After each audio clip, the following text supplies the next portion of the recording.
I don't think I need to tell you all that I love Jujutsu Kaisen. Like, if you look at my channel, it's pretty obvious that this series is something I hold on the same level as any other of the greats or the nostalgic shows from our childhoods. What Gege Akutami has managed to do with this series here is goddamn amazing. The amount of perfectly done foreshadowing that relates precisely to the later outcome of the story, or the stuff, that we've learnt so far, just blows me away. The fact that this man, over 5 years ago now, crafted everything that I'm going to go over with all of the plot twists and mind melts in advance is brilliant. And I truly don't know how it was even done. But yes, just like I said before, throughout this video we'll be going over everything that goes down inside of Jujutsu Kaisen so far, starting with the end of season 1 or about the chapter 67 mark with the Gojo past arc, and continuing up to the most recent complete arc, which just happens after chapter 215. This has taken so long to complete, like I think I've been working on this project for over a year now, so if you do enjoy it, please consider subscribing, as honestly it helps out with pushing my content to a bunch of new amazing people. Plus, once you've all caught up with Jujutsu Kaisen, read the most recent chapters and support Gege Akutami with this last year of Jujutsu Kaisen. But enough of me yarning on as per usual, let's get into the entire story of Jujutsu Kaisen so far. So as we leave the death paintings, we disappear 12 years into the past, where we find a voluptuous grade 1 sorcerer called Mei, along with the current grade 2 sorcerer Utahime. So here, our girls have been tasked to track down a cursed spirit, yet unfortunately both of them ended up getting caught within a barrier that never seems to end. After a brief chat, Utahime decides that they should split up and move more unpredictably to escape the barrier. However, just before the girls are able to put their plan into action, the house is suddenly torn apart by the illustrious curse technique, Lapse Blue. As Utahime recovers from the sudden eruption, Big Gojo appears, asking if she started crying, which is actually so damn rough for her. Either way, as the two sorcerers dunk on Utahime, she tries to talk back when all of a sudden a cursed spirit appears. Instantly after the cursed spirit appears, an even larger, more disgusting cursed spirit appears from below, completely taking it by surprise. It's quickly revealed that the number 2, Gojo's best mate, Suguru Geto, had ordered his curse to not eat the other, allowing him to assimilate it later. So the reason Gojo and the others had showed up in the first place was because the girls were trapped in a rare type of barrier that messes with space-time itself. Yaga had found it odd that both of these sorcerers hadn't touched base for a few days, so he ordered the others to head out to check up on them. The only problem with them showing up now though was the fact that no one even put up a barrier before Gojo went wild, causing the local media to quickly catch on. Shooting back to Jujutsu Tech as a breaking case of an explosion that destroyed a mansion makes the news, and absolutely peeved Masamichi questions what happened with the curtain. After being pointed out as the culprit, Gojo complains that curtains are pointless since civilians can't see Jujutsu or curses anyway. Yet Suguru argues that it's important that regular humans can't see sorcerers to provide them with a natural peace of mind. He believes that Jujutsu itself exists to protect non-sorcerers. Annoyed with this though, Gojo believes that it's just a pain having to look out for the weak, and hates all of those righteous ideals that sorcerers have. Just before the two explode in anger over their differing opinions, Masamichi returns to the class, causing the boys to instantly change their outward attitude. With the atmosphere beginning to change around them, Masamichi assigns the school's 2 strongest on a mission that comes straight from Master Tengen. So this Tengen fellow is kinda suspect. Apparently, there is a young high school girl who is a perfect match for him. This person is simply known as the Star Plasma Vessel, and the mission demands that the boys locate, escort the girl to Master Tengen, and then erase her. After initially thinking their teacher's lost his mind, Suguru puts the jokes aside and asks if the mission is meant to reset Master Tengen's curse technique. Oblivious to what they're even talking about though, Masamichi explains to Gojo that Tengen is an immortal being, but his curse technique does not stop the aging process. So due to this, once a certain age is reached, evolution will occur and Master Tengen will no longer be the same person. So this Tengen fellow is actually the entity that strengthens all of the barriers used by both of the Jujutsu schools, as well as all of the manager's barrier techniques. The period of time that one body is active for Tengen is around 500 years before he has to go and merge with a compatible vessel, and rewrite his body's information. Doing this will also refresh his immortal curse technique, and thus the body will stop trying to change bodies and evolution will not occur. The location of the Star Plasma Vessel has been leaked, and there are 2 groups that are currently looking for the girl. One is the Curse User Group Q, who wants to take over the Jujutsu world by having Tengen lose all reason. The other is the Star Religious Group, called the Time Vessel Association, that worships Tengen as their god. Having gotten the full rundown from Masamichi, the duo then leave on their mission and begin discussing why the Star Religious Group, the people who worship Tengen, are trying to take out the Star Plasma Vessel. Suguru, who obviously just pays more attention unlike Gojo, explains that they worship a pure Master Tengen, and the merger would sully the purity in their eyes. They're not even a curse user group, so right now he doesn't even think they'll be able to interfere, and because of this, Suguru believes that they should just focus on the curse user group Q. Gojo, who's probably only paid half attention as well, stated that they should be fine no matter what, since they are the strongest. As the duo continue, they're suddenly taken by surprise as a part of the building nearby erupts, spewing a plethora of rubble onto the street below. Adding to the already escalating situation, randomly, the Star Plasma Vessel is thrown from the building by one of Q's strongest fighters. Before the girl hits the ground though, Geto quickly uses his ability to summon a flying curse to rescue her, while asking the assassin to not make a mess since the boys are already in enough trouble. Gojo, having watched everything from the ground below, notices 5 daggers randomly thrown at him and uses the Infinity Technique to hold them. Revealing himself, another Q soldier named Baya confronts him, admitting that he knows the name of the famous Saturo Gojo. Not bothered at all though with the fodder, Gojo taunts him saying that he won't beat him senseless if he breaks down and apologizes now.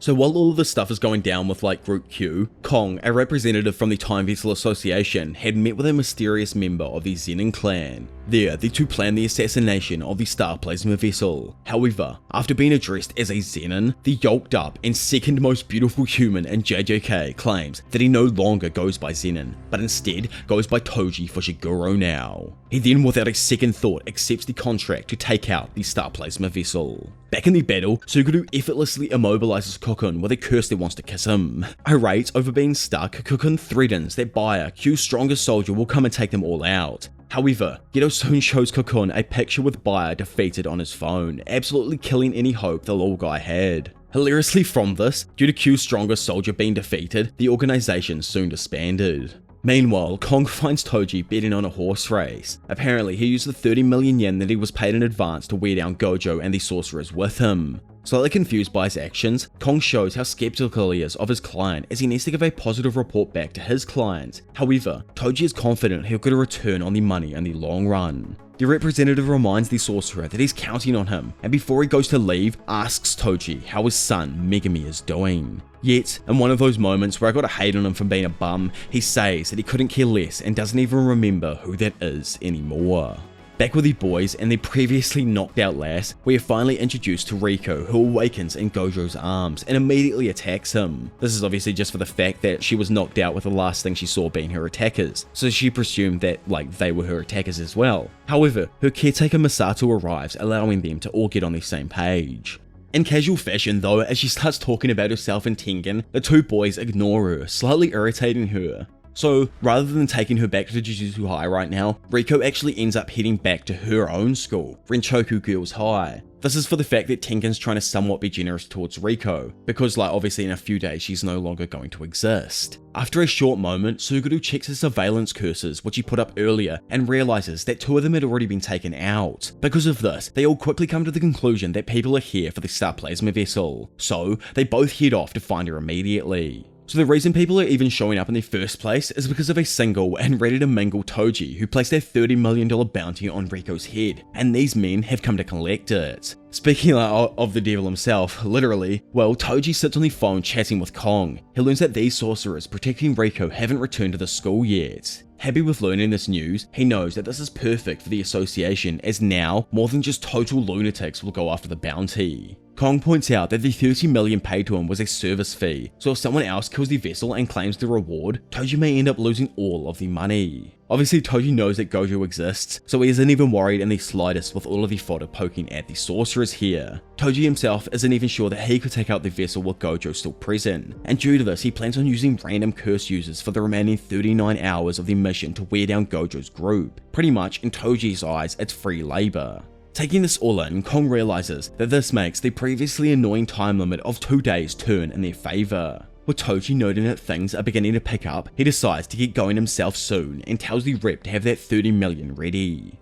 Back over at Renchoku Girls High, the duo, including Masato, moved out to find Riko. Suguru plans on heading straight for the intruders while the other two split up to find Riko. As the two chat, Geto splits off on his own first, wondering who these curse users could be associated with. He knows that with Q not around anymore, hired sorcerers for the Time Vessel Association could be trouble. Having made a turn down a hallway, Geto encounters an ugly ass old man who, after noticing the student himself, covers his front and rear with his own shikigami. With the old fart recognizing Geto's uniform, he assumes that there are multiple opponents in the school. He analyzes him and recognizes that the student's curse technique is some sort of curse spirit manipulation. He keeps up his conversation with Suguru while simultaneously plotting to get in close and deal some damage. Geto, though, just tells the old fart to not waste his time and instead completely engulfs the hallway in his giant worm curse. Believing that he's won, Suguru is taken by surprise as the curse user appears from the window behind him, trying to use Geto's blind spot to his advantage. With him darting in, the old dog believes that he has the upper hand now. However, his life randomly and violently flashes right before his eyes, before Suguru also violently dominates the old man in close quarters, beating him senseless with a ferocious succession of strikes. Funnily enough, from the moment that Geto saw the old dude, he knew that he wanted to get in close and states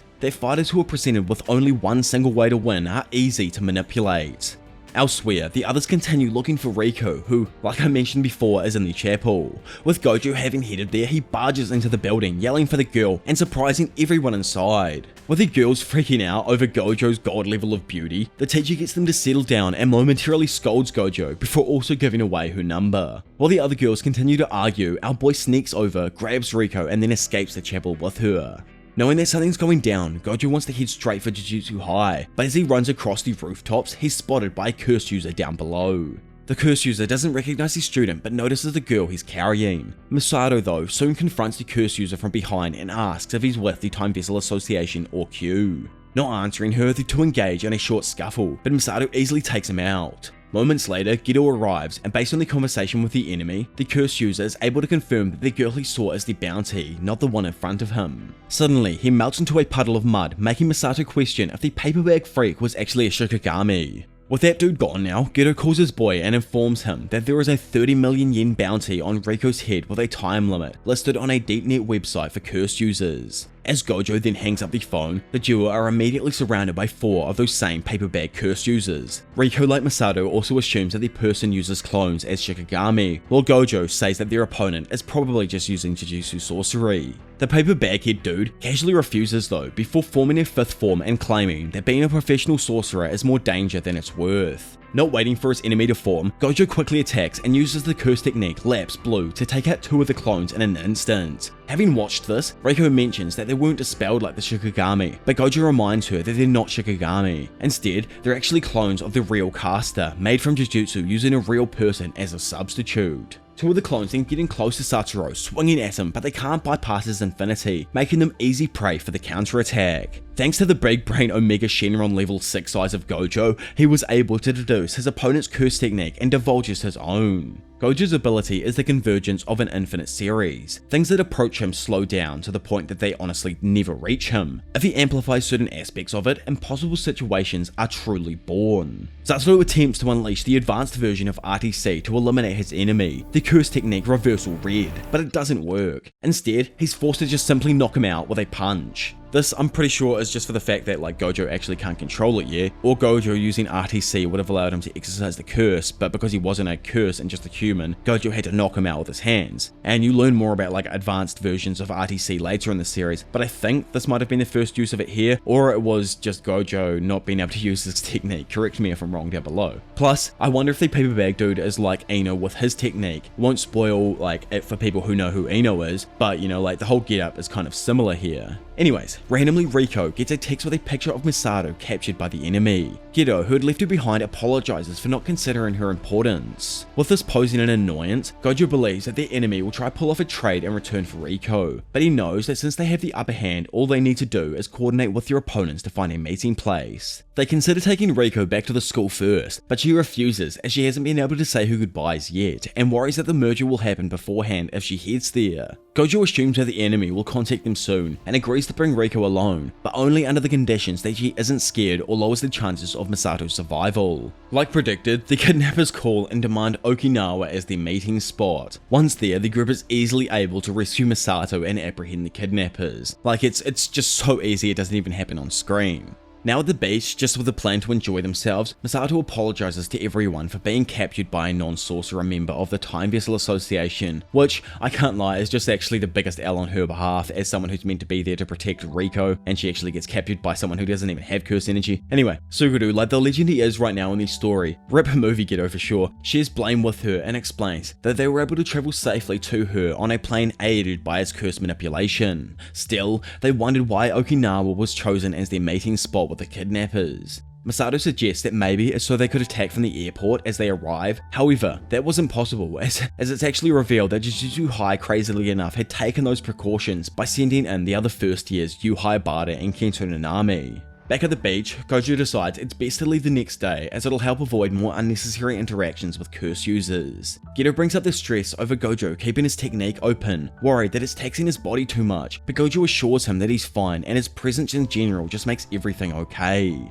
Now finally, on the last day of their mission, Gojo and crew successfully reach the foothills of Tokyo Jujutsu High 4 hours after Riko's bounty was lifted. With them having passed through a number of Torii gates, it puts them inside Tengen's barrier and in their eyes, finally safety. Feeling that she's more than safe now, Gojo deactivates his 6-Eyes technique and the constant guard he had over the group. However, as soon as he does, he's also stabbed from behind by no one other than the Demon Lord himself, Toji Fushiguro. Kinda confused with what even happened, Gojo just asks if he knows this guy from somewhere, but Toji tells him to not worry about remembering some random guy's name. Funnily enough, Gojo actually slightly recognized Toji's stature. Earlier in life and while he was still with the Zenin family, Toji, along with the others, once went to see a young Gojo. Even back then, during his childhood, he was a big deal and it was the first and last time someone ever noticed Toji's presence when he approached from behind. With the current happenings, Toji had purposefully waited until Gojo was worn down with having overused his 6-Eyes. Then, when given the opportunity to stab him from behind in a complete surprise, he took it. Kicking things off between two of the series' strongest characters, Gojo forces himself up into the air, while Geto in combination summons his giant man-eating curse worm to devour the assassin. Seeing his boy rushing to his side, Gojo assures him that his wound isn't too severe as he reinforced it with curse energy to reduce any further damage. He then tells him to hurry on with the mission and take the girl to Tengen, while he holds off the unknown assailant. Not hesitating, the others hastily leave the area as Toji also slashes his way out of the giant worm curse, exercising it in the process. With Toji looking around surveying the area, Gojo taunts Daddy, stating that the bounty has been lifted, but Toji reveals that he was actually the maniac who placed the bounty on Riko in the first place. He finds it funny on how they had to go to Okinawa, and adds that Toji's plan consisted of creating an opening of hope with the illusion of goals using the time limit that he had set up. Annoyingly for Toji though, no sorcerers from Gojo's side were taken out in the previous bouts, but he still managed to get him to deactivate his curse technique, which was the overall goal. Utterly peeved, Gojo initiates the battle, unleashing his curse technique Lapse Blue on Toji in an attempt to send him flying. However, Toji is fast enough to evade the sorcerer's technique. With his enemy having vanished, Gojo realizes that Toji has absolutely zero curse energy, meaning that he's using nothing but an innate physical prowess to fight. Because of that, he can't read his movements, but he is able to knock him away if he does get the chance. Thinking some more, he presumes that his opponent also knows about the Limitless technique and likely has a plan for its abilities. With Toji hiding away, Gojo can't sense his location, so to fix this issue, the big brain himself decides to clear the area of all possible blind spots using the maximum lapse technique energy output blue. With his surroundings completely gone now, he surmises he's probably using the forest as cover now, but is taken by surprise when Toji uses a group of random flying heads to appear in front of him, blocking the sorcerer's vision. Having seen the storage curse he wields, Gojo guesses that it had been holding the fly heads along with any weapon Fushiguro might have. Because of that, he presumes that Toji's plan might be connected to the curse tool he just took out. With his view still partially blocked by this fly screen of Toji's, Gojo plans on using blue again to clear them until he realizes that the sorcerer killer might have actually left the area altogether and gone straight after Riko. Suddenly though, Toji appears right behind him, to which Gojo notices in time, and while studying the weapon he wields, notices the foreign curse energy flowing from the curse tool. Due to Gojo taking things precautiously and overthinking the different possibilities within the fight, it ultimately sealed his fate. Dashing in, Toji easily maims the strongest sorcerer alive, plunging the legendary blade he wields through him. With Mr. Saturo Gojo stunned with what's just happened, it's shown that this item's effect, the special grade curse tool Inverted Spear of Heaven, can force the stoppage of a curse technique. In a flash of darkness, Toji, having nullified his curse technique, cuts him down with a flurry of slashes to the leg, chest and head, leaving the young Gojo in a heap on the ground, fully appearing to have passed on.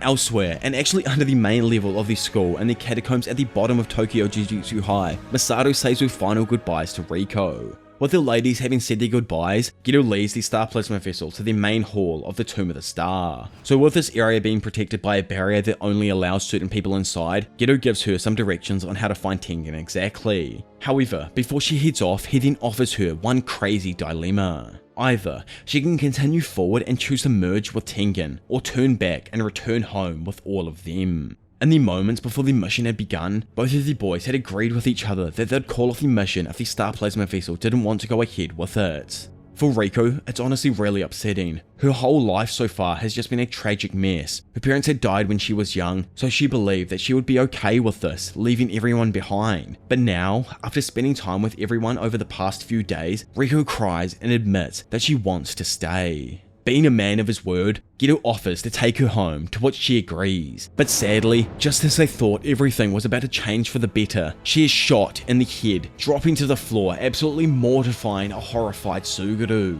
As Riko's body lays there on the ground before Geto, Toji reveals himself and states that it's time to wrap things up.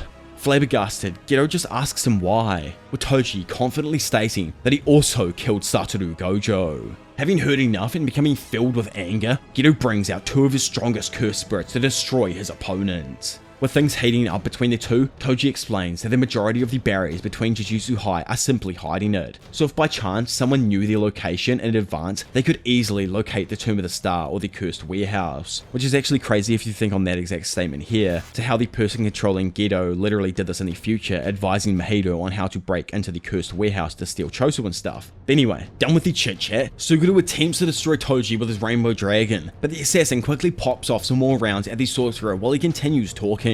He comfortably manages to avoid the attacking curse and explains how he also broke through the defenses of the school.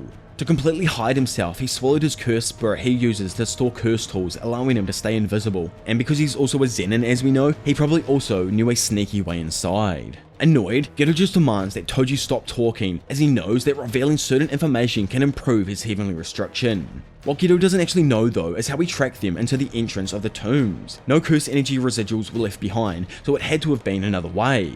Like Geto suspected, it's revealed that Toji actually used a much more human method of tracking to find them. Due to him not having any curse energy, the specific training the dude has gone through has sharpened his 5 senses to their peak, allowing him to detect curse spirits. Rushing at him once more, the Rainbow Dragon tries to take him out, but Toji, looking like the goat he is, effortlessly slashes it apart using a special katana-like curse tool. What's even crazier about this is that Geto's Rainbow Dragon had the strongest defenses out of any of his cursed spirits. Toji though isn't impressed at all by the sorcerer's ability. However, he is randomly caught within the innate domain of Geto's other imaginary vengeful curse spirits. For those of you who are confused of what an innate domain is, an innate domain is the world created by themselves inside a cursed spirit's head. If they're strong enough, they can project that externally like they did here when changing the area from the normal scene to a darker one. Whereas with a domain expansion, you trap people within the orb while at the same time making sure the surface area is small enough so that they're able to fully project the innate domain. Back with the crackhead scissor lady, this innate domain unwillingly places Toji in a pack that will keep their domain there until the question is answered. Weirdly, the vengeful spirit asks if she is pretty, but Toji, after getting a look at her, simply replies that she isn't his type.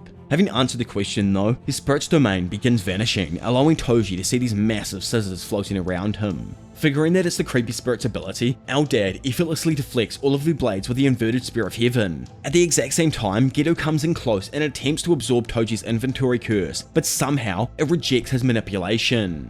Done with the semi-grade 1 sorcerer, Toji draws a second blade from his pet curse, throws the Inverted Spear of Heaven into the sky, and slashes both Suguru and the imaginary vengeful curse spirit in an instant. Turning to the sorcerer, Toji puts him down another notch and leaves him there knocked out, claiming that he would have easily killed him, but the possibility he could release all of the curse spirits he's taken in throughout his life upon his death irritates Toji. He tells him to thank his parents for being born once he awakes, but states that despite all their blessings and abilities, they have lost to a simple monkey who can't even use Jujutsu. And thus, the rage against the monkeys was born. Like, looking at this on a retrospective here is actually quite insane. This is the first time I remember the use of monkeys being brought up to explain someone without Jujutsu. But Geto definitely turns that monkeys thing into his whole damn persona by the time Yuta comes around. It's some mudblood, full-blood level of hating in this series. By the way, at the same time, in the foothills of Jujutsu High, Gojo's eye twitches. Skipping away from Gojo though, because he's totally not important to the overall story, we see the massive Time Vessel Association headquarters, or more specifically, the Child of the Star area. Inside of the building, Toji delivers the Star Plasma Vessel to a direct representative of the religious group. Sonoda looks her over and confirms her passing, stating that they will pay Toji extra for his troubles. He goes on to explain why the association did what they did. Master Tengen began spreading Japanese Buddhism during the Nara period and preached what would become the foundation of Jujutsu sorcery. The world of Jujutsu and religion have never been able to agree, and from that disparity, the Time Vessel Association was born. With everything going on, the Time Vessel Association couldn't afford to allow an impure merger to take place and are already ready to fall alongside the star if need be.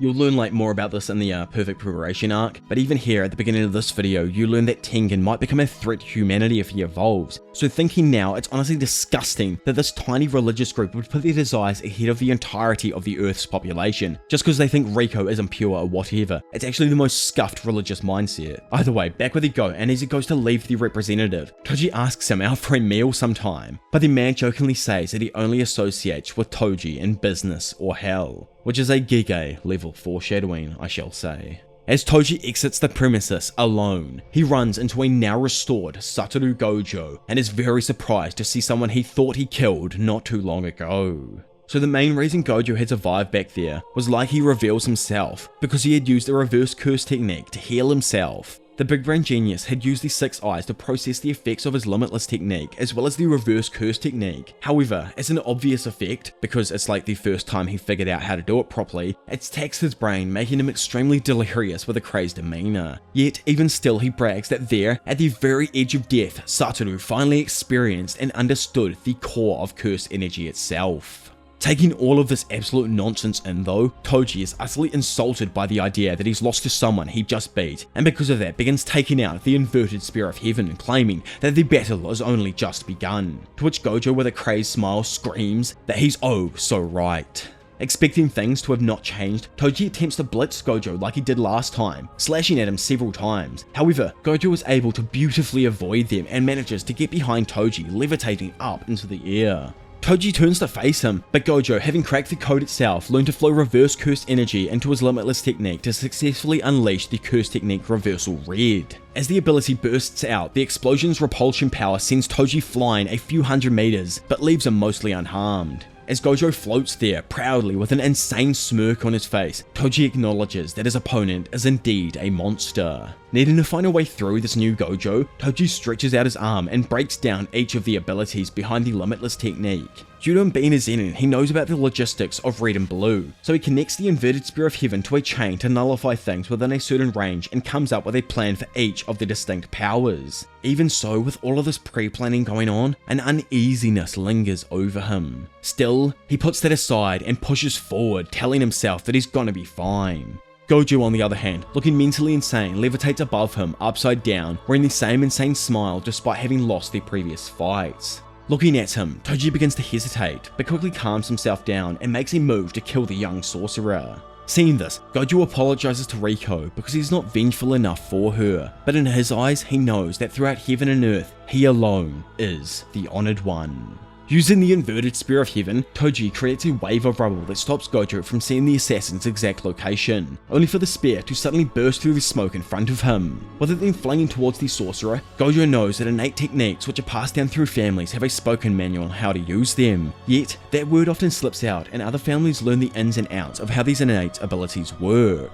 He knows Toji must be a Zenin, but even inside of the precious Gojo family, there is one technique only known to a few. The motions of blue and the reversal of red. Colliding those two techniques creates an imaginary mass that absolutely annihilates everything it touches. Having performed this exact set of movements, Saturo points his two fingers forth and unleashes the hollow purple technique, taking the most gifted non-sorcerer alive by surprise. So, remember how Toji felt an uneasiness just before? Well, that all stemmed from him breaking his own rule of not actually working for free. Yeah, he got paid just before for the Star Plasma Vessel, but after completing the job, he should have just run from Gojo. But he couldn't, as the greatest sorcerer alive stood before him. Toji wanted to discredit it and crush it. If he could have taken out the pinnacle of Jujutsu, he would have finally got that self-affirmation he's always wanted. Sadly though, it caused Toji to deviate from his true self, and once he crossed that point, he had already lost. Unfortunately for him and the son he forgot all about for this path, Toji was unable to put aside his petty pride. With Toji visibly broken, Gojo asks him for any last words, to which he says that he has none. However, after a short moment, he thinks of the young Megumi and tells Gojo how his son will be sold to the Zenin family in 2 or 3 years, so to do with that information as he pleases. At least we got to see Dad finally come in clutch, right as he drew his last breath, and tell Gojo about the conditions that he had with Megumi and the Zenins. Geto, who's obviously woken up from his beatdown, quickly makes his way to the House of the Star, but is perplexed when he finds Toji's inventory curse on the ground. Once assimilating the curse, he goes inside to sadly find Gojo holding Riko, surrounded by the worshippers applauding her demise. Looking at his friend, Geto is just left shocked by how much he's changed, even questioning him if he's the same person. Gojo, who's teetering between light and dark, asks if his mate feels like killing all of the non-sorcerers around them, because right now, in his current state of mind, he doesn't think he'd feel a thing. Geto, luckily, still of a sane mind, replies that it's pointless since the ones in charge had already fled, but now that the sorcerers are still involved, the Time Vessel Association can't talk themselves out of their involvement anymore. Still, Gojo questions if there even needs to be a reason, but Suguru assures him that there does, especially for Jujutsu sorcerers. Skipping forth 1 year from that day, Gojo, who's gotten a greater control of his ability, demonstrates to his classmates how the ability to automatically activate and utilize the affinity works. He explains it's almost like an automatic defense mechanism made from Jujutsu that can distinguish between mass, speed, shape, and the intensity of fused energy, all in order to arrange the danger of any approaching object. Also, because of this new awakening, Gojo can pretty much have the Limitless active at all times, with it requiring minimal resources. If he did this back in the past, he would have gone crazy, but using a reverse curse technique at the same time keeps him fresh and repairs the damage being done to his brain. Hearing how joyous his friend is, Geto can't help but notice that Gojo alone had become the strongest. Which is really sad for his friend. Now that he can handle any mission on his own, Geto thinks he'll gradually be going on less and less assignments with him. Plus, over the past year, between 2006 and 7, there was a massive rise in disaster curses spawning all over Japan. Oh my lord, this just sprung on me. I'm gonna put a mark on screen for those who don't want to be spoiled on something to skip past right now. I think this was Kenjaku. Like, we all know he was around at this time, obviously, but in someone else's body. We don't know exactly whose. It was probably Kaori Itadori's, but this was definitely him too. He was probably purposefully planting these like dirty curses all over that year to mess up Geto, who had consumed them. Eventually, Kenjaku stole his body, as we know, and had probably always planned it to happen after finding him. So just from that information alone, he needed a way to either distance Geto from Gojo, or have him taken out so he could take over the body. You know, just think on it with the stuff that goes on here and after with Geto. Over the past year, the endless cycle of exorcism, consumption, constantly using his cursed spirit manipulation was beginning to weigh on Geto. He began to lose his way due to the hideous evil of humanity. Initially, and as we all saw, he wanted to follow through with his duty as a sorcerer. He was the one who guided Gojo, but now, he couldn't help to think about all of those followers of the star as monkeys. After the confused Geto gets out of the shower, he waits around in a room alone to think, until Yu comes to give him some company. He lets him know that he's heading off on a faraway mission the next day, and hearing that, they discuss souvenirs until Suguru asks Hayabara if he's okay with being a sorcerer. Yu, who's kind of got that like Yuji level of personality, states that he doesn't think about in-depth stuff, but knows that giving it his all towards something he can help with provides a great feeling for him. With Geto agreeing, the two are suddenly confronted by a woman asking them what kind of girls they're into. The baddie herself walks into the room, causing Geto to question her identity. Funnily enough, Hayabara actually answers and claims that he can tell she's not a bad person, before then running off to get ready for his own mission. Now alone, the woman introduces herself to Geto as the other special grade sorcerer Yuki Tsukumo. Hearing her name flicks a switch in his head as he'd heard about her as the special grade who doesn't take on missions and bums around overseas. My own thought on this is actually for the fact that Yuki has a different outlook on things to the higher ups. She explains that Jujutsu ends up treating the symptoms of the curses, while she actually wants to get to the root cause of it all.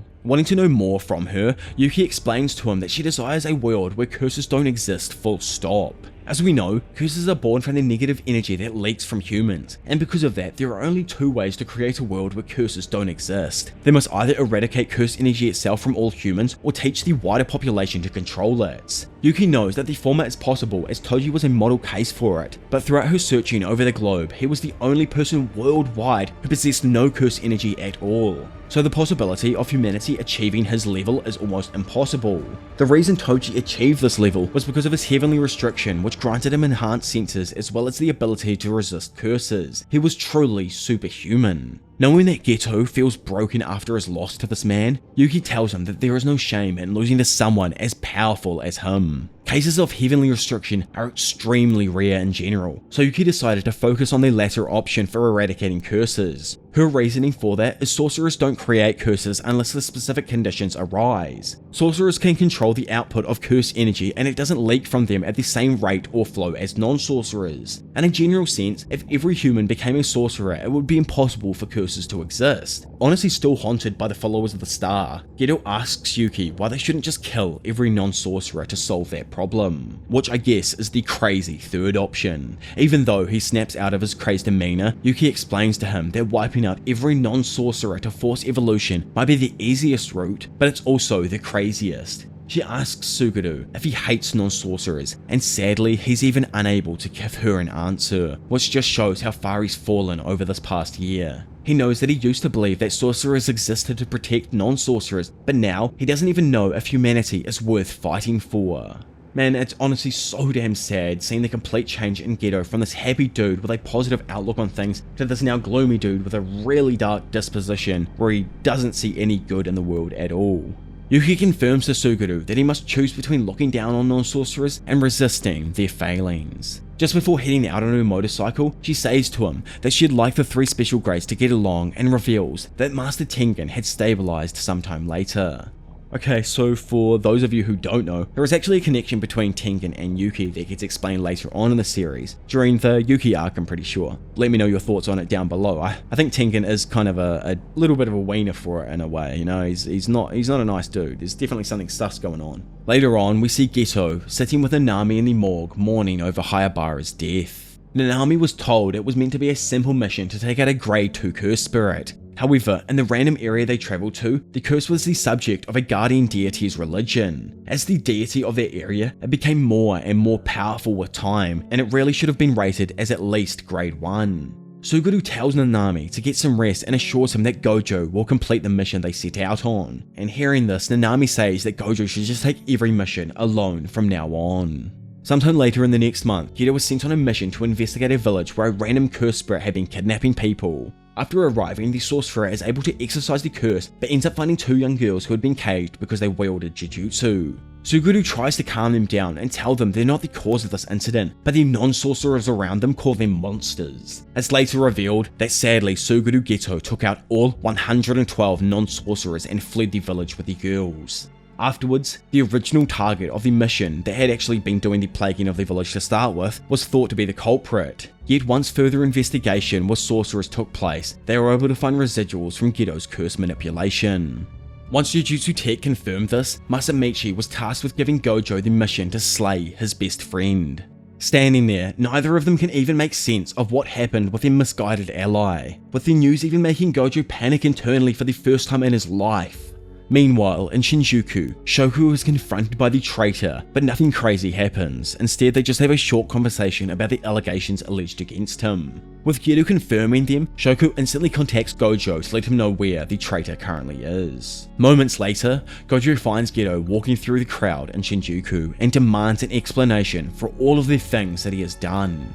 Having fully turned down the evil road now, Geto explains that he wants to build a world without curses and non-sorcerers. Sadly, not even Suguru's parents were spared in the making of this world, making Gojo question his friends' broken morals. Geto believes in this path though, and because of that, he thinks that there is meaning in all of their deaths, but Gojo claims that his goal is pointless. Suguru though believes that his friend could easily take out every civilian by himself, so it's not impossible. He knows that if they switch places, the impossible could in fact become possible. Due to this, Geto decides to leave the area, confirming to him that this is the life that he has chosen. He tries provoking his friend to kill him, stating that there is meaning in that too, but as our JJK Zero series villain begins to rise from the fires of evil, Geto walks away and begins to blend in with the crowd. Gojo pulls up his finger in preparation to unleash his Hollow Purple technique, however, just ends up being unable to kill his best friend, allowing Geto to safely escape, eventually becoming what we saw throughout Jujutsu Kaisen 0. Now arriving at the building that once served as the Time Vessel Association's headquarters, Geto comes before a new congregation made up of the remains of the Star Religious Group and the other weirdos. He tries addressing the stage as their leader, but none of these idiots even listen to him. So to fix the small issue, Geto makes an example out of Sonoda by brutally smashing him on the stage in front of everyone. Turning things up a notch, Geto demands that all of these pathetic monkeys obey him from now on. Elsewhere, as this random dude with glasses follows a kid around who turns out to be Megumi, Megumi questions the strange man and asks why he's looking at him so randomly. Obviously, the man with glasses is Gojo, and it's for the fact that Megumi just looks exactly like Toji. As the two speak, Gojo tells Megumi that his father is from the Zenin clan. They're a family who love people blessed with a certain hidden technique, and now that Megumi was nearing the age where his curse technique will manifest, it makes it the perfect time to sell into the Zenins. The literal first grader though, like not first grader Jujutsu Tech, first grader, replies that he doesn't care about what his father wanted, and his mother hasn't returned in a while either, which is, really damn sad. Standing there, Gojo asks Megumi if he wants to go to the Zenin family, but Megumi's only concern is for his sister, so he'll only go if the conditions suit her. After a small joke from Gojo that shows that it's probably not going to be right, Gojo insists that there is no way Sukumi would be happy at the Zenin family. So instead he promises to take care of things for Megumi and asks him to instead get strong.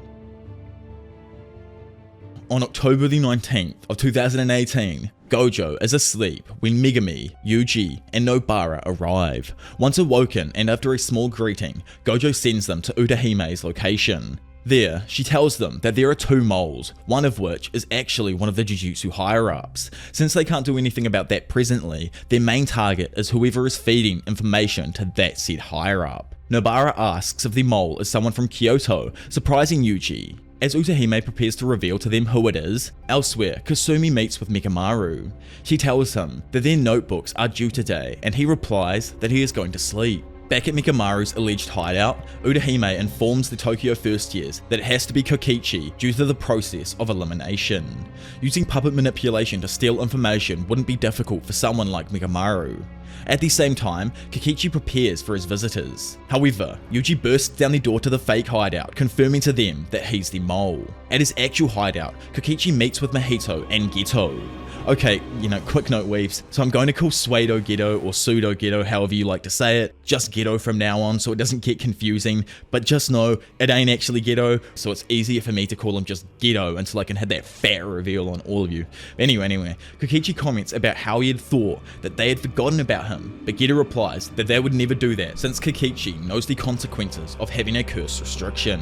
As Mahito suggests that they kill Kokichi since they have all the information they need, Geto tells them that they have to heal Kokichi first before they can kill him, due to the terms of the binding vow between them. Mahito begrudgingly uses his idol transfiguration to heal Kokichi, giving him a healthy body for the first time.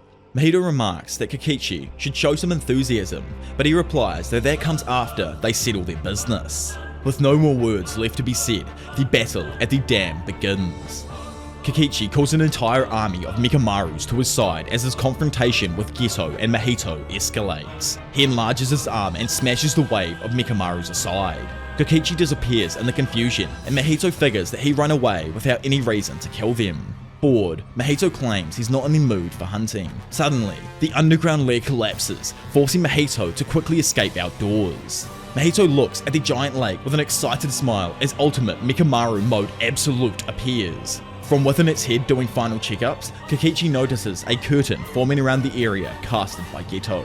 He thinks that he needs to escape the curtain and reach Gojo to let him know about Shibuya. However, the only way to do that would be defeating Mahito first. Knowing that he won't stand much of a chance, he still doesn't plan on holding back and will use all 17 years, 5 minutes and 6 days worth of cursed energy he's accumulated to win.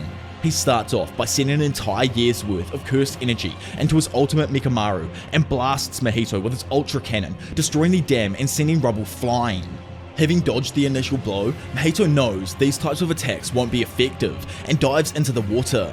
Using a 2-year charge of cursed energy, Kokichi blasts the entire lake with Miracle Cannon, but despite his best efforts, Mahito leaps from the water to ready a strike at him.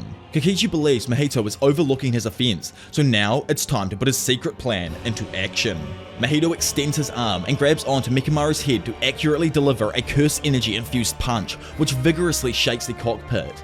Inside, Kokichi inserts a small tube into one of the side panels and activates a cursed technique charge. The tip of Mechamaru's finger splits open to reveal a small cannon, which then instantly fires a spike projectile that stabs into Mahito as he's flying around. Initially, Mahito doesn't see it as a threat, but suddenly his wing explodes, leaving him open to get smacked aside by Mechamaru. Mahito crashes through several trees, confused as to how his soul was destroyed. Mechamaru then absolutely pummels the ground, forcing Mahito to fly away and retreat. Kokichi notices Mahito reshaping himself to hide his injuries, making him feel more confident that he might win. Even Geto acknowledges that Kokichi is skilled and his strategies are working against Mahito. Kokichi then uses an insane 5-year charge called Pigeon Viola to send 5 cannons of cursed energy shooting at his opponents. Mahito shapeshifts and tries to avoid the beams, but he's taken by surprise when Mechamaru crushes him from above. The curse narrowly avoids getting hit, but Mechamaru follows up with another strike that sends Mahito flying back into the trees again.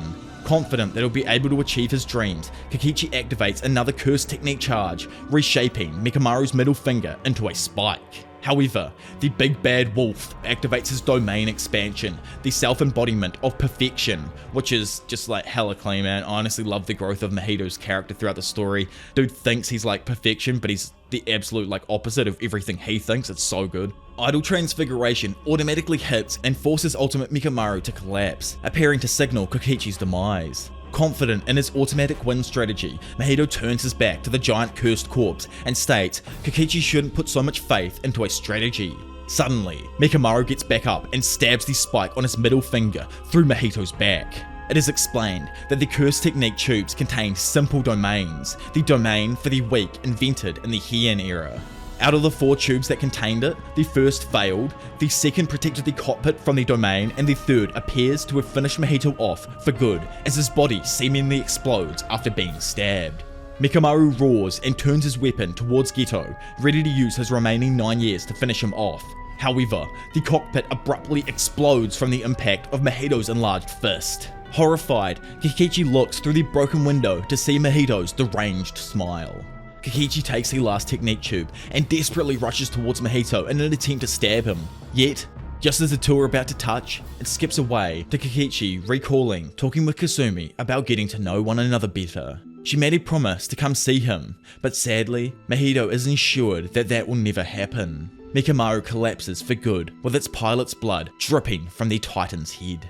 Rest in peace, Mechamaru. Obviously, Big Gege loves this character and he literally wears the disguise in public, so I wonder if perhaps he found Kokichi to be an extremely human character who to everyone else seemed bad, but to, us readers, we realized there was an entire level to his thoughts that no one else had even considered from the beginning. Anyways, after leaving, Geto suggests to Mahito that perhaps he was cutting it a little too close, but Mahito believes that it was all according to plan. 10 days later, we arrive at the moment you have all been waiting for, to what is the absolute creme de la crop of hands. Oh my god, I can't even right now. Nothing in JJK even compares so far to the absolute brutality that happens next. So yes, finally, on October the 31st, 2018, the record of Shibuya incident begins at 7 PM when a curtain is cast with a 400 meter radius in the middle of Shibuya City. The rules of this curtain are that non-sorcerers can enter the curtain, but they cannot exit, trapping themselves inside. Jujutsu sorcerers and managers can move through it as they please, but the reception is blocked, so all communication has to be maintained outside of the curtain. Over with our favourite manager, Kiyotaka Ijichi, he informs the Nanami team of the situation outside the curtain in the Shibuya station. Nanami expresses that the situation is quite a pain, while Ino tries to inform Megumi about the curtain. Obviously, Megumi already knows what a curtain and everything is, so he just completely ignores him, and Nanami ends up asking Ijichi where Gojo currently is. But meanwhile, just outside of the Shibuya City Business Center, nobody is found where the normally busy intersection is. Something terrible must have happened, and everyone would have spread out to probably the edges of the curtains. They're all asking the exact same thing. Bring Saturo Gojo. Akari, another manager from Jujutsu Tech, relays this information to the Zenin team. The old dog, Naobiso, understands that the non-sorcerers were told to say it. Sorcerers are free to move in and out of the curtain, so that makes it impossible for them to break the barrier with brute force. The ideal strategy is to look for and neutralize the curse user who cast the curtain. However, each team is on standby for now because the higher-ups decided that Gojo should work alone to suppress the Shibuya incident as quickly as possible.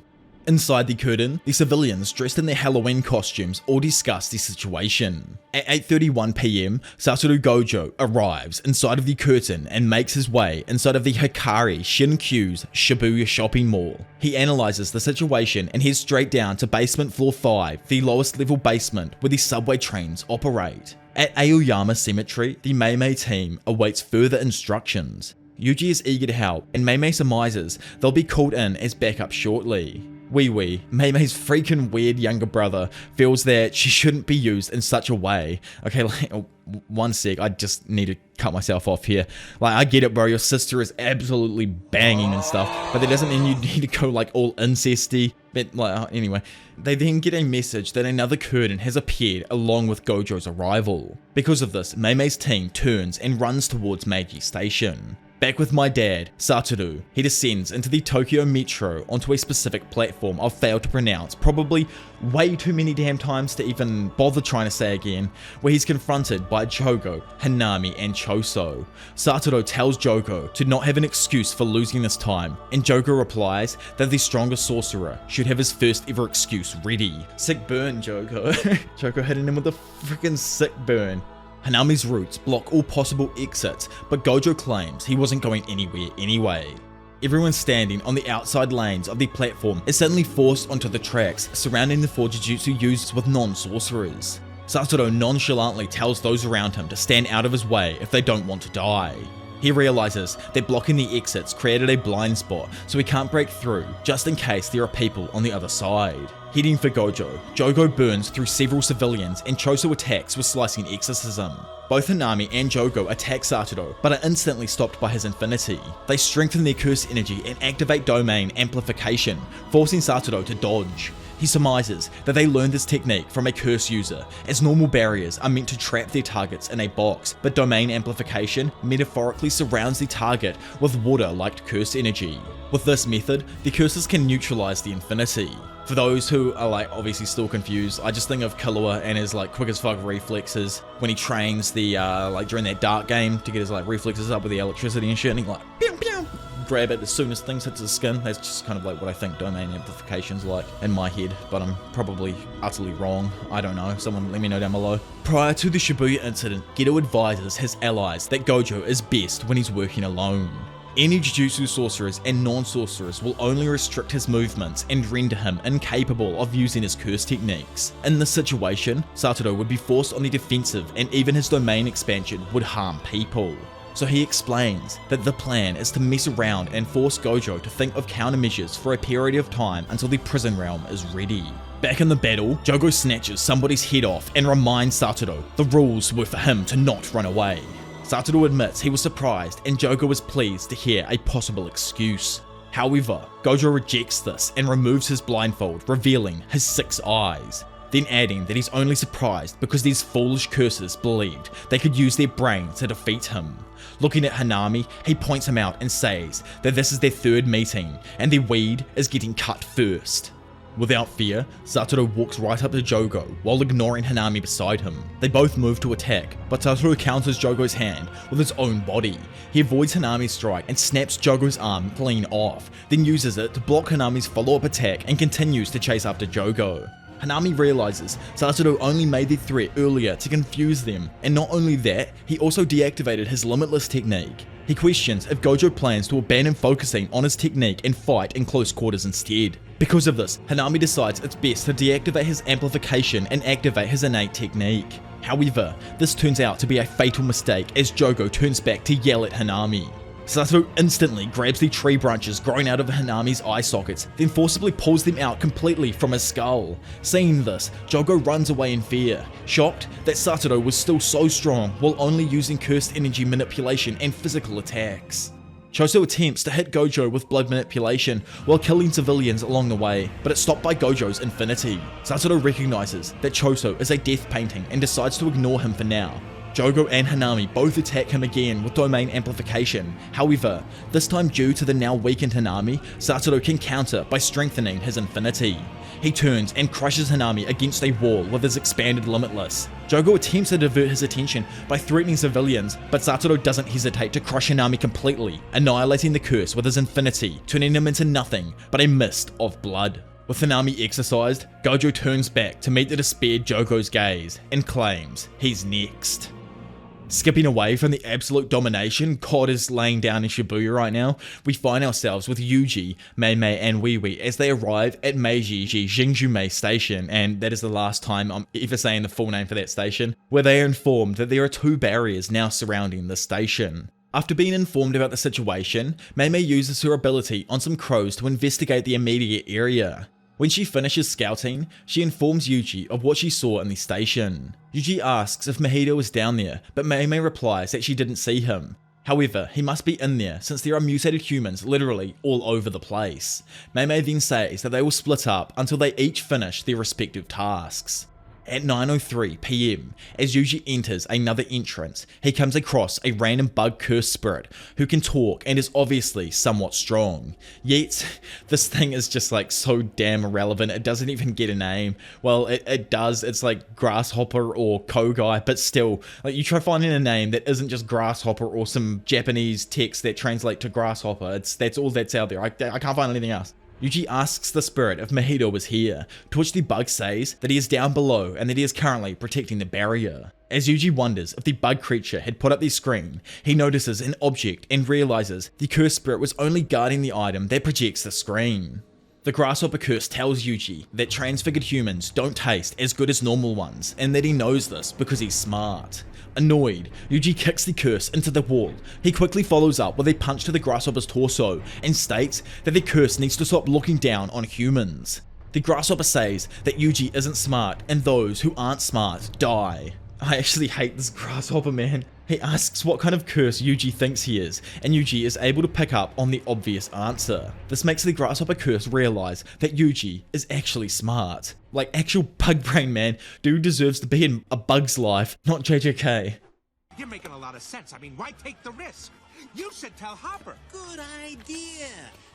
Yeah, that's good. Oh, that's good. Oh, a little lower. Yeah, lower. Hey, Hop. Go away. That's fine.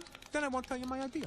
Good. The Grasshopper curse lunges at Yuji with its jumping power and tries to chomp down on him. Yuji avoids the attack while assessing its strengths. Recognizing its ability to communicate makes it a more powerful curse. It gets behind Yuji and tries to punch him, but Yuji contorts his body and continues to avoid getting hit. The dumbass Grasshopper asks if Yuji is smart, and the student reveals to it that smart people don't generally ever brag about being smart. This genuinely shocks the Grasshopper curse, who covers his mouth from surprise. Like, dude, I can't even right now, bro, like being serious. I can't be serious with this dude. They then engage in close quarters and trade blows. The Grasshopper believes it has the advantage in a numbers battle because it has 2 more arms. However, Yuji easily overpowers and batters his opponent with far superior skill. The Grasshopper curse attempts to shoot black mucus at Yuji, but he ducks under and prepares to deliver an uppercut. However, grasshoppers actually have an expandable abdomen to lay eggs underground, and he uses this in an attempt to strike Yuji with the extended hard tip while he's low. Yuji is fast enough and knocks the appendage aside before separating it completely with a chop. He then exercises the stupid little grasshopper before breaking the stake and undoing the curtain.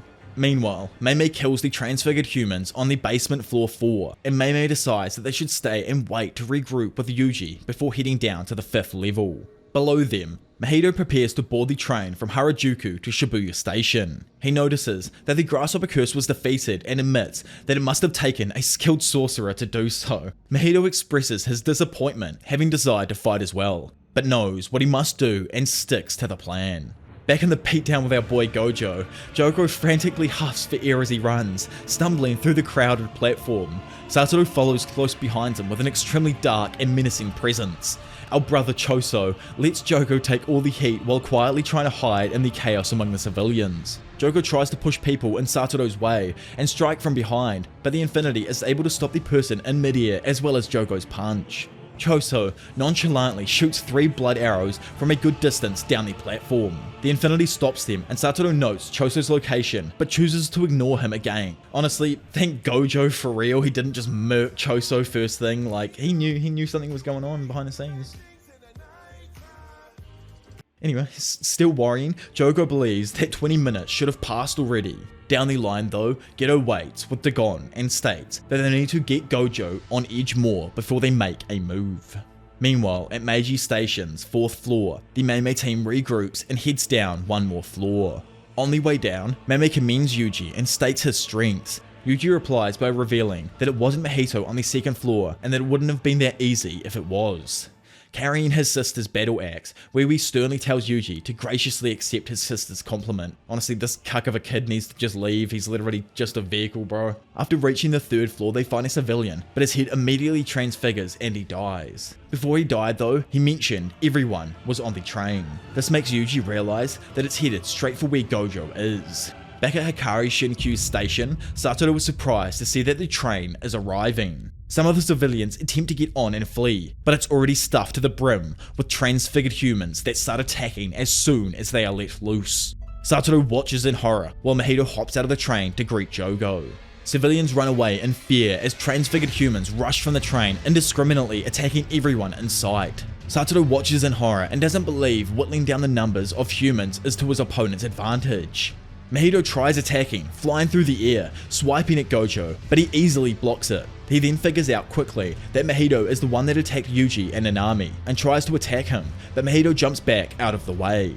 The creepy boy then comments about how he finds humans so disgusting since there are so many of them, and as he says this, people begin pouring down into their floor from above. As Gojo figures that the cursed spirits have allies who are above sending more people to their location, Mahito uses idle transfiguration, multiplicity, body repel, and Choso in combination uses his blood manipulation convergent supernova technique to attack a crowded Gojo. However, Gojo easily blocks them, killing a bunch of civilians in the process.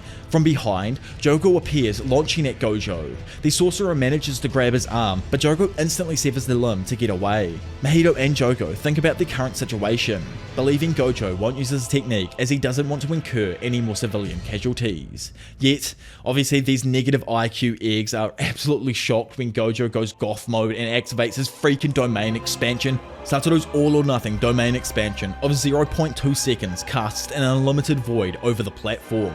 The time was an educated guess that assumed non-sorcerers could only stay within the domain for that long without suffering permanent damage. In that time, half a year's worth of info flooded into everyone's brains, immobilizing them.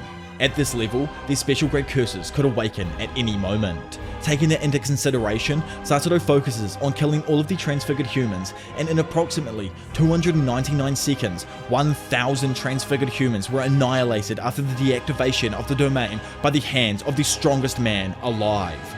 Immediately after, Saturo notices a small box appear next to him on the floor. With the stage set for their plan to succeed, Geto finally activates the prison realm. In a flashback before the battle, it's explained that the prison realm is the final remains of the Buddhist monk Genshin Impact. It is a living barrier capable of sealing anything, even Gojo. Jogo inquires about the conditions and Geto reveals that the target must stay within a 4-meter radius for 1 minute. Annoyed at the absurdity of this, Jogo threatens him, but Geto assures Jogo not to worry, as his version of 1 minute is slightly different. In the present, Geto orders the prison realm to open. The cursed object breaks out of its talisman seal and expands into a cycloptic curse with an eye in the center. The eye meets Saturo's gaze and he instantly attempts to flee. However, Geto reveals himself and greets Saturo as if he had never even died in the first place. Confused, memories of his best friend rush through Saturo's mind and he still can't understand how Geto could even be alive. He's sure he killed him himself, but his eyes tell him something else. When Geto said 1 minute to Jogo in the past, he meant 1 minute worth of time that processed within Saturo's 6 eyes enhanced brain. Although it was just a moment, 3 years worth of memories flooded in, causing the prison realm to instantly capture Gojo, immobilizing him and shutting off all access to his body's cursed energy.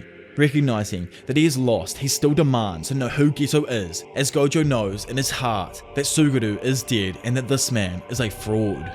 The man then removes the stitches and takes off the top of his head, revealing the true villain of the entire series, I think, and that he is indeed capable of switching bodies along with using that said body's possessed natural abilities. Saturo was still confident that Yuta will step in his place. However, Big Brain Geto argues Yuta Akotsu cannot become the next Saturo Gojo. He bids farewell to Saturo and tells him he will release him into the new world after his plan has succeeded. So, he will come back eventually. Meanwhile, down the line, Team Meimei heads towards Saturo's position. Suddenly, Yuji stops and as Yu asks what's up, he finds a small Mechamaru-like communication device randomly on his ear, asking if he can hear his voice. Yuji's quick to take it off and attempts to break it, but Kokichi quickly reveals that Saturo Gojo has been sealed. Back at the station, the imposter addresses Gojo and mockingly bids him good night, to which Gojo replies by saying that it might be good night for him, but for him, it's time to wake up. And Geto's arm suddenly moves up, grabbing his own neck. Geto is even stunned by this and tells Mahito his theory about the body and soul being separate must be incorrect. Saturo tells them to get this over with and Geto agrees, closing the gate and sealing Saturo Gojo at last. Meanwhile, Meimei doesn't believe Kokichi, but he provides information around his own death, saying that he was killed by Mahito on October the 19th. And that this puppet is simply a contingency plan. There are only 3 of these puppets in separate locations, and one was given to Meimei's team because they are the least likely to be the actual moles. Kokichi warns them that there is a curse user coming to attack them, saying that they are stronger than the Grasshopper and likely around semi-grade 1. Meimei wants to ignore them and reach Gojo, but Kokichi advises them to focus on taking down the 4 barriers that have appeared around Shibuya. All the teams on standby there have likely been caught inside a curtain and are unable to use cell phones. This goes for managers as well, so Kokichi tells Yuji to head back to Meiji Station and then go over to Shibuya above ground from there. Kokichi asks Meimei to defeat the curse user and clear the path for Yuji, to which she agrees. Kokichi understands the Jujutsu world and human society will be absolutely ruined if Gojo disappears, so he asks them to put their lives on the line to save him. Meimei notes that their enemies have arrived and this ugly ass curse user Abina appears with his Shikigami on a chain. Back at the Hikari building, Choso and Jogo finally awaken from their state after the unlimited void. Suddenly, the prison realm drops to the ground out of Geto's hand, cracking the floor. Inside, Saturo sits in an unknown area surrounded by skeletons and notices that time doesn't pass. He admits he messed up but believes everything will be fine because he has faith in everyone else. Teams Kusakabe, Zenin and Nanami all discuss the situation outside the curtain. Team Nanami agrees amongst themselves that the most concerning new development is the appearance of another curtain trapping Gojo and preventing sorcerers from entering. It's already been almost an hour since Gojo arrived in Shibuya, so from their perspective, it's difficult to understand why the enemy would wait until now. Nanami decides to head for the curtain's caster and asks Ino and Megumi to do their best to rescue civilians. All 3 teams of Jujutsu sorcerers then head into Shibuya at the same time. Outside the perimeter of the curtain, Ajichi talks on the phone with the other manager, Akari. He asks her to confirm the situation inside the curtain and get back out as quickly as possible. Ajichi plans to get everyone off duty involved, but before he can do that, he's suddenly stabbed from behind by the freaking creep, Haruta. Shigemo pulls his sword from Ajichi's guts and watches him fall onto the ground. From behind, a mysterious monk orders him to continue targeting the people in suits around the curtain's perimeter, then head inside after. Back in Shibuya Station, Big Brain Geto explains that the prison room requires time to process Gojo before it can be moved. Mahito suddenly notices one of Mechamaru's communication devices on the roof nearby and destroys it. Kokichi immediately relays the information about the enemy being unable to move Gojo to Yuji.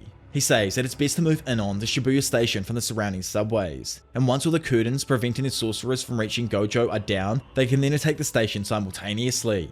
Yuji runs into the curtain, trapping civilians, and using his blinding speed and cursed energy, he clears out the group of transfigured humans to help rescue the civilians. Yuji keeps up the momentum and then climbs a large building with ease before yelling out to Nanami. Yuji's scream echoes throughout Shibuya, reaching the Nanami team. Yuji continues yelling, revealing that Gojo Sensei was sealed. Team Kusakabe hears this as well, and the news shocks Nanami, to the point he immediately changes plans. Megumi is also surprised to hear that his mentor has been sealed, and Nanami says that if it is true, then all humans in Japan are surely doomed. Geto gets Mahito, Jogo, Dagon, and Choso into a group and informs them of his next move. He will remain here to protect the prison realm and asks the curse users on how they plan on dealing with all of the sorcerers heading their way. Choso simply wants to avenge his brothers by killing Yuji and Nobara, to which Jogo says that Yuji is off limit for being Sukuna's vessel, but Choso simply doesn't care. Mahito tells Jogo to calm down and playfully reveals that he wants to kill Yuji too. After seeing Gojo in person, Mahito is confident that their side already holds a solid advantage over the sorcerers and that they can win without Sukuna's help. He expresses his unusually messed up smirk and instead suggests that they all try to kill Yuji. Annoyed, Jogo asks if Mahito is being serious and he replies that he is for real. Jogo knows that Sukuna isn't their ally and could cause them all to suffer, but the era of curses will still surely come regardless. He believes curses do not fear death and can walk their paths sincerely to achieve their goals. Mahito argues that even if a cursed spirit is constant along that path, they still live according to their desires. He acknowledges that reviving Sukuna is a legitimate strategy, but Mahito doesn't want to fight Jogo over it. Instead, Mahito turns it into a game. If he encounters Yuji first, he'll kill him, and if Jogo finds him first, he can use the fingers to restore Sukuna's power. Choso adds that if he finds Yuji, he will try to kill him as well. This annoys Jogo, but Mahito is excited to see that Choso wants to play too. Geto decides to pass on the game and stay behind with the prison realm. Jogo interrupts and argues that it's the safest and smartest strategy for them all to remain in place with Geto and wait for Yuji and all the remaining sorcerers to come to them. However, Mahito, Choso, and even Dagon run off once the game starts. Determined to not let them find Yuji first, Jogo runs off as well and inadvertently decides to take part. Instantly after, Geto notices Mimiko and Nanako watching him and says that the curses are smarter than them. They state that they helped with killing monkeys and demand Suguru Geto's body back as promised. They don't want the imposter using their beloved master's body any longer. Geto refuses though and tells the girls that they should make a binding vow whenever dealing with a sorcerer. He tells them to leave unless they want to be killed by their master's body. Just freaking insanely brutal, man. They disappear into the crowd and claim he'll live to regret this. But the imposter responds with a claim that it's been so long that he's forgotten what regret even feels like. Which is a pretty badass thing to say. Meanwhile, Yuji stands on top of a building in Shibuya and continues yelling for Nanami. After Nanami's team find him, Yuji and Mechamaru bring them completely up to speed as far as the situation revolving around Gojo. Nanami agrees coordinating an attack from the adjacent stations makes sense for a battle plan, but in order for that to work, they must lift the curtain first. Nanami asks Ino to take the first stairs and lower the curtain, prohibiting the sorcerers from entering the station, whereas he's going to head outside the curtain and meet up with Ajichi. Additionally, Nanami wants Ino to pass along any information to the other teams if he encounters them. After the grade 1 sorcerer leaves, Ino debriefs Megumi and Yuji so they understand the severity of failure in this situation. If Saturo Gojo disappears, the Gojo family falls out of power and anyone like Yuji who is being protected will be targeted by the Jujutsu higher-ups. Sorcerers in the community will fight for political power, and while they're doing that, all the curses and curse users that were held back by Gojo's presence will attack. This means if the Jujutsu High Sorcerers fail here in Shibuya, the age of humanity will surely be over in Japan. Meanwhile, on top of the Shibuya Tower, 3 curse users watch over the commission curtains. They're excited to hear that Gojo has been sealed. The old man wonders how this will affect Japan, to which Ogami replies that nothing will change, as curse users will curse and the cursed will die. Yuji tries to break through the curtain, preventing the sorcerers from entering, but the attack is ineffective and the barrier doesn't even budge. Ino is impressed with Yuji's striking power, but this just means that the curtain is incredibly sturdy. As Megumi's divine dog, Totality, kills transfigured humans in the background to save civilians, he suggests that they try and find a weak point in the curtain.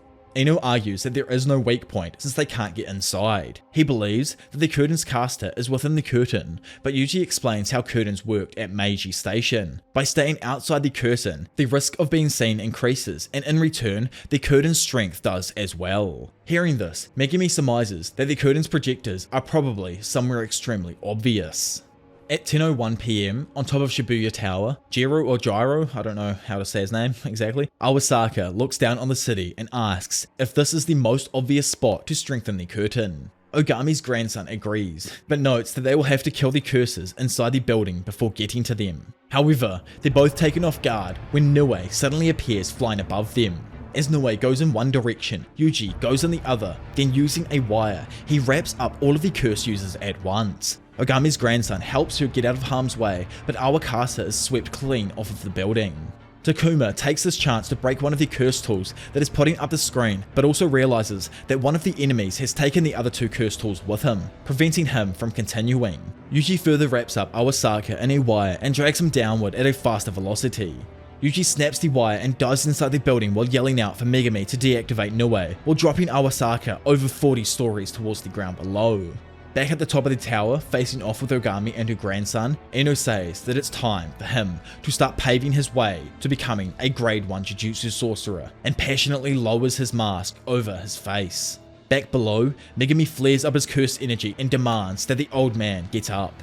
Awasaka stops playing dead and smiles at his opponents. Megumi reminds Yuji that they don't have time to waste, and he agrees. On top of Shibuya Tower, cursed energy flows from Ino's body as he activates his innate technique, Auspicious Beast Summon. Ino possesses a seance curse technique that allows him to become a spiritual medium by hiding his face. In doing so, he can summon and use the abilities of 4 auspicious beasts. First, Ino summons Kaichi and shoots a horn-like projectile with homing missile capabilities at the 2. However, Ogami's grandson puts his body on the line to protect her. Ino thinks that he wants to wrap up this fight as quickly as possible and get back to the first years because Nanami entrusted him with looking after them. He tells himself to understand the facts and control the self in order to eliminate one's ego. Meanwhile, Yuji and Megumi fight alongside the divine dog Totality against Awasaka. The boys don't find fighting the enemy difficult, but working together to be the hard part of this battle. They appear to be overwhelming the old man, but he remains completely unscathed despite all of their efforts. He slices at Yuji with a knife, but gets caught in the toad's tongue and flung into the bridge structure above them. However, he still isn't hurt. Annoyed, Megumi points out that they weren't meant to be wasting time. Back at the top of the tower, Ogami's grandson defends the old witch from Takuma's barrage of attacks while she continues chanting behind him. As Ogami finishes, her grandson swallows something and starts to transform into the literal civilian demon, the destroyer of freaking worlds, Daddy Toji Fushiguro. Though in typical Japanese mangaka cliffhanger style, like I can already see this being the point an episode ends on, it skips away back to December the 7th, 1989, the day Saturo Gojo was born. In the past, curse users were free and used their techniques to kill others for money. However, that all changed that day. With his presence in the world, the balance of the Jujutsu community was completely altered. The curse users were stripped of their freedom, and that feeling of dissatisfaction has stuck with Awasaka and Ogami ever since. In the present day, Awasaka continues fighting with Yuji and Megumi. He uses his lust for revenge on Gojo to fuel his anger in battle, and beats back the 2 first years.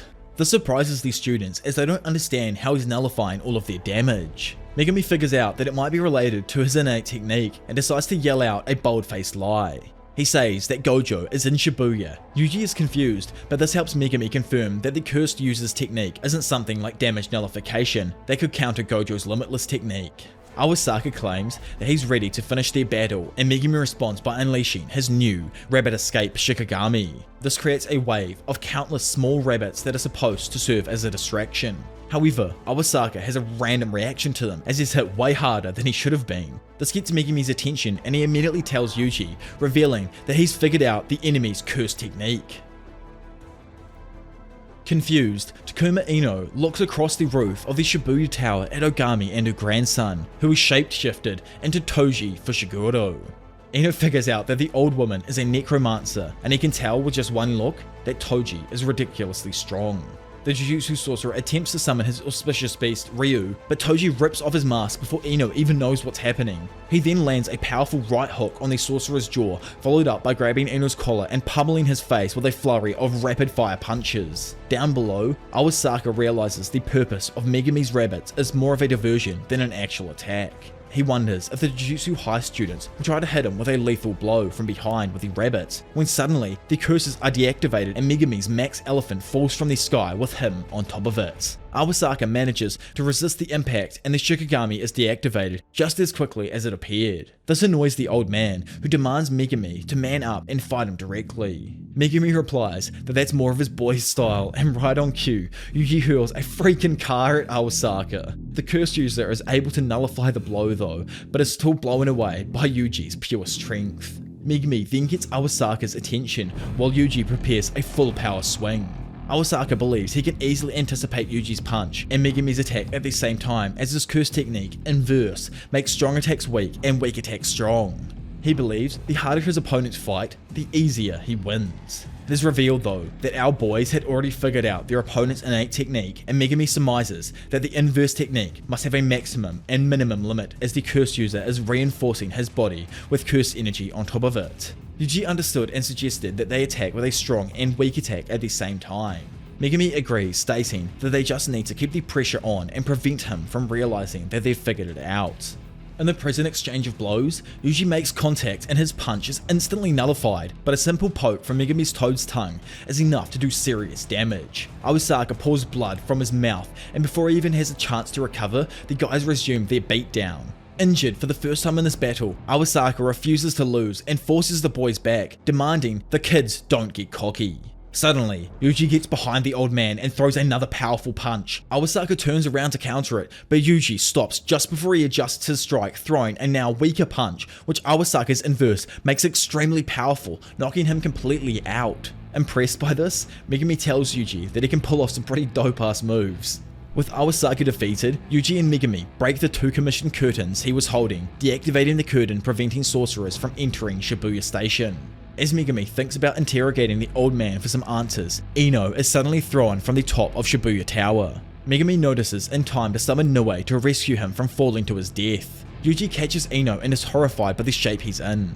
Above them, in Toji Fushiguro's form, Ogami's grandson comments that the curtain is down and asks what they should do now.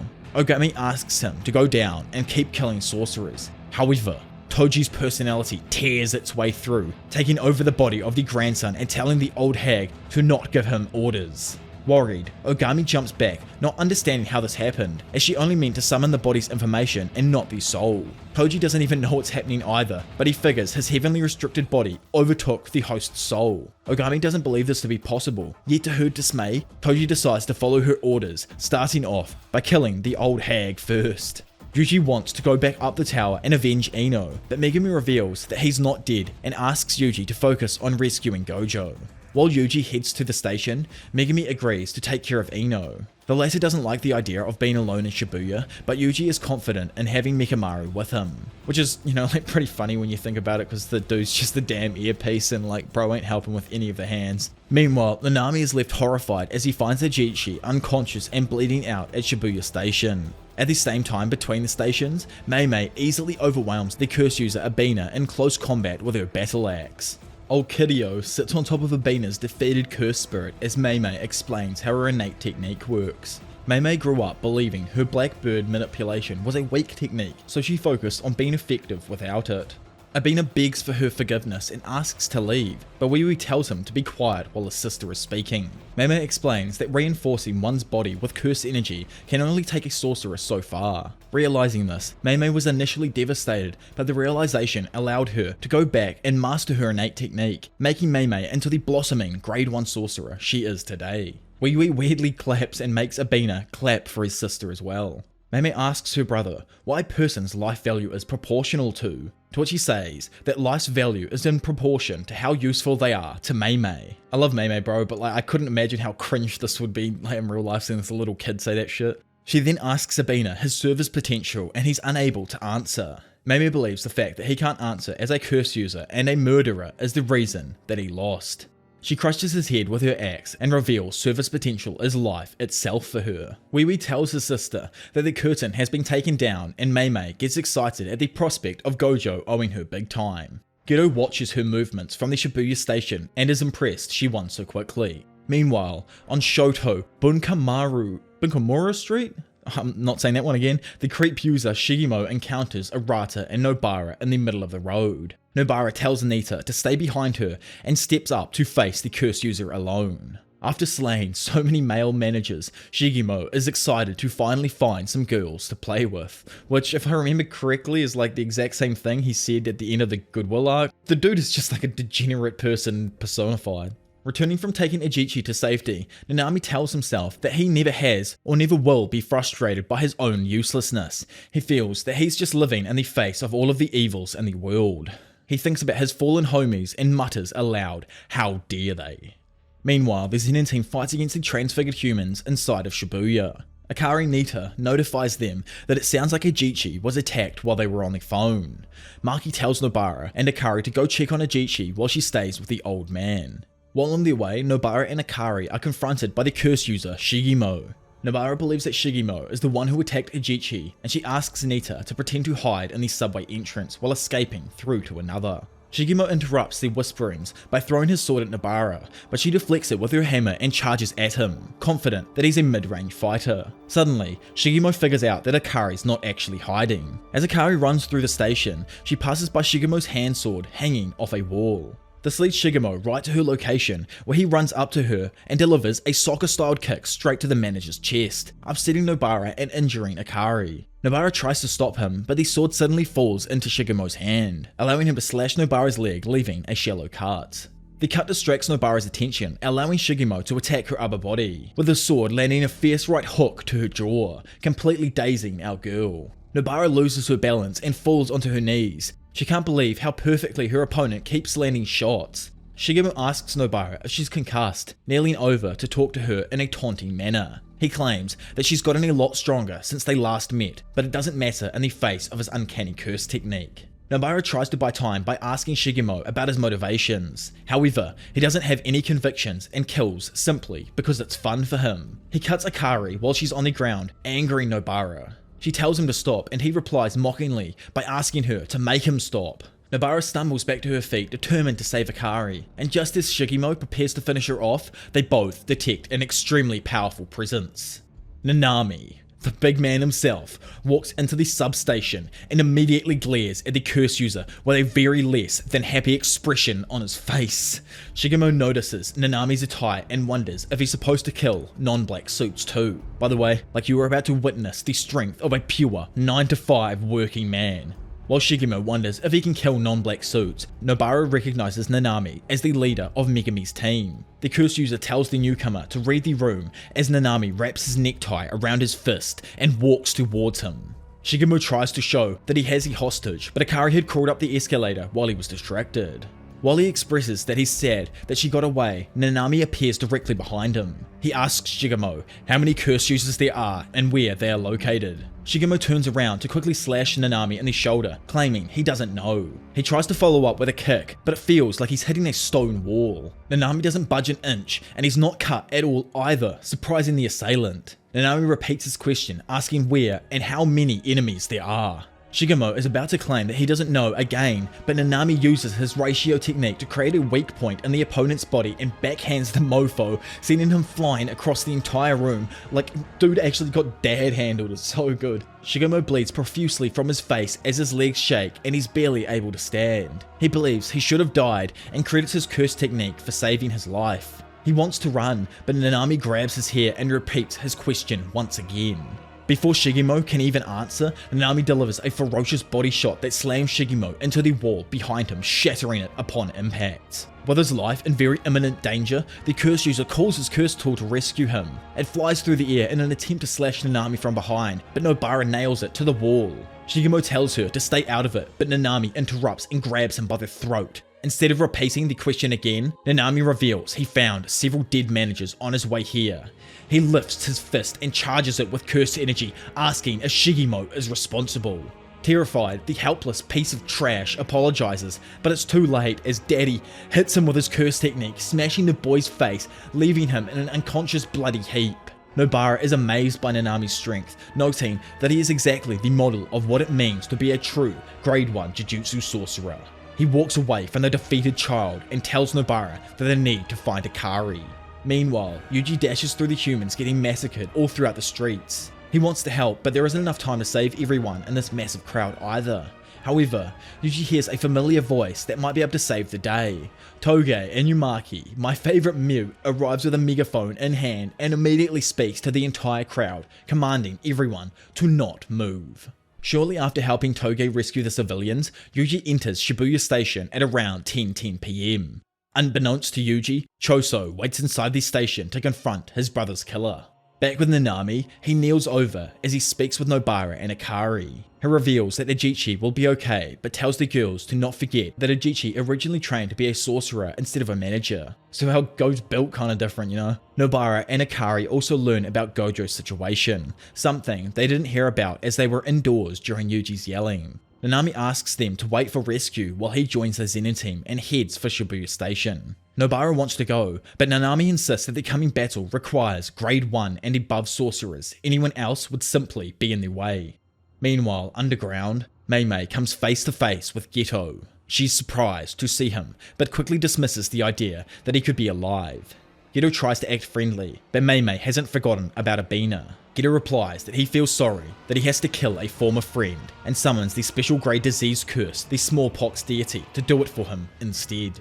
Mei is surprised to see him use curse manipulation, but still doesn't doubt her conclusion about him for a moment. Geto reveals that he doesn't have many curses left after the attack on Jujutsu Tech in the previous year, but the ones he does still possess are ones of pristine quality. He leaves the area telling Mei that if she can exercise the smallpox deity, then he'll be her next opponent. The disease curse immediately activates its domain expansion, trapping Mei inside a coffin. The curse chants grave, causing a large gravestone to fall from the sky onto the coffin. The curse then begins to count, but Mei breaks out before it ends. Wee initially watches in horror, but is excited to see his sister survive. Mei is impressed, stating that it's been longer than she can remember since her life had been in danger for even a moment. At the entrance to Shibuya, Yuji runs inside and immediately finds Choso, who recognizes him as his brother's killers. He activates his blood manipulation, Convergence, then uses the secret technique of blood manipulation called Piercing Blood. The ability shoots a condensed cursed energy reinforced arrow extremely fast at Yuji. Yuji is able to block it, but the attack is so fast it nearly pierces completely through his left arm. Yuji tries to close the distance right after the attack is done, and hits him with his divergent fist. Choso blocks the hit, but is left confused by the double impact. As the fight comes to a pause, Choso asks Yuji if his younger brothers left him with any final words. Choso clarifies that he means the two people Yuji killed, and the student laments about what happened with a sad expression on his face. He says that they didn't really have any last words, but they cried before they died. Choso was initially shocked, but is then quickly overcome with rage, causing the blood line going horizontally across his nose to bubble and distort in shape. Choso asks Iso and Kichizu to watch over him as blood behind him forms an intimidating face shaped by his malice. He tells his younger brother to take a good look at their older brother as he prepares to kill Yuji. Meanwhile, inside the smallpox deity's domain expansion, Mei is momentarily trapped underground beneath one of the disease curse's gravestones. The curse spirit counts down from 3 again, but Mei breaks out of the trap in time. Having experienced this a few times now in the fight, Mei understands the process of the technique. First, the target of the domain is trapped inside a coffin and then buried underground when they're hit by the weight of the large gravestone. Lastly, the curse counts down from 3 and the target is infected with the smallpox disease.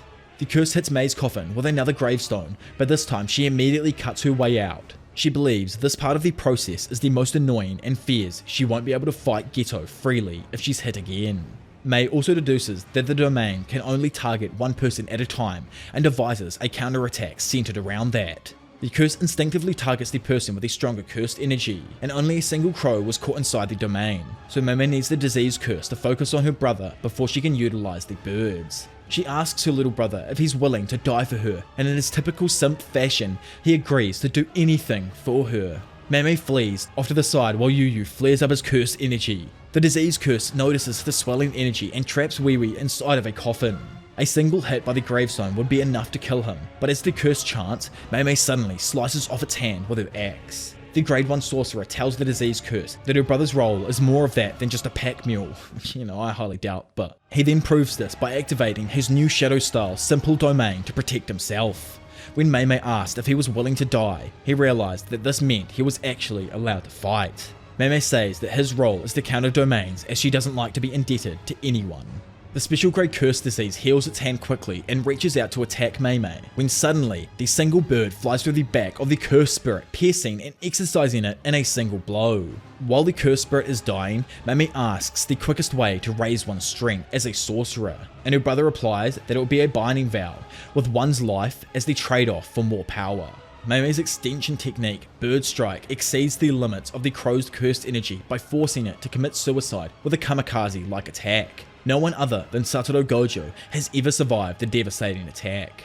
With them defeated, Mei declares it's time for the main act. She calls a flock of crows to her side that fill the underground subway and asks if they're ready to die for her.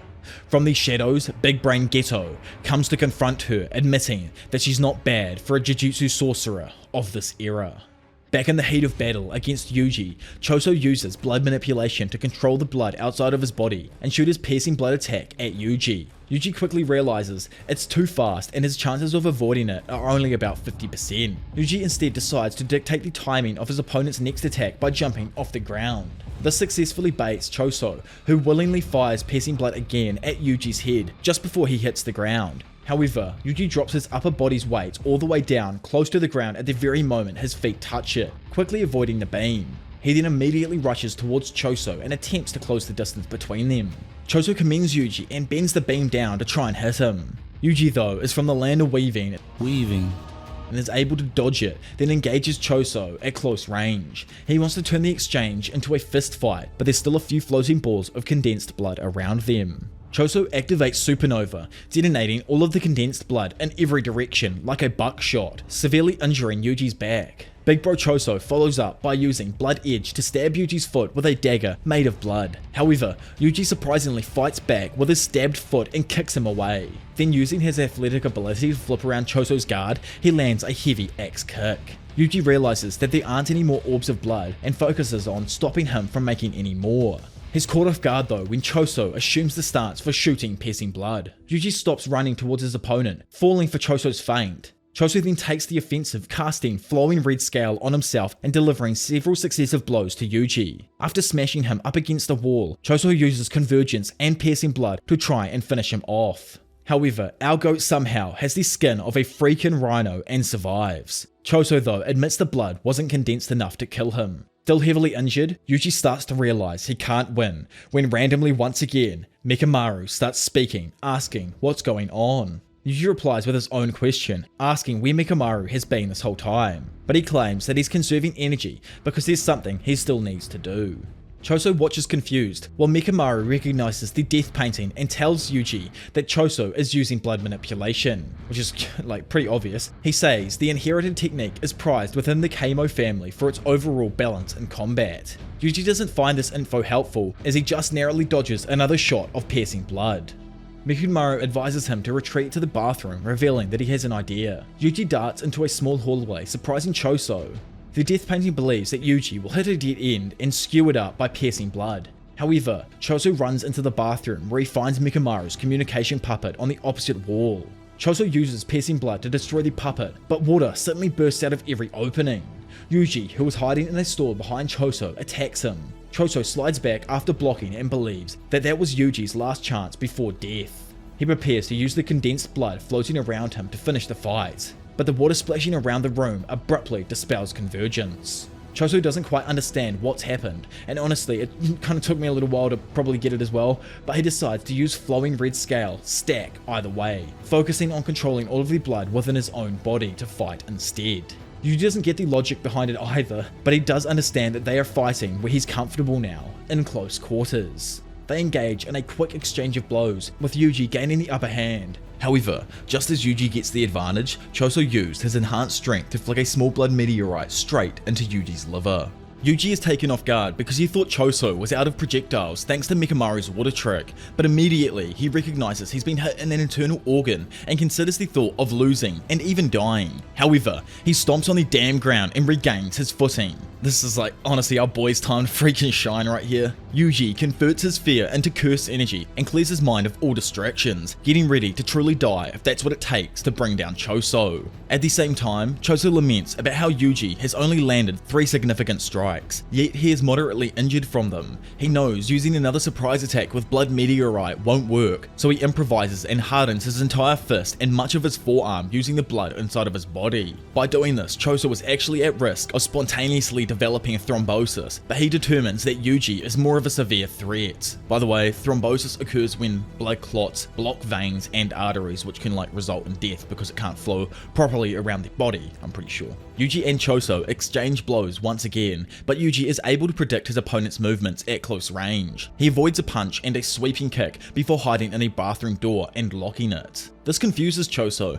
but Yuji suddenly bursts through the door and drop kicks him in the face. Choso narrowly blocks with his hardened hand, but Yuji locks his leg around his opponent's head and throws him with a flying scissor takedown. While Choso is staggered, Yuji closes the distance and flashes his right hand as a decoy to land a hard left blow to the body. However, something just doesn't feel right to Yuji, and Choso abruptly cracks his collarbone with a violent hammer fist to the shoulder. This creates a gaping dent where Yuji's shoulder should be, leaving him vulnerable to Choso's next attack. The death painting finishes the fight with a crushing blow to Yuji's stomach that sends him across the room, crashing into a wall. Choso lifts his robe and reveals that he had hardened part of his body Yuji attacked. Seeing this, Yuji falls unconscious, still barely breathing. Choso wants to finish him off, and before doing so, tells the Jujutsu sorcerer to ask his brothers for forgiveness on the other side. However, something freaking mental suddenly stops Choso. I'm gonna leave you all freaking confused until probably the next Jujutsu Kaisen explain video where I go over the next arc. This moment is freaking huge.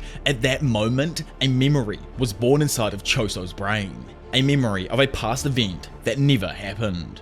Sukuna watches this from his innate domain, disappointed with Yuji's performance. He calls the student worthless and can't believe he lost to such an inferior opponent. Suddenly, Choso's head begins to throb and he stumbles away from Yuji, abruptly stricken with a headache. He recalls eating peacefully at a picnic table with all of his brothers, somehow including our boy Yuji. They were both eating together with Iso and Kachizu, as well as all of the other 6 brothers who were still sealed. Yuji even passed him some food and called Choso his big bro. So yeah, obviously I joked about big bro Choso, but maybe I wasn't at the end of the day. Maybe big bro Todo and Choso is a thing, who knows. When the memory ends, Choso bends over forward as sweat drips profusely off of his face. He doesn't understand what's going on and asks himself why Yuji was a part of that recollection.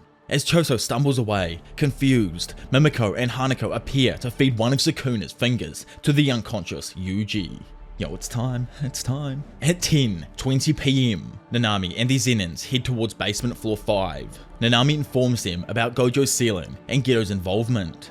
Naobito mentions he wouldn't mind the decline of the Gojo family, prompting Maki to tell him to leave if he's not going to help. The head of the Zenin family believes Maki is the one who should go home. Nanami actually even agrees with Naobito, having left Nobara behind due to the danger of this mission. Maki though believes she's more useful than her drunken grandfather. Irritated by hearing this, Nanami asks Naobito if he's been drinking, and the sorcerer claims he's done nothing of the sort. As they reach the lower floors of the station, Nanami thinks maybe he should have gone alone. Maki notices something while they're running through, and Nanami sees it as well. An octopus-type curse hiding behind one of the pillars in the open area. Nanami draws his sword and prepares to exercise him when suddenly, Naobito appears behind the curse. He traps the premature Dagon in a frame using his curse technique, and while immobilized, he lands a heavy strike that sends the curse flying across the room. The impact severely injures the cursed womb, causing him to vomit up skeletal remains of the non-sorcerer humans he ate earlier. Writhing in pain, Dagon calls out to his allies, including Hanami. However, after realizing Hanami is dead, it enrages him and forces an evolution. Dagon leaves his cursed womb behind and evolves into a much larger and fishier form. As he generates a sphere of water on the tip of his finger, Naobito prepares for the incoming attack, and Dagon unleashes a furious current that floods the entire area. Maki stabs her spear into one of the pillars and stands on top of it to avoid the water. She's shocked by the pure volume of the water the cursed spirit is outputting. However, much of the water that comes Naobito's way is trapped within the frames made by his curse technique. Naobito asks the cursed spirit if he knows how many frames there are in an animated sequence. While Dagon is distracted by the old man, Nanami gets above him and strikes using his ratio technique. Dagon appears to block it, but he's abruptly sent crashing into the ground. Nanami attempts to follow up with an attack of her own, but Dagon grabs the blade of her curse tool. Before he counterattacks, Naobito traps him inside a frame though, and Nanami dives down to strike the cursed spirit. Yet, Dagon is able to protect himself by generating a whirling shield of water that circles around him. Maki laments being saved by Naobito, humiliated by the fact she would have died if he hadn't stopped Dagon earlier. The old man playfully slaps Dagon's shield of water and commends him for being able to pull off multiple simultaneous curse techniques. He recognizes Dagon has massive amounts of cursed energy and likely more techniques up his sleeve. In order to counter, Naobito leads the way and claims they'll all crush him with speed before he can activate any more moves. Naobito, Nanami, and Maki all start attacking Dagon's water shield as fast as they can in rapid succession. Each of them gradually begins to pierce into it until Naobito's fist breaks through completely. Before he's hit, Dagon causes the water to explode as a distraction and levitates above Maki and Hanami. However, Naobito suddenly appears behind Dagon, saying he foresaw the curse attempting to flee up high. He kicks Dagon onto the ground and follows up with a barrage of brutal blows that overwhelms the curse. Dagon admits that the old man is the main problem in this Jujutsu battle, and that he's even faster than Jogo. He then attempts to form his fingers together to create a hand sign, but Naobito unleashes a flurry of punches that pound Dagon into the ground. Despite Naobito's best efforts though, an uncanny seal forms on Dagon's stomach area, allowing him to cast his domain expansion, Horizon of the captivating Skanda. Inside this coastal type domain, Nanami and Maki are both suddenly bitten by Piranha Shikigami. The domain's guaranteed hit creates fish Shikigami that don't even exist until they hit the target, which is honestly like just cracked. Naobito though is easily able to counter the domain's can't miss attack with his secret art, Falling Blossom Emotion. Dagon figures that the head of the Zenin family had some kind of trick up his sleeve considering his skill level. Because of this, he decides to focus 70% of his power on Naobito and the other 30% on Nanami. Man obviously just completely forgot about Maki. He unleashes his Death Swarm technique, calling upon a swarm of Shikigami to attack his foes. Knowing the Shikigami will instantly eat them alive, he warns Maki to attack without hesitation. His warning is interrupted though when the Shikigami abruptly appear to devour him first. Naobito manages to resist the wave of Shikigami using Fallen Blossom Emotion, but still recognizes the situation does not favor him. He notices that the force of the Shikigami isn't slowing down at all, and wonders about the technique connected to the domain.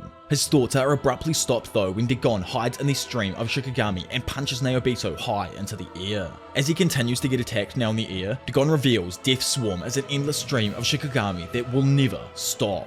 Dagon turns to Maki and says that she's the weakest here. He quickly gets behind her and kicks her hard into the forest area on the beach. Despite the heavy hit, Maki survives and tells the octopus to finish her off in one hit if he's going to insult her strength.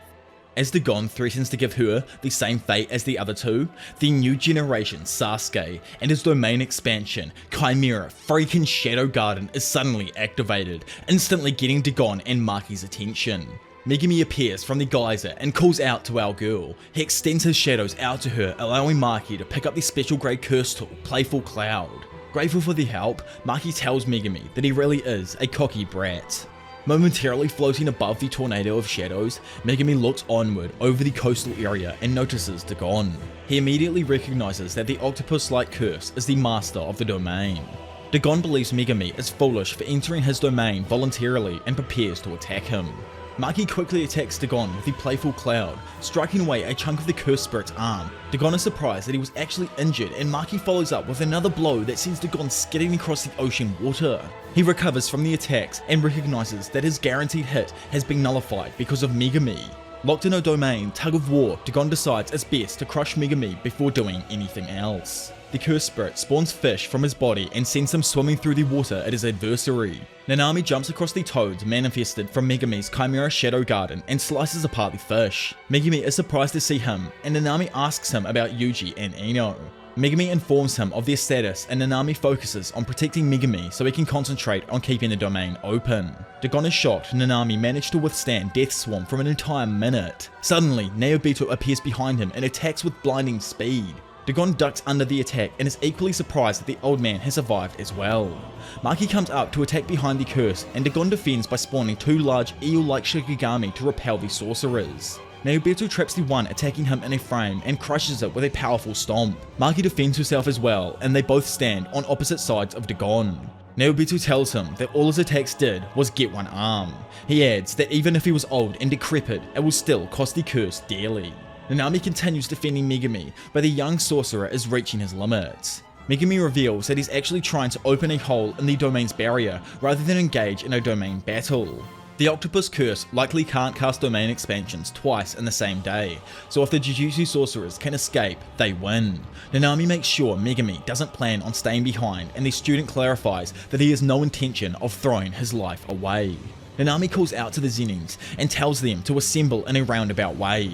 They put their trust in Nanami's words and rush towards him. Dagon is confused for a moment, but he quickly figures out his adversary's plan. He panics and rushes to stop them. Nanami believes it's too late as a hole appears in the ground below Megumi that leads outside of the barrier. You guys don't even have a clue what's about to happen if you haven't read this before. Like, hold on to your damn seats. As everyone assembles, okay? As everyone assembles around this hole, something unexpected happens. Before the sorcerers can even exit the domain, Toji, my father himself, Fushiguro, suddenly enters through the hole, and they're all forced to bear witness to the flesh of the man who is truly free in all of his overwhelming intensity. Toji makes his way into Dagon's domain through the hole that Megumi had made in the barrier. Surprised, Megumi looks up at the man floating in the air. Maki notices the intruder is a human Jujutsu sorcerer, and Dagon wonders why his adversaries would let someone in rather than escape. Then in an instant, Toji disappears from sight, suddenly grabbing on to playful Cloud with blinding speed. He easily snatches the curse tool from Maki, throwing her aside to arm himself with a playful Cloud. Maki didn't even notice any curse energy, so she's shocked that she actually lost in an exchange of pure strength. Megumi then reveals that the hole he had just opened in the barrier has been closed, and it won't be easy for him to open another. Naobito is the only one amongst them who recognizes who Toji is. Upon uttering his name, Naobito notices the sclera of Toji's eyes filled completely with black. Though Ogami's science technique had the capability to continue after death, it was never meant to last forever. The technique is supposed to end when the host's cursed energy runs out. However, the grandson's soul did not possess any cursed energy as well, and Toji's body that overwrote it did not consume cursed energy. Therefore, it will never end, and now Toji can only fight completely on instinct until the vessel breaks. He is a puppet of pure carnage and destruction. Dagon honestly messes up really bad like right here. He notices Toji has no cursed energy and says that he's a complete waste of time. He summons a Shikigami to attack, but Toji obliterates it in a single swing. With insane speed, he then follows up with a barrage of 3-section staff strikes that injure Dagon's head, sending him flying back. Surprised, Dagon recognizes that he grossly underestimated Toji's superhuman speed and power. He tries to summon a swarm of numerous smaller Shikigami to attack, but Toji continues to get faster. While running on water like the god he is, Toji effortlessly rushes through all of the fish, striking them apart with a curse tool on his way to attack Dagon. Dagon then summons his hardest and most powerful Shikigami to repel Toji. However, it's dispatched just as easily as the rest. It's explained that Playful Cloud is the only special grade curse tool without a curse technique imbued into it. It is pure and solid power that depends entirely on the wielder's strength. In Toji's hand, he annihilates Dagon's water shield in a single blow, slamming the curse's head violently into the sand. Dumbfounded by the newcomer's domination, Maki can only watch in amazement with everyone else. She asks Naobito who the man is, but he says that Toji is just a ghost. Nanami tells Megumi to hold on to his domain for just a little bit longer because they're going to need to bet on Toji. Back with Toji, he rubs Playful Cloud together to sharpen its shape. Injured, Dagon barely stands back up and comes to the realization that he's really about to lose to a human without any cursed energy.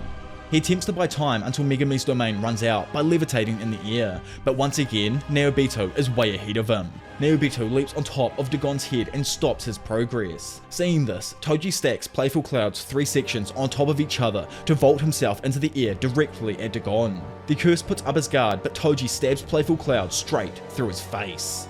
Dagon believes he can still fight, but Toji brutally threads Playful Cloud through Dagon's head and stabs him in the eye as well. He then breaks the chain connecting the 3-section staff together and rapidly uses both sharpened sides to obliterate Dagon, actually like shanking the Shikigami to death. The domain is dispelled and Maki is shocked that one lone fighter was able to exercise such a powerful curse spirit single-handedly. Megumi is exhausted from holding his domain for so long and takes the moment to catch his breath. Nanami knows that if Megumi hadn't shown up, they would have all been killed, but now they have a new problem. They can't be sure if Toji is on their side or not. Toji is still fighting on instinct, baring his fangs at the strongest person around. Megumi may be exhausted, but he's by far the least injured, so Toji drags him outside of the station in an instant. Before Megumi can even process what's happening, he finds himself outside on the road. Megumi lands safely, but he looks back across the street at his opponent with a surprised expression. He claims that this ridiculous level of speed even passes Sukuna's from back when they fought earlier in the series. Honestly, love how Megumi doesn't even realize that this guy's actually his dad. I really can't wait for the day in the series where he finally finds out who Toji Fushiguro is, or like who Toji Zenin is, because that's who he knows him as, I'm pretty sure. Maki yells out of concern for Megumi, but she's immediately interrupted by a new presence behind her. Jogo arrives, mourning Dagon and bidding farewell to his friend. Jogo tells Dagon to leave the rest to him and that he looks forward to their reunion in the wastelands.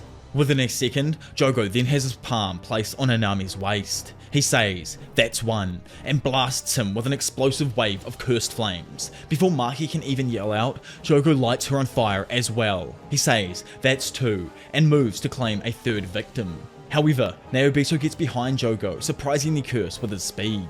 Naobito's innate technique, projection sorcery, divides a single second into 24 frames and uses his field of view as the projection's angle of view. By doing so, Naobito can trace a predetermined set of movements to perform within those 24 set frames. Additionally, anything touched by Naobito's palm who doesn't abide by the 24 FPS rule while moving will be frozen in an animation frame for 1 second. So pretty much they have to do the exact same thing as Naobito, otherwise they'll be frozen in a frame and he'll be able to hit them. The predetermined set of movements cannot be adjusted once started, and its trajectory cannot excessively ignore the law of physics. Naobito was born with a natural sense of strategic timing and movements, so much so, he was deemed the fastest Jujutsu sorcerer excluding Gojo.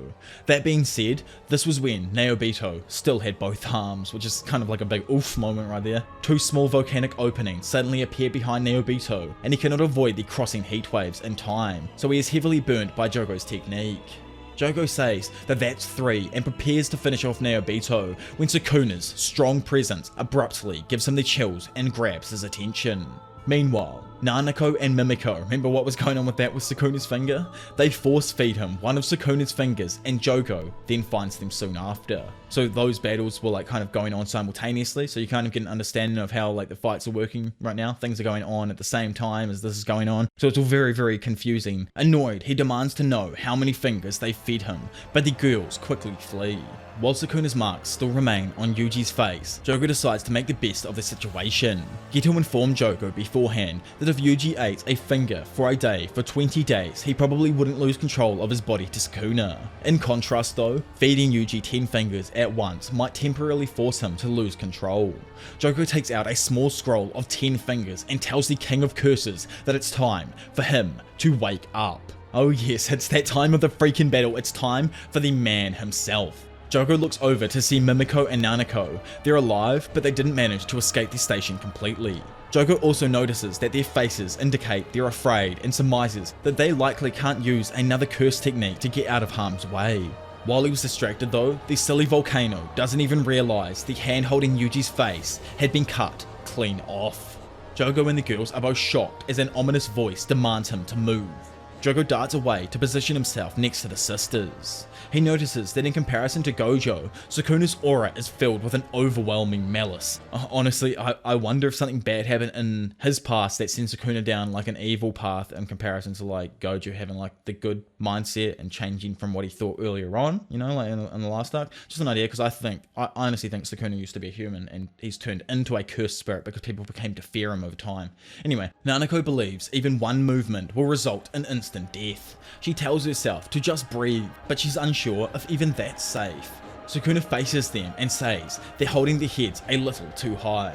The girls instantly drop along with Jogo, but his isn't low enough. Sukuna creates a giant gash in the wall behind the trio that cuts off the top of Jogo's head. The cursed spirit begins to bleed profusely across his face as Sukuna tells him that one knee was still too high. Sukuna walks up to the girls, and Nanako uses this chance to ask Sukuna if he can free Suguru Geto by killing the person inhabiting his body. Nanako claims to know where another finger is and will tell Sukuna in exchange for helping them. Sukuna tells the girls to raise their heads and gives them a smirk. Suddenly, Mimiko's head is severed. Displeased, Sukuna asks if Nanako thought she could order him around for just a few fingers. Desperate for revenge, Nanako aims her cell phone camera at Sukuna and attempts to activate her innate technique. Sukuna activates his first though and slices the top half of Nanako's head clean off. He follows up by dismantling her entire body into tiny cubes, then literally slices her into nothing but a gruesome spray of blood. Sukuna catches Nanako's phone and surmises that the camera is connected to her curse technique. Sukuna says Jogo is next and asks what he needs. However, Jogo doesn't claim to need anything. This confuses Sukuna and Jogo clarifies his objective is to simply fully revive him. Jogo implores Sukuna to make a binding vow that will let him take over Yuji's body permanently. Sukuna refuses this though, and reveals he has his own plans, surprising Jogo. Amused by the cursed spirit's desperation, Sukuna offers a token of his appreciation for the 10 fingers. He challenges Jogo to land even one hit on him. If Jogo can achieve this, Sukuna agrees to work with his group for now, and kill every human in Shibuya, except for one. To which Jogo willingly accepts. Meanwhile, back with father and son, Megumi tries to visualize winning, but Toji is far too much of a monster to even fathom defeating. Megumi activates his rapid escape when both fighters notice Sukuna's presence suddenly appearing in Shibuya. Megumi uses the torrent of rabbits as a distraction to create distance from his adversary. He also summons Toad and asks himself why he just felt Sukuna. Toji instinctively charges into the swarm of rabbits and nearly stabs Megumi with his sharp and playful cloud, but Megumi dives onto the ground and avoids it. Running low on cursed energy, Megumi's sole advantage is that Shoko is stationed somewhere in Shibuya. Flashing over there, Yaga says Ajichi and Ino would both have perished if not for her, but Joko says that that's only thanks to the principal's quick thinking. They set up the station before Nanami even contacted them, freeing him to help up with the mission. Honestly, I think Yaga might actually be the mole who was feeding stuff to the higher-ups and it wasn't even Kikichi in the first place. Back in the battle, Toji chases after Megumi and nearly stabs him from behind. Luckily, Toad's tongue pulled Megumi away down an alleyway to avoid the attack. Megumi understands that Toji made short work of a special grade and his Shikigami are no match for him. He needs to focus on sacrificing his body rather than his Shikigami and decides it's best to limit any injuries to something Shoko can quickly handle. As Toji stands at the end of the alleyway, Megumi surmises that he has to predict his opponent's timing because of his speed and understands that any flaws in timing will surely result in death. Toji suddenly blitzes Megumi and nearly stabs him again, but his foot submerged inside Megumi's shadows. Megumi summons a sword from his shadows and attempts to stab Toji with it. However, Toji disappears in an instant, avoiding it with insane speed. Megumi believes that he's out of options when Toji suddenly recalls a memory of his past. It was the time when Toji agreed to meet with Naobito in order to sell his son to the Zenin family. Toji believed that Megumi would have potential and he could possibly make something of himself in the future. Toji never fit in, but he thought that it would be the best way to take care of him in the long run. After not speaking a word since Megumi met him, Toji suddenly asks Megumi what his name is, to which the goat answers perfectly, saying, Fushiguro. Proud that his son chose Fushiguro over Zenin, Toji stabs himself in the head, killing his vessel in order to save his son from his mindless rampage. His body collapses, shocking Megumi with the outcome of it all. And honestly, this is why Toji is a GOAT. Like, yeah, he's strong and his battles are probably the most hype at this point, but the dude literally killed himself for his son. As soon as he knew it was him, he instantly did it, like pure Chad dad. As soon as he knew that his son chose Fushiguro over Zenin, he was like, yeah man, I'm out of here. Megumi kneels down and examines the body of his deceased opponent. He notices that his face has changed back into Ogami's grandson, and admits he was lucky that this man decided to end it. Megumi thinks about what Naobito said about Toji, and what his opponent said about rejecting the Zenins. However, Megumi is still injured from the fight, and decides to go see Shoko as soon as possible. Suddenly, Megumi is slashed from behind by the dickhead creeper Shigemo. Shigemo's nose and teeth are still broken from his fight with Nanami, but he's alive and somehow moving. Meanwhile, the Kusakabe team wanders aimlessly around Shibuya. Inumaki confirmed he relocated all of the civilians somewhere safe, and that Saturo Gojo has been sealed. Panda believes they need to hurry, but Kusakabe keeps coming up with excuses to keep Panda's urgency at bay. The Kusakabe team is interrupted by the appearance of two curse users, Suda and Negai, or Suda and Negi, I don't know how to say. They are two former commanders of Geto, and 3 of their foot soldiers are behind Kusakabe and Panda as well. Kusakabe relishes the opportunity to fight with other sorcerers because it can buy him more time. He asks for the sorcerers' motivations and tells them to take as much time as they want. Nanami reveals that they've inherited Suguru Geto's will. She and Negai intend on helping Big Brain Geto now, despite Mimiko and Nanako's misgivings. Skipping forward to the conclusion of Minami's story, she asks if Kusakabe surrenders. Kusakabe is disappointed the story finished quickly, but is still happy as the situation is too good to pass up. Kusakabe activates the new Shadow style Evening Moon sword drawing. Negai takes that as his enemy's answer and begins activating a technique of his own. Their fight is abruptly interrupted by an explosion that detonates an entire building behind Negai. There, Sukuna pummels Jogo through the air and dominates their fight. As the latter falls, injured with blood spilling from his mouth, Sukuna asks if that's all he's got, and Jogo replies, not yet. Jogo prepares a fire attack by concentrating flames between his palms, but Sukuna uses his innate technique to slash Jogo's arms apart. While the cursed spirit is still reeling, Sukuna smashes his head with a violent hammer fist. The impact sends Jogo crashing towards the ground, but Sukuna catches up to him with a quick dive in order to smash his face directly into the top of a tall building. Sukuna and Jogo crash through all of the floors of the skyscraper, which severely injures Jogo. As the moonlight shines through the broken roof of the building, Sukuna looks down on Jogo and says the moon's illumination makes it easier to see how pathetic he is. As Jogo struggles to regenerate his dismantled jaw among other injuries, he recalls Geto telling him his strength is comparable to Sukuna with 8 or 9 fingers absorbed. Despite knowing he'd be outmatched, Jogo contemplates to himself that he didn't expect the difference in their strength to be this great. Sukuna suddenly appears behind Jogo. The King of Curses grabs his opponent's collar and lifts him up, telling him to keep going until the fun stops. Flames erupt from all of the forcefully opened holes in the building, further destroying the structure. Sukuna though escapes out of the building into the street. Chasing him, Jogo follows up using his strongest curse technique, Maximum Meteor. For those who don't know what a maximum technique is, pretty much that there is just like the strongest kind of like innate or like ability that someone can use outside of a domain. Anyway, the Kusakabe team and the curse users around them notice the battle going on nearby. Kusakabe and Panda attempt to flee and are intercepted by Negai and Suda's henchmen. Suda tells the underlings they don't have time to fight, but Kusakabe quickly cuts them down with new Shadow style Bato sword drawing. Kusakabe tells the remaining sorcerers they need to flee and get away from the fighting special grades. However, Sukuna appears next to Kusakabe in an instant and says he won't allow any human to run. Sukuna declares that all humans in his vicinity aren't allowed to move until he says so, or else he will kill them. This leaves all of the sorcerers forced to watch as Maximum Meteor falls, drawing closer to killing them all.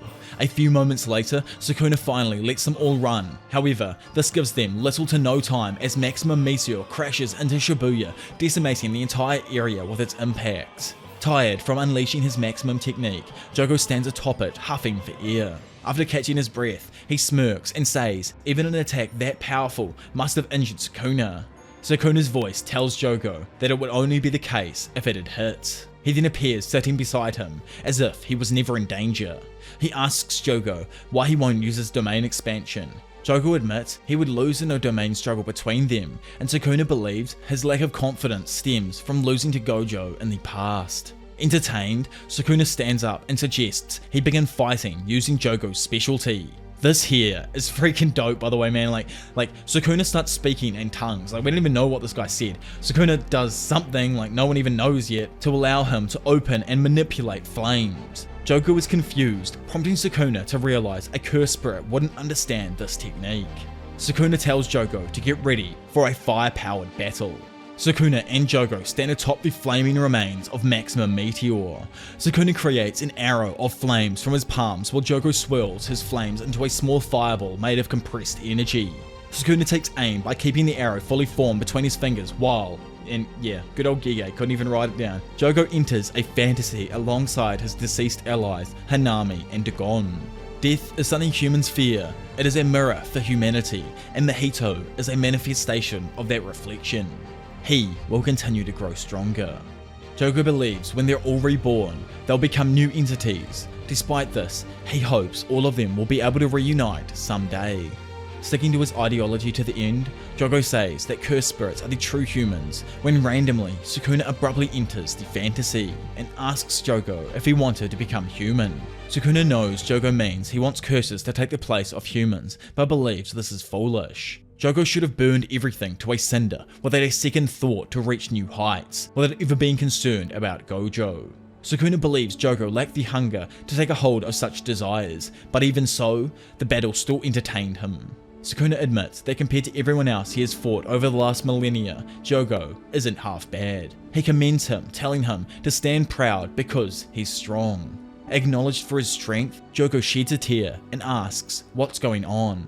Back in reality, Sukuna answers Jogo's smoldering corpse, claiming that he doesn't know either. Immediately after, the monk Urume comes to escort Master Sukuna, which leaves him surprised as he is someone from the past. Elsewhere, at 11:07 PM, exhausted and injured, Megumi slowly walks away from his assailant. He tells Shigemo that the 10 Shadows technique begins when the sorcerer who inherited the technique receives 2 divine dogs. Remember, this battle was going on between Shigemo and Megumi? In order to use other Shikigami, they must be summoned and defeated by the sorcerer with the help of the divine dogs. This allows the user to gain more Shikigami, repeating this method until they can amass up to 10 different ones. Uninterested in Megumi's stalling, Shigemo asks if the sorcerer is done talking. Megumi crosses the road away from the curse user, leaving a trail of blood behind from his injuries. Shigemo notices that Megumi isn't letting him get close despite being on his last legs. Even so, Shigemo feels like he won't even need to finish off his adversary. Moments later, Megumi collapses and hits the ground with a hard thud, proving this point. Megumi struggles to get back up, but continues to divulge how his technique works either way, saying that other people can help with the exorcism ritual, but this will nullify the technique once it is defeated. This makes it a pointless exorcism, but even a pointless exorcism has its uses. Gojo Sensei explained to Megumi why the Zenin family and Gojo family are on such bad terms. Hundreds of years ago, the heads of each household killed each other in a battle. The Gojo family head was a limitless user with the 6 eyes, and the Zenin family head possessed the 10 Shadows technique. Saturo implied that Megumi could possibly rise to his level one day. However, in the present, Megumi still doesn't quite believe he could become stronger than his mentor. So in a moment of utter despair, he decides to use his last resort, as he believes the head of the household at that time that defeated the 6 eyes to use the 10 Shadows technique this way as well. Meanwhile, Jogo's Maximum Meteor hits the ground in the distance, getting Shigemo's attention. He asks himself who the show-off could be, and Megumi redirects his attention back to his explanation. Megumi finishes divulging his technique by revealing that a 10 Shadows technique user cannot use a Shikigami unless it has been exorcised. However, they can be summoned at any time using an exorcism ritual. Shigemo turns back around and notices Megumi's sudden influx of cursed energy. The Jujutsu High student claims that not a single 10 Shadows technique user has ever been able to exercise the Shikigami he is about to bring forth. Megumi summons the 8-handed, sword-divergent Scylla Divine General Mahoraga, dragging his opponent into an unbeatable exorcism ritual. Shigemo realizes the grim situation he's currently in and Megumi, who's also on his last legs, silently apologizes to Yuji for what he's done, then tells Shigemo good luck before passing on.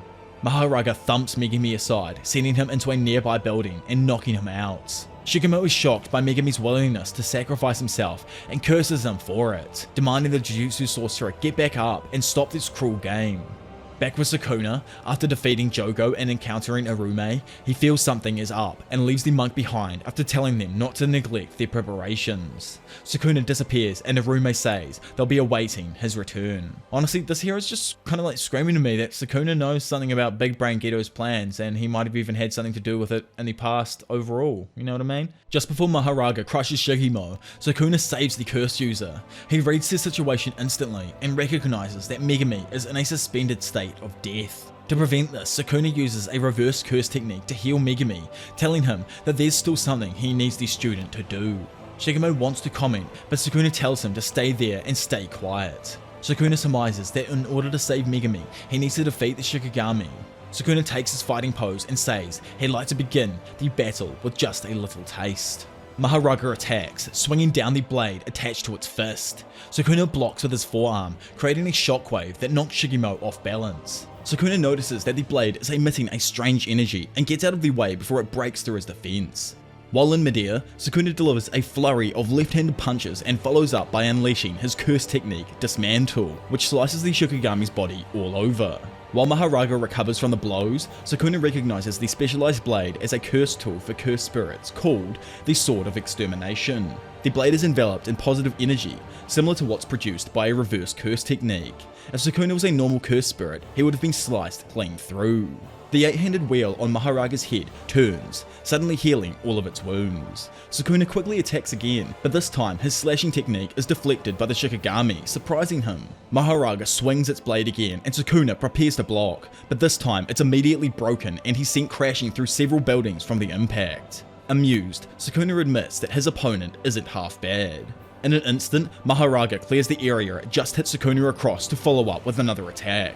It attempts to stab Sukuna in the face, but he jumps above the blade, kicking his opponent at the same time. Sukuna mounts his giant opponent's arm and places his right arm on the Shikigami's face, stating that it's his turn now. Sukuna activates his slashing technique, slicing the entire building in half. The impact sends the Shikigami falling out of the structure, only for Sukuna to follow up and kick it straight into the ground. He lands beside the Shikigami and assumes it will heal again based on his observations. The 8-handed wheel turns and all of its injuries disappear just as expected. Sukuna compares this ability to Yamato no Orochi. For us weebs that want to know, is like a legendary 8-headed and 8-tailed Japanese dragon. Think like Orochimaru when he comes out of Sasuke and Itachi ends up shanking him with a dope-ass sword. That's kind of like what I'm thinking here. I'm pretty sure it's taken off that same kind of idea. Mahoraga's first attack was reinforced positive energy. When that didn't work, it adapted and reinforced its second attack with cursed energy. Additionally, it was able to see Sukuna's curse technique and deflect it. Both of these things happened after the 8-handed wheel turned for the first time. Furu's incarnation of the 10 sacred treasures and the 8-handed wheel represents a complete cycle of harmony. With this information, Sukuna deduces that the Shikigami's technique allows it to adapt to any and all phenomena. Sukuna admits that if Megumi had unleashed this creature when they fought the first time, it may have been able to beat him. He thanks Megumi for showing him the way and activates his freaking domain expansion, the insane, malevolent shrine. Man, I honestly just love how much Gege goes into depth on Japanese mythology, along with like Indian and Chinese and other like sick as fuck cultures, and like intertwines them all into a story. It like really reminds me of what it felt like back when I was a little kid to probably get into a series like Bleach or Naruto. It's just so good. I absolutely love it. Sukuna's technique is divided into two types of slashing attacks, the default slash dismantle and the other cleave. The latter can be adjusted using curse energy to cut down the target in one fell swoop. Malevolent Shrine, unlike other domain expansions, does not manifest a separate space using a barrier.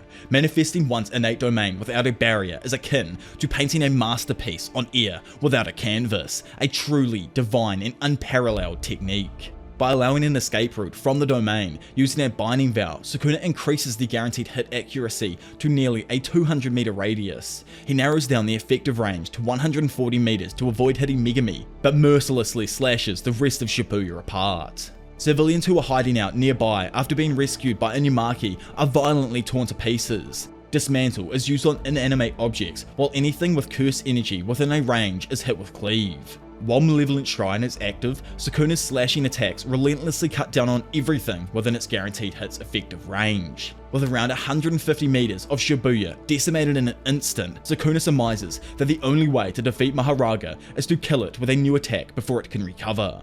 However, Mahoraga has not only adapted to Dismantle, but to slashing attacks in general, meaning Sukuna needs to act quickly.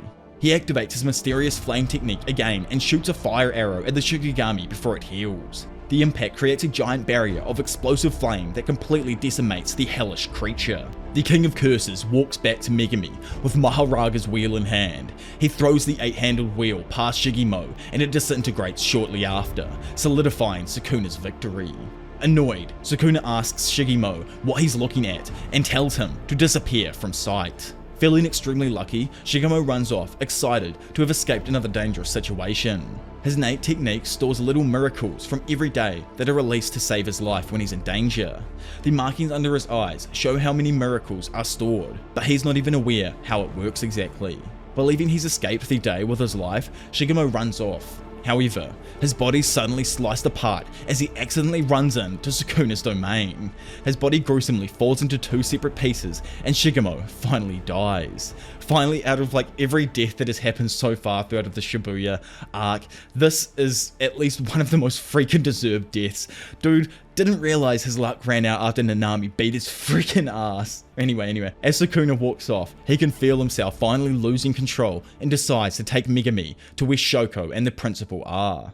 After dropping Megumi off, Sukuna returns to the area in front of Shibuya. With his grip over Yuji's body loosening, he switches control back over to the brat and tells him to take a good look. As Yuji stands there, he's faced with the wasteland that used to be Dogonzaka district. Shigemo's corpse is in plain view as the first thing for Yuji to see as well. Initially dumbfounded, Yuji collapses as memories from Sukuna's rampage invade his mind. He vomits and cries after realizing that Sukuna murdered several people, including Mimiko, Nanako, and heavily endangering his friends and colleagues. As tears fall from his eyes and he huffs for air, he tells himself to just die already. He frantically begins scratching around the ground and continuing to tell himself to die as his grandfather's words play over and over in his head. Suddenly, Yuji stops and sits still for a moment before raising his head and declaring that he still needs to fight. Meanwhile, inside Shibuya Station, the GOAT, Nanami, despite being severely injured by Dagon's death swarm and Jogo's flames, is still alive and somehow walking around with his sword. The left half of his body is completely scorched, including the entire side of his face. He walks past the photo booth while traversing slowly down the hallway. After Nanami passes by, Mahito sneakily watches him move through the station until the sorcerer encounters a large group of transfigured humans. After descending the stairs and coming face to face with the swarm, Nanami begins to daydream about Malaysia. He wishes he could have built a house on a secluded beach and read the countless books he never got around to finishing, and admits to himself that he's getting tired. Yeah, I think I'm all about to hurt your souls with this one here, boys. Nanami asks himself if he's done enough already, but continues to fight. He ferociously slices through the transfigured humans with his blunt sword until a familiar hand touches his chest. Nanami looks up to see Mahito and claims he didn't know the curse spirit was around. Mahito replies that he's been here the whole time and asks if the sorcerer would like to chat since they go way back. Instead of replying, Nanami looks down and speaks to Yu. He wonders why he came back to being a sorcerer himself and asks Hayabara what he was trying to do.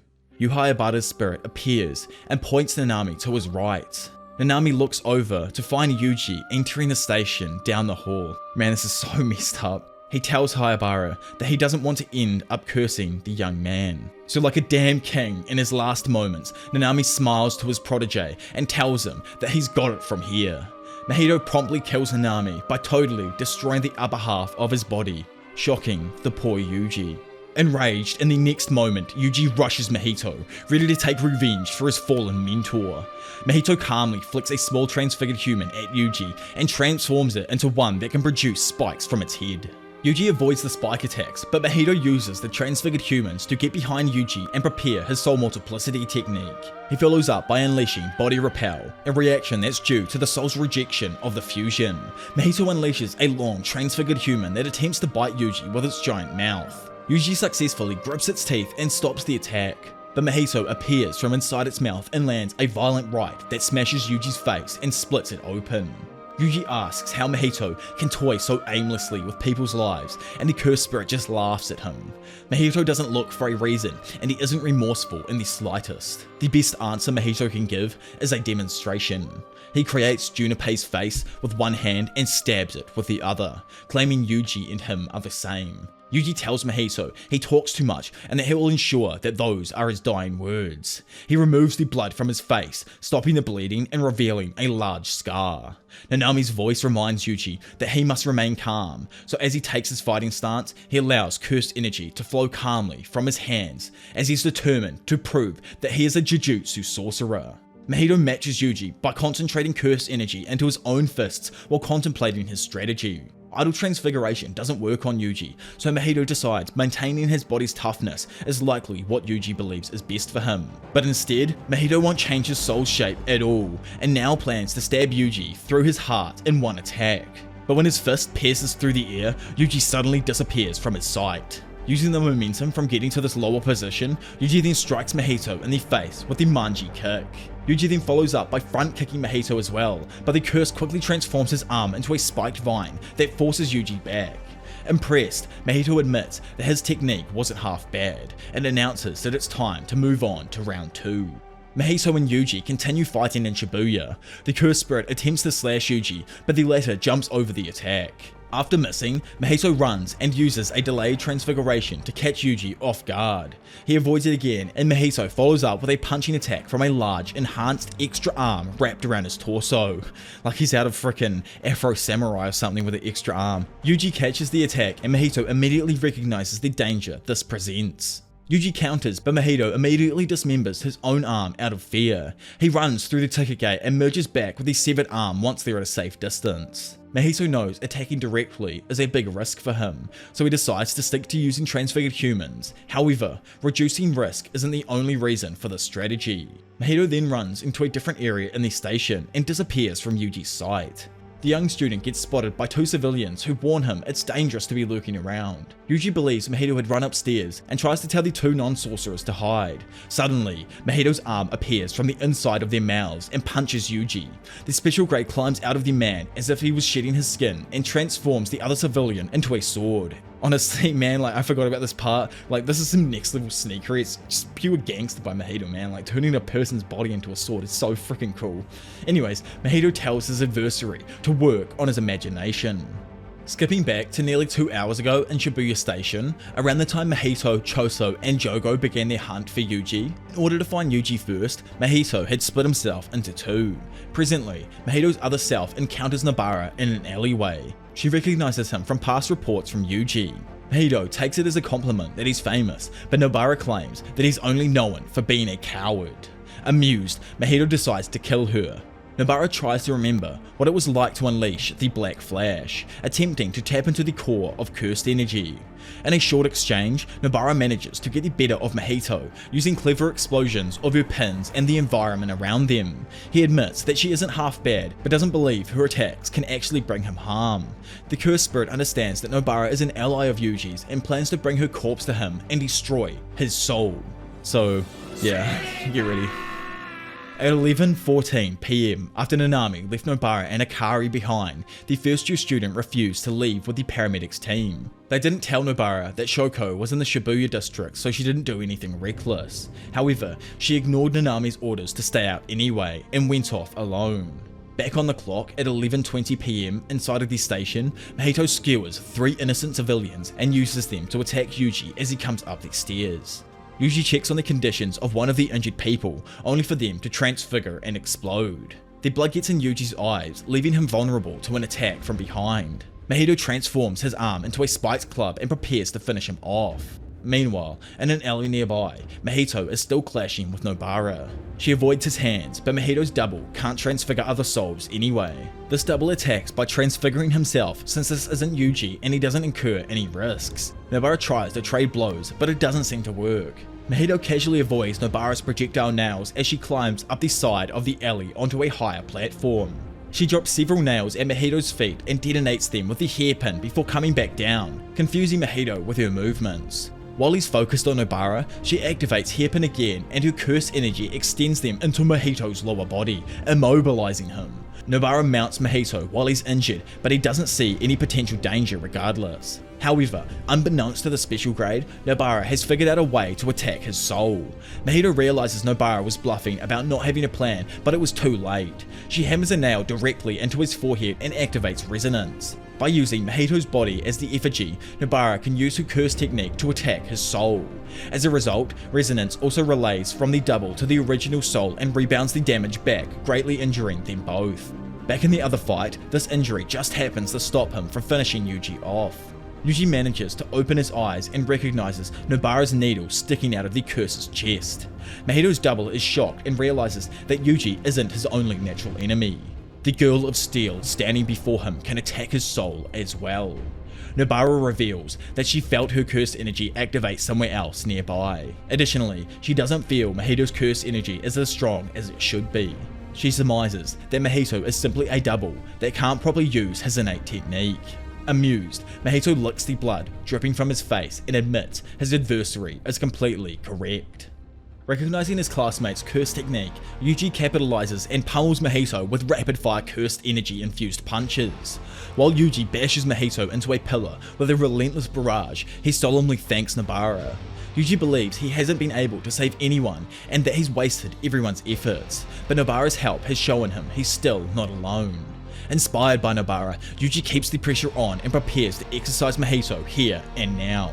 Meanwhile, in the alley, the nail drops from Mahito's double's forehead as he affirms her theory about him. Nobara believes the real duel begins now, but the double decides to run away instead and heads directly into the subway entrance. Nobara could just ignore him, but she has a bad feeling about letting him run loose and decides to exercise him.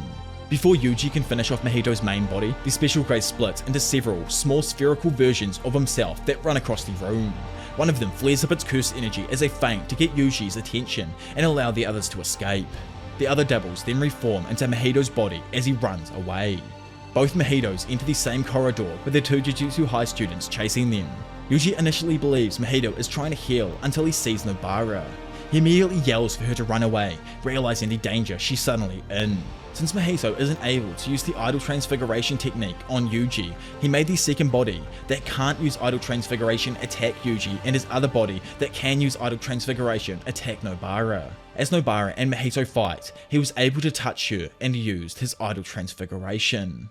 Nobara holds her face and recalls everyone in the village she was from being crazy. She used to believe that lots of people were crazy and got in the way of other people's lives, but that was until she attended Jujutsu High and learned that being crazy isn't so bad after all. She pictures the images of all of her friends and apologizes to Fumi for being unable to meet her again in the future.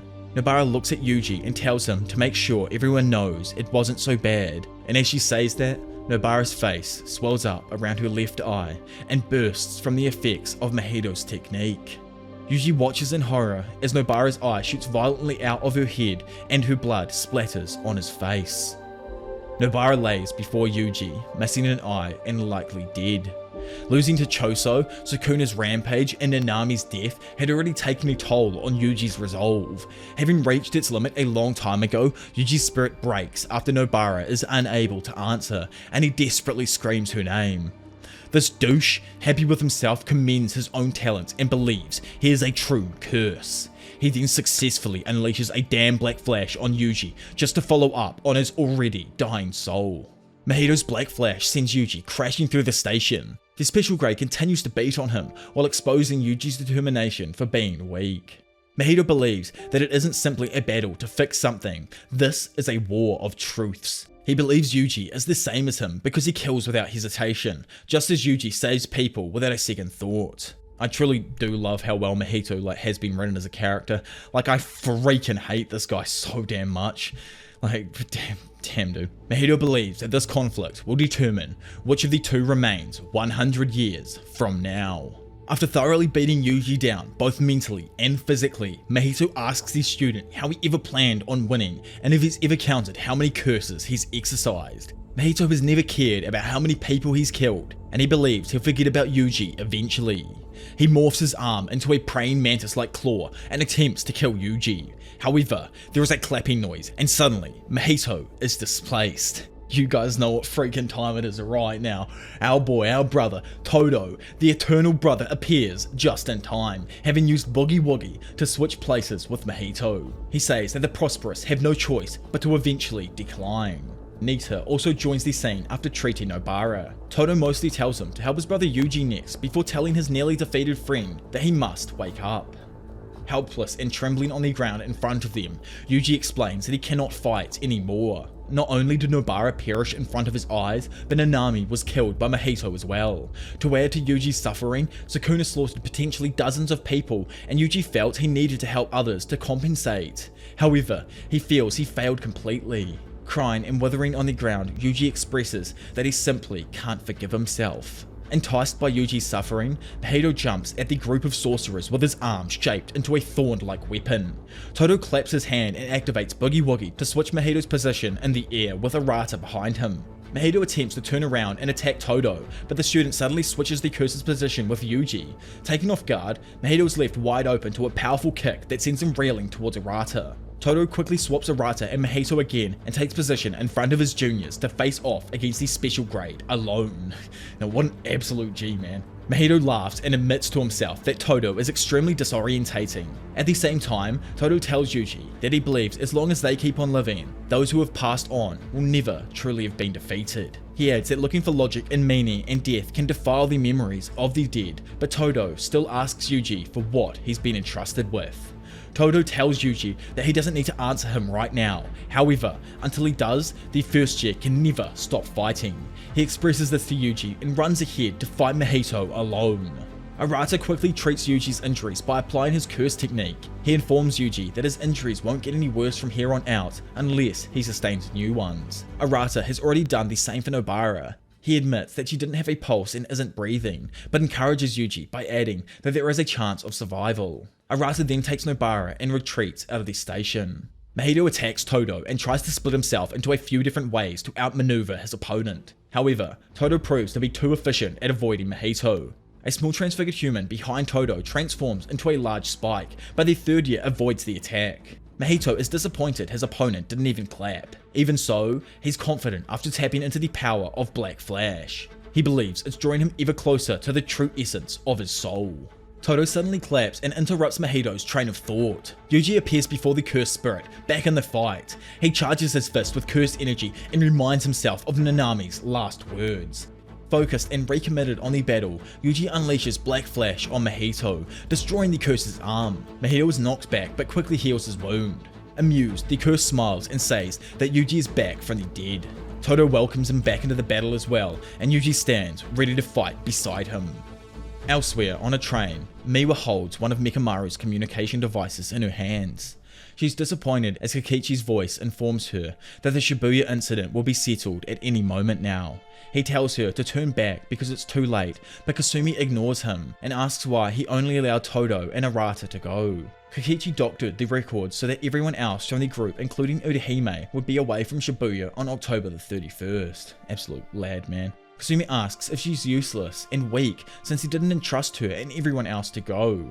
Kakichi argues that he's the weak one and admits he made mistakes that he couldn't even go through with. He confesses that there was someone he loved and believed they would be fine regardless of the state of the world as long as they were together. With his time running out, Kakichi says his final goodbyes to Miwa as she cries. Kakichi asks her to find happiness and adds that as long as she does that, his wish will have come true. For a moment, Kakichi appears sitting next to her in the reflection of the window as he says his goodbyes. His image disappears for the last time as she looks up into the window. The other members who were left outside the incident can hear Miwa sadly crying from elsewhere on the train. Mai asks Urahime about Mechamaru's betrayal, but Urahime doesn't believe it matters since Kikichi was killed. Keimo is disappointed Mechamaru expected so little from them, but Momo is simply enraged that he made her junior cry. If only they understood, man, what was really going on. Meanwhile, the battle between Mahito and the Jujutsu sorcerers rages on. With his fighting spirit reignited, Yuji fights effectively alongside Todo to keep Mahito on the defensive. Mahito knows Todo's soul is at full strength, and one transfiguration might not be enough to kill him. Yuji's soul is much less stable, but Mahito isn't exactly in great shape either. He feels at less than half of his full strength after having his double destroyed and being hit with a black flash. Mahito plans to deal with Todo's switching first and tries to use a transfigured human to distract Yuji. However, Mahito is surprised when Todo uses Woogie to swap places with the transfigured human. This allows him to get behind Mahito and force the curse to destroy his own weapon at the same time. Todo thinks about feeling like he's being left behind now that Mahito can use Black Flash as well. Yuji refused to get left behind and use the technique during the Goodwill event. Todo refuses to let Yuji feel alone, and finally, like the big brother he is, unleashes his own Black Flash, pummeling Mahito with a perfect kick. Mahito's arm is broken by Todo's Black Flash, but he still doesn't believe Todo will be able to hurt him. Even so, the special grade recognizes that all three fighters have reached 120% of their potential. Mahito then voluntarily vomits up several miniature transfigured humans and combines them using soul multiplicity. Mahito immediately activates Body Repel, creating multiple transfigured snake-like heads that attempt to chomp at his enemies. As the attack breaks through the underground of Shibuya, Yuji and Todo are forced to move and evade all of the attacks in the air. The latter recognizes that Mahito is countering Boogie by attacking from all directions. Mahito empathetically tells Yuji that it's their last chance to curse one another. Asking if the curse has forgotten about him, Todo swaps all three of their positions so he's holding Mahito, then slams him head first into the ground. Yuji attempts to smash Mahito's head with a kick, but the curse dismembers himself to avoid the blow. The special grade's body grows 2 eyes and transforms its arm into a blade before rapidly attacking. At the same time, Mahito's head grows a separate body and stands behind his other half to activate soul multiplicity. This time, Mahito combined 2 souls with weak rejection to form one powerful transfigured human using polymorphic soul Isimur. Todo uses Boogie to continuously give his side the best spot against the enemy, while believing Mahito's body contains the most of the power, but the head itself is the real him because it used idle transfiguration. Before taking out Mahito's real self, Todo attempts to take out the polymorphic soul Isimur. However, much to his surprise, Todo is suddenly smacked aside with a powerful blow. The impact sends him crashing through an entire floor and out the other side into the road, but he still manages to recover his balance.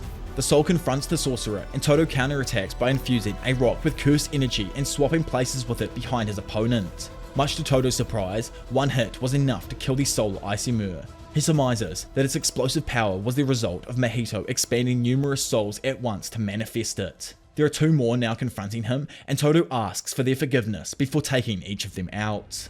While Mahito was free of Boogie, he decided to pile on the attacks against Yuji. He uses a more ferocious version of Body Repel to attack, but the sorcerer avoids the attack and drop kicks Mahito through the air.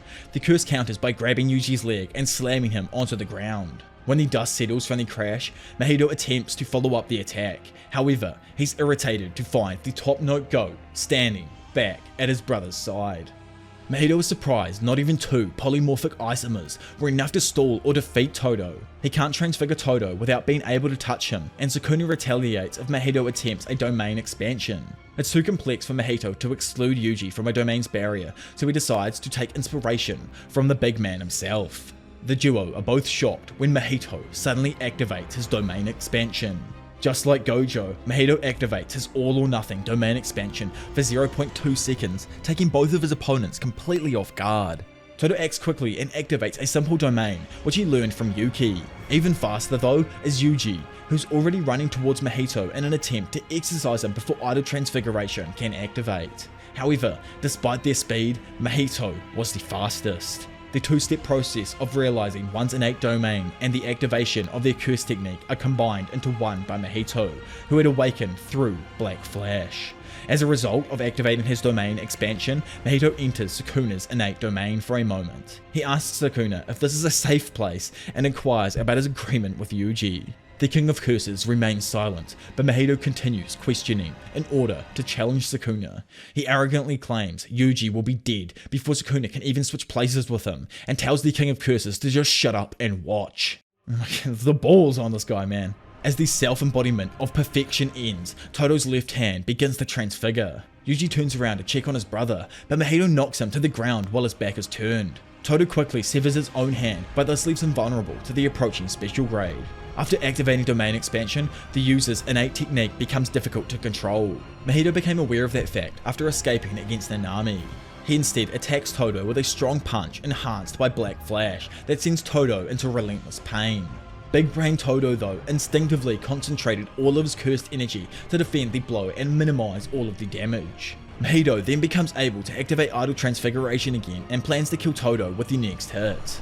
Mahito's focus though is suddenly interrupted when Todo's necklace falls onto the ground and knocks open a small picture frame containing the photos of Yuji and Takada. While his opponent is distracted, Yuji uses Mahito's hand to clap and activate Boogie Woogie. Todo instantly switches places with Yuji, who strikes Mahito in the face with another Black Flash. Todo collapses and looks at his remaining hand while expressing that he's lucky to be alive. Ready to finish the fight alone now, Yuji looks back at Todo and thanks him for all of his help. Final battle Shibuya finally begins. Or is it the final battle? I guess we'll find out. I guess we'll find out next. Heavily injured, Mahito creates a polymorphic isomer to hold Yuji off. He admits Todo was a problem for him till the very end, but despite his depleting condition, Mahito believes he's found the true essence of his soul. Yuji defeats the polymorphic isomer, and as this happens, Mahito evolves into the final stage of his being, emerging from a cocoon of probably cursed stuff, who knows what it is. He then instantly activates Idle Transfiguration on himself, making himself into an instant spirit body of distorted killing. This form is just like super clean, man. Like it's probably one of Gege's out of this world type shit, not just a normal like anime character face. I love it. Like made up. That's probably why I like it. In the midst of the city's ruins, Yuji glares at his greatest enemy and wonders what his newest transfiguration brings. The cursed spirit feels reborn and asks Yuji to wish him a happy birthday to celebrate the monumental occasion. Having unleashed Black Flash, Mahito believes he has tapped into his true unbridled soul. Yuji didn't take his adversary to be one for a self-discovery journey. Amused, Mahito replies that only after killing Yuji does the cursed spirit feel that he can truly be reborn. The two fighters instantly blitz one another to reignite the battle. Mahito makes the first move, creating a shockwave with just a wave of his arm. Yuji ducks under the wave and attacks with a straight kick that's caught by the black hairs protruding from Mahito's head. The curse tries to take the advantage with a tail whip, but Yuji blocks it. He is then able to parry Mahito's punch and counter with an uppercut to his body. However, Yuji's cursed energy infused punch deals absolutely no damage at all. Mahito knocks Yuji away and forces him to realize that the cursed spirit transcended way beyond his former state. They trade blows, but Yuji's attacks are unable to reach his opponent any longer. Yuji is overwhelmed and slammed into the street, creating a giant crater from the impact. The street crumbles apart and Yuji falls down to the bottom. As water fills the bottom of the crater, where Yuji now stands across from Mahito, the former realizes he can only win using a Black Flash infused punch with maximum cursed energy. Mahito attempts to take advantage of Yuji's small lapse by rushing in. However, the cursed spirit immediately stops. The tendrils on the back of his elbows partially disintegrate and Mahito even coughs up blood. Getting hit by Black Flash so soon after deactivating domain expansion seriously injured Mahito. Amused with their final standoff, Mahito wipes the blood from his mouth and states both of them have plenty left in the tank. Mahito rushes his opponent, creating a giant splash in the water from his incredibly fast movements. Yuji immediately clenches his fist in his palm and charges all of his cursed energy into it. Mahito attempts to attack Yuji from behind, but the sorcerer ducks under in time. The cursed spirit then tries to come at him with a right hook, but Yuji uses the back of his palm to parry it. Having been hit a bunch now, Mahito knows that he's vulnerable to being hit by another one of Yuji's Black Flash attacks, meaning going in recklessly will only lead to his end. Believing he has a countermeasure in mind, Mahito partially deactivates his distorted killing form on the left side of his body. The special grade believes Yuji will aim at his sweet spot, and that will lead to the chance to counter and decapitate him. Yuji indeed does strike at Mahito's left side, appearing to take the bait. But just as Mahito goes for the kill, a second impact throws the trajectory of his strike off. Yuji ducks under Mahito's missed attack and prepares to deliver the final blow. The cursed spirit reinforces the left side with his instant spirit body of distorted killing and tries to hit his opponent first. Suddenly though, our GOAT, the broski, the bro, the brother, Todo's voice echoes through the battlefield, interrupting Mahito's momentum. Todo tells the cursed spirit that an arm is simply a decoration and an act of applause is an acclamation of one's soul. Damn, this man is a poet, man. Bestro Friendo uses his freaking amputated hand to imitate clapping with his remaining hand. Trying to anticipate the switch, Mahito quickly turns around and attacks. He ends up hitting nothing though and realizes that he's been utterly fooled by Todo one last time. Todo apologizes and claims that Boogie is already dead. Yuji takes advantage of his allies' clever thinking and strikes Mahito with a black flash imbued with maximum cursed energy. The impact from Yuji's blow is so fierce it coats his opponent in a streak of cursed energy that blasts the cursed spirit completely out of the crater. Mahito is heavily injured and forced out of his distorted killing form. Additionally, this special grade is out of transfigured humans. As desperation sets in for Mahito for the first time in his existence, Yuji stands over him. Just as the curse proclaimed earlier in the fight, Yuji admits that he is Mahito. He no longer requires a reason to kill him and will exercise curses no matter what form they take. Fully aware now that he's nothing but a cog in the struggle between two sides, Yuji is confident to play his role as a Jujutsu sorcerer against the threat of cursed spirits. Mahito desperately tries to flee as Yuji chases from behind like a wolf chasing the rabbit through the snow. Like, oh, dude, like when this was going down for the first time, I was freaking screaming and chanting like, oh my god, man. I can't actually, like, the pages were on fire, like, full on, they were, like, seriously, oh my god. Before Yuji can finish Mahito off, someone appears. Geto suddenly appears before Mahito, standing over him and looking down on his fellow special grade. Flashing away, at 10:36 PM in Kuala Lumpur, Malaysia, which, you know, obviously is a big shout out to our boy Nanami, and obviously this is like where they were going to escape to after if things went bad, I think. Anyway, Mei teased Wee about sharing their bed until someone gave her a call back. She revealed to that person that she was nearly killed by Geto and had to escape using Wee's technique. She advises them to sell all of their Japanese stock and Tokyo real estate immediately. Having also already exchanged her yen, Mei expects a possible negative chain reaction could still affect other nearby developed nations. Japan's economy is the third largest in the world and could be in for a major decline. Around the same time, Panda located Kusakabe. Choso was continuing to have flashbacks of Yuji in his life alongside his brothers. After shedding a tear for his brothers, Choso decided he needed to move. Unsure of himself now, Choso needs to know what Yuji is. At 11:36 PM, Geto asks Mahito if he is in need of saving. Yuji acts quickly, recognizing Geto's name and appearance. He demands Gojo back and rushes towards the curse user. Geto nonchalantly, though, explains that people of the mid-Edo period spoke of a mysterious connection between catfish and earthquakes. At the same time, he summons a small catfish curse spirit that swims into the underground. Suddenly, a gigantic hole created by the curse appears underneath Yuji. The first year loses his balance and appears to fall into the hole. However, Yuji abruptly falls onto the ground as if the hole never even existed, completely dazing him. Geto asks if Yuji believed he had fallen and says from a side view it just looked like he suddenly flipped over. He explains the strengths of curse spirit manipulation lies in the higher number of moves at the user's disposal. By wielding multiple curse spirits of semi-grade 1 and higher, Geto can unleash different types of attacks every time his opponent adjusts. Geto demonstrates this using a curse that takes the form of a swarm of centipedes crawling out of a black webbing to ensnare Yuji. Then the catfish curse opens another hole at the same time, suspending Yuji in the air without any balance before stacking another centipede attack and smashing the sorcerer into the ground. As Yuji lays on his hands and knees, bloodied from the attack, Geto realizes that the first year had nothing to do with the events a year earlier. Instead, Yuji simply demands Saturo back and Geto laughs in response while admitting that Sukuna's vessel is tough. Mahito attempts to hit Geto from behind, but his hand is easily avoided. The cursed spirit admits he knew Yuji was tough all along, since he was born from humans. Geto then absorbs Mahito as the cursed spirit utters his final words.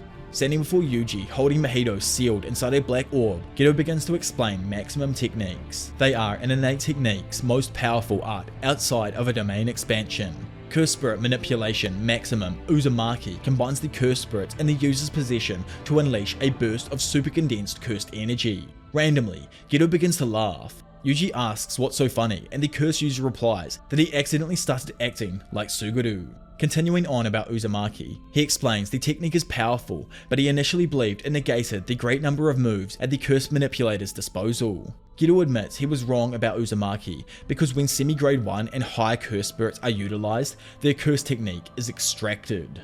Pretty much what he means is he's able to use any curse technique from a semi-grade 1 or higher and still use maximum meteor, using all of the other curses that remain as well, plus probably some of the power from that curse, I would imagine. But he won't lose like that ability of like idle transfiguration or like say any other ability that he might get in the past. Geto swallows the black orb containing Mahito, officially adding the special grade to his collection. While looking up, Geto tells Yuji it's foolish to think he wouldn't notice. Momo is floating above him on her broom, using a lantern as a signal for her allies to attack from long range. Keimo is the first to act, firing cursed energy infused arrows at the enemy. Geto avoids the arrows, but immediately notices a speeding bullet coming directly at him. However, he simply blocks Mai's bullets with a curse. As Miwa joins the fight, she recalls her past and how she met her mentor in junior high, deciding to become a Jujutsu sorcerer despite having never even held a wooden sword. Miwa quickly slides in behind Geto and activates new shadow style, while recalling her blistered and bloodied hands. Miwa puts everything into the swing. She's prepared to never even use a sword again and attacks with Bato sword drawing. However, Geto simply catches the blade with his bare hands and shatters it. Immediately after negating Miwa's attack, Geto activates Maximum Uzumaki. With the technique having been divulged, Yuji knows about Uzumaki's power and yells for the curse user to stop. Momo also looks down and moves to save Miwa, but sadly, Uzumaki destroys the ground with a blast of super condensed cursed energy, leaving a gaping hole in the ground from the impact.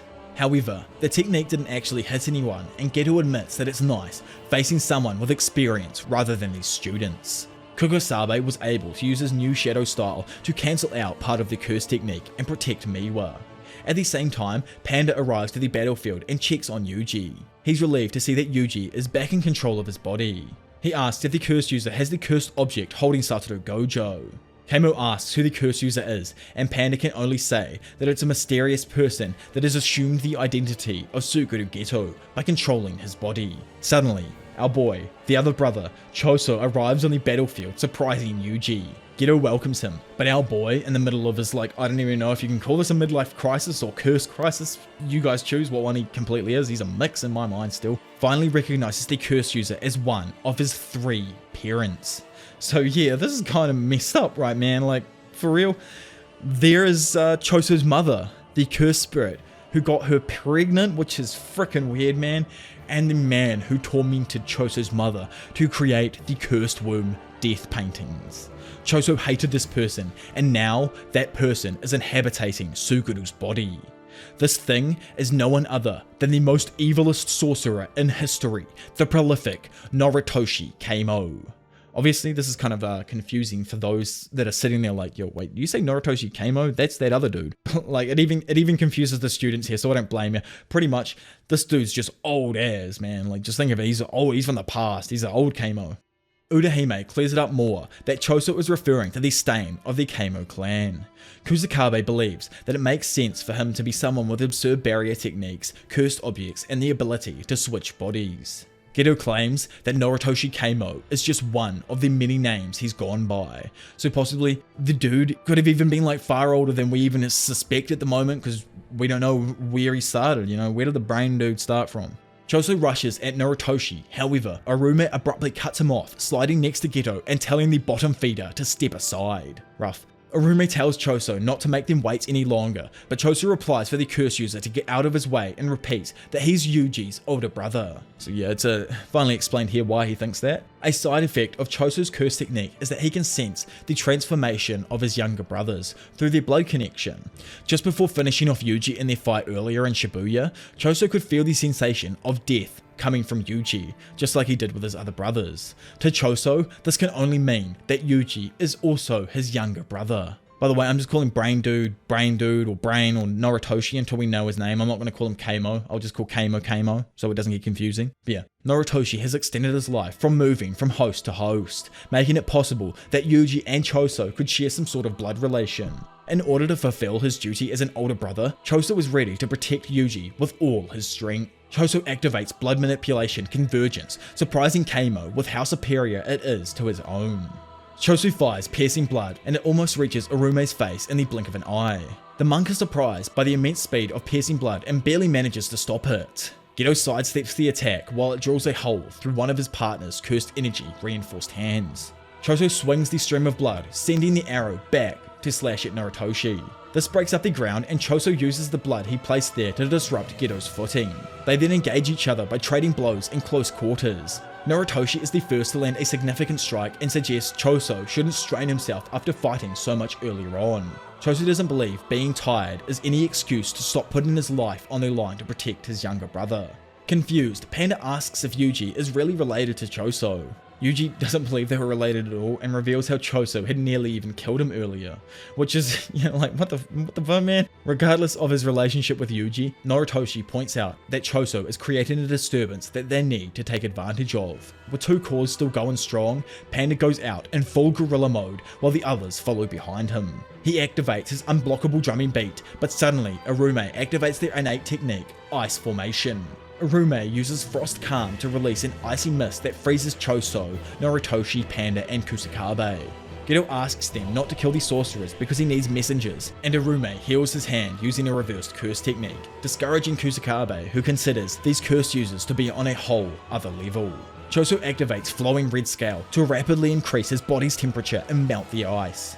Urume appears in front of Choso, but Yuji, one of the only ones who wasn't frozen, dropkicks Choso out of the ice to save him from Urume. Annoyed, the monk asks, who does the vessel think that body belongs to? Yuji believes that he wasn't frozen due to Sukuna and asks Choso what side he's on. Choso denies he's fighting with the sorcerers and states once again he's Yuji's older brother. He even asks Yuji to try calling him big brother just once, which reminds me obviously of Todo so hard, man. Yuji ignores this because he notices Momo flying down towards the group on her broom. Momo uses her wind scythe to launch a blade of cursed energy from her broom at the two cursed users. Urume is able to block this attack with their bare hands, frustrating Momo. With Yuji, Momo, and Choso the only ones still mobile, the Kyoto student tells the other two that they need to buy time for Utahime. Dissatisfied with needing a messenger as a reason for keeping this many sorcerers alive, Urume activates Ice Formation. They claim Yuji alone will be enough and creates a steam of icicles that surrounds both curse users and splits apart to freeze them. The flying ice bits attack and freeze Yuji, Choso, and Momo in place. A second wave of sharpened icicles attack them from above, pretty much cementing their deaths. Until a mysterious Shikigami suddenly appears to break the ice apart. The special grade sorcerer, Yuki, appears on the battlefield. She asks Geto the same question again from all those years ago, inquiring as to what kind of girls he's into. So, like, if you're wondering who Todo's taught by, it's Yuki. It's this chick here, the special grade sorcerer Yuki, the third one that we haven't actually properly met. The two sorcerers clash philosophies regarding the future of humanity's relationship with cursed energy. Yuki believes humans need to break away from cursed energy, while Geto believes optimizing it will bring about their evolution. However, the world Geto pursues would be full of bloodshed because Japan has a virtual monopoly on cursed energy. Something like that would cause the other world powers to retaliate and use humans as an energy source. Geto doesn't care if the world ends up that way. He believes there is more to the human potential beyond sorcerers and cursed spirits. He attempted to create the death paintings to bring that potential into existence. However, Geto has deemed that a failure and has since realized that anything he can create on his own does not exceed the bounds of his own personal potential. The answer he seeks is hidden within the darkness, and only the chaos that Noritoshi can't even control can bring it forth. He reveals that he's already extracted the curse technique he needs to begin this process. Yuki has a realization and asks what happened to Mahito, prompting Yuji to reveal that Geto had just absorbed him. The curse user remotely activates idle transfiguration on every human he's marked. He thanks Yuji for bringing out Mahito's full potential because his cursed energy stopped improving the moment it was absorbed. The two types of non-sorcerers have been marked prior to the remote casting of idle transfiguration. The first type are non-sorcerers who are meant to stay as such. but instead have awakened new curse techniques, much like Junpei. The second are vessels that ingested cursed objects like Yuji. Geto's plan is to release 1,000 malevolent sorcerers and get them to fight one another. Yuki doesn't believe 1,000 rational people would fight one another to death, but Geto assures her he wouldn't make any oversights. Annoyed, Yuki asks Yuji to help her beat up the imposter. Yuji can't move though due to the ice holding him, but Choso's poisonous blood abruptly causes her roommate to collapse down onto one knee and the ice suddenly starts melting. Before they move though, Geto declares the cursed objects he provided were created from the sorcerers he made vows with a millennia ago. However, those vows became null when he obtained Suguru Geto's body. Yuki understands the implications of this, just as Noritoshi announces that this is the world of the future. He shows the prison realm to his enemies and bids farewell to Yuji, claiming to expect a lot from him in the coming times. The young man calls out Gojo's name one last time, and Geto, or Noritoshi, or Brain, or whatever, finally addresses Sukuna directly. He tells the King of Curses that an era reflecting the Heian era is coming, and that the golden age of Jujutsu is returning. So as we start back out, we see Tokyo at night. Slowly, as it zooms out, it reveals that the entire area is now pitch black.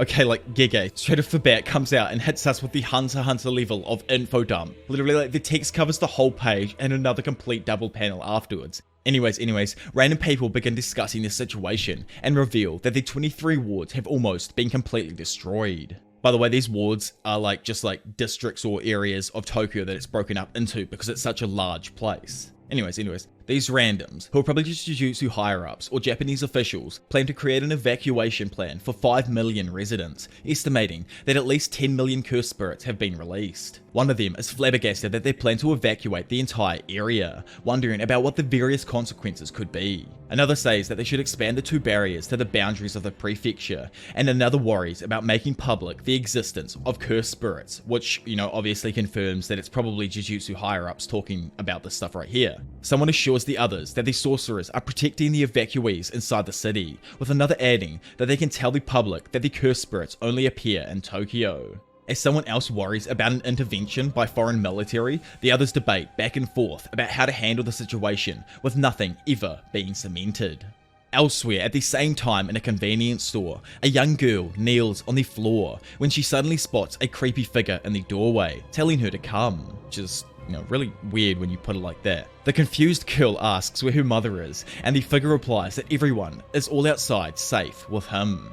She says in response that she doesn't have a brother, but the figure simply repeats the girl's words, which just leaves her even more confused. The figure says to come again, and as the girl walks outside, a horrid cursed spirit with razor-sharp teeth opens its mouth to devour her. Finally, I've been waiting so long to talk about this dude. Since I dropped my JJK0 video, people have been asking where and how, what happened to him. Well, here he is, leaping down from above. The one and only Yuta Akotsu suddenly appears and stabs the creature directly in its head. With a calming smile on his face, he asks the girl if she's scared, while also making sure that she isn't hurt.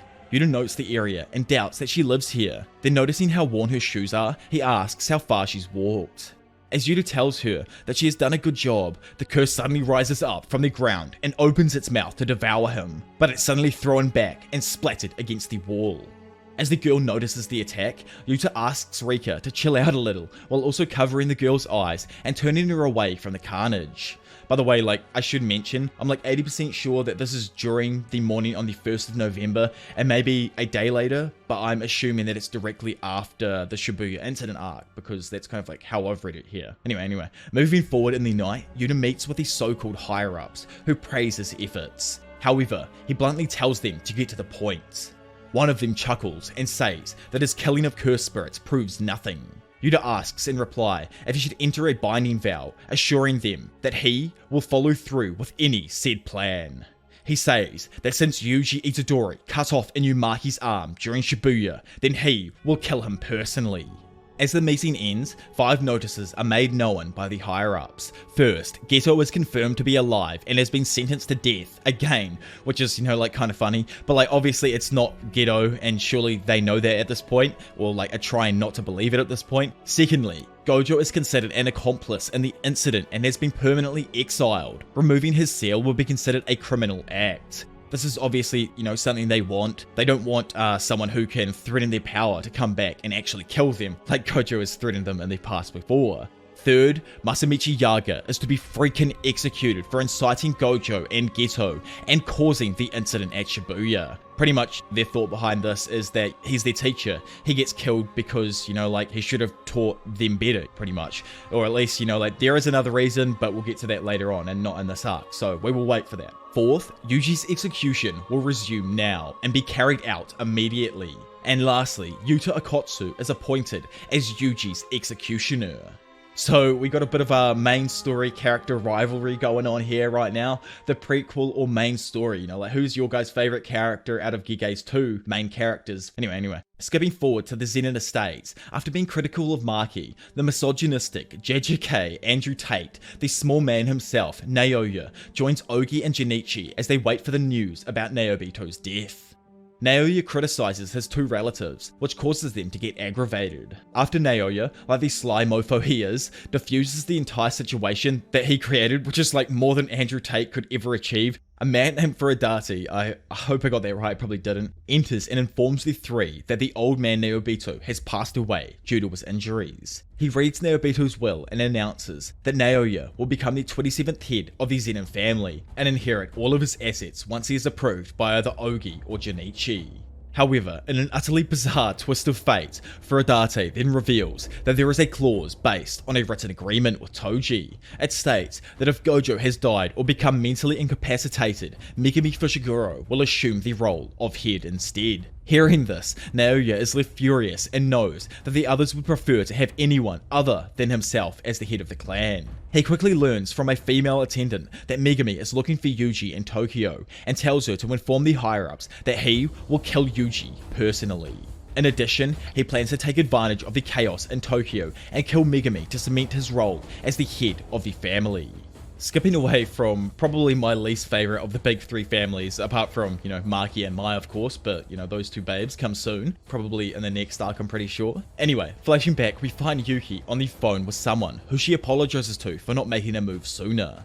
She coyly remarks that she may not necessarily be on their side, adding that she just wants to rid the world of cursed spirits. She says that she and her comrades will take responsibility for delivering the kids who were present, finally revealing that she plans to confront Tengen herself. I'm guessing that she's probably on the phone to a bunch of higher-ups, like the same people that called her in. And, if you guys have any dope theories, let me know down below. It would be super interesting if she was actually talking or, in cahoots with, say, Arume or another of these, mysterious characters, because that's just how she feels to me right now. She's a little bit mysterious and still quite unknown, even now in the story. So finally, we make our way over to Yuji as he sits alone and despondent on a large staircase. Choso approaches him and asks about his injuries, but Yuji says that he is fine because of Sukuna, but can also tell that he is growing stronger inside of him. Choso says that he will be fine by himself while he collects the remains of his other family members and tells Yuji that he can return to Jujutsu High.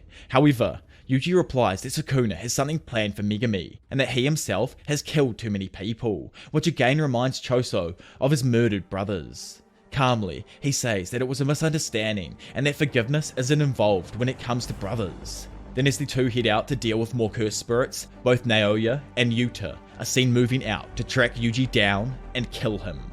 Standing alone on a bridge, Yuji claps his hands together multiple times to draw out several cursed spirits. He leads them down into an underpass where Choso appears, killing most of them with a single shot from his piercing blood. The one remaining cursed spirit leaps towards Choso, but Yuji easily crushes it against the wall, exorcising the cursed spirit. Having seen this, Choso was surprised by not only Yuji's power, but his agility and control of cursed energy, describing him as a demon god, even though he still hasn't fully recovered from the fights throughout Shibuya. Dude, literally is a demon god. He has the immortal king inside of him, brother Choso. You gotta realize that one, man. He calls Yuji impressive and addresses him as his little brother once again, which, I absolutely love. Yuji asks if he is going to continue doing that, and Choso answers that he will, adding that Yuji's father had stitches on his forehead, which is obviously implying that Yuji's father would have been Brain-kun, and oh my lord, I don't even want to talk about the crazy ass implications that this would throw into the story. If it is true, it's just mental. Suddenly, Naoya appears above them and notes that he doesn't see Megumi. As the 2 below notice him, Naoya asks if they plan to run. Hearing this though, just leaves Yuji slightly concerned, as he doesn't know why he would. To which Naoya reveals that Yuji's execution will now resume since Gojo is no longer around to protect him. Taking all this in, Yuji then remembers Ino's words about how there are many sorcerers Gojo has saved by protecting them from the higher-ups. Naoya tells Yuji that he doesn't care whether he lives or dies, since his business is with Megumi, but states that he can't allow him to be moving around freely, so instead he'll incapacitate him and wait for Megumi. Yuji asks what he wants with the sorcerer, to which Naoya replies that he plans for him to die, preferably after he writes something to help his cause. In that instant, Naoya leaps down, and although Yuji notices his technique, he is unable to avoid a punch to his face, which sends him sliding back. Before Yuji or Choso can move into land a hit of their own, Naoya quickly jumps away and tells Yuji that he is stronger than expected, and also wonders to himself about the identity of the random man with him. Naoya goes on to ask the two if he should increase his speed, but all three of them suddenly stop when they feel an overwhelming presence. Yuji initially thinks that it's Gojo, but then describes it as something far darker and creepier. He looks up and sees the big man himself, another of the extremely freaking rare special grade sorcerers, Yuta, who calmly prepares his katana while commenting on the fact that Yuji is not alone. As Yuta unsheaths his katana, Yuji asks who he is, and Choso seems to recognize his objective. Yuta jumps down from the balcony and destroys a portion of the wall on his way down, leaving both Choso and Yuji dumbfounded with the show of destruction. Slowly approaching them, he asks who the random is, to which Choso says to Yuji that Yuta must be his executioner. Naoya raises both his hands and assures Akotsu that he is on his side. Having heard the name, Yuji recognizes him as the student mentioned by Megumi, and like Gojo, he's also a special grade sorcerer of unfathomable power. Naoya introduces himself as Maki's cousin, saying that his objective is to kill Yuji as well. He assures Yuta that he won't interfere, but goes to ask for something in return. While they do this, Choso whispers to Yuji that he needs to run away since they still don't know the trick to Naoya's speed. Yuji asks if he will be okay holding him off, and as he releases blood manipulation, Choso tells Yuji that he has to focus on getting away from Yuta, pointing out that if he tries to fight someone of that strength, he will be killed no matter what. On the other side, Naoya asks Yuta to hold off on telling the higher-ups if he does kill Yuji, revealing that he is bait for someone he intends to meet. Back with the brothers, Choso whispers to Yuji that he will meet him at yesterday's spot, to which Yuji agrees. Then quickly after Yuta agrees to Naoya's plan, leaving Choso to him, everyone suddenly makes their move, with Yuta instantly sprinting past Choso towards Yuji. Choso attempts to slow him down with a piercing bloodshot, but Naoya manages to interrupt the attack. Yuji sprints away from Yuta, each being caught by surprise at the other's speed. As Choso wonders if they guessed his last move, he readies up his blood manipulation once again, but Naoya quickly strikes him before he can use it. Although he is unsure as to why Choso has the blood manipulation ability, Naoya remains unfazed by it, with the exception of piercing blood. He ends his explanation since the rest is obvious to him, telling Choso that it's now time for him to die. However, Choso's mood changes as he becomes serious, and he asks Naoya if he thinks he will leave alive after he just tried to murder his little brother. It's so funny, like Yuji's got like a crew of these jacked up ass brothers following him around, making sure that he doesn't die at the moment. I absolutely love it. Anyways, skipping away from the underpass, Yuji sprints toward a car resting on its side and leaps over it, with Yuta quickly running to the other side with his katana ready. However, Yuji grabs onto the car and transposes his direction, just barely dodging the attack. Yuta is left stunned since he thought he made contact, telling Yuji that he's just like Maki with his natural physical abilities. Yuji then punches a car towards Yuta, and since he knows that he can't win out in the open, tries to run towards a set of buildings. However, the car is suddenly thrown back above Yuji's head, stopping him instantly. Yuta asks Yuji if he is surprised since he doesn't look like the strong type. Yuji recognizes though the enormous amount of cursed energy pouring from him and realizes that the two are polar opposites. Which is, you know, like hella cool, Queen versus King type thing. I'd love to see like more hyped feats from like Rika and Yuta in general, and Sukuna as well, and Yuji, just so we can pair them up in this massive battle to see who would come out on top when they're going like full tit against each other. Honestly, like let me know what you guys think down in the description below. I've always loved the idea of these two just going freaking at it for like hours on end, kind of like a One Piece battle of like Akainu versus Aokiji, where they fought for like 7 days on an island and changed the geography of that area. Like I love that whole idea. Anyway, Yuta then reveals that while he has more cursed energy than Gojo, the teacher's 6 eyes allow him to reduce the cursed energy when he activates a technique to almost 0, allowing him to fight almost indefinitely. After Yuta says that he is done gassing up Big Gojo, he sprints towards Yuji, who while overwhelmed remembers Todo's words about an elite sorcerer's flow of cursed energy and it being difficult to read. Yuta then strikes and seems to make contact with the side of Yuji's head, but the student quickly recovers and recognizes that Yuta's body and katana are constantly surging with energy.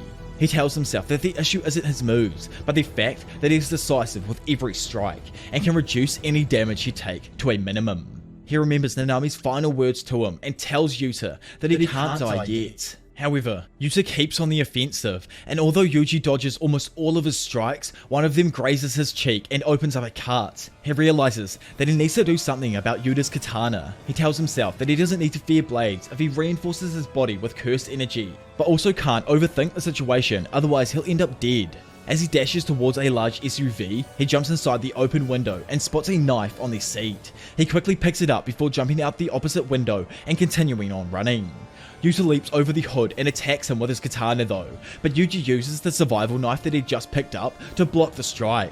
Yuta is taken aback at first and wonders where in the world did Yuji get a knife from, but quickly realizes that it must have been inside of the car. Yuji then lunges forward to close the gap and imbues the knife with cursed energy, trying to fight back.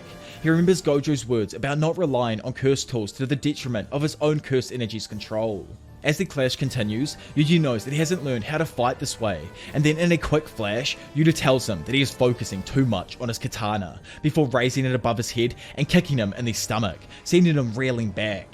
Yuji can't believe the power of his kick, but even still, he quickly recovers. Yuta then follows up with an even more powerful strike that breaks Yuji's knife and cuts into his stomach. However, Yuji used the momentum of Yuta's strike to lodge his sword into the ground. He then follows up and pins it down and breaks the blade with his foot, which is like insane by the way. I know this isn't a curse tool or anything, but still it had Yuta's cursed energy flowing through it, and most likely protecting it in some kind of way. Even Yuta is surprised at first, but calms himself down while saying aloud that the fight was never going to be easy. Although Yuji's wound is deep, he tells himself that his vitals are intact and that both of them are now unarmed. But as he moves forward to strike, a large, ominous creature suddenly appears behind him and puts both of its hands around his head. Yuji is frozen in fear, and Yuta tells Rika that the two were just playing. Yuji, who was obviously confused and doesn't know what to make of it or the name or what's going on, wonders if it's a Shikigami. As Yuji struggles, Yuta tells Rika to hold the student still. He then proceeds to calmly stab him in the chest with the broken katana. As blood starts to drip from Yuji's mouth, Yuta looks him in the eyes and apologizes. Inside of Yuji, Sukuna is completely caught off guard at first, but soon notices something and puts on his malevolent smile. Back in the underpass with another of the parallels, just gonna add in some more of my own brain cells right here, but I don't know why it's taken me this long to realize both parties in this arc are like parallels or like opposites of each other, in the regards that Choso loves his siblings while Naoya despises his. Yuta has Rika and Yuji has Sukuna. I find it pretty interesting how Gege always seems to have a bunch of differing themes going on throughout each arc, literally all at the same time. Anyways, Choso struggles to keep up with the speed of Naoya, who uses his basic pitch version of projection sorcery to dart around and hit Choso with a hard punch to his guts. Reeling from the attack, Choso tells himself that he has no clue what kind of curse technique Naoya is using, and that he most likely won't reveal it since he is winning so easily. Naoya continues to overwhelm our boy with strikes, while Choso comments that convergence isn't a viable option since he can't even control the blood outside of his own body. Mr. Big Bad Zenin then compliments him on his strength while asking exactly who he is. Choso, in typical Big Pro fashion, confidently says that he is the oldest of 10 siblings before suddenly using the awed over, flowing red scales stack, changing the markings on his face and causing new ones to appear. By the way, the reason this technique literally shits all over Kamo's new one is because Big Choso has improved on the basic version and pretty much made his own, kind of like what other characters do with barriers and their own abilities throughout the, world. After Choso says that he's the oldest of the 10 siblings, Naoya clarifies that he's asking about his curse technique and toughness, suddenly disappearing from Choso's view. Choso notices a blur beside him though, and quickly turns to face the incredibly fast Naoya, who realizes that Choso has focused flowing red scale in the muscle of his eyes to raise their sharpness so that he can adjust to his speed. However, Naoya easily counters Choso's counter, striking him in the stomach and saying that he always assumes someone will counter him first. As Choso recovers from the strike, blood suddenly begins to pour from an open wound in his chest. Naoya reveals that he decided to use a knife to effect his blood manipulation, asking him how long he can continue to fight in that condition. Oh boy, Naoya kinda messed up here with just one damn thing. He disrespected his younger siblings and doesn't even truly realize what Choso is as well. Like, I can't even believe that at this point. Choso looks like a pale zombie. Anyway, Choso commends his plan when Naoya continues talking about how using hidden weapons isn't considered cool. He adds that many do carry them around and are often dependent on them, saying that the way in which his older brothers show off their weapons is pathetic, and how he was always disgusted at the fact they feared Toji. Choso mentions Naoya's dislike for his brothers, and Naoya says that the older brothers who are weaker than their younger brothers should just hang themselves and die, since they are pointless. Which is so freaking wild, man. Like, this guy's mind is so damn broken at this point. He needs help, man. Someone help him. Choso replies that Naoya may be the way he is now because of his brothers and the way they treated him, to which Naoya scoffs at Choso's cliche reasoning. Big Bro Choso continues by saying that regardless of their strength, older brothers are role models and give their younger brothers the chance to avoid the mistakes that they make themselves or to follow behind them if they go down the right path. He asks Naoya to consider the possibility that he is strong only because his older brothers are weak. Choso then reveals that he is strong because he had no one older to guide him, forcing him to face his own mistakes and continue walking ahead of his younger brothers. As the blood from Choso's wound pools at his feet and begins to billow away from him, Naoya backs up and wonders how can he survive after so much blood loss. It's then finally explained that death paintings have blood mixed from cursed spirits and humans, allowing them to not die from blood loss since they can convert cursed energy back into blood. Choso then raises a wall of blood, which causes Naoya to lose sight of him. However, a slower, slicing exorcism attack comes shooting out of the blood, which Naoya easily ducks below, and comes to the conclusion that Choso is finally dying from the blood loss. However, Choso suddenly appears several feet to the left of Mr. Misogyny and fires a piercing blood shot, which he barely dodges, but quickly understands that he can't make contact with. With the wall of blood still flowing toward him, Naoya barely blocks a kick from Choso and finds that some of the blood has actually stained his akama. He wonders if the blood now covering him is also affecting his movement. Opposite him, and standing tall, Choso prepares to fire another piercing blood shot as blood hovers around him, almost mimicking the Wing King ability that Iso had possessed. He tells Naoya that he knows what comes next and that now it's checkmate. Naoya remains confident and tells himself that he can still move despite the binding effect. He tells Choso to go ahead and fire, but as he dashes towards him, he has a moment of hesitation where he wonders why Choso isn't releasing the attack. It's then explained in a typical cutaway anime manga style that the move Choso would use was his own. So you all know a fuck off ability is about to go off, created after he honed his technique for 150 years. Choso then releases a supernova attack, causing a large orb of blood to shoot out in several directions and strike all over the entirety of Naoya's body, leaving him utterly finished. Choso apologizes and says that he lost because he didn't love his brothers.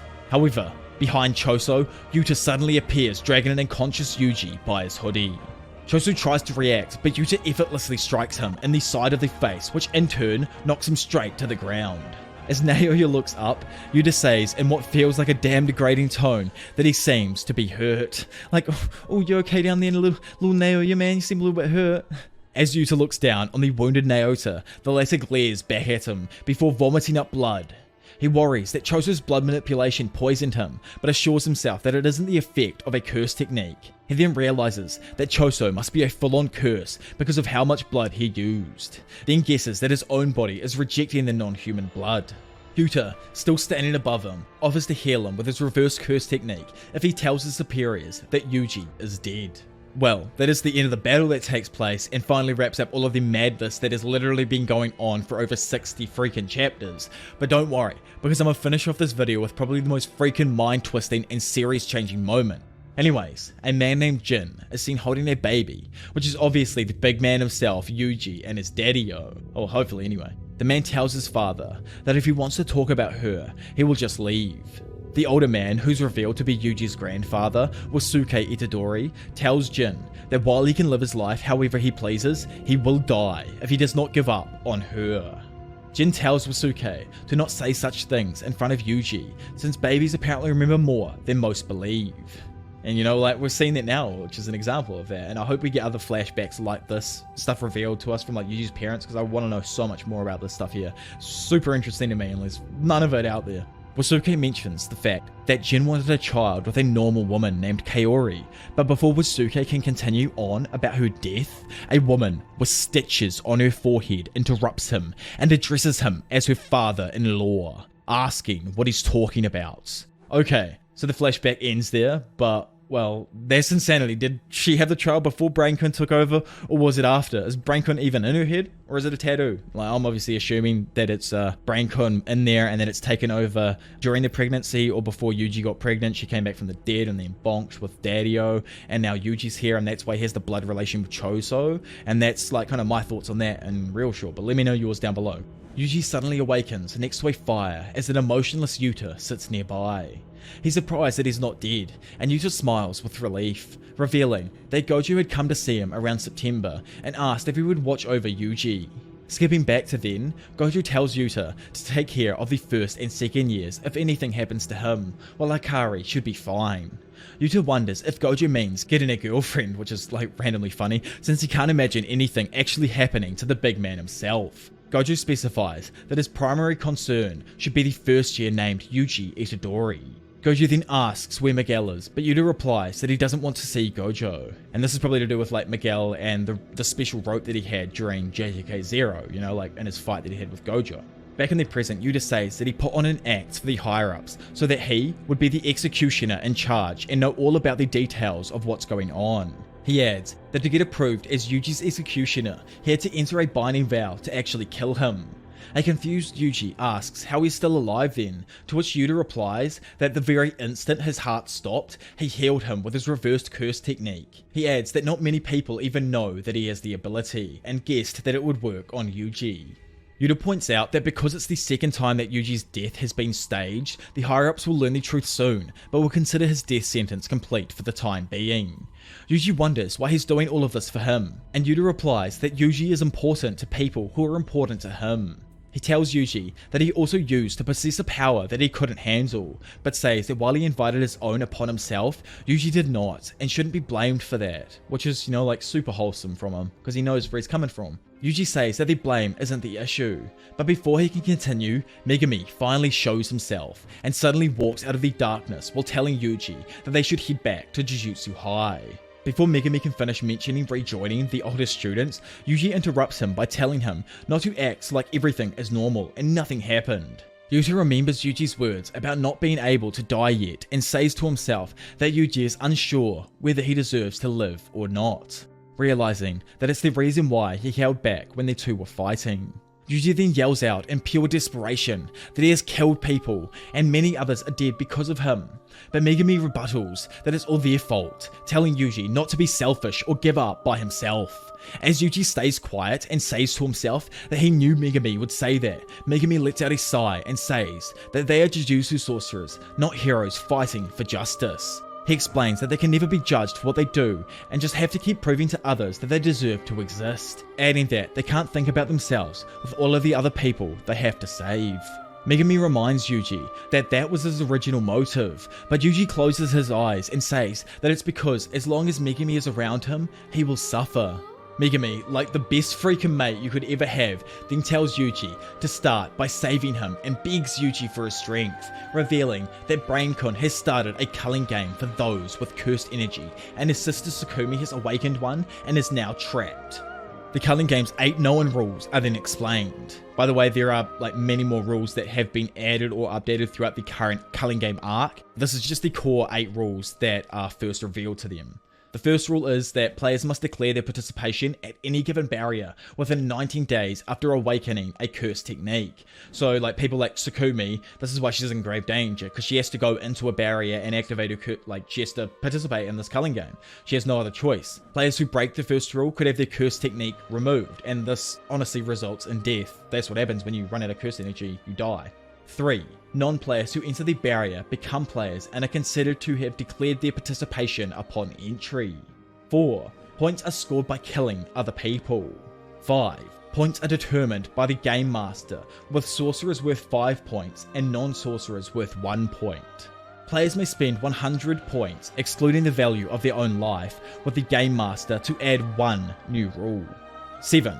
The Game Master must accept any new rule, except those that have a considerable and prolonged effect on the game. So literally, like, no one can be like, yo, cancel the game or end the game. You can't make that rule. And finally, the last one that has been revealed so far, 8. Players have their curse technique removed if their score stays the same for 19 days. So, you know, like, there's a whole mixture of things going on right now. Like, Sukumi is in mad danger. She either needs to kill people or they need to implement some new rule that means they can transfer points to people. So she has more points after 19 days and doesn't die, pretty much. With Megumi's sister having been revealed to be caught up in the culling game, Fushiguro, like the best friend he is, tells Yuji to let go of his past mistakes, the things he can't control, to instead help save his sister now. Thinking about his grandfather's final words, Yuji comes up with a compromise. He instead asks Yuta to kill him in the event that Sukuna should ever take over his body again.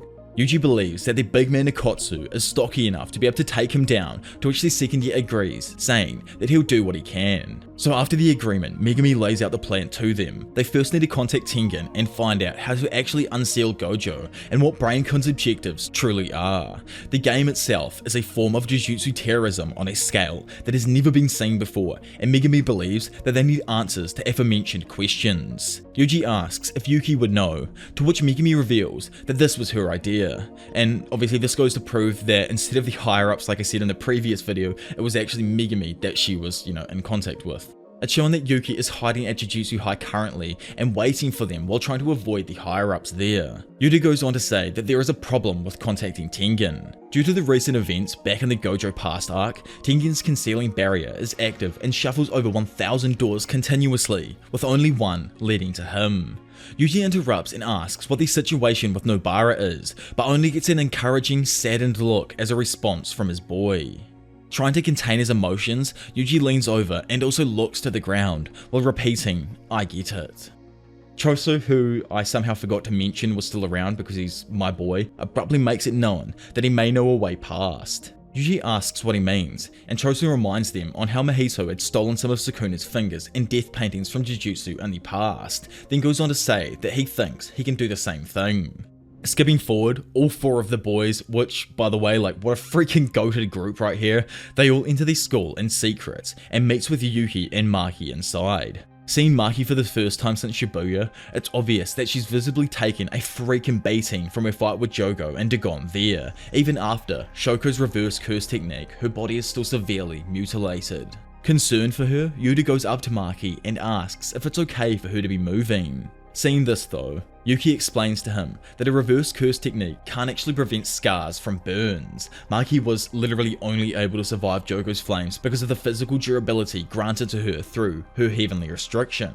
Maki then asks Megumi about their plan to slip past the concealing barrier. Choso, like the big pro he is, volunteers to inform the group and explains that between the correct door and the tomb is a cursed warehouse where his brothers are currently being stored. His connection to them will allow him to guide everyone to the correct door. Maki is satisfied with the plan, but she needs clarification on who exactly Choso is. After a brief silence, Yuji reluctantly tells everyone just to think of Choso as his big brother for now. Which, like, oh my lord, Choso must have had like fireworks go off inside of his head or something. Like, even in reality, he's visibly shocked and excited to finally hear that Yuji is saying his name. Skipping forward, Choso guides the group to the correct door, confident that his brothers sleep beyond it. Yuji is surprised to find that there is no solid path beyond the doors, just a massive drop into a forested area filled with tall, old trees. After Yuki tells them to move forward in search of the elevator, the group walks past a warehouse, where Choso stops for a moment. He reluctantly touches the door and asks his brothers to just wait a little longer for him to return and save them. Honestly, I want to meet Choso, who's one of either Choso's brothers or sisters. I feel like it's got to be a goated female version of Choso. Like, honestly, we got to have her in the series as well if Choso was this cool. After the group takes the elevator down to the Tomb of the Star, Yuji notices bloodstains on the ground and asks what happened. Yuki says that it's the remains of when everything in the Jujutsu world began to distort, even picturing the demon himself, Fushiguro, in her mind. After a moment, Yuki moves on and leads them directly to the main shrine, and once there, they walk into nothing but a completely stark white void. With everyone confused, Yuki says Tengen is currently rejecting them. Normally, the entity doesn't interact with the world, but Yuki thought contact may have been possible now that Gojo has been sealed. She also considers the possibility that Tengen isn't rejecting everyone and instead just her. This is, obviously just due to the fact that she has her own agenda and in some ways wouldn't mind knocking off all of the higher ups just like Gojo. Unsure of what to do, Yuta tells everyone that they should head back since Megumi's sister doesn't have time to waste. Suddenly, a voice rings out and asks, why are they all leaving so soon? The thumb of an entity then appears. Master Tengen finally reveals himself while saying it's a pleasure to meet the children of the Zenin family, Michizane's descendant, which I really hope I didn't botch because it always sounds so freaking weird in my head, the death painting womb, and finally, Sukuna's vessel. While everyone else is surprised by Tengen's thumb-like shape, Yuki asks why Tengen didn't address her in their greeting. Tengen replies that this isn't the first time they've met. Yuki's next question is why the Tomb of the Star was closed, to which it's revealed Tengen is unable to see into the human heart and feared that Yuki was aligned with Kenjaku. Finally, oh my god, I can stop calling him by the 900 names I keep giving him, as it's explained through Tengen here that Kenjaku is the real name of the body-switching entity that was once known as Noritoshi Keimo and now inhabits the body of Suguru Geto. Yuji, like the absolute melonhead he is, cuts in on the conversation to ask why Tengen looks so freaking weird. While Megumi stands there surprised with Yuji, Tengen explains that even though his curse technique grants a form of immortality, it's not anti-aging. 11 years ago, when the Star Plasma vessel failed, Tengen's aging process accelerated, and the self-awareness it had as an individual diminished. Therefore, it was forced to evolve, and now technically has become one with the world itself. Which is a lot to take in and has so many implications in the story that have even yet to be explained. What even is this evolution he was meant to go through? Why was it considered bad in the Gojo past arc if he didn't assimilate when now he can still control the barriers and all of that kind of stuff? Anyways, Megumi and Yuta get to the point and ask about Kenjaku's objectives, along with unsealing Gojo from the prison realm. Tengen goes on to say that he will provide information on one condition. At least 2 of the 3 people present that are special grade must remain at the Tomb of the Star to serve as guards. Since the lot are kind of confused as to why, Tengen explains that Kenjaku wants to force the evolution of all of the people in Japan. But he can't do this while Tengen's barriers are active, because that requires an insane amount of cursed energy. Starting an evolution of that scale using a cursed technique is utterly inefficient. Instead, the method Kenjaku has chosen is to merge Tengen with mankind itself. Since evolving into this new state, it is now possible for Tengen to merge with someone who isn't the Star Plasma vessel. Any human who merges with the Tengen evolves into something beyond a sorcerer that is both there and not part of the physical realm at the same time. Tengen stabilized and maintained self-control even after evolving, thanks to the barrier techniques, but says the world would end if anyone merges with him. It's explained that there would be no boundaries between individuals and the impurities of millions of humans would flood the entire world. What happened to Tokyo would engulf the entire planet, resulting in a world of cursed spirits. What's actually insane is that Tengen also can't refuse the merger because the failed assimilation has caused them to turn into more of a cursed spirit than a human being, which is obviously a perfect target for someone with curse manipulation. So Kenjaku's plan is finally revealed. Honestly though, the amount of time that must have gone into this plan and setting up it in preparation and getting all the people that he needs to get must have been absolutely freaking mental. Anyways, due to the threat of Kenjaku coming to unseal the tomb, the corridor is rejecting everyone that approaches, hence, the White Room. Kenjaku was the one who set the plan in motion that stopped the merger 11 years ago. It was also involved with Sukuna over 1,000 years ago, to which Yuki wonders why is he making a move just now. It's said that the Tengen, Star Plasma Vessel, and Six Eyes are connected by fate.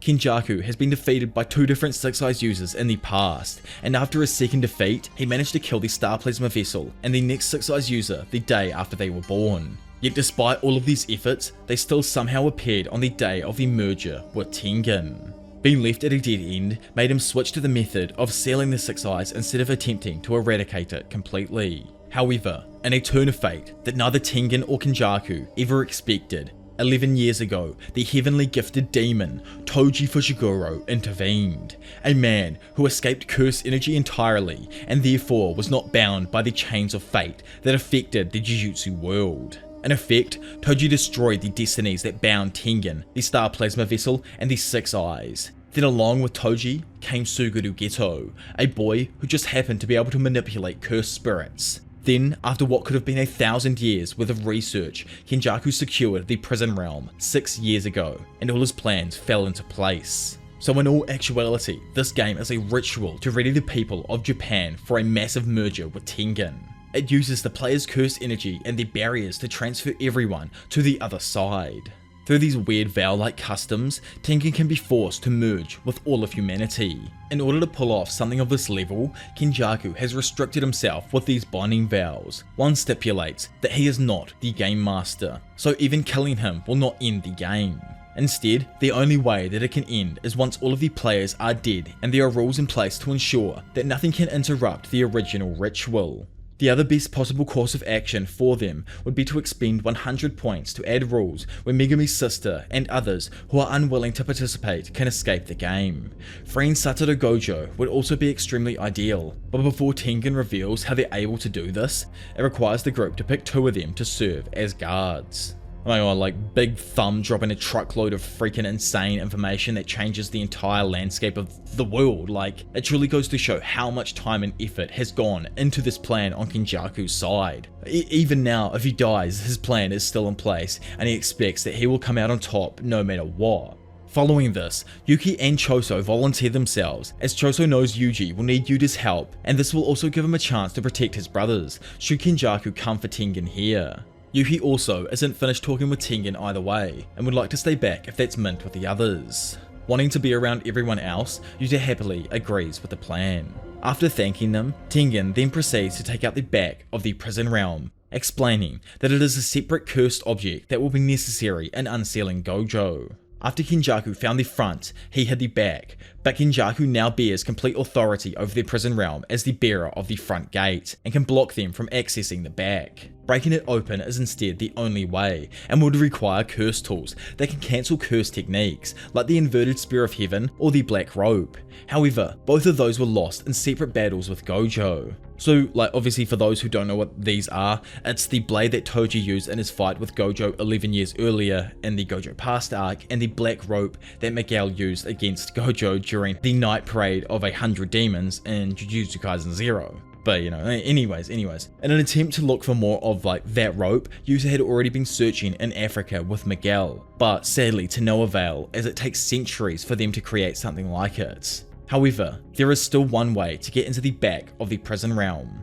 1,000 years ago, there was a female sorcerer who called herself Angel. She possessed a curse technique that could extinguish others' curse techniques, pretty much nullifying them. Her name is Hanakurasu, and she's been incarnated as a culling game player. Honestly, this character poses so much of like a curveball to the game. Why has Kenjaku decided to also revive or bring back this sorcerer? What's the specifications around her coming back and being a part of this game? There has to be some like reasoning behind it, allowing someone who would like pose a threat to the integrity of the game to come back and participate in the first place. Seems kind of whack, you know? Tengen repeats that Angel's technique will be necessary to open the back of the prison realm. With everyone confused, Megumi asks where Angel is, and Tengen can only say that she is in the colony on the east side of Tokyo. It is then shown that there are 10 colonies that are connected by barriers that form a line down Japan. This line of barriers will merge everyone in Japan with the Tengen and transfer them to the other side. Hokkaido isn't actually included because it's already been established as a sacred area that has been assimilated. Which is like, what do you mean by that? Is Hokkaido reminiscent of ancient Japan in regards to the cursed spirits and fights that are currently going on there? Anyways. This whole mental idea of evolving humanity by merging them with Tengen's current state is extremely complex and sounds somewhat exaggerated. However, this is only a testament to how serious the situation actually is. Tengen then reveals that a curse had in secret merged with every single person in Japan in preparation for the merger, and believes it will now only take about 2 months to fully complete the ritual. The group then goes over the rules of the culling game once again. The first rule states that players must declare their participation at any colony of their choice within 19 days. Currently, it's 9 AM on the 9th of November, and all players have awakened their curse techniques around midnight on the 31st of October, which was when Kenjaku initiated the countrywide idol transfiguration. This only gives Megumi's sister 10 days and 15 hours to declare participation in the killing game.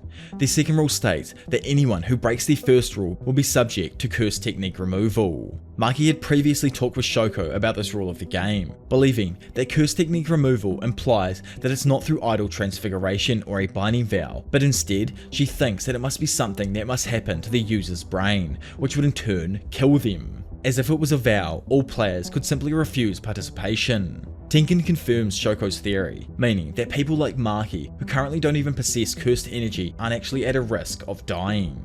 Rule number 3 explains that anyone who enters a colony after the games have begun will be considered an official participant. Civilians inside the barriers will be given one chance to exit, and there are currently no rules about entering or exiting colonies. When the game starts, players will be given an incentive to move towards the colony exits. This serves as an incentive to stimulate participation, as in order to confine players effectively, they must believe they entered the games of their own free will. The fourth rule is the one that states players score points by killing one another. The fifth one specifies that each player's points value is determined by the game master. Currently sorcerers are worth 5 points and non-sorcerers are worth 1.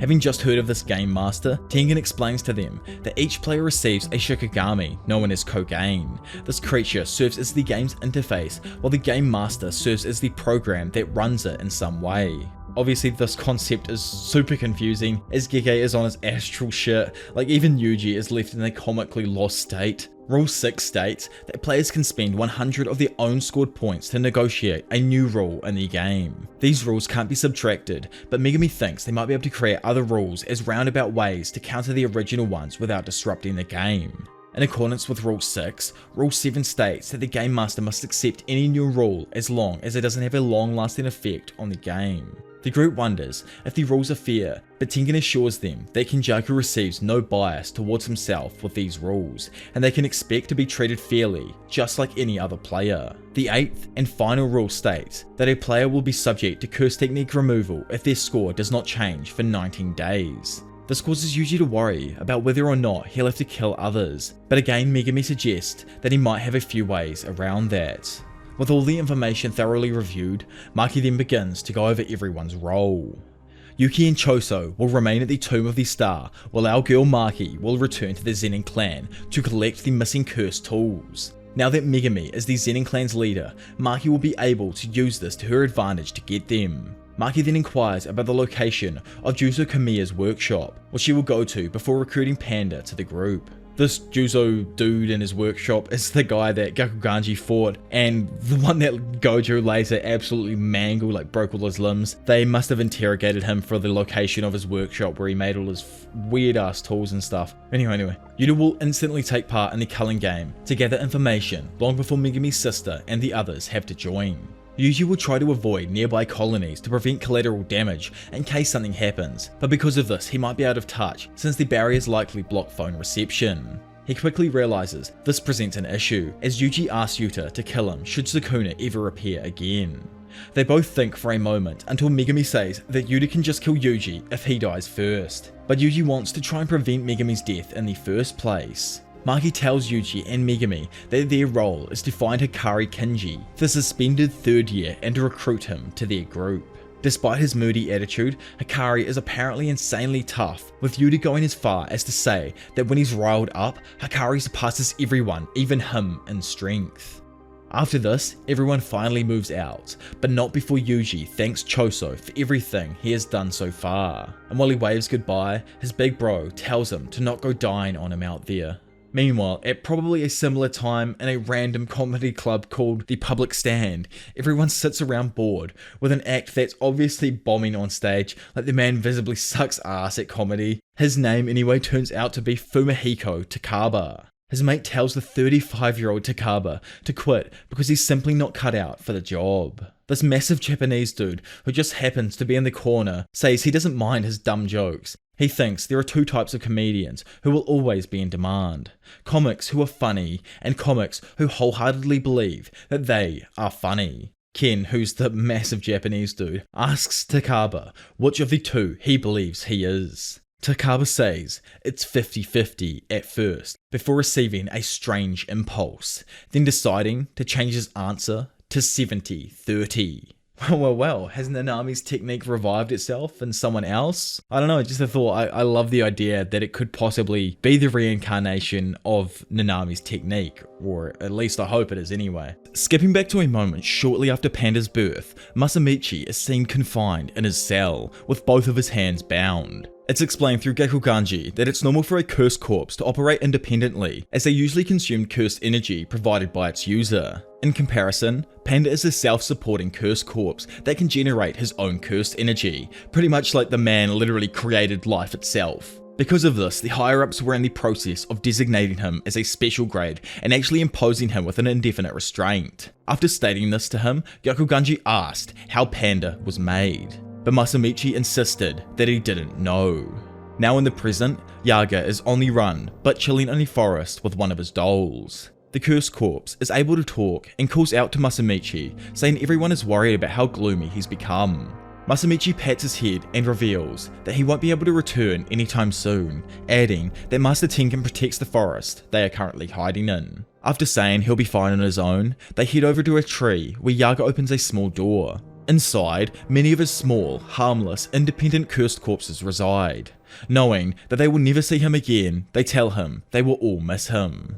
Meanwhile, inside the isolation holding chamber at Jujutsu High, Kusakabe uses his katana to cut Panda free. He goes on to say that he is doing this as a favour to repay Masamichi, but makes sure to tell Panda to not reveal who helped him. Flashing back to the past once again, we learn that Masamichi created an independent cursed corpse with Kusakabe's nephew's soul information. Kusakabe's sister had lost her son and couldn't live on without the support that he was providing her. One day, when she was brought to Yaga, a small, dog-like doll asked if that woman was his mother, then goes on to say he's a genius after being confirmed right by Yaga. Kusakabe's sister immediately recognizes her son's mannerisms and instantly darts out of her catatonic state to embrace him. After the two console each other, Masamichi explains that he couldn't allow Takeru, which is the real child's name, like not the doll but like the real child, to live with his mother as he couldn't risk it getting out that a fully independent cursed corpse existed. Even still, Kusakabe apologized and emotionally expressed his gratitude towards Masamichi for doing so. By the way, this whole moment that just happened was actually before Panda was even born. I forgot to mention that, but it probably makes a bit more sense on how the fact that no one knew an independent cursed corpse existed at the time. Back in the present day, Yaga is confronted by an unknown sorcerer. He asks where Masamichi is going without any of his cursed corpses to back him up. While removing his jacket, like the freaking absolute beast he is, the principal simply replies that he is going to see his son. The sorcerer is left slightly confused, as he doesn't know what Masamichi means, but goes on to explain the severity of the current situation the principal finds himself in. He says the only way to save himself now is to reveal how to create independent cursed corpses immediately. Masamichi says that his adversaries have gotten comfortable getting pushy without Gojo around, to which the sorcerer agrees, especially as he's been accompanied by a veteran sorcerer. On cue, Gekuganji suddenly steps out of the shadows and deals Masamichi a fatal blow to his chest, shattering the electric guitar and leaving him mortally wounded, with 2 deep cuts across his front, forming an X shape that also splatters blood alongside the wall. Gekuganji tells the sorcerer accompanying him to leave the two principals alone. Then with his last words, Masamichi suddenly begins explaining exactly how to create independent cursed corpses. He states that his soul's information can be replicated from physical information and inputted into cursed corpses' cores. These cores must contain 3 highly compatible souls which are always observing each other. This is the only way souls will stabilize and give rise to self-awareness and self-sustaining cursed energy. Confused and shocked by all of this, Gekuganji asks why Masamichi would tell him now instead of trying to live by revealing this earlier. Just then, before passing away, Masamichi replies that it's a curse being passed on from him to Gekuganji. Instantly after, Panda arrives only moments too late, just as Masamichi dies. Gekuganji throws down the broken remains of his weapon in anticipation for Panda to retaliate. However, Panda simply walks straight past him towards Masamichi without so much as ever glancing at Gekuganji. Confused, he asks why Panda doesn't fight, but Panda reveals that he's not like humans and their behaviors do not blind him. He understands that Gakuganji was on good terms with Masamichi, and these orders probably came from the higher-ups. Even so, Panda sheds a tear for his father and tells Gakuganji to remember that even pandas cry.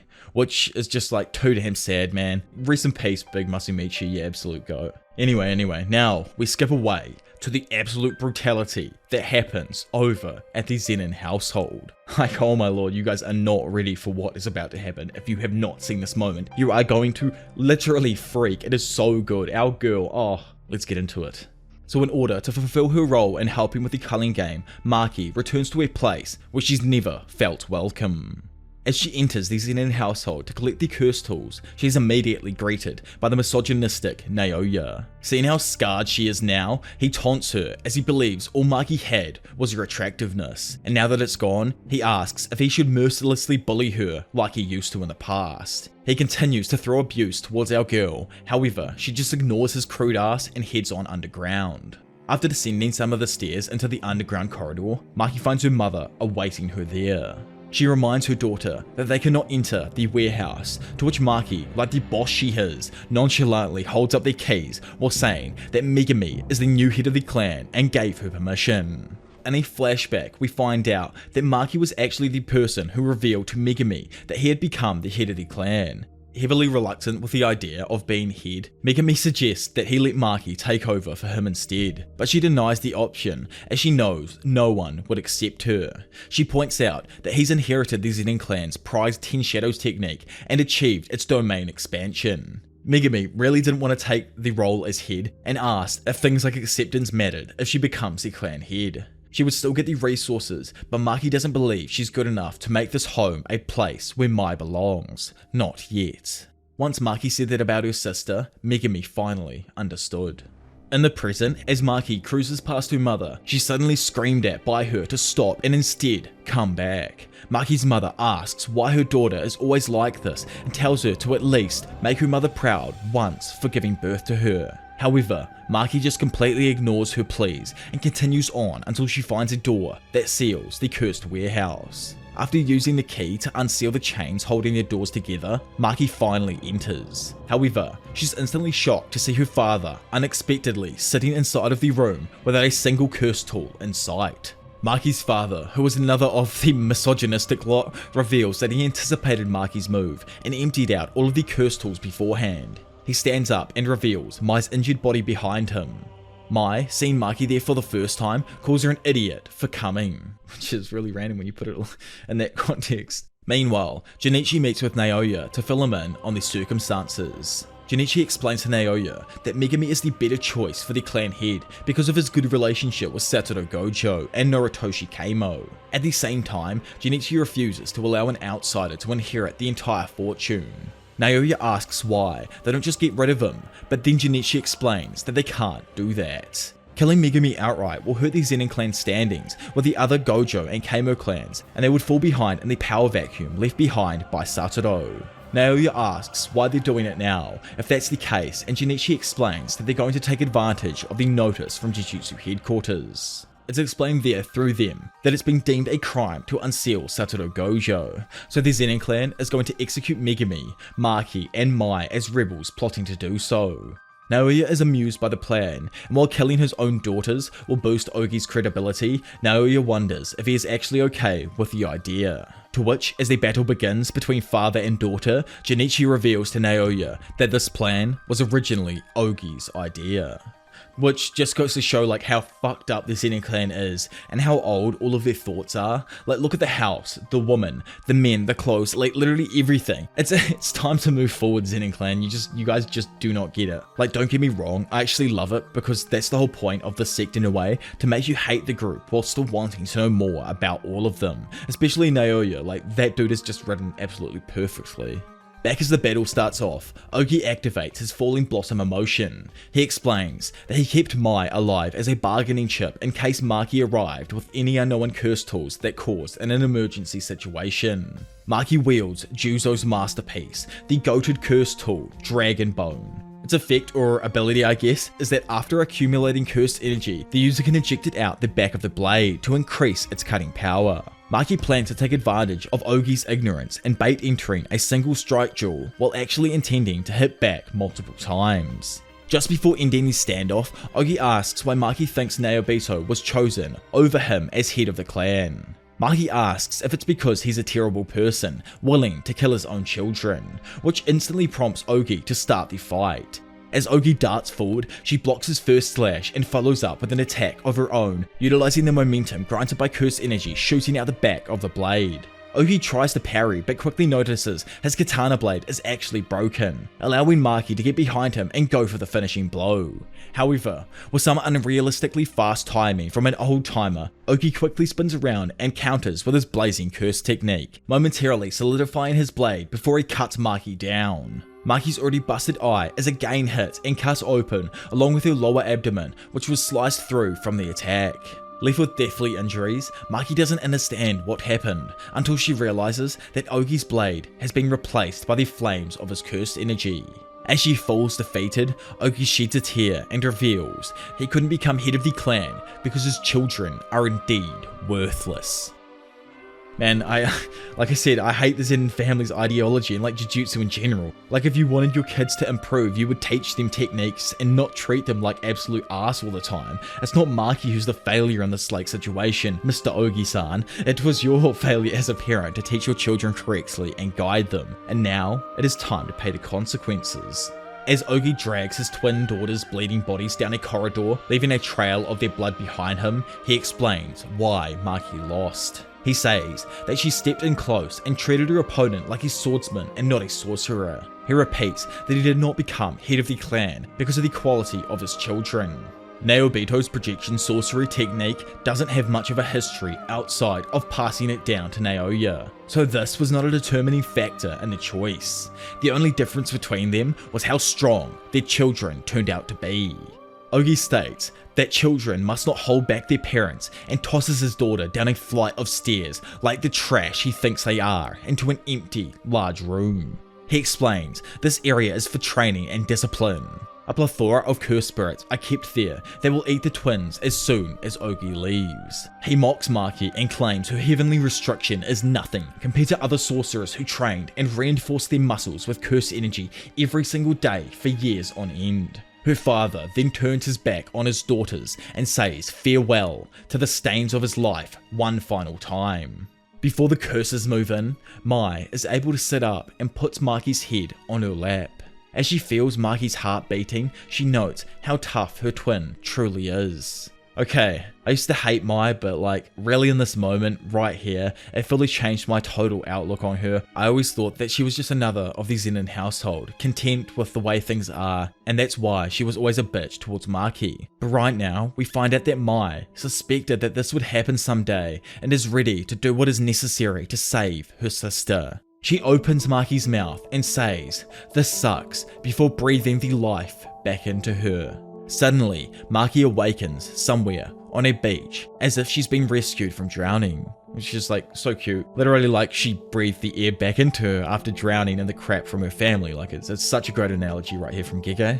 She's laying next to Mai, who explains that she's going to use her construction technique to make something, but will then die from the strain due to the injury she's already sustained. Mai gets up from the sand and walks into the water while saying goodbye and wishing her twin good luck in life. This greatly confuses Maki, who gets up and begs her sister to come back. Mai explains that she knew for a while that twins are a bad omen for sorcerers. To gain, one must give. However, that rule doesn't always apply to twins because cursed energy treats them as one singular entity. Even if Maki wants to get stronger, she can't because Mai doesn't. So as sad and as messed up as it is, as long as Mai is around, Maki can never fully develop.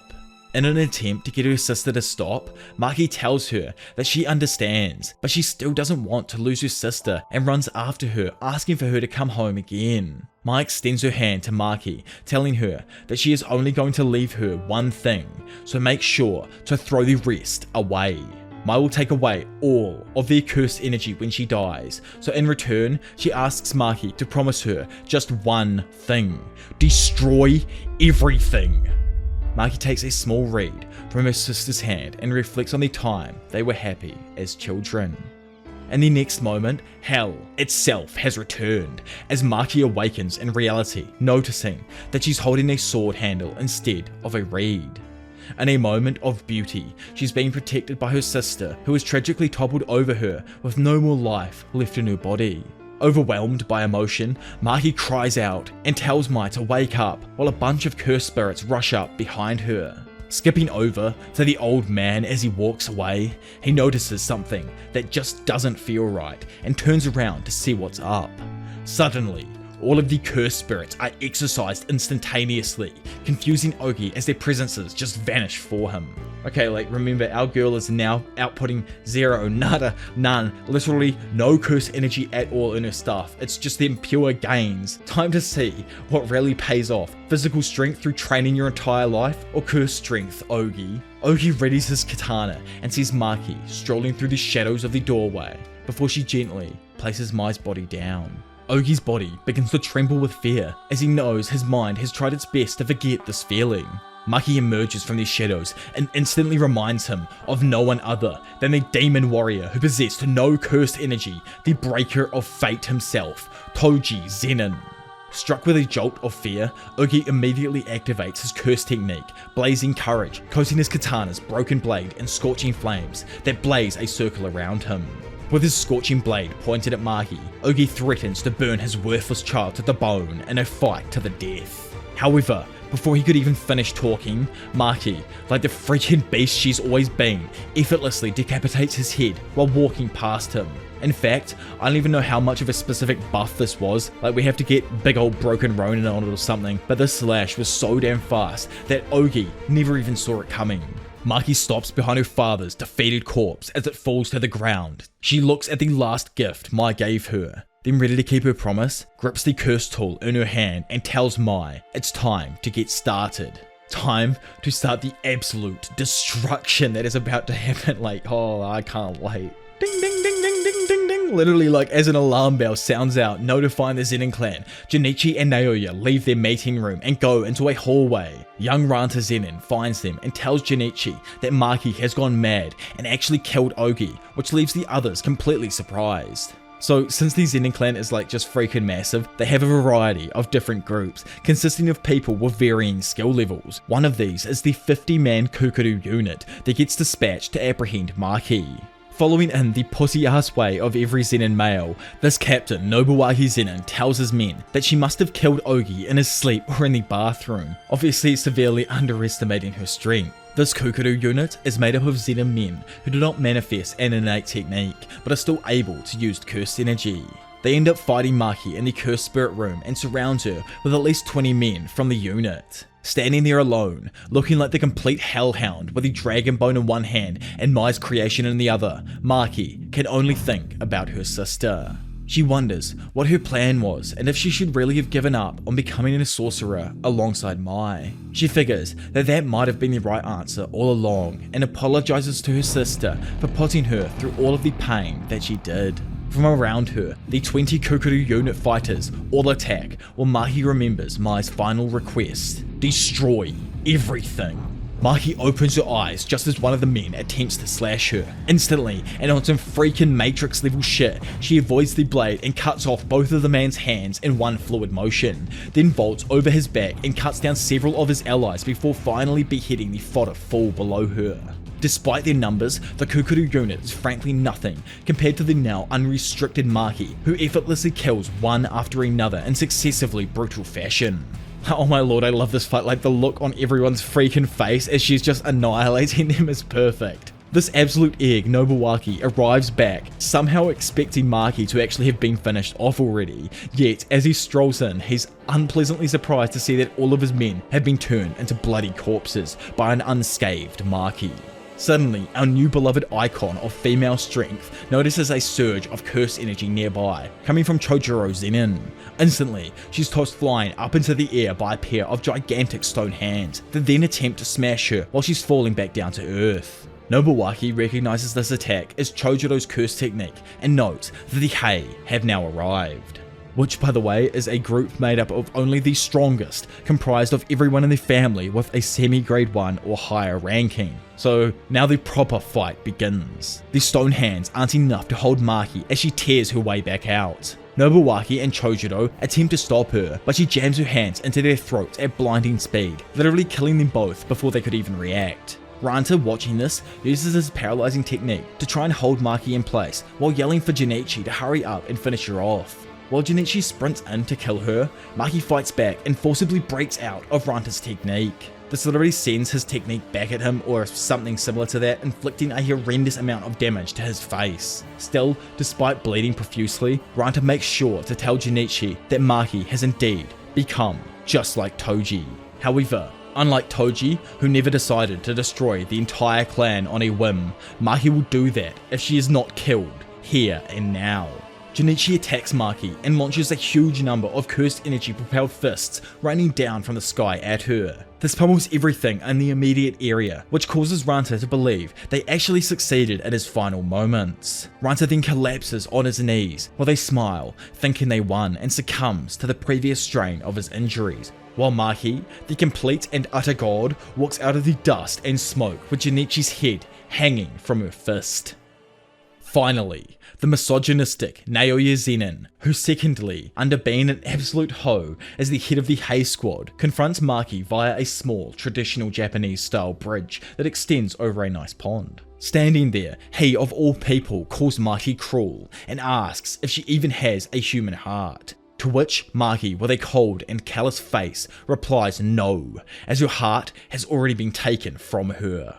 Skipping into a flashback during Naoya's childhood, we find that he had always been wrapped in cotton wool and constantly praised by his family members. He was recognized as a genius, and many always believed he would grow into the head of the clan after Naobito. Love how Megumi just showed up on the block out of nowhere and messed up that entire plan for him. Anyways, Naoya heard of a black sheep in the clan who didn't have any cursed energy and went to see how pitiful that person was. However, after seeing him, Naoya was physically shaken upon seeing Toji's cold yet unconcerned eyes. Back in reality now, Naoya initiates the fight, quickly sending a series of rapid punches towards her. However, Maki is able to parry the majority of them, while trying to count the number of movements in that singular moment. Sadly, while she's big braining his technique, Naoya interrupts it and grabs her, causing her to be frozen inside a frame. Then, using the extreme velocity his technique provides, Naoya kicks Maki through several stone structures surrounding the area. Naoya, standing there, thinking he is the top G, is adamant to himself that Maki is not Toji, regardless of her new boost in power. Yeah, she ain't even at the same power level yet, bro. She just unlocked the full extent of her heavenly restriction. Like, Goku wasn't all of a sudden Super Saiyan 3 when he unlocked Super Saiyan 1. Like, it's not how it works. You still gotta train and build time, you know? Anyways, Naoya thinks that the sin of insignificant people is their ignorance of strength. Everyone misjudged Toji because of his lack of cursed energy, and Naoya doesn't believe anyone other than Gojo truly understood who he actually was. Using his curse technique, Naoya continually builds up momentum and overwhelms Maki with one high-speed move after another. Being a massive Toji and Gojo fanboy, Naoya desires to prove that he is the only one who will stand with them as one of the strongest, not Maki. Even with her improved abilities, Maki is starting to get hurt by Naoya's attacks and struggles to keep up, admitting that the situation is getting bad. For Naoya, unlike in his fight with Choso, he won't stop building up speed this time. He understands that strength equals weight and speed, and plans to pierce Maki at max velocity, having already gone supersonic. Maki gained a steel body that is broken away from cursed energy in exchange for Mai's life. She welcomes a head-on collision and takes the stance of the Shiranui Gata, which, for all of my Japanese lovers out there, is a specific form that sumo wrestlers take. Maki attempts to take on the brunt of Naoya's supersonic speed in order to stop his movements, even if it means sacrificing a few ribs. Appearing to see through Maki's defensive strategy, Naoya tags her with his palm. In doing so, it forces Maki to follow the 24 frames per second rule of projection sorcery. Failure to do so means being frozen inside a frame for 1 second, like what just happened with her previously when she was kicked across the yard. Still moving at top speed and seeing his adversary as nothing more than an imposter, Naoya believes Maki is frozen and prepares to finish her off. However, Maki actually isn't even fazed by his technique, and is even obeying the specific 24 frame rule of it. Now being able to move fast enough, Maki turns around and counterattacks, intercepting Naoya's path with her fist. Naoya attempts to call Maki a fake, but before he finishes, she smashes his face into the ground with a monstrous punch that ends the fight and deforms Naoya's skull. Now acting like the absolute boss she is, she looks down on her pathetic, bloody cousin and asks him to repeat that.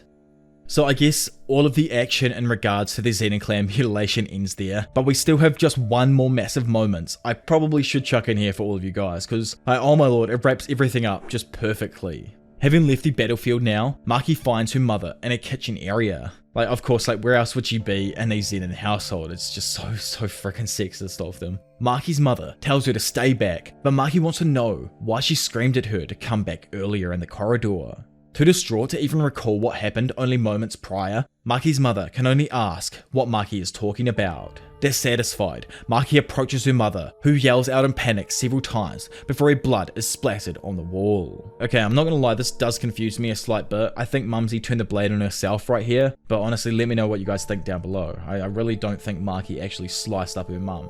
Outside, throughout, and around the estate, the Hei and the Kukuru squads have been completely decimated, with their corpses lining the area. Somehow, like the cockroach he is, Naoya, heavily injured but still somehow barely alive, walks around, pouring blood from his face until he finally collapses through a door onto the ground inside. He mocks Maki for not ending him and leaving him like this, when out of freaking nowhere, Maki's mother walks up behind him with her throat already slit and bleeding, so she's definitely approaching death for sure, but still somehow holding a kitchen knife, typical Zenin estate thing. Naoya, who's currently too pitiful to even protect himself, then is probably the woman he hated the most, the mother of Maki and Mai, stab him through the back with a goddamn kitchen knife. Which, by the way, is something that this dickhead said should happen to any female who is weaker than any man. So, oh my god, Giga, you gotta chill out with them sneaky little, foreshadowings here and there. Naoya calls her a piece of trash, but either way, ends up dying a pitiful death, with a woman laying on top of him, unable to do anything about it.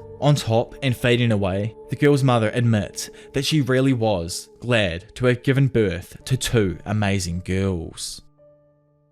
After absolutely ruining the entire Zenin family tree, Maki exits the property with Mai's body. Momo arrives just moments later, having been chasing behind Mai in concern. Seeing now that Mai has died as a result of not being there to help, Momo cries and sobs over her regret. Silently, Maki hands over Mai's body, to which Momo asks Maki what she's going to do now. But our girl, still obviously shaken, remains completely silent as she walks away with the blade in her hand. Later on, it is explained that the Zenin clan members who were not even present at the estate that day also died violent deaths. Maki literally hunted them all down in one day and killed them all, it's crazy. No residuals were found other than trace amounts from a cursed tool. Skipping back now to the moments before leaving Tengen, Yuji and Megumi were given their third and final third year's location, that being the gambling madman Hikari Kinji. It is explained that Hikari is currently just chilling out while being suspended and makes money as a bookie for an underground fighting club. This Brad Pitt level fight club pits sorcerers against one another in hand-to-hand combats. The spectators are mostly non-sorcerers, which just goes to show that Hikari literally doesn't care about the Jujutsu regulations. Now arriving at a parking garage, the two sorcerers remove their Jujutsu uniforms in an attempt to try and trick Hikari into thinking they aren't associated with a school. Megumi goes on to say that he may not associate with them if he realizes they're also students from Jujutsu Tech. It's a grey area for them, but to Hikari, they might as well be with the higher-ups if he finds out who they truly are. Yuji wonders though if Hikari will actually help, to which Megumi is unsure. Regardless of the situation though, they need his strength for the culling game and will do their best to recruit him. Megumi and Yuji walk into the entrance of the parking garage and are met by two men. The security guard looking dude tells the kids to get lost and instantly throws a strong hook at Megumi. However, it stops just short right before hitting his face. As the security guard slowly pulls back his fist, he tells Megumi that the one rule of the fight club is that nobody is supposed to say anything about the club. He demands to know who told them and threatens to beat him up after finding out. I honestly love this whole idea with like Hikari being like a Brad Pitt type character, having this fight club and everything. It makes me feel like Gege is a part of the generation that I grew up as a part of and watched these movies while I was growing up and just really enjoyed them and everything. And now we're getting to see, you know, like his little enjoyments from Western culture plopped right into his story here, which is absolutely fantastic. Megumi claims not to have gotten the person's name before he killed them himself. It was a cocky sorcerer that disappeared about a month ago, to which the guy recalls some dude who disappeared about a month ago but is unable to verify who it was exactly. Megumi asks to take his place instead and threatens to murk the bodyguard if he refuses. The manager then gets a message from the boss to add an additional fighter to today's tournament, however, only on the condition that Yuji is selected as the fighter. Knowing that Yuji is perfect for the job, Megumi keeps up his act and asks that he fight instead. The dude explains to Megumi though that the boss doesn't like him and refuses to let him fight, to which Megumi, having noticed all of the cameras around them, decides to happily accept the invitation. Dude is out playing like some 4D level chess trying to trick everyone, including Yuji at the moment. Like Yuji's probably just standing there utterly confused. After leaving and confirming that Hikari must have been observing them through the cameras, they go over the plan. Firstly, Yuji is to look for and make contact with Hikari on the inside, while Megumi attempts to sneak in the parking garage from outside. Obviously this is hella risky, because if they discover Megumi sneaking around, they will probably instantly distrust Yuji. So if they are discovered, they decide to use force to make their way through to Hikari, but only as a final resort. Even though the best course of action would be to let Yuji do his thing first, Tsukumi's deadline is fast approaching, which causes Megumi to get a bit reckless. It's currently 5 PM on the 10th of November, leaving the group 9 days to rescue Tsukumi before the deadline closes. That evening, Yuji returns to the parking garage for the fight. The man there preps Yuji by explaining the details of how the tournament works. There are only 2 rules, no retreating and no jujutsu, which obviously Big Yuji is completely fine with, as the dude was first and foremost a physical beast. Anyways, now heading down the stairs towards the arena, Yuji asks the dude what the boss is like, to which he says to Yuji that he can only find out if he actually meets him. He then explains that there are 2 types of matches, scripted and unscripted ones. These so-called scripted matches are actually scripts written by the boss, and if Yuji is able to put on a show in an unscripted fight, it will likely get his attention, possibly resulting in some kind of meeting. Arriving at the arena now, which is like this dope-ass section of the garage where the upper floor has been almost entirely renovated into an area that allows spectators to view from above, Yuji is introduced to his opponent, someone that I can 100% say surprises absolutely like everyone here. Even rereading the section, I forgot this beast made his appearance here. With that good old fighter announcer voice, the infamous John Bobby begins the tournament by introducing the newcomer Itadori against no one other than Panda. In a monitoring room somewhere nearby, chilling like the absolute king he is, Hikari sits with his associate as the fight begins. He expresses his displeasure as he believes things are starting to cool off. Hikari doesn't believe there is any fun in knowing who's going to win an unscripted fight. He doesn't think anyone will be able to defeat Panda and is barely watching.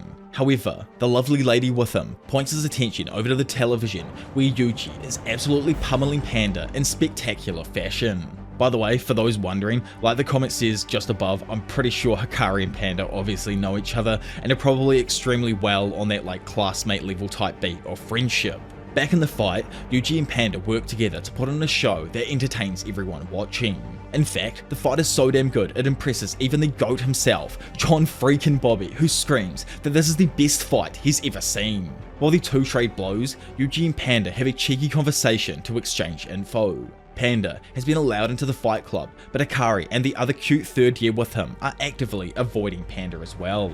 After finishing their small conversation and agreeing to end the fight, Yuji lands a powerful fake body shot that Panda sells with a way over the top reaction to convince everyone that he's been defeated. Big Bobby announces Yuji as the winner, leaving a lasting impression on everyone watching. Even Hikari upstairs in his little content box admits that he's impressed with Yuji's ability to fight in 3 dimensions while still dazzling the spectators. He calls one of his managers and gets him to bring Yuji up to his office. He wants to strike a deal with him while the iron is hot and write scripts for Yuji's future fights. This chick chilling nearby, who turns out to be another of Jujutsu High's 3rd years, called Karara Hoshi, tells Hikari that it all just sounds boring to her. Elsewhere, at the same time, Megumi, like the sly mofo he is, uses a dude's shadow to eavesdrop on the conversation without being seen. The man on the phone asks Hikari what to do about the other brat, referring to Megumi, who's like right behind him, to which Hikari says he plans to have Kurara keep an eye on him. After leaving the area, Panda finds Megumi in a nearby forest. He asks Megumi if he thinks that Yuji will be able to contact Hikari, to which Megumi thinks that he will, but asks Panda why he actually hasn't seen Hikari himself. Panda knows where Hikari is and says that he's in the monitoring room on the roof, but can't get close to the door because of the Hoshi girl's curse technique. It doesn't matter what he seems to do, walk or run, he cannot approach the door. Megumi asks if it's only active when Kurara is in the monitoring room, but Panda is unsure since she's always with Hikari. Rather than forcing the issue, Panda attracted spectators to avoid getting on Hikari's bad side. He goes on to say that he thinks Yuji's charm will work on Hikari, but is also apprehensive because Yuji is an extremely bad liar, as we all know from literally every time this dude has had to lie about like anything. So in an attempt to save his ass, Panda gave him some tips beforehand, just in case something random happens. Worst case scenario would be for Hikari to discover Yuji is with Jujutsu High and boot him out. Panda wants to secure the area and monitor the door to prevent this, meaning that they'll need to murk a few of the fodder security guards to get up there. He knows where all the cameras are and their blind spots, as well as the positions of all of their lookouts. Megumi acknowledges that they might have a solid plan, but Kurara's technique remains a random factor in everything that they do. So if Hikari and Kurara do end up getting Yuji outside the door, Megumi says that they'll just have to give up on their objective altogether. Later on, and after winning another match in the Fight Club, Yuji sends Megumi a text at 12:58 saying that he's meeting with Hikari at 1 PM. While each of the 5 lookouts maintain their positions, Kurara nicknames him Yu and shares that Hikari had to repeat a year in junior high. Yuji notes how cheerful Kurara is, to which she replies it's because Hikari is starting to feel hot again.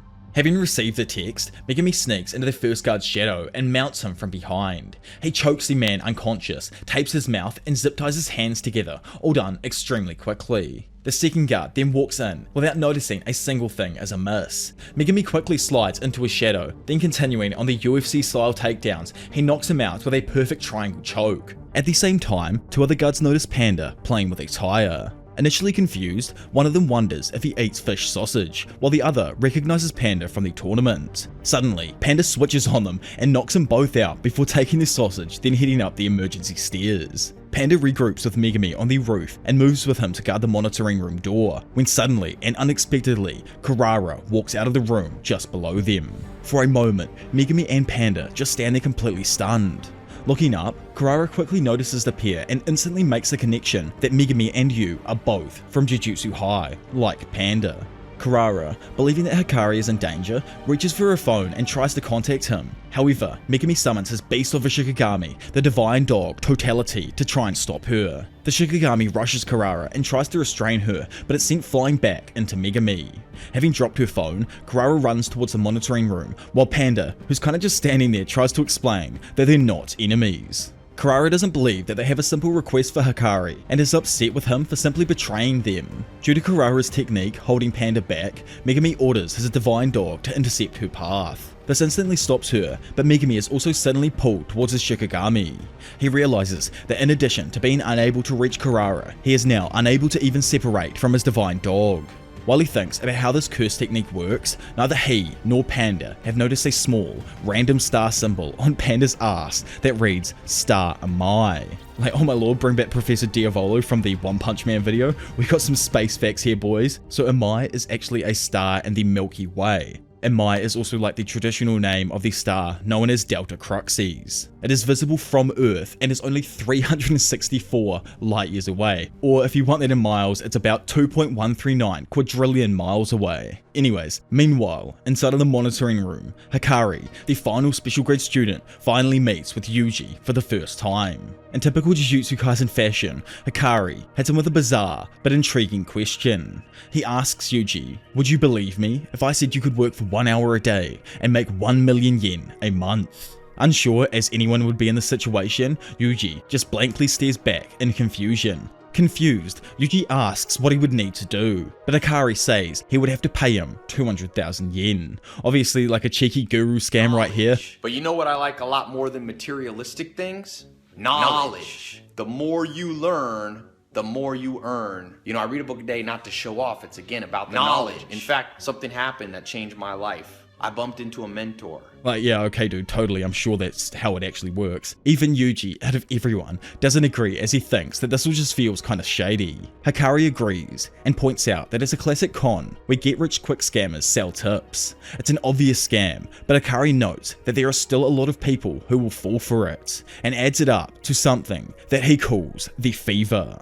Hikari explains that both the scammer and the scammed are in a fever to change their lives. People get high on the fever and make stupid decisions, yet without it, people can never fall in love.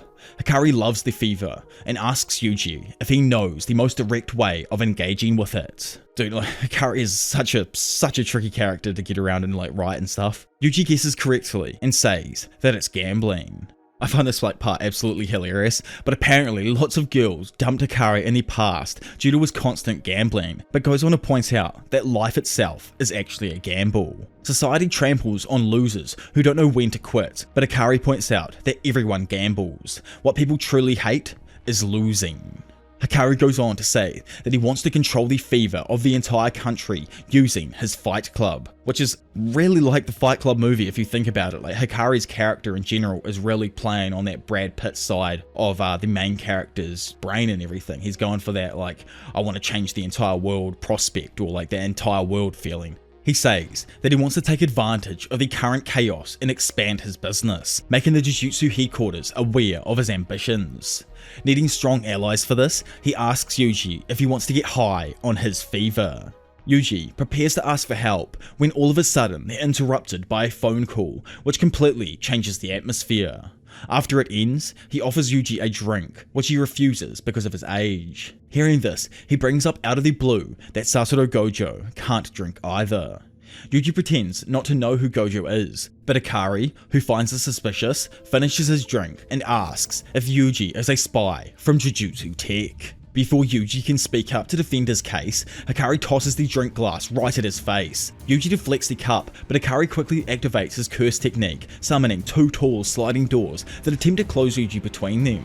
Yuji jumps above the horizontal doors and tries to speak up, but Hikari continues his attack, trapping him with his doors and kicking him in the face, while revealing that a call from Kurara means something bad has happened. Yuji recalls what Megumi said about only asking for cooperation, and headbutts Hikari in an attempt to get him to listen. However, the third year doesn't give up and refuses because now his fever is running cold. Meanwhile, outside the room, Kurara is in a deadlock with Panda and Megumi. Since they are stuck, Megumi tries to explain that they're not on the Jujutsu High's side and they need Hikari's help, but Kurara just doesn't listen. Confused as to what happened between them and the higher-ups, Panda explains to Megumi that conservative members of the community prefer traditional Jujutsu while Hikari has blended his with technology. So just think of the moment during the Shibuya incident where Mimiko and Nanako got absolutely murked by Sukuna and he was like, ooh, a cursed camera technique, cool. That was a blended technique as it had been like blended with the camera and the cell phone. Kurara points out that Jujutsu High lost because they have their priorities backwards, but adds that they always have Gojo to clean up their messes, so why are they even here asking for help? Megumi reveals to her that Saturo Gojo was sealed during Shibuya, but Kurara makes a face of comic disbelief as she obviously just can't believe that that could ever happen. Realizing this, Megumi decides to activate his rabbit escape, summoning dozens of his rabbit Shikigami. As a large swarm of rabbit Shikigami cover the roof, he notices that each of the rabbits are marked with a symbol saying a crux. None of the rabbits can actually get near the monitor room, where Megumi notices another symbol, Star Gat Crux, has been placed. The rabbits quickly spread across the entire roof so that Megumi can see where and where they can't go. Seeing this, Kurara repels them, but is still confused at the whole point of it. Kurara's innate technique marks Shikigami the same as sorcerers, so just like with the divine dog, Kurara believes that Megumi will attract all of the rabbits and suffocate inside of them. However, he suddenly dispels them all. Megumi asks Panda how rabbit escape was, to which Panda confirms that the Shikigami were attracted to him and the second floor, but they couldn't reach Kurara or the monitor room door. Panda finally figures out that he has been marked with the symbol Amai, and Megumi has been marked with a crux. Megumi isn't sure what's going on, but he knows that Kurara's curse technique is very likely based on a constellation of stars. Kurara notices that Megumi is figuring out how her technique works and puts her attention on him. Megumi turns to Kurara and says that it might be based on the Southern Cross constellation. Kurara is surprised that he guessed correctly, but gives it away that he got it correct with her reaction, which continues to add to her frustration. Kurara knows that if Megumi continues to figure out how the technique works, then he'll eventually reach the monitor room. Kurara resolves to hold him off and try to prevent that no matter what. Megumi thanks Tsukumi for teaching him about the Southern Cross, but is still confused because he knows it should have 4 specific points. Megumi and Panda get close to one another and discuss Kurara's curse technique. He initially thought that it assigned them each a point on the Southern Cross to maintain distance between each point. However, this can't be the case because Kurara can approach the door and Megumi can approach Panda.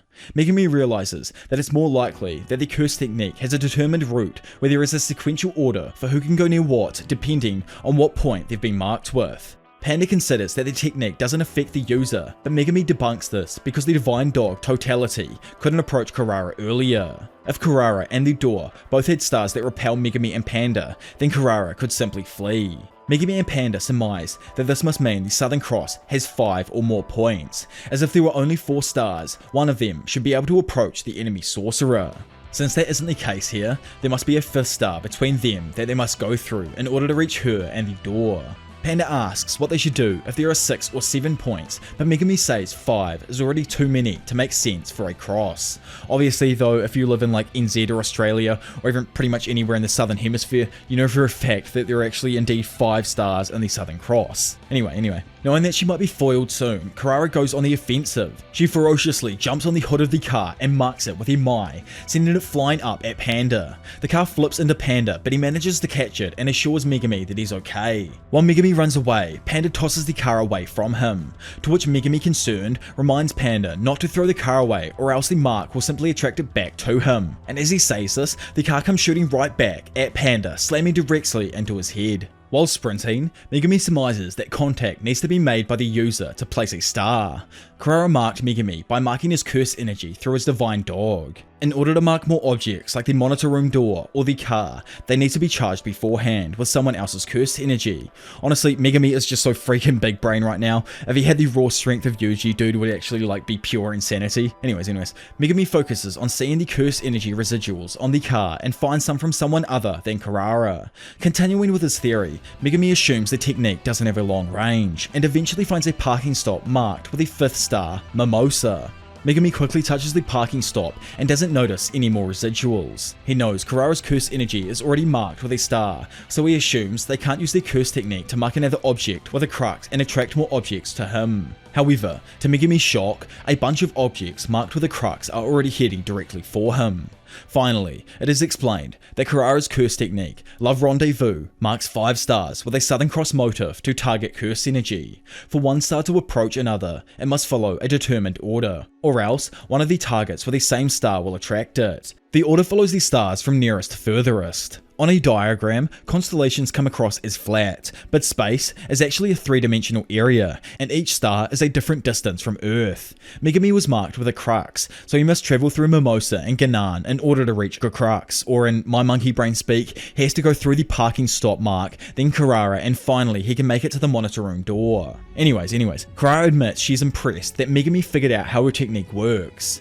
That being said, Kurara believes Megumi was too quick to conclude that more objects couldn't be thrown at him. While Kurara can't mark more than 1 star with the same icon, she can simply remove the monitor room door marker and mark other things with Megumi's motif instead. Suddenly, Kurara is caught off guard when the Divine Dog randomly reappears behind her. Megumi's jacked up Shikigami quickly immobilizes Kurara, confusing her until she comes to the realization that Megumi never dispelled it. Instead, he was able to guess which one would attract the other and maneuver so there was a wall between them. Then after waiting for a while, he unjammed the Divine Dog from the wall so he could take advantage of the fact that Kurara was now approachable. With Kurara now stuck, it forces her to release the Love Rendezvous. Megumi quickly restrains Kurara so that she doesn't run away, but simply asks her to listen to what he has to say. He then dispels his Divine Dog totality while simply asking her to listen. Still skeptical, Kurara doesn't think Megumi could have known whether he or the Shikigami would have been pulled.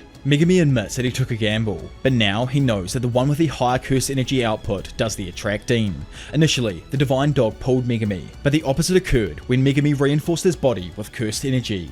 Megumi then lets Kurara go and begs her to listen, because there's frankly just no time. Confused as to why he would release her, Kurara decides to believe him. However, the monitor room door is suddenly sent flying off its hinges with Yuji bursting out. Megumi quickly realizes that Yuji has been hit outside the room, and right on cue, the fighting fiend Hikari walks outside, visibly irritated with the whole situation. Yuji tells Megumi and Panda to stay out of it, prompting Hikari to believe that he's being underestimated. He immediately throws a devastating punch that smashes Yuji's face and sends him flipping across the roof. Hikari eventually notices that Yuji isn't even resisting, and in that moment, the first year springs back to his feet. Standing there, Yuji spurts blood out of his nose, while Hikari is just blown away, noting that his adversary doesn't even intend to dodge. To him, Yuji's lack of resistance all but confirms he's not a spy, so Hikari says that he'll hear Yuji out on the condition that he can remain standing, and flares up his curse energy. Kurara urges him to listen, but Hikari claims that he just said he would, before asking Yuji why he's asking him for help specifically. Yuji says that all of his seniors have confirmed Hikari is strong, annoying him. Hikari punches Yuji again, and while he's reeling through the air, Yuji compares Hikari's reinforced punches to getting hit with a serrated bat. Which, like, oh my lord, the cheese grater level of curse energy right here. Irritated, Hikari yells at Yuji, stating that sorcerers understand asking one another for a favor is equal to asking someone to put their life on the line. In order for Hikari to take such a risk, he needs Yuji to prove here and now that he has the fever to convince him.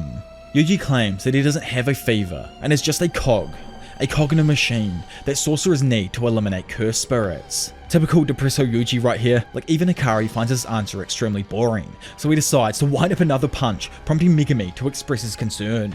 Hikari strikes Yuji with the hardest blow yet, sending him flying across the roof into a wall and appearing to finally knock him out. Hikari begins to tell them to leave, but Yuji suddenly reappears behind him.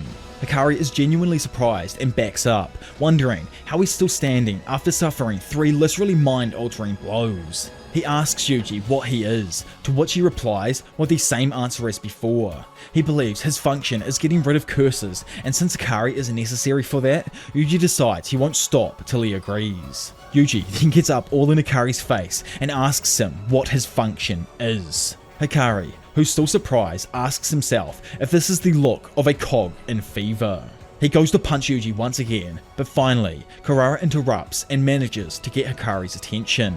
She asks Hikari if Yuji's fever is burning hot enough for him yet. Standing there, he recognizes that Kurara's point is undeniable, acknowledging that it is indeed true. He then suddenly agrees to hear Yuji out and tells Megumi and Panda that he's willing to cut a deal. Honestly, if you're confused as to what happened, don't worry, because Megumi and Panda are like just as confused as everyone else as to what's just happened. He asks Kurara if what they said convinced him, to which she confirms. Skipping forward, Hikari finally sits down and listens to what they've got to say. He's completely surprised to hear that Gojo was sealed, and Panda adds that Masamichi also died in a fight with Gakuganji recently after Shibuya. Obviously, this is like the first that they've all heard of Yaga's death as well. Yuji and Megumi are concerned for Panda since Yaga was pretty much his dad. Hikari expresses that he's bummed out now that everyone who's ever taken care of him is out of the picture. Honestly, I think like as in everyone, he was probably referring to Yaga, Gojo, Nanami, and like maybe even Geto from the school as well before he passed away. Hikari agrees to help combat the culling game. However, he tells them to not get the wrong idea and makes it a point that everyone understands that this is a deal and that they must return the favor at some point in the future. Panda wants to know more and asks what exactly he desires. But Megumi cuts in and comments that he doesn't think whatever it is will be difficult, which annoys Hikari. Hikari calls Megumi a sea urchin head, or a shithead pretty much, and asks him what he could possibly know, prompting Megumi to flex on him, saying that he's literally the head of the Zenin clan. Who starts off and is like, nah, I don't want the role, Maki, like, maybe you should have her. And now he's flexing on Hikari right here. Shocked, Hikari finds this even more of a surprise than the news about Gojo and Yaga. He believes that with the backing of the big three families, making revisions to society will be easy. However, the funny part about this is that, like I just talked about earlier in the video, Maki actually destroys the entire Zenin clan the next day. So her fight and all of that with Mai dying, etc. happens after this point. So I don't know why Gege decided to write this backwards here. Maybe he just thought it out afterwards and thought he'd throw that in just to add a bit more like confusion of the story. So thank you very much, Gege. With everyone in agreement, Yuji states that they need to decide what colony to go to, when suddenly Kogain, remember like the game interface thingy that was explained right at the beginning of the arc, appears above Yuji and makes a loud ringing noise. Kogain announces that one player has added a new rule to the game, allowing players to have access to information on other players. This information includes their name, number of points, number of rules added, and their current colony. This rule was added by a new, mysterious looking dude named Hajime Kishimo, a sorcerer who's over 400 years old, knows Sukuna, and is currently dominating the entirety of Tokyo's number 2 colony. After making the announcement, Kogain introduces itself to Yuji. Its voice differs to that of the announcements, because now it's acting as liaison for the culling game assigned to Yuji instead of the announcers. Megumi doesn't understand why Yuji is already being considered as a player before entering a colony, which is actually super interesting, and I'd love to know what you guys think it could be, but like Yuji, I believe it has something to do with Sukuna, and most likely the fact that Sukuna was a cursed object linked to Kenjaku in some kind of way. Megumi points out that that's still strange because Yuji ingested Sukuna's fingers of his own will, unlike the past sorcerers who were in contracts with Kenjaku. So yeah, there definitely is something else going on. What if perhaps it was actually the vow Sukuna made with Yuji, you know, the one that he doesn't actually remember currently even happened? Just an idea. Yuji has Kogain show him his own player info, and Megumi uses the list to find Kishimo, identifying them as the one who added the rule. Megumi believes that they can get through the culling game without killing anyone by forcing someone with enough points to add another rule. The two players that already fit that bill are Hajime Kishimo and Hiromi Higuruma. In order to save Sukumi, the first rule they have to add will need to offset Rule 8. Megumi states that they can do so by adding a rule that allows players to transfer points between each other. After adding that rule, Megumi suggests adding another one that allows players to spend points to remove themselves from the game entirely, to which Hikari points out that that might actually conflict with the long-lasting rules of the game, but Megumi figures that maybe it'll work under the right conditions. But ultimately, it's up to the game master, and regardless, the team now has a plan. While they look for the sorcerer known as Angel, they will also search for Hajime and Higuruma, then attempt to take them down for their points.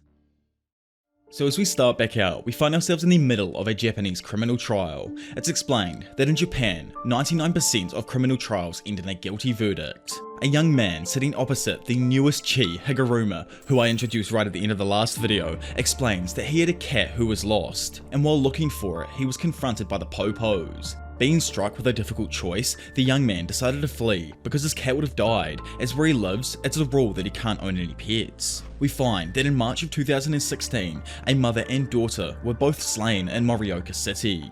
This caused the prosecutors of the case to instantly suspect the young man. They arrested him and charged him with suspicion of murder and robbery. After Kita fled the initial questioning by police officers, they followed him to his home and found a bloody blade. Which is like, bro, why have you got this knife, dude? It ain't exactly looking good for you here. Anyway, once the lab analysis was completed, it confirmed that the blood on the knife was matched to the DNA of the two victims. Despite the outstanding evidence and practically being caught red-handed by the cops, Kita insisted that he was innocent.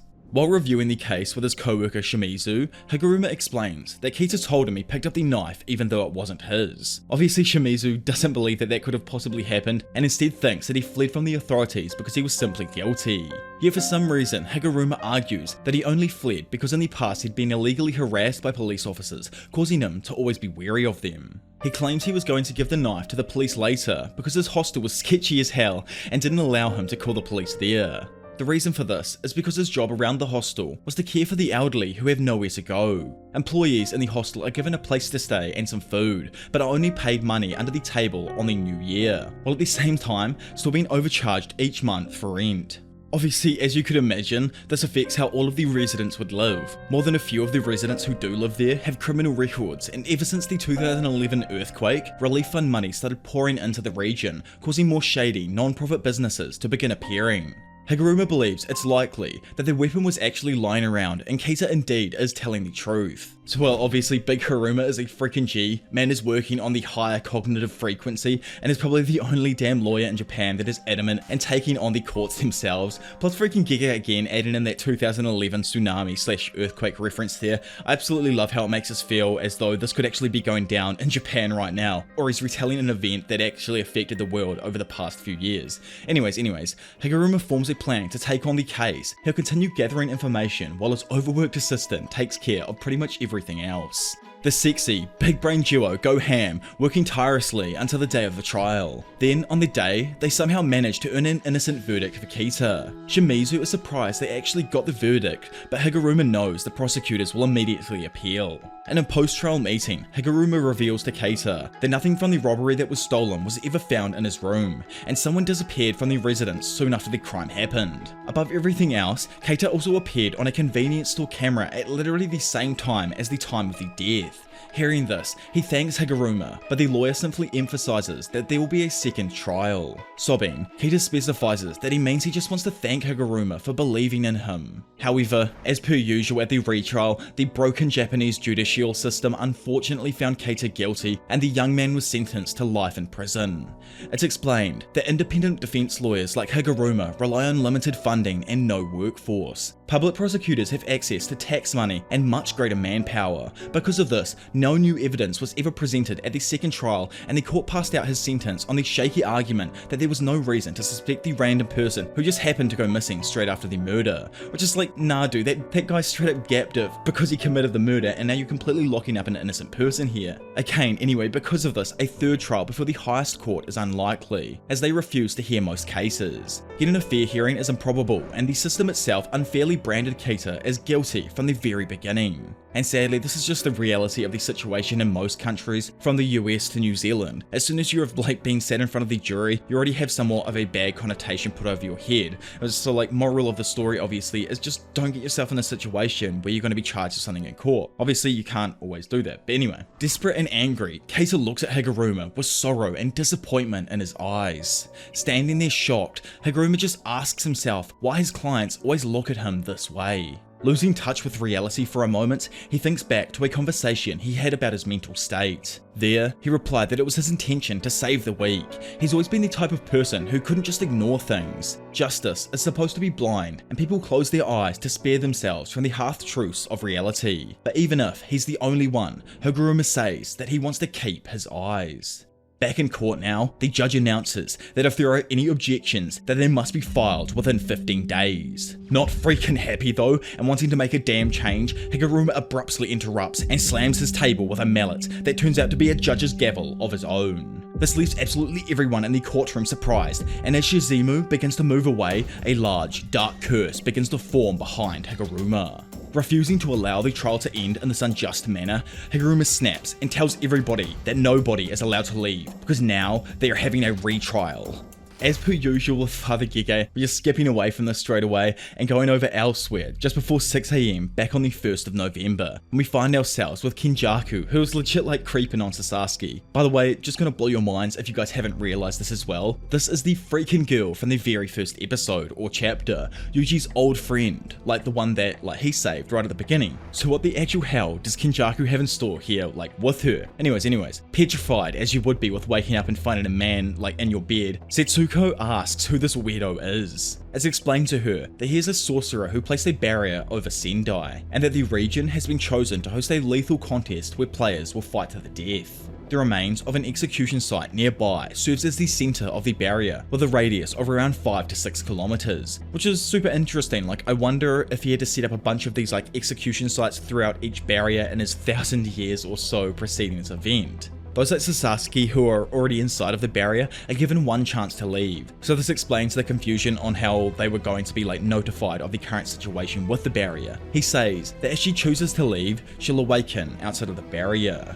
Confused with his wording of just like everything, Sasaki questions if she's still dreaming, but Kenjaku replies that the space between dreams and reality is a curse. I don't know if this dude was the only one to show up personally to Sasaki, but he takes a hold of her hand and warns her to be careful. Then as he slowly guides her to the safety of the barrier exit, we get to witness the current carnage taking place across the battlefield. Then skipping back to the duo, just before they part ways for good, Kenjaku mysteriously thanks Sasaki for getting along with his son. Instantly after, she wakes up outside of the barrier with the other OG friend from the first chapter or episode, Iguchi, who's glad to have found someone that he knows. So it's always good to see Iguchi doing well again, as we left on the note that he was in hospital and everything. Anyway, he points out the gigantic barrier wall and explains that everyone saw the same man during their dream. However, to further go into my point on him physically meeting her unlike the others, Sasaki asks if the man had mentioned his son, but that isn't the case with him.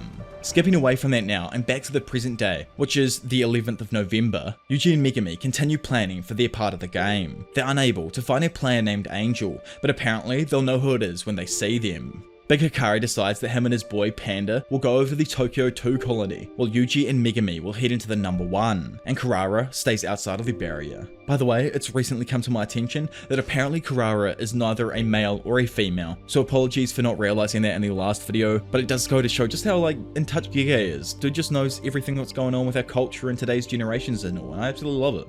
Anyway, Hikari plans to handle this mysterious Hajime Kushimo himself, since they're the player with the most points and likely is the strongest. Yuji begins to bring up that perhaps he and Megumi shouldn't travel together due to how Sukuna has been acting hella sus with him recently. However, Megumi just tells Yuji to just shut up and stop being so self-centered because the others can't exactly change their roles. After a little squabble between the boys, it skips forth to 12 PM the next day when everyone all reaches their designated barriers inside of Tokyo. Before entering, Kogen explains to them that inside the barriers the lethal competition known as the Culling Game is taking place, and asks if the new players are willing to enter and declare their participation in the game. At probably the exact same time, Megumi, Yuji, Panda and Hikari don't hesitate and all agree to enter.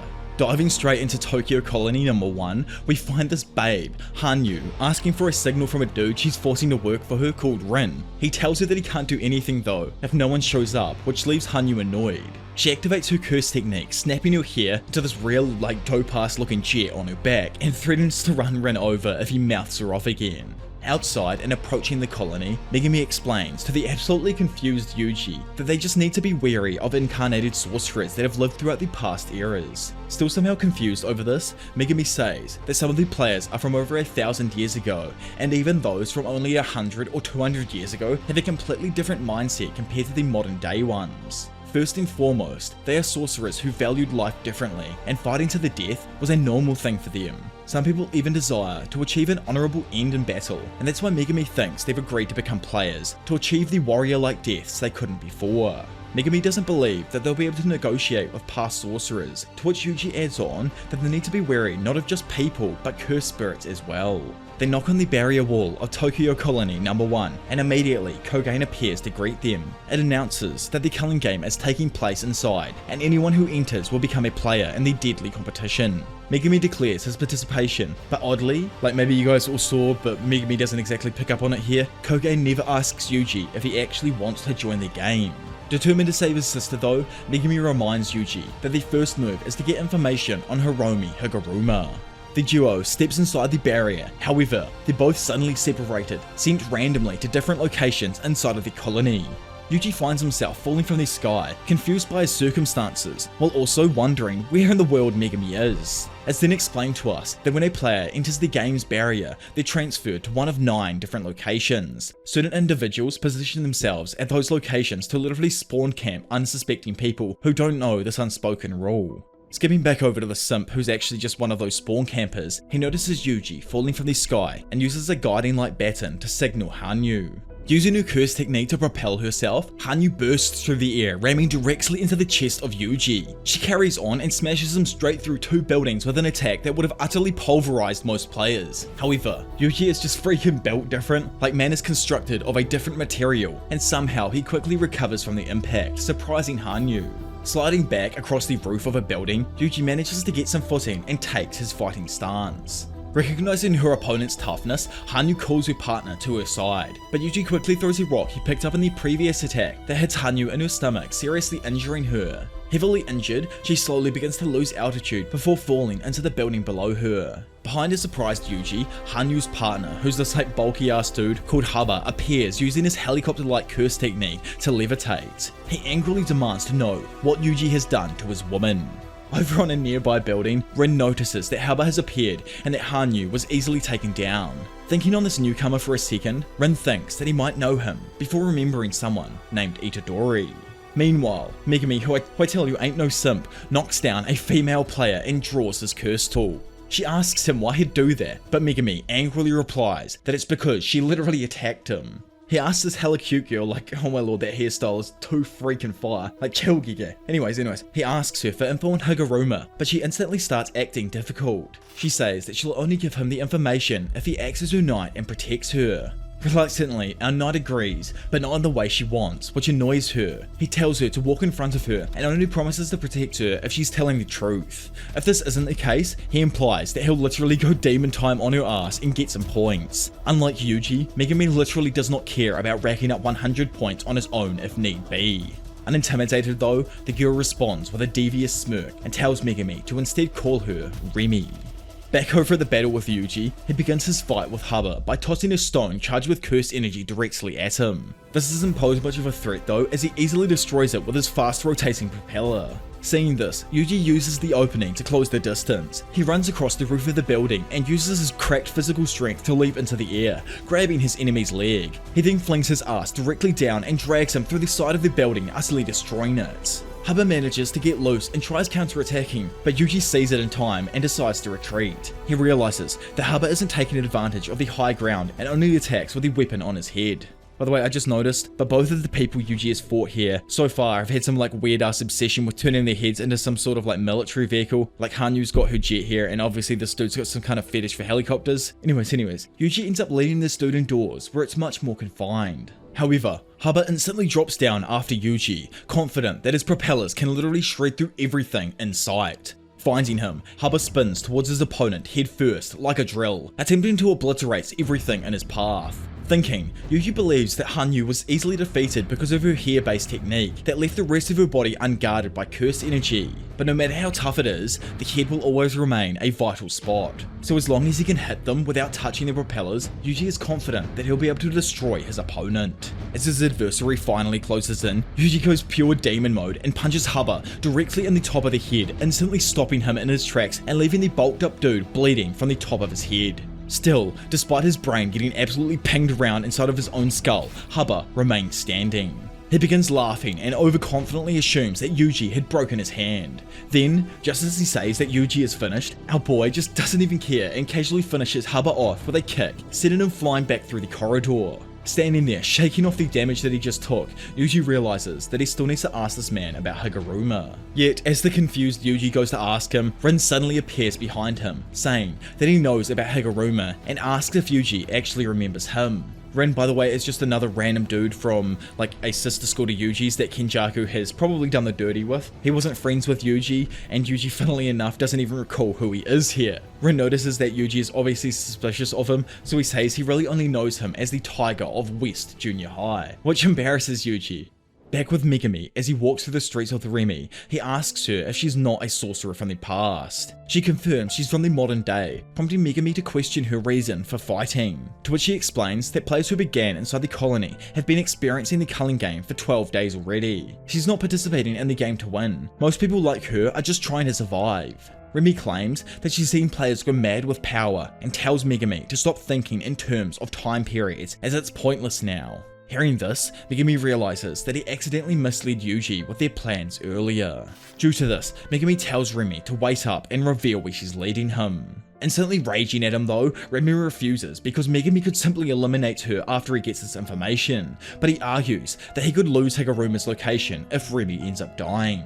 At the same time, Yuji asks Rin why he's helping, since he was just with the previous sorcerers, but Rin reveals he was being forced to work with them and would have been eliminated soon anyway. Hearing this, Yuji finally stops and asks where Higuruma is. Then in some pure cheekiness, it's revealed through Rin and Remy that Higuruma's location is in one of two different areas. So obviously one person is lying here. Rin claims Higuruma is in Ikebukuro, while Remy says that he's in Shinjuku. Having both gained this info separately, Yuji and Megumi hope that the other is headed to the same destination. Yet, as we know, one of them is indeed being misled, and it's instead shown that someone is actually taking them to another mysterious but absolutely ripped man hoarding receipts. Skipping away for a second, we go into a flashback where we find Rin and another student who are approached by bullies. Big Brain Rin, using his like 1000 IQ, didn't stand up to the aggressors, but he knew how to act so that the bullies wouldn't get agitated and would instead stop bothering him. He knew the bullies were arrogant despite not being smart or athletic, so he focused on staying out of their way. He always smiled and went with the flow, even at other people's expense, because nobody would bother him. However, in that same instance, our young legend refuses to sit by and watch someone else get bullied. Rin, who was just standing there, just assumed that another moron had showed up who didn't know like how to avoid trouble, but it turned out to be the infamous Tiger of West Junior High, big freaking Yuji Itadori. The bullies attempted to beat on the newcomer, but all three of them are utterly fodderized and brutally knocked out just by a single hit each. Turning to Rin, Yuji asks if he's next, but Rin was just too shocked and could only stutter in response. Skipping back to reality and over with the two lovebirds as they head off at a station, Megumi immediately expresses some concerns about going through Ikebukuro. He believes that they should have taken a more direct route to Shinjuku instead, but Remy argues that the route is simple for her and she has a base nearby where she wants to rest and bathe. Meanwhile, Rin takes Yuji to a theatre in Ikebukuro that Higuruma uses as his base. Excited to have quickly located his target, Yuji thanks Rin. Concerned though, Rin asks Yuji if he's really going to go inside alone, to which he says that he's in a hurry to meet up with an ally and assures Rin that he'll be able to escape if anything goes wrong. Yuji, like the happy moron he is, skips off into the theatre without a care in the world, while Rin laments, sitting idly by, unable to stop him. After entering the theatre and rolling down some stairs, someone else introduces himself as Reggie. But as per usual with Gege, and him skipping around all throughout this like section of the arc right here, he's not greeting Yuji. No, in fact Megumi has walked into an ambush of his own, inside of Remy's so-called base, where another player was indeed waiting for him. Reggie reveals to Megumi that Remy had tricked him, which immediately sends Megumi into an utter rage. Pissed off, he looks back at Remy, who simply tries to taunt him now that she's supposedly safe. Not worried at all though, our female-loving Megumi tells her to shut up, then instantly summons his divine dog Totality, stating that they're wasting his time. Remember how Yuji was just surprised before this? Well, Yuji upon entering the theatre finds Higuruma chilling in a freaking bathtub filled with water while he's still fully clothed in his suit. But man, I love Higuruma, dude. Gets the coolest introductions and honestly looks so freaking clean here. I'm not sure what film as well this is from, but I know for a fact that this whole clothed and chilling in a bathtub is definitely from a movie that I've seen, but I just can't remember the exact one right now. Anyway, laying there in that Belle Delphine holy bathwater, Higuruma claims that it feels better than he expected. We're just like, holy dude, chill man. He explains that he's going off the rails and doesn't care about anything anymore, so he's trying stuff he never thought he would have done in the past. Hearing him ramble, Yuji finds it kind of funny, but since he's the pro tag, he tries to get straight to the point and asks the suited man to talk, but the lawyer claims it costs 5,000 yen per every half hour. Higuruma says that this was just a joke though, because he wanted to play the part of a greedy lawyer for once. Yuji, who's obviously like, yo, what the fuck is this dude on? Quickly realizes that he's not an incarnated sorcerer from the past. Due to our genius Itadori deducing this, he believes that they can communicate and make a deal instead of fighting. But you know, if you go off what Remy's saying, then right now Yuji is utterly stuffed either way and won't be able to talk. Anyways, Yuji reveals his and Megumi's points plan, but hearing it, Higuruma declines because he believes the culling game presents a few possibilities he's interested in. So obviously our ex-lawyer has gone a little bit nuts here with his sudden power and wants to know more about the rules of the culling game in comparison to that of societies. Higuruma presents the question of what if the culling game punished rule breakers without charges, prosecutions, or trials. We're fully in that law and order arc right now, boys. Japan's rogue lawyer recognizes that the rules of the game aren't perfect, but he still wants to preserve the basic mechanics of the game and see the curse technique removal process for himself. Yuji, who's probably like, just chill man, tries to get Higuruma to understand that the culling game is a ritual for sacrificing everyone in Japan, but he just doesn't believe it. Instead, he points out that the culling game's rules celebrate permanence, something Yuji can't argue with because he literally doesn't even understand it himself. Running out of options and patience, Yuji, like the musclehead he is, opts for his own form of persuasion. Getting ready to throw some freaking hands, he demands that he let him use his points. However, soaking wet, just like myself after reading this arc, Higuruma stands up out of the tub and asks Yuji if he's ever killed anyone. Then, armed with the gavel in his hand and his Shikigami by his side, Higuruma claims that it feels better than he ever expected. Standing opposite him, Yuji knows Higuruma has eliminated at least 20 players. Because of this, he decides to stay on the defensive to anticipate an attack. Unexpectedly though, Yuji is caught off guard as Higuruma instantly activates his domain expansion, Deadly Sentencing. Noting the immediate danger, Yuji rushes the lawyer and tries to attack him before the curse technique can activate. Yuji throws a head kick, but his foot slows and stops right before it can reach his opponent. Higuruma explains to him that his domain forbids the use of physical violence on each other, which causes Yuji to be transported back to the other end of his courtroom. Judgment, which is the name of the Shikigami, begins stating that Yuji is under suspicion of entering the pachinko parlor on July 16, 2017 in Sendai City, despite being underage. Yuji isn't sure what's happening at first until he remembers the parlor the Judgment was referring to. As per usual, Yuji literally can't lie and makes it pretty obvious that he has been there. Higuruma explains that Judgment knows everything about everyone in the domain. It's explained that Higuruma isn't privy to all of this information beforehand, and the verdict is solely decided by the arguments presented in this courtroom. Additionally, as a confused Yuji reacts to this, some evidence in a folder randomly appears that's been submitted by Judgment to be looked over. It's not necessarily conclusive, but our boy, who physically cannot lie, won't be informed of what's inside either. Instead, his goal is to defend his case and dispel all doubts to win an innocent verdict from Judgment. So yes, while you all thought the perfect preparation arc was crazy with some of the techniques like Remy's and how they all worked, but I can tell you for a fact that Father Gege was just warming up his holy pencil right there. Like my brain writing these scripts sometimes and figuring out how these techniques exactly work is mental. Everything just feels so well thought out with him. Anyways, this trial-based curse technique makes Yuji realize that he's being prosecuted by an actual lawyer. The absence of a fatal attack in Higuruma's domain makes Yuji remember a past convo with the Thumb, where he explained that a domain expansion was a more common technique for sorcerers of the past because they didn't incorporate guaranteed hits, which is different to today's, as I think so far throughout the series everyone who's cast a domain has had a sure hit guarantee. Old school domains used to be used in such a way to force people to obey specific conditions of their curse technique. Constructing a domain with a can't miss attack, like Dagon's or Jogo's for example, requires a lot of skill, and the number of users with them heavily decreases over time due to them fighting obviously. Which is why most people have to bet on surviving the sure hit domain to defeat the enemy, whereas Yuji surmises that Higuruma's domain is the old school type, meaning it isn't necessarily lethal and can't physically harm him if he sticks to the conditions that Higuruma explained beforehand. Continuing to explain, Higuruma says that both participants each have one chance to make a statement. Once both parties have made their case against each other, Judgment will deliver a verdict. Yuji asks what happens if he's found guilty, but Higuruma isn't sure how to answer that question. Instead, he tells Yuji he has one of three options as a response: silence, confession, or denial. Surprised, Yuji asks if it's fine if he lies in court, to which Higuruma points out that there would be no need for trials if everyone was just honest in the first place, then tells Yuji to hurry his slow ass up and make his statement because Judgment is impatient. Taking a moment, Yuji thinks about how to properly defend himself. He knows that he did go into the pachinko parlor that day, and even won on the machines. This means that lying is his way to get off clean, but he isn't sure what the evidence is. After going over all of the hypotheticals, Yuji decides to go with the second option, which was confession, and claims that he only went inside the building to use the bathroom. However, Higuruma is a part of the goddamn Yu-Gi-Oh universe and had set up his trap. He instantly reveals it, retorting with the evidence, which turns out to be a damn photo of Yuji inside of the parlor using a cash exchange. Absolutely dumbfounded with his own stupidity, Yuji face palms, while Seto Kaiba himself adds that after gaining all of this evidence, it puts his supposed restroom story into question. Because of this, he states that he's certain Yuji entered the pachinko parlor with the intent of playing on the machines. Yuji, trying to be cheeky, asks the lawyer what law he's breaking then, to which he's explained that the premises forbids the entry of minors. Currently in Japan, there aren't any laws for actually punishing those minors over this, but it's still considered illegal. Puzzled, he states that this is an unfair trial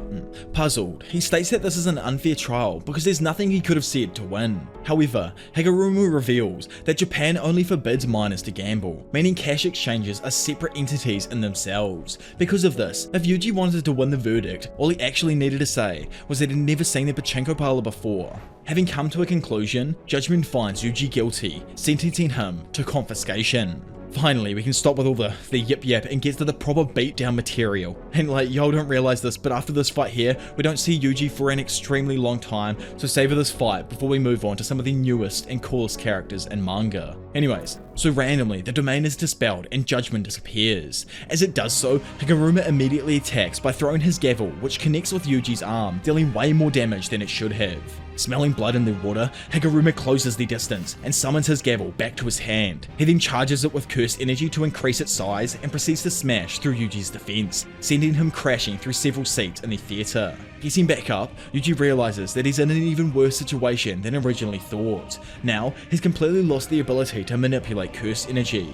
But honestly, Higuruma probably got the worst matchup here, as we all know for a fact that our boy's physical strength is so damn broken it's comparable to having a freaking heavenly restriction on himself. Continuing to attack, Higuruma launches and smashes down his mallet atop Yuji. Seeing it in time though, Yuji jumps back to avoid it, but this insanely big brain lawyer makes the gavel appear in his other hand, allowing him to quickly attack yet again. After the barrage ends, Yuji, who had narrowly managed to dodge, tries to counterattack with an elbow, but Higuruma, instead of switching hands like he just was, now morphs the shape of the gavel into a flexible hook, which manages to wrap around Yuji's elbow before tossing him away. It's actually crazy when you think about how strong Higuruma really is. Like, this dude didn't have a curse technique up until extremely recently, and only learned the basics of barrier techniques by analysing his own domain expansion. Somehow, this mad genius had worked back from there and gained an instinctive grasp of how to reinforce his body with curse energy. So somehow, within just 12 days of awakening, Higuruma managed to blossom into a fighter who's comparable to someone like freaking Nanami or even Mei Mei, but probably even stronger. Before entering the colony, so literally for no point, he exercised a few cursed spirits, and then soon after has eliminated at least 20 players, becoming one of the 2 current frontrunners in terms of points. Standing there, he asks Yuji if he can't control his curse energy, which confuses him because he thinks Higuruma is the reason for it. But apparently, the confiscation penalty takes away the person's ability to use techniques in the first place. So because Yuji doesn't possess any kind of technique, the effects literally fell to stopping him from utilizing curse energy altogether. Concerned over this, Higuruma quickly surmises that it must be due to an incredible physical prowess. Determined to crush Yuji with all of his might, Higuruma shifts his gavel into a staff and attacks with a flurry of swings. Using his insane agility though, Yuji is able to avoid each swing, then grabs onto the staff's middle section, only for Higuruma to make it then instantly vanish before he can pull it away. Jumping back, Yuji then kicks the bathtub directly towards the lawyer. However, he simply destroys it with his gavel, unleashing a rush of water and broken tub pieces. Erupting through the water, Higuruma increases his gavel to a freaking massive size and slams it down on top of Yuji. However, like, someone please explain to me how even this isn't enough to crush Yuji. It even freaking impresses Higuruma, who compares his experience to fighting an indestructible doll. Yuji, who realizes that he's in deep water though, considers Higuruma's technique to be exceptionally strong, and thinks that this must also mean that there's some sort of relative weakness. He frantically recalls his interactions beforehand, and remembers the mental notes he made about the trail-based curse technique. Then, in a moment that blows even me away every time I read it, Yuji calls out and demands a retrial. Like, how does he even know what this is in the first place? Because of this, it instantly transports them both inside of the domain to some sort of momentary safety. Due to what happened in the previous trial, if Yuji doesn't confess his guilt outright, he can request a retrial that can't be refused. Yet this play of his utterly backfires, as in this new trial, judgment announces that our boy is being accused of mass murder in Shibuya on October the 31st, 2018. Then, like last time, Higuruma receives some evidence to go over, but before he even has the chance to speak, Yuji immediately confesses his guilt. As we all know by now, he won't, let alone can't lie, and will refuse to deny what happened, shocking the lawyer. Bleeding from his eyes with rage, the irate judgment declares Yuji is guilty. He punishes Yuji with confiscation again, as well as an additional punishment, which turns out to be no other than the freaking death penalty. So for those of you who are wondering, yes, this is the third time now that a boy has been sentenced to death in some kind of manner. After judgment gives Yuji his penalty, Haguruma's gavel transforms into an executioner's sword, which has the added effect of being able to kill its target with just one cut. Haguruma believes emphasizing with people means understanding all of their weaknesses, but he can't help but perceive that fragility itself as ugly. Including Yuji, everyone is weak and ugly to himself regardless of their aspirations to improve in life. While Haguruma continues screaming, Yuji tries to keep him back by launching several theatre chairs in his direction. Then, being his cheeky old self, Yuji throws his Jujutsu hijacker to distract Haguruma, leaving him a moment to get in and behind him. Quickly, Haguruma turns, but in that moment, also notices Yuji, who now throws his hoodie and manages to block the lawyer's sight momentarily. Dropping to the floor, Yuji throws a sweeping kick, but Haguruma, who's somehow able to keep up, is able to just jump above it. As he floats there, Haguruma prepares to land his final blow with the executioner's sword, while Yuji below prepares to land an uppercut. In usual manga fashion though, we get absolutely cucked as it goes away into a past conversation between Mr. Yoshikawa and our current mentally insane lawyer. There, Haguruma refuses to become a judge because he felt like his ambitions in life weren't good enough. It's explained that he's reminded of this memory because Yuji, for some bizarre reason, confessed to a crime he did not commit. The evidence in the retrial was about Sukuna's massacre, and Haguruma knows that Yuji wasn't the one who committed that crime, so he can't seem to understand why Yuji would confess to something that he didn't do. Because of his confusion over this, Haguruma willingly deactivates the executioner's sword, allowing Yuji's insanely strong uppercut. Like, this is just pure physical strength, by the way. Like, look how ripped he is right now, boys. This punch directly hits him in the body, probably cracking a rib or two, and sending him crashing back into the seats. Before he even bothers to get up from the hit, Haguruma states to Yuji that the absence of reason or control signifies non-components. He adds that Sukuna was in possession of the body, and since Yuji didn't surrender control willingly, he is innocent. Yuji doesn't see it that way though, and he still claims responsibility for it, believing that death really only occurred because he's too weak. Yuji, who's still confused over why he deactivated his technique in the first place, asks him so. Getting back up now, Haguruma explains that he remembered why he got into law in the first place, as there are still other weak people out there who need his help. Haguruma invites Yuji to sit down after he's gotten his clothes back on and agrees to give him his 100 points. However, before he does so, he asks the young sorcerer if he's ever killed anyone on purpose, to which Yuji somberly responds that he has. Then, in a quick flash, we see the moments preceding Kita's trial and how Haguruma had brutally murdered the prosecutor and judge. Thinking on this, he asks Yuji if he felt awful about it as well. So, that there officially brings the first beatdown of this amazing colony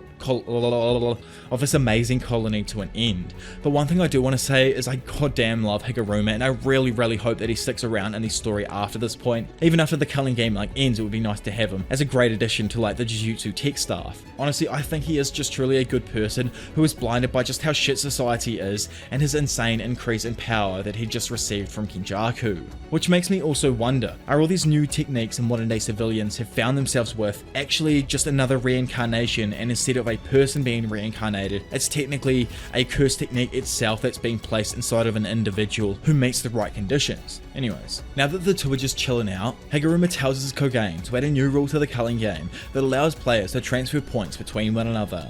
As Yuji anxiously waits, Kogain relays the message to the Game Master, but just moments later, he breathes a sigh of relief as the rule is allowed and Haguruma transfers one of his points to Yuji, so that neither of them will be affected by curse technique removal for at least 19 days. Abruptly getting up now and leaving, Haguruma says goodbye, but Yuji, who's just like, yo, wait up dude, asks him what he's going to do now. He explains to him that he wants to use Haguruma's strength to help them in the Culling game, but the lawyer explains that he killed a few people before coming to Tokyo. Due to how he feels about this now, he wants to take responsibility and plans to turn himself in once the barriers reopen. But until that time happens, he's going to ponder his best course of action and doesn't feel comfortable staying around Yuji because it just makes him hate himself even more. Sadly, Haguruma leaves the theatre, leaving our boy alone to lament over the situation despite accomplishing his goal. Now we move on to the next round of Heat Boys, second massive battle of this dope ass arc here. I don't know if you've seen like Gege's recent post to do with Hana and him honoring Togashi Sensei's ethereal level of writing, but dude said he hoped he could warm the pages to a similar degree to Togashi Sensei's writing in years to come. I don't actually believe how humble this goat is.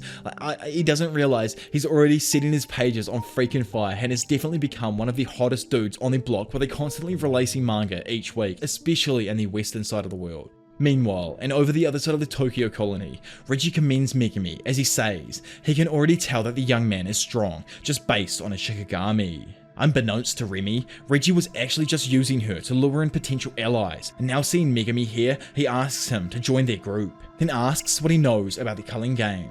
Without mentioning Master Thumb, Megumi reveals that it is a ritual for bringing Japanese people to the other side so that they're no longer considered human. Hearing this explanation, Reggie cracks up and asks Megumi if he knows Kinjaku, surprising the younger sorcerer as he'd figured he'd run into a person with a connection to Kinjaku sooner or later. Reggie explains that the ritual explanation is probably just a cover for Kinjaku's real plan. And I don't want to spoil anything, I want to catch up and probably reveal the true plan myself, because Reggie may look like a silly mofo, but this dude is a genius for stating this cheeky foreshadowing right here. Continuing with his big brain explanation, assuming that 1,000 players were equally divided among 10 colonies, Reggie suggests that each colony of 100 players is top heavy in regard to the player's skill level. Players like Kashimo and Higuruma are much stronger than most of the other combatants, and between the two of them, they have already eliminated roughly 60 players within just the first 12 days. Which makes sense to Megumi as the Tokyo Colony #1 has been extremely quiet ever since he entered. He asks Reggie if all the strong have already weeded out all of the weak this early on in the game, and if the game has reached a deadlock due to those circumstances. Reggie confirms this, then goes on to explain that the transferal process isn't just a way to spread out players, but actually a way to stimulate a second awakening of new modern day people's curse techniques.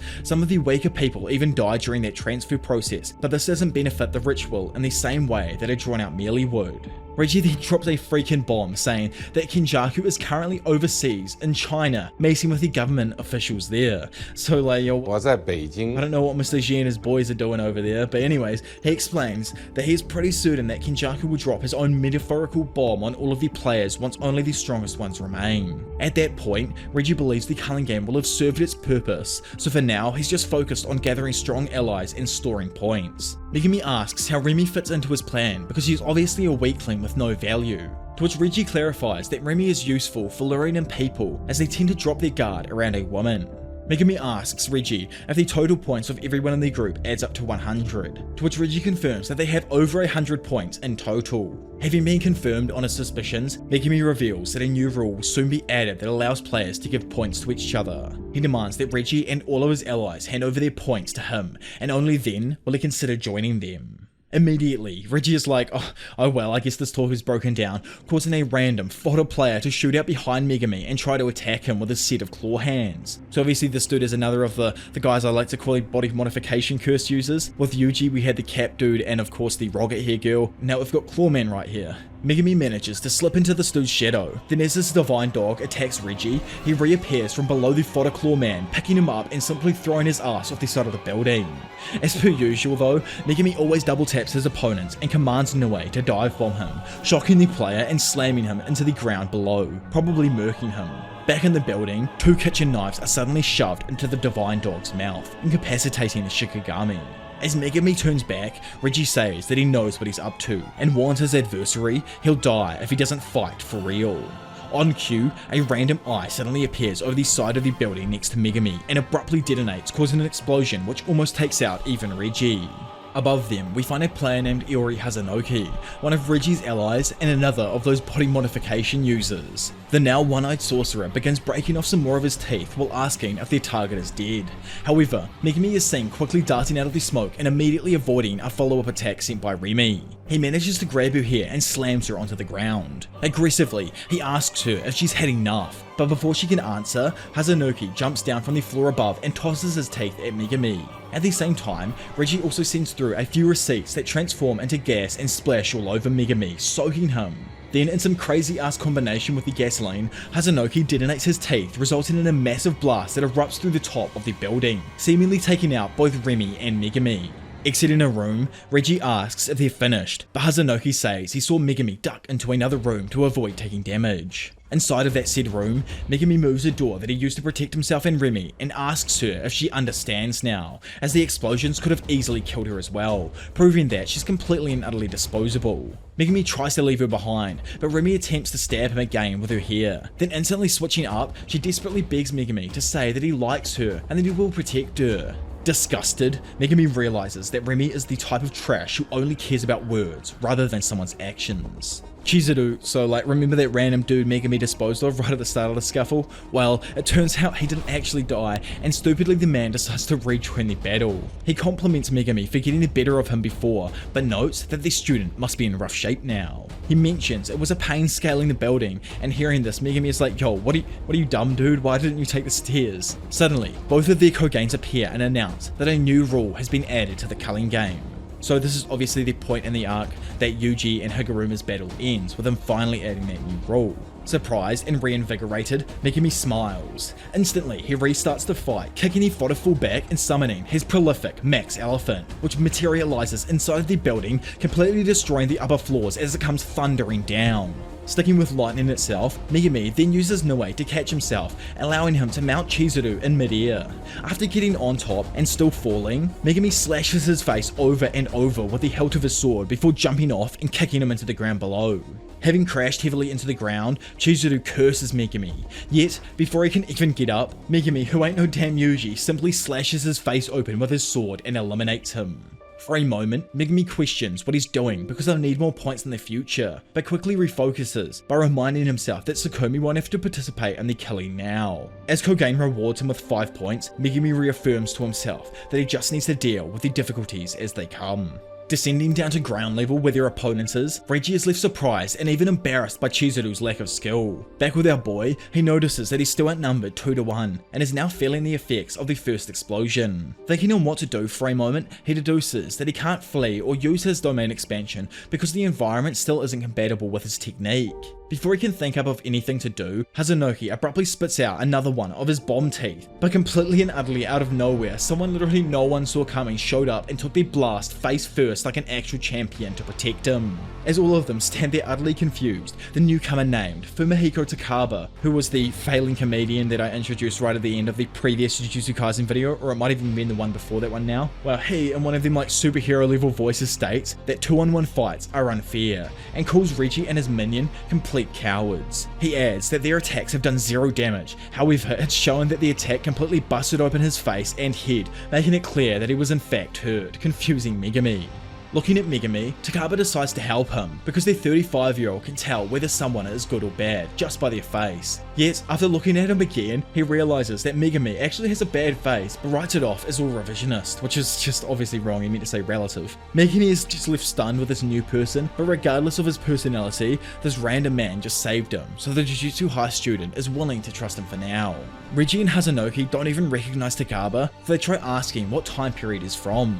Takaba, though, who isn't even listening to them, explains that his costume is based on a funny superhero, causing his intimidation factor to suddenly flare up, while preparing to tell another absolutely terrible joke.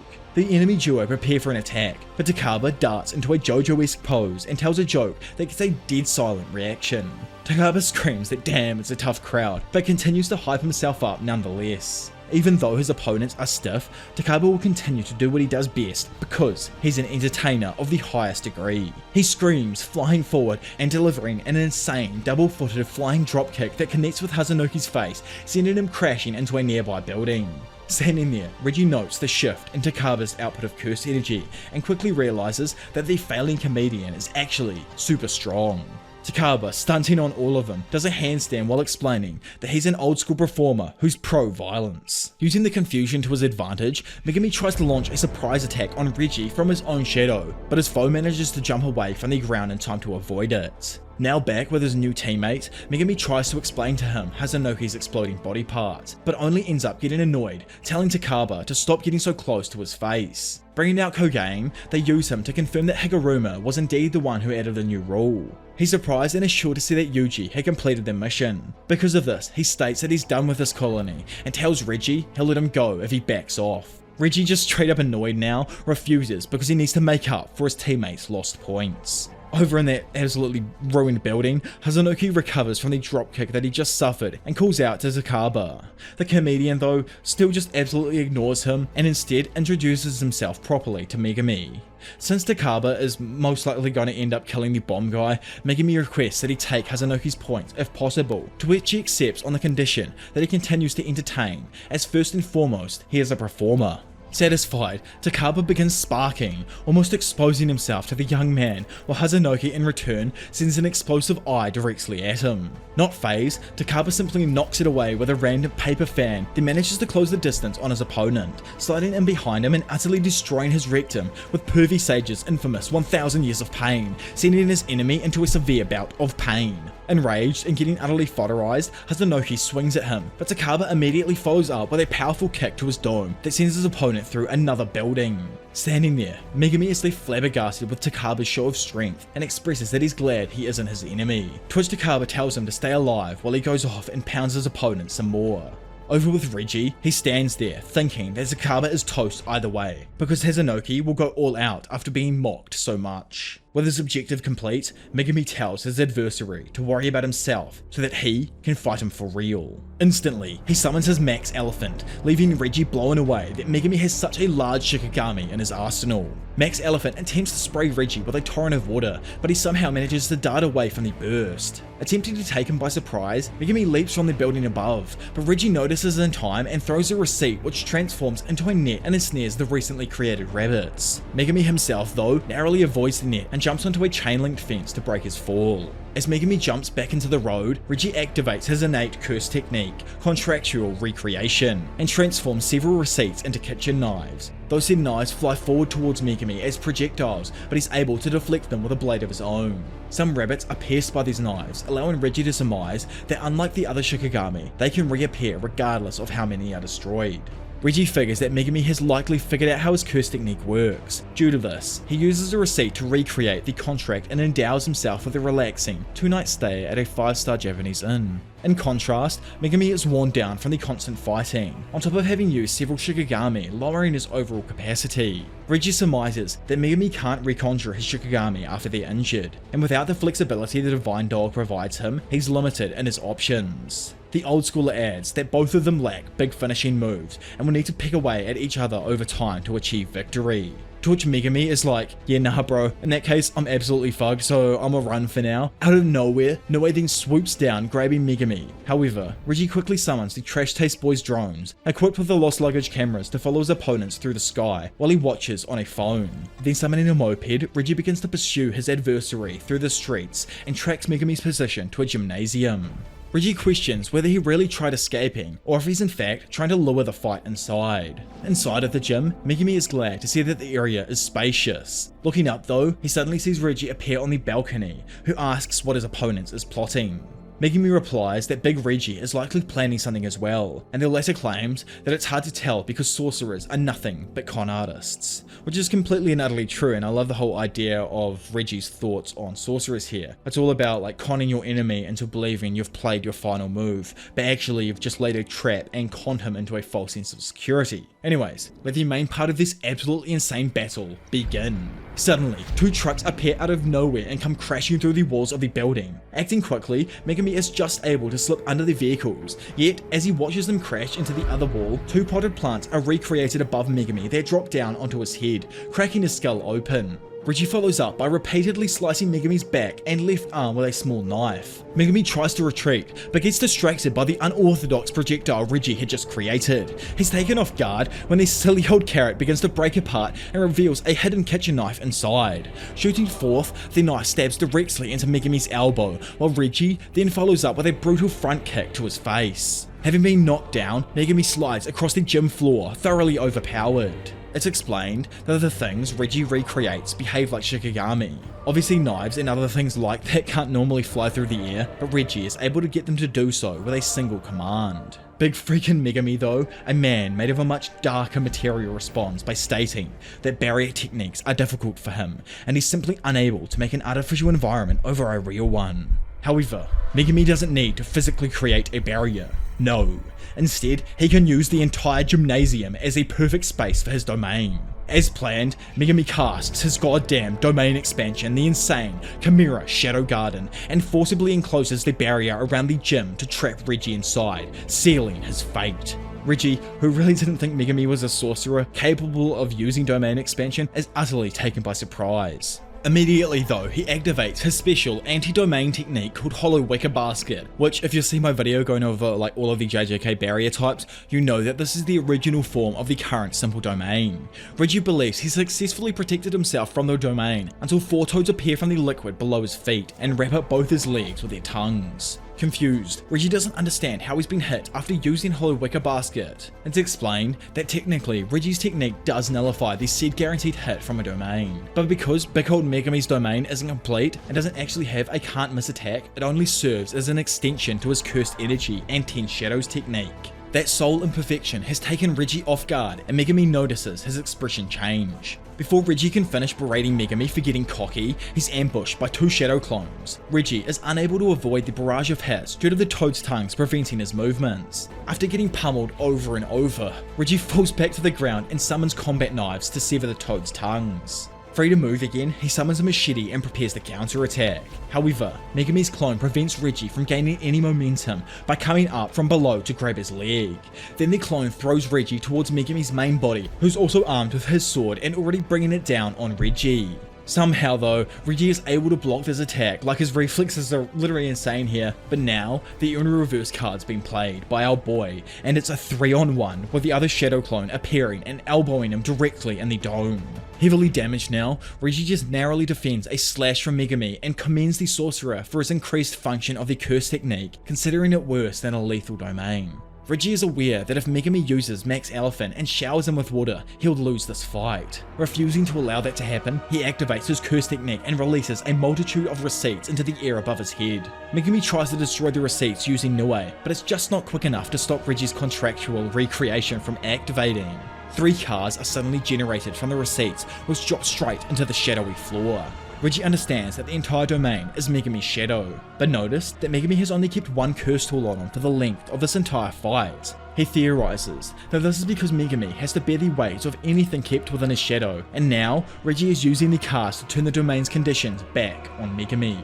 Having been forced to the ground under the immense weight, Reggie believes Megumi might be able to summon Shikigami still, so he keeps his guard up and plans to keep on piling weight until his opponent is completely crushed. Megumi though, like we all learned this throughout the first battle against that silly old cursed womb, he literally is insane and the dude does not care about life anymore, to the point that he tells Reggie he's forgotten something important. He reminds him that an incomplete domain is still a domain, and there is shadow all around the both of them.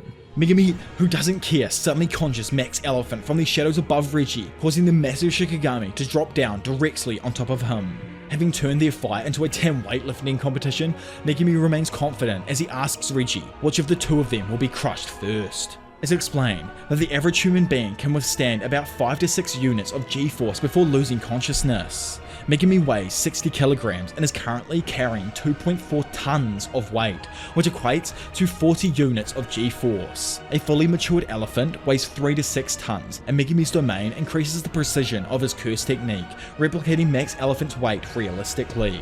With that intense weight falling atop him, Reggie fractures his right fibula and heel bone due to the pressure alone. He then laments over not saving the trucks he used earlier for more weight at this moment. He's being soaked with water by Max Elephant, but there are still receipts he can release, including the special ace that he has up his sleeve. Reggie wonders if he can enter the shadow below him to release his ace and finish off Megumi. He dismisses this idea though, because anything caught in the shadow after it's dispelled might be unable to escape. Furthermore, he's unsure of what it's actually like inside of this sticky shadowy substance. He decides this option is too risky and tries to withstand the elephant's weight while releasing his ace attack. Reggie attempts to hold up the elephant with one arm while taking out another receipt, but before he can fully activate his contractual recreation, Reggie succumbs to Max Elephant's immense weight and falls into the shadow below him. Without any buoyancy or resistance inside of the shadow, Reggie falls and begins to lose consciousness due to the lack of oxygen. Laying there above his likely defeated opponent, Megumi waits until he's sure that Reggie is dead before dispelling the domain and emptying his shadow. Suddenly, and coming back like a damn king riding one of his cars, Reggie flies back, exploding through to the surface. Rescued from certain demise now, he commends Megumi's strength and admits he's a strong sorcerer before immediately stating that he's even stronger though. He activates another contractual recreation and summons a small 2-story freaking wooden house that weighs at least 30 tons to crush Megumi. In the next second, Megumi makes an extremely drastic move. Despite using his ace, Reggie somehow abruptly finds himself underwater again and being strangled from behind. As explained now, Megumi is using his extreme weight to drown Reggie, but because of just the immense force that's been placed on him, he has to deactivate the curse technique and unregister the weight of the objects before he does actually end up dying himself. Coming to, Reggie is able to swim back to the surface and realizes that he's inside of a pool on the basement level of the gymnasium.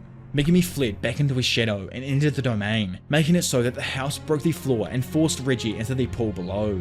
It's unclear how Megumi was able to move despite the immense weight, but Reggie theorizes that he did so by ejecting himself from the shadow, kinda like a seesaw.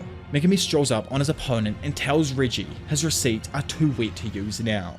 Normally, splashing the receipts with water isn't enough to make the print fade, so that alone isn't enough to stop Reggie from reducing things. However, soaking the receipts prevents Reggie from fulfilling the condition that requires burning of the receipts. Reggie also notes that Megumi can't summon Shikigami anymore, to which the sorcerer agrees, stating that from now on, this is a straight up physical fight to the death. Reggie though doesn't actually believe this. He expects Megumi to summon a Shikigami and plans on countering Megumi as soon as he lets up. Darting in, Reggie's initial bait attack gets palmed off, but as he planned, he uses that momentum to send Megumi's sword arm bouncing back.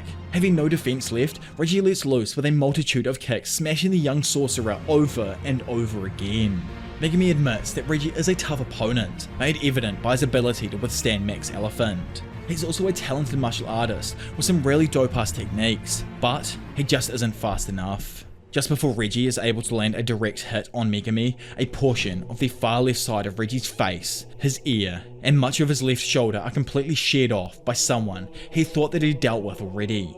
Having suffered a lethal blow at blinding speed, Reggie looks back to see no one other than the divine dog, Totality, which is just pissed at him. Like the dog even has 2 scars in its nose from the knives. It's explained that Megumi was waiting until Reggie had completely dismissed the dog, and hearing this, Reggie repeats that a sorcerer is indeed nothing but a con artist as he collapses to the ground in a pool of his own blood.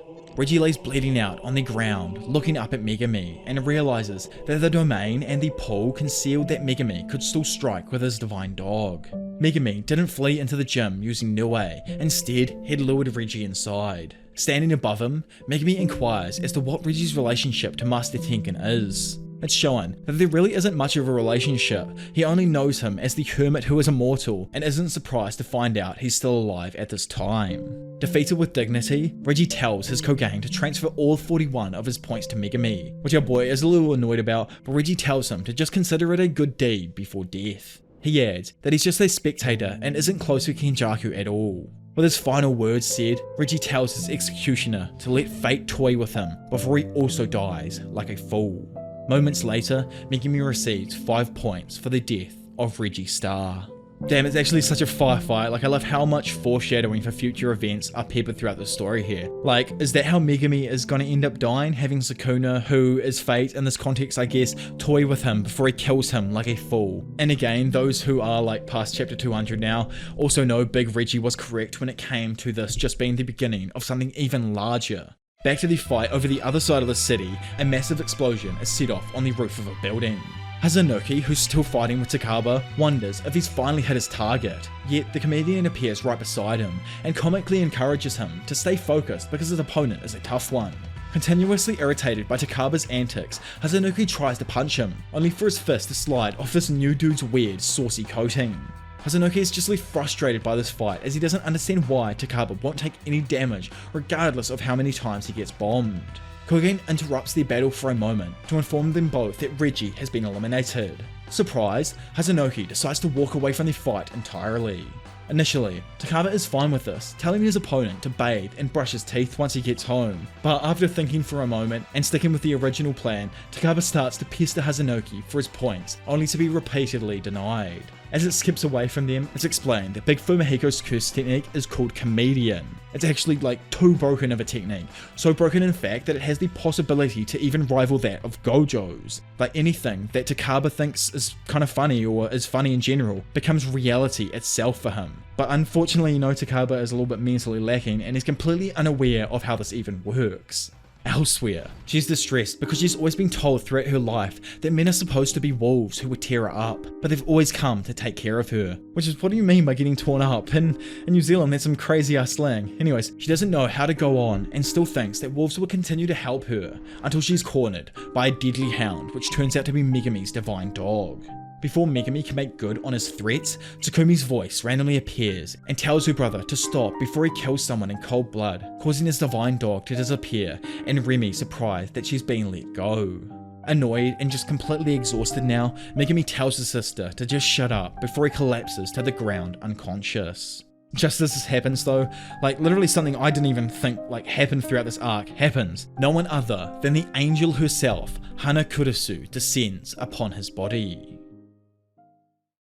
Like I previously mentioned, we have now left the Tokyo Colony number 1, where Yuji and Megumi are, to fly over to Gege's other main character. They no longer depressed Yuta Akotsu, who's currently in the Sendai Colony. There are currently 4 powerhouses at the center of the conflict, and just like the Tokyo Colony, Sendai here has also reached a deadlock due to only the powerhouses being left over. Diavolo is a veteran of the Civil War of Wa, a war in which it was like literally him versus everyone else, so the dude must have been pure insanity. It's explained that he currently sits at 91 points and has the ability to use 2 kinds of independent Shikigami that can compose a domain with their like orbiting thingies. Somewhere else inside of this Sendai colony, we find a damn JoJo character under the name of Ryu Ishigori. This man currently sits at 77 points and has the highest curse energy output of all of the players in the Culling game. So like, does he even surpass Yuta perhaps? Anyway, shooting over to another powerhouse called Takako Uro, it's explained that this babe of a character is the former captain of the Sun, Moon, and Star Squads, who are a group of deadly assassins directly affiliated with the Fujiwara clan. Which in our own world, the Fujiwara clan prospered for around 1200 years from the 600s, dominating the imperial court until 1868. So Gege being Gege has probably taken her directly from a specific time period throughout those 1200 years. And assuming she's insanely strong, it was probably during the golden period or the Heian period of 794 through 1185 where they held most of their dominance in the court. Anyways, skipping over to this bug who's Kuroroshi, which is a special grade cockroach curse that Kenjaku had released from Geto's curse spirit manipulation, and it was probably one of those like very few special grades Geto was keeping hidden during the night parade. It's explained that it currently has 54 points and is lying dormant until the unfavorable conditions disappear. Due to their conflicting abilities and natures, the 4 powerhouses force their standoff rather than alliance. However, their deadlock falls apart when one side eventually collapses. Diavolo, yes, that old school fart is cut down by Tokyo Jujutsu High's infamous second year student, Yuta Akotsu, who now has 35 points, so like man has literally been going demon mode throughout this part of the story. Remember how he had also lost his ranking after the end of JJK 0? Well, it's explained here that he reclaimed his rank 3 months after the night parade of 100 demons and still possesses unusual strength second only to Saturo Gojo. So the hype for this battle is absolutely insane right now.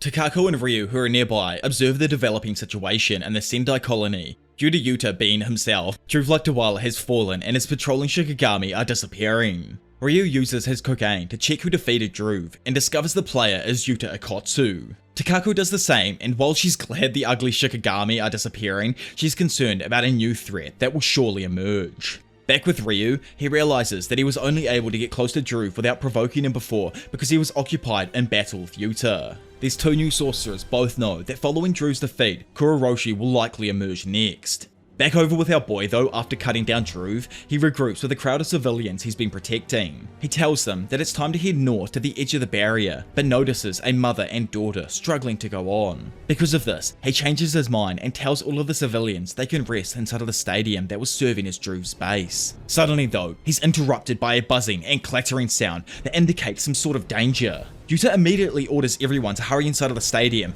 and he draws his katana. He looks out and sees an overwhelming swarm of cockroaches chasing people. It's funny, like, cutting myself off for a second. Yuta is like a Megumi Yuji fusion, like the best of both worlds. Man will murk anyone when necessary and also save the helpless as much as possible. Anyways, our JJK Hannah Montana jumps forth thinking he can save the remaining man, but as Yuta grabs the man's arm, he's unable to pull him away in time, and sadly the cockroaches devour the civilian's lower body. Then as the cockroaches jump for the man's body to attack, Yuta quickly blocks with his katana and notices that all of the bugs are indeed real insects reinforced with cursed energy. The swarm attempts to rush past Yuta to ravage the other civilians, but he summons Rika to stop them. The demonic powerhouse herself then uses that cursed devil IQ and smashes down on a bridge, collapsing the structure on top of the swarm, forcing it to go back towards Yuta. The special grade sorcerer then imbues his katana with cursed energy and swings it with enough force to create a large blast of cursed energy that disintegrates the whole swarm in one shot. Watching the action from afar, Ryu comments that while Yuta's cursed energy output isn't anything special, his overall cursed energy manipulation is extremely impressive. Also observing, Sakako outright states that Yuta's overall cursed energy is bottomless and that the cockroach curses are disgusting.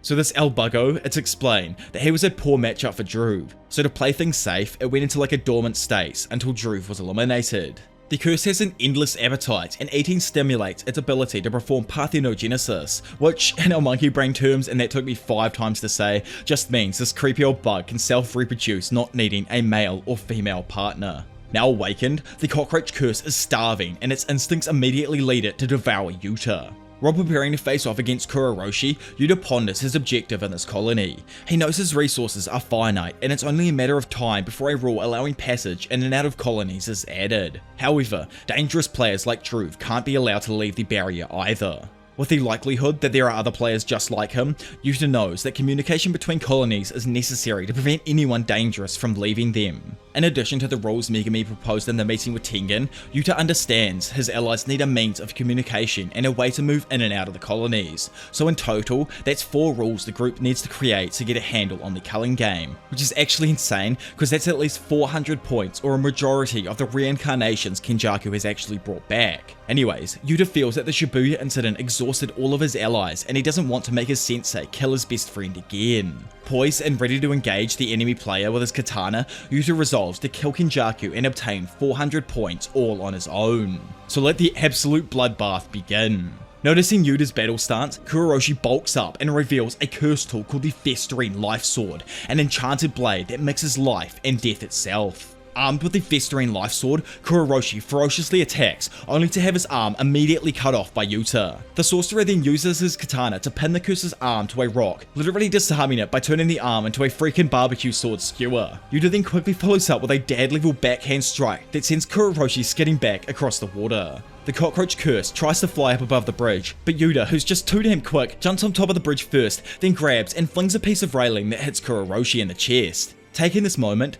Yuta capitalizes on the opening he created by sending Kuroroshi down into the water below with a sick diving slash. As the water clears though, it's revealed that the curse managed to stop Yuta's blade by using a swarm of cockroaches. Yuta swipes the swarm away with his sword while Kuroroshi manipulates his bugs into a twister of cockroaches to malevolently stand on. Below, Yuta is aware that he's being watched by the 2 other players with high scores. He knows he can easily exercise Kuroroshi by driving reverse curse energy into his body in a similar fashion to how he revived Yuji in their fight. However, Yuta doesn't want the observing players to see that he can use a reverse curse technique. Additionally, he can't call on Rika because she's protecting everyone else at the stadium. Kuroroshi is indeed a dangerous opponent, but Yuta wants to exercise it without relying on either of his 2 backup techniques. Out of nowhere though, this bug somehow manages to speak, which, actually makes sense as over time special grades can easily develop a language. Anyways, it asks Yuta why he's interfering with his feeding, referring to not letting him munch down on those civilians back there, to which Yuta responds by asking the curse why it kills people,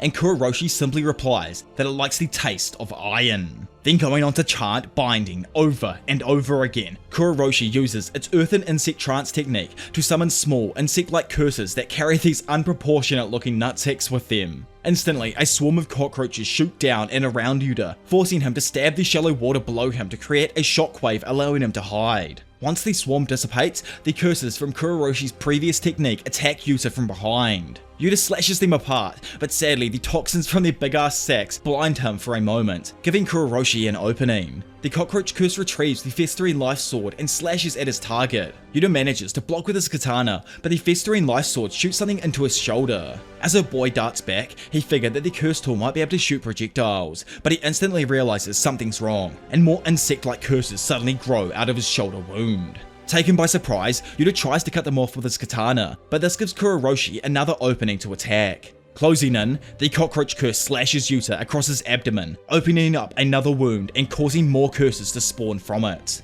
Ryu and Takako watch in shock as Kuroshi then grabs Yuta's body, fully expecting it to devour him. Yuta though plays the infamous Uno reversal and grabs the curse's face before sinking his teeth into Kuroshi's exoskeleton. Then, as he's munching down, he drives a reverse curse energy blast through his teeth into the cockroach, compromising the integrity of its body and exercising the special grade curse. Kuroshi falls to pieces while Yuta spits its remains onto the ground, earning himself another 5 points from Kogain. With the curse spirit out of the way and Yuta in a vulnerable state, Uru decides to take advantage of the situation and confronts him directly. Levitating upside down behind a new rival, Uru whispers into Yuta's ear, taking him by surprise. Before Yuta can confront the danger directly though, Uru uses their dope-ass curse technique to heavily distort the space around them. Instantly, this distortion fractures the terrain around her and launches Yuta backwards. Taking the hit head on, Yuta minimizes the damage and starts to wonder how exactly she caused so much destruction. But before he has time to think, Uro follows up her attack with a punch. Yuta is just able to weave past the hit and tries to counter with a punch of his own. However, Uro grips down and warps the sky around his fist, completely stopping his counter attack and turning his hand into some spaghetti ass noodle, which reminds me of Harry's hand after the Quidditch game in Chamber of Secrets. Anyways, while Yuta stands there confused by his distorted appendage, Uro knocks him back with another attack. Now out of combat, Yuta's arm quickly returns to normal without any damage, leading Yuta to assume Uro's curse technique manipulates space without actually crushing anything within it, similar to how a lens creates distortion. It's just an idea, but I wonder if she could also create some sort of pocket dimension or wormhole. Hear me out, it does sound kind of crazy, but if she could grab 2 specific points in space and distort those points to make them touch, technically that's how we think a wormhole might work over a 3D plane, and from that it opens up the series to the idea of time travel or a high domain like the 4th dimension or something. Anyways, that sounds a bit bizarre. The reason I say this is because Uru discloses her ability right now and reveals her curse technique treats the sky as a surface. For example, Uru can physically grab an open space, making it a tangible object, which in turn allows her to manipulate it as if it was some sort of curtain. Both of her previous attacks on Yuta bypassed his defenses and sent him flying, so he figures that there must be some sort of trick to her ability if warped surfaces are able to accomplish that. Impatiently, Uru waits for her opponent to attack so she can counter with her technique, but instead, Yuta asks her a question. He asks if Uro wouldn't complain if she were to be killed, and why exactly she's seeking out conflict. He understands that powerless people get desperate, but this doesn't apply to Uro because her curse technique makes her such a formidable opponent compared to the majority of other sorcerers in the Culling game.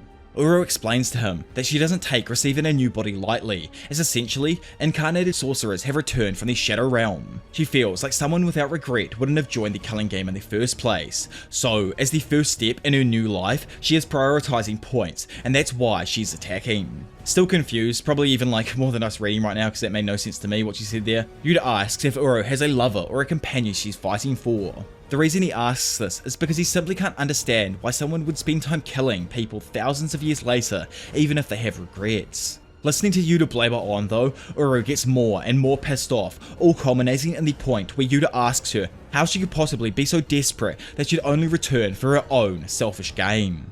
Irate and literally blowing blood vessels on her dome, Uro asks if Yuta is a descendant of the Fujiwara clan, claiming that someone of his blood wouldn't ever understand her, which I don't think he is. He's a Michizane's descendant, so I don't think that's Fujiwara. Someone let me know down in the comment section below. Ryu though, remember that random, apparently OP JoJo's character from before? Well, his ass interrupts the conversation by using his insane Granite Blast to fire a massive wave of curse energy from his head at both players, leaving the previously beautiful city, now just a pile of rubble. Having attacked from a nearby rooftop, Ryu claims Yuta and Uro's flirting is making him hungry for battle.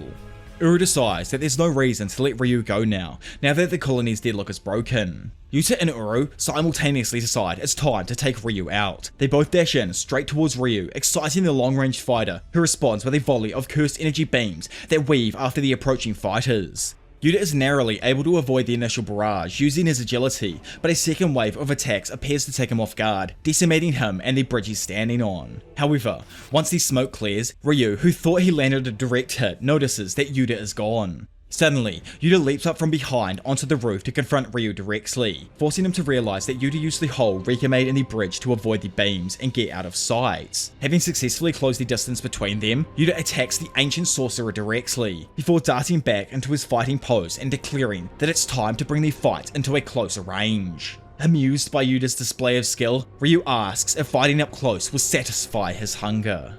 Elaborating on his comment, Ryu asks if someone should tell a child in front of a feast to calm down and eat slowly. Yuta suggests that someone should do that, and Ryu actually agrees, admitting that it was probably a bad example. Lighting up a ciggy, Ryu says he didn't have any major regrets in his first life where he fought worthy opponents and had met a good woman. Even so, he still suffers from a thirst that no one understands, and because of that, he's still unsatisfied. He says that cigarettes have a sweet aftertaste, but his life has never had that kind of dessert. Instantly, Ryu unleashes a flurry of attacks, causing Yuta to quickly respond with punches of his own, giving them both a chance to feel for each other's combat prowess. Yuta notes that Ryu has an explosive cursed energy output combined with very precise and quick movements. Even with Yuta's advanced toughness, a direct hit from Ryu would cause significant damage. After exchanging several blows and parrying one another, both fighters turn to land a spinning attack. However, Ryu clashes his back against Yuta and expels a blast of cursed energy that sends the latter flying back off the roof. Yuta crashes through the top of another building, losing his footing for a moment, but quickly manages to regain his balance. Immediately, Ryu, having noticed his stumble, follows up with another granite blast attack, sending a beam of energy directly at Yuta. But somehow, Yuta is able to deflect it with his bare freaking hands like some Harry Potter spell without a wand level of holy shit. Then Yuta, in a damn flash, quickly closes the distance and tries to crush his opponent with a fierce right hook to the dome, crushing Ryu into the roof and cracking the concrete floor below him. However, it actually seems that Ryu had conned him into a false sense of security, as he counters with another beam of cursed energy that Yuta is unable to fully overpower. As he blasts Yuta back, Ryu tells him that you are my dessert. Uro, who's just rolled up on the scene, takes advantage of Yuta's unfavourable positioning in midair and targets him with her curse technique. It's explained that technically she doesn't hit the person with her technique, but strikes the surface of the sky instead. Having revealed the extent of her technique, Uro breaks the surface like thin ice and smacks your opponent straight down onto the brick road below. Irritated by the interference, Ryu shoots a wave of curse energy at Uro and tells her that she's in his way. Telling him to silence himself though, Uro uses her technique to warp the space around the cursed energy beam, firing it right back at him and hitting him directly. Injured, Yuta then manages to return to the battlefield, which amuses Uro, who claims it's great that he's tough as she's going to toy with him. Our JoJo wannabe, who's still recovering from his own attack, notices that Yuta is constantly using his reverse curse technique to heal himself and using up all of his near bottomless curse energy. Let down by his opponent's receding strength, Ryu comes to the conclusion that Yuta is not the dessert he had been searching for to quench his gluttonous thirst. Thinking on what to do himself, Yuta knows that Ryu doesn't target civilians, but he wouldn't care if they ended up as collateral damage in an attack. Yuta knows that he wanted to put more distance between the fighting and the stadium where the civilians are, just in case, but that isn't likely to happen anymore. Instead, Yuta decides to use his full strength now. He pulls out and puts on his ring, then calls upon Rika and asks her to give him everything. Rika suddenly manifests as a curse spirit right next to him, leaving both Ryu and Uro confused by this turn of events. Uro is shocked Yuta wasn't already using his full power, and Ryu doesn't understand how Yuta's curse energy is already filling back up. For those of you confused, think of Rika like a water tank of curse energy, and when Yuta decides to open that tap, he can just refill his deflated curse energy. On top of that, Rika tears open her chest to display a freaking arsenal of curse tools kept inside her body for Yuta to choose from. So Rika the Curse is technically different to Rika Orimoto, and once the young child spirit peacefully passed away at the end of JJK 0, the curse spirit itself stayed directly connected to Yuta's ring, and while the connection is active, Rika is capable of storing curse energy for Yuta, completing her full manifestation to aid him in battle, and can even supply curse tools for him, though he can only maintain the sustained connection for up to 5 minutes. Having chosen the metal arm, Rika attaches the casing around Yuta's right arm to improve his overall striking power. Ready to re-engage in the now three-way battle, Yuta begins by having Rika soar through the air towards Uro, who now prepares her sky manipulation technique in response. However, Yuta suddenly creates the prolific Snake Eyes and Fang sigil of the Inumaki clan on his mouth and activates Curse Speech, commanding all of his opponents to not move. Uro tries to cover her ears, but she's just too late, and is immediately immobilized, which I wonder if that implies that the Inumaki clan had been around from the time that Uro was previously alive, as she reacted like she knew what the ability was. Anyways, unable to defend herself, Uro was pummeled by a large barrage of strikes from both Yuta and Rika, setting her shooting off. Yuta then drops down and launches himself off Rika's arms like he's a goddamn volleyball towards Uro, continuing to pressure her. Ryu tries to intervene in their fight and launches a beam of curse energy, claiming that Yuta's approach is too soft. Rika though cuts it off and slices the attack in half with one hand, impressing Ryu, who believes that Rika might be even more durable than Yuta himself. Irritated by the pain, Rika angrily lashes out, punching Ryu in the face and sending him flying off the roof. He tries to follow up with another strike, but Ryu quickly counters with an explosive punch of his own, smashing Rika back into the roof of an opposing building. Excited with the potential to satisfy his hunger, Ryu fixes his hair and claims he has an appetite that calls for an extra large helping. Back with the other two though, Yuta summons a bunch of small flying Shikigami by using strands of his hair as an intermediary. Uru destroys one of them using her technique and claims that members of the Fujiwara only stand in her way because they fear her true potential. Going on that typical anime level spiel, she explains that she is the leader of the Sun, Moon and Star squads affiliated directly with the To of the Fujiwara clan. They were assassins that pursued lives of selfless devotion in the shadows and didn't even bear names. A particular sorcerer of the Fujiwara clan though gave Takako her name, only to execute her as a proxy to cover up his own crimes of killing someone else in the clan.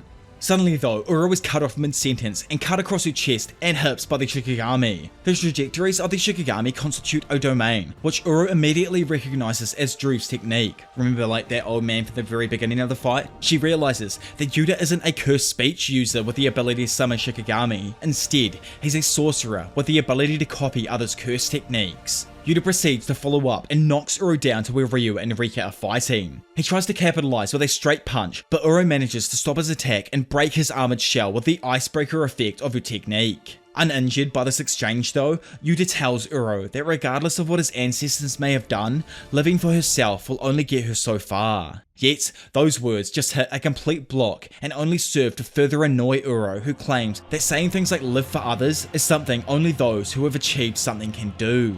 Their conversation is interrupted though, when they both notice a massive surge in Ryu's curse energy. Ryu thinks his opponents need to shut up because words are utterly pointless at this stage of the fight. Are you guys all ready? As the three of them suddenly look at each other, prepared to bring the three-way battle to a climax, the trio of Sendai's strongest sorcerers all activate their domain expansion simultaneously.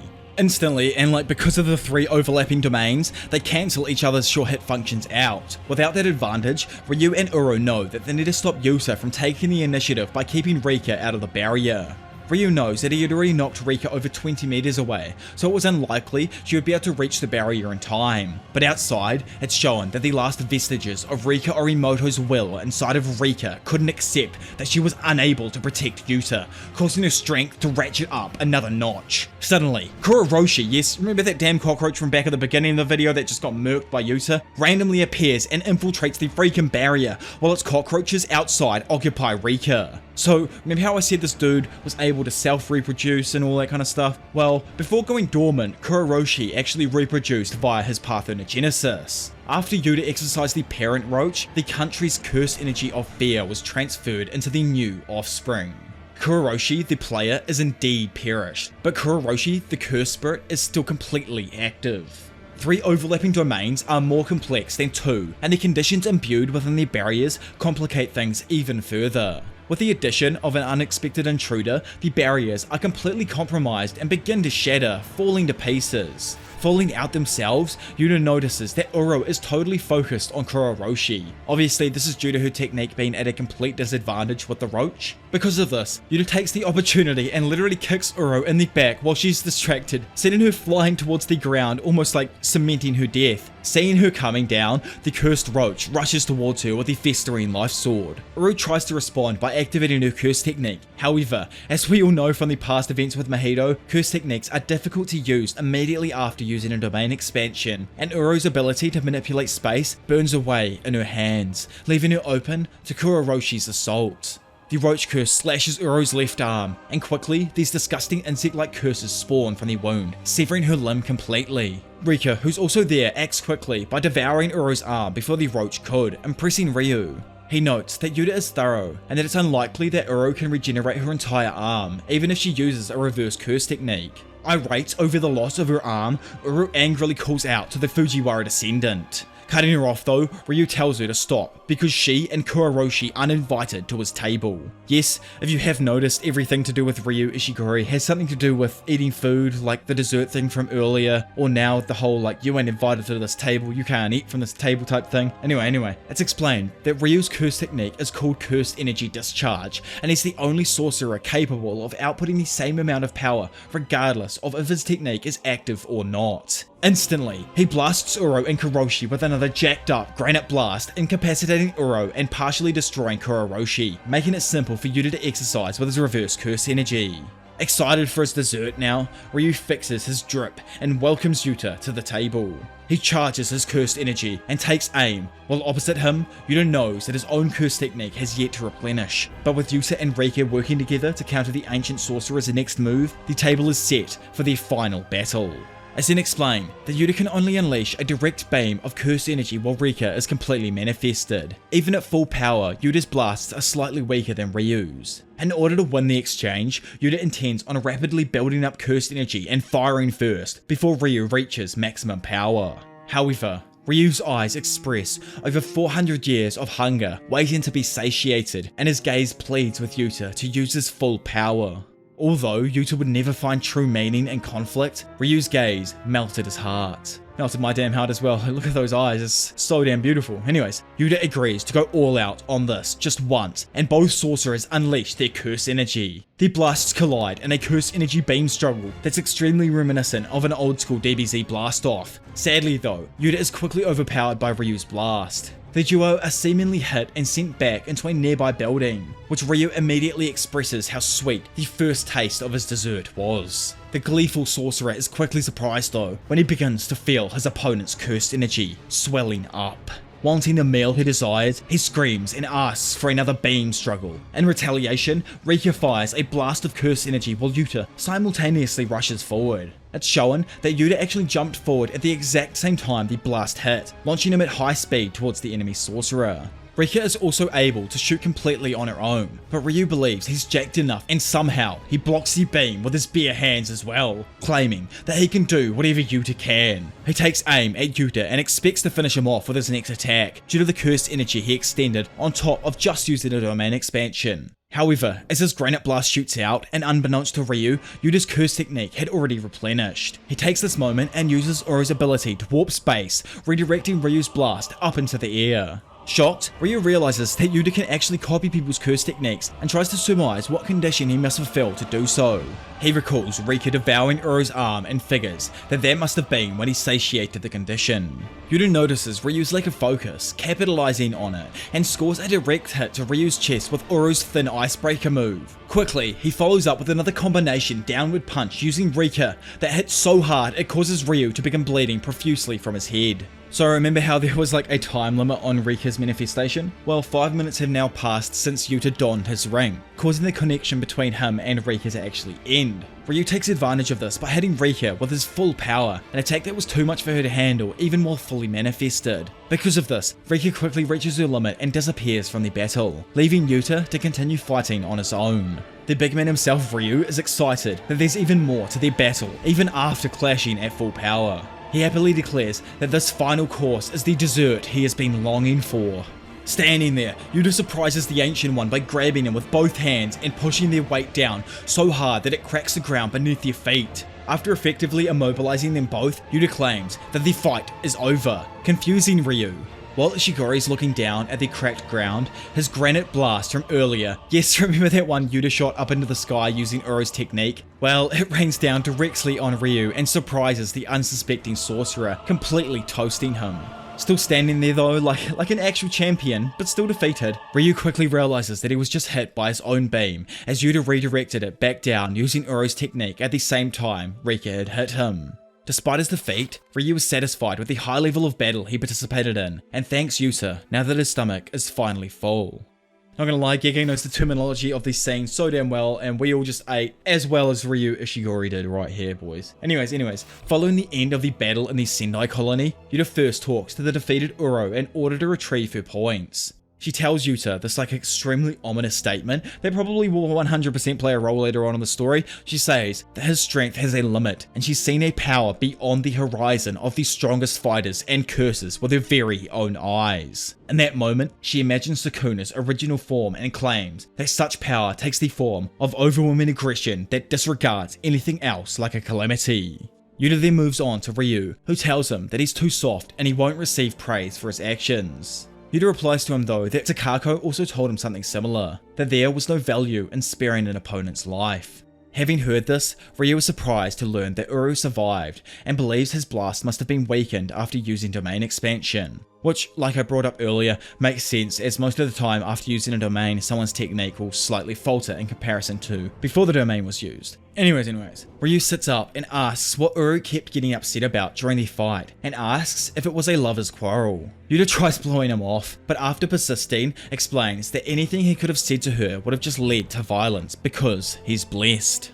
Ryu doesn't really understand what Yuta meant by this, but still respects his words. After a brief break, our man decides to get back on his mission and asks Ryu to hand over all of his points. The ancient sorcerer is kind of initially confused by what he means about this, but Kogain explains that a new rule was added a while back that allows players to transfer points to one another. Ryu believes he understands that's why Yuta spared their lives now, but still asks if he would have killed them without that rule. Yuta suggests that it definitely was a possibility and smiles while telling Ryu to just be grateful to his new comrade, which could be interesting with that little comment there for what could happen in the future. Little Yuta-Ryu tag team duo. Anyway, thanks to the point transfers from Uro and Ryu, on top of the points he already gained from eliminating Druth and Kuroshi, Yuta now has a total of 200 points, putting him at the halfway point in their plan to bring down the culling game. So to start things off here, we're actually throwing away any idea of that silly old culling game and going back to before the countrywide idol transfiguration, where a young man with blue hair and blue eyes, named Charles Bernard, filled out his visitor's registration at Shueisha's publishing house in Tokyo. Two of the staff members noticed and discussed if he brought a manga submission in, also commenting on how unusual it is for a gaijin to do so.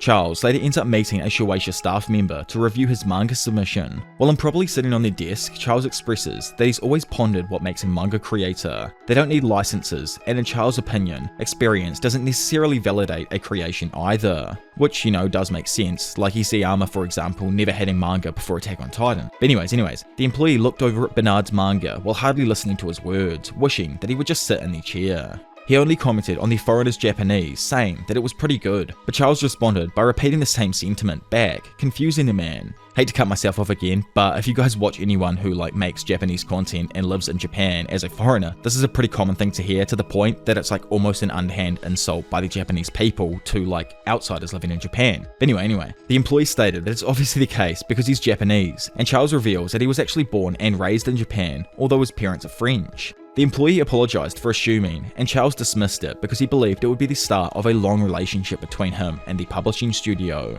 Yet, this dog of a Shueisha employee is mostly unimpressed by Charles' manga submission and critiques the story, the genre, the tone, and most of all, the artwork. He used one example of one panel where a character's finger is bent too much in one direction. The employee tries to show Charles by pointing his own finger in demonstration, but Charles immediately breaks it to match the manga's art. Irritated, Charles told the man to watch movies or stare at photos if he wanted realistic artwork. He believed a publishing house should appreciate the passion that can't be replicated in precise artwork.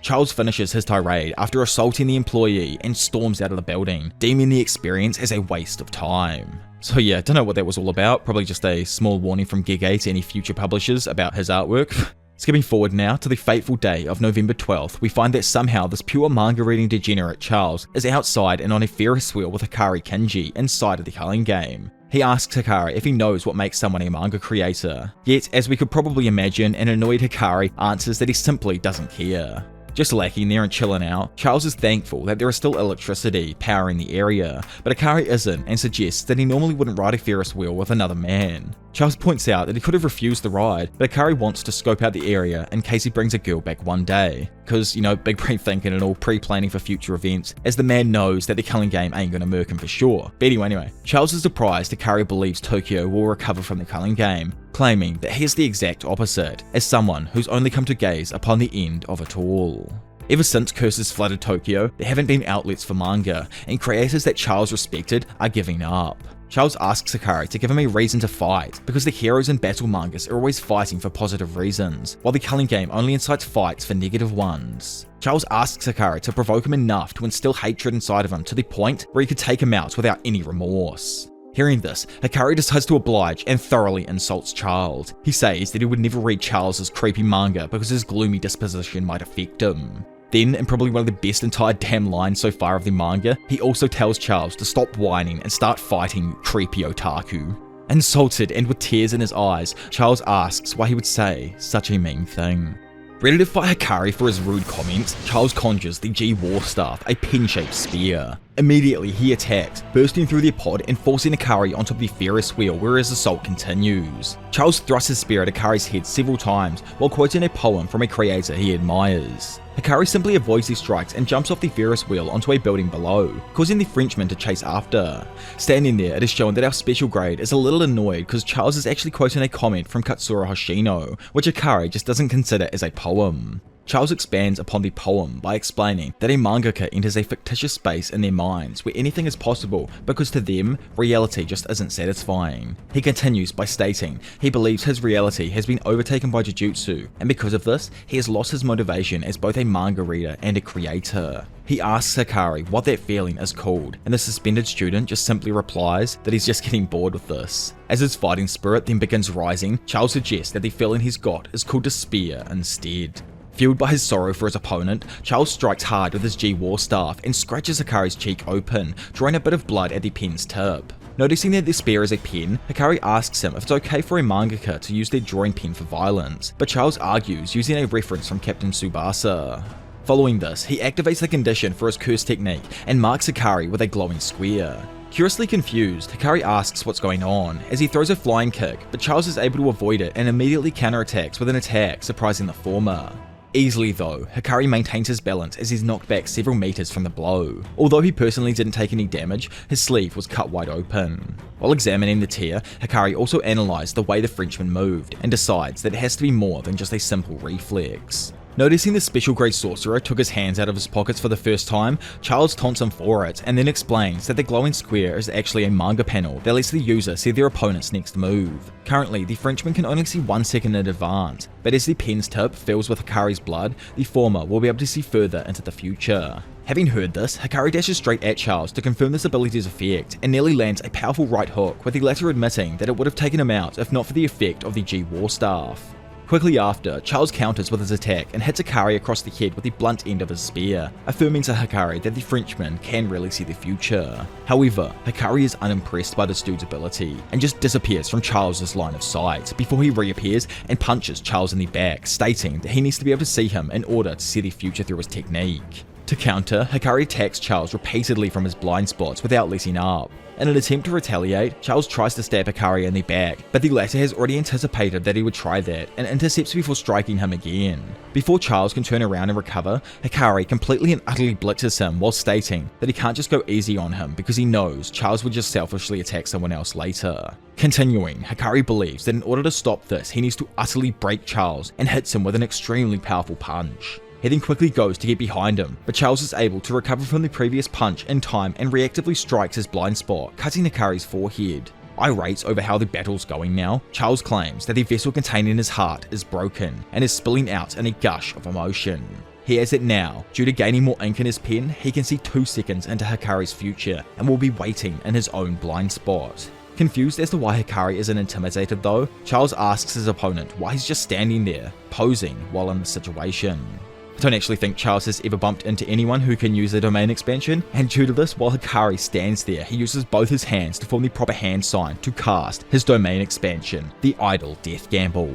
Due to his domain's guaranteed effect, its rules are instantly transmitted to Charles's brain. Instantly, the soon-to-be mangaka begins to understand the rules of Hikari's domain expansion. It's shown to us that the Idle Death Gamble is based on the Japanese pachinko machine inspired by the shoujo series C-Odd Private Pure Love Train. During the domain's active phase, the user must hit the jackpot by getting 3 of the same symbol, which will allow them to get a bonus. There's a flow of 3 different levels that determines the percentage of increased probability, and also the probability of the jackpot through a visual effect, which Hikari can choose, though ultimately this depends on the so-called luck Hikari refers to. Also, certain Riichi scenarios can be activated at points throughout this process, and chance boosters allow for an increase in the chance of a jackpot. Having heard all of this, Charles yells out annoyed by the sudden info dump that was literally just implanted into his brain as the first stage of Hikari's domain begins. Quickly, Kenji releases a green and red visual effect attack, which Charles dodges out of the way, causing it to activate into a Riichi scenario, changing the scene around them.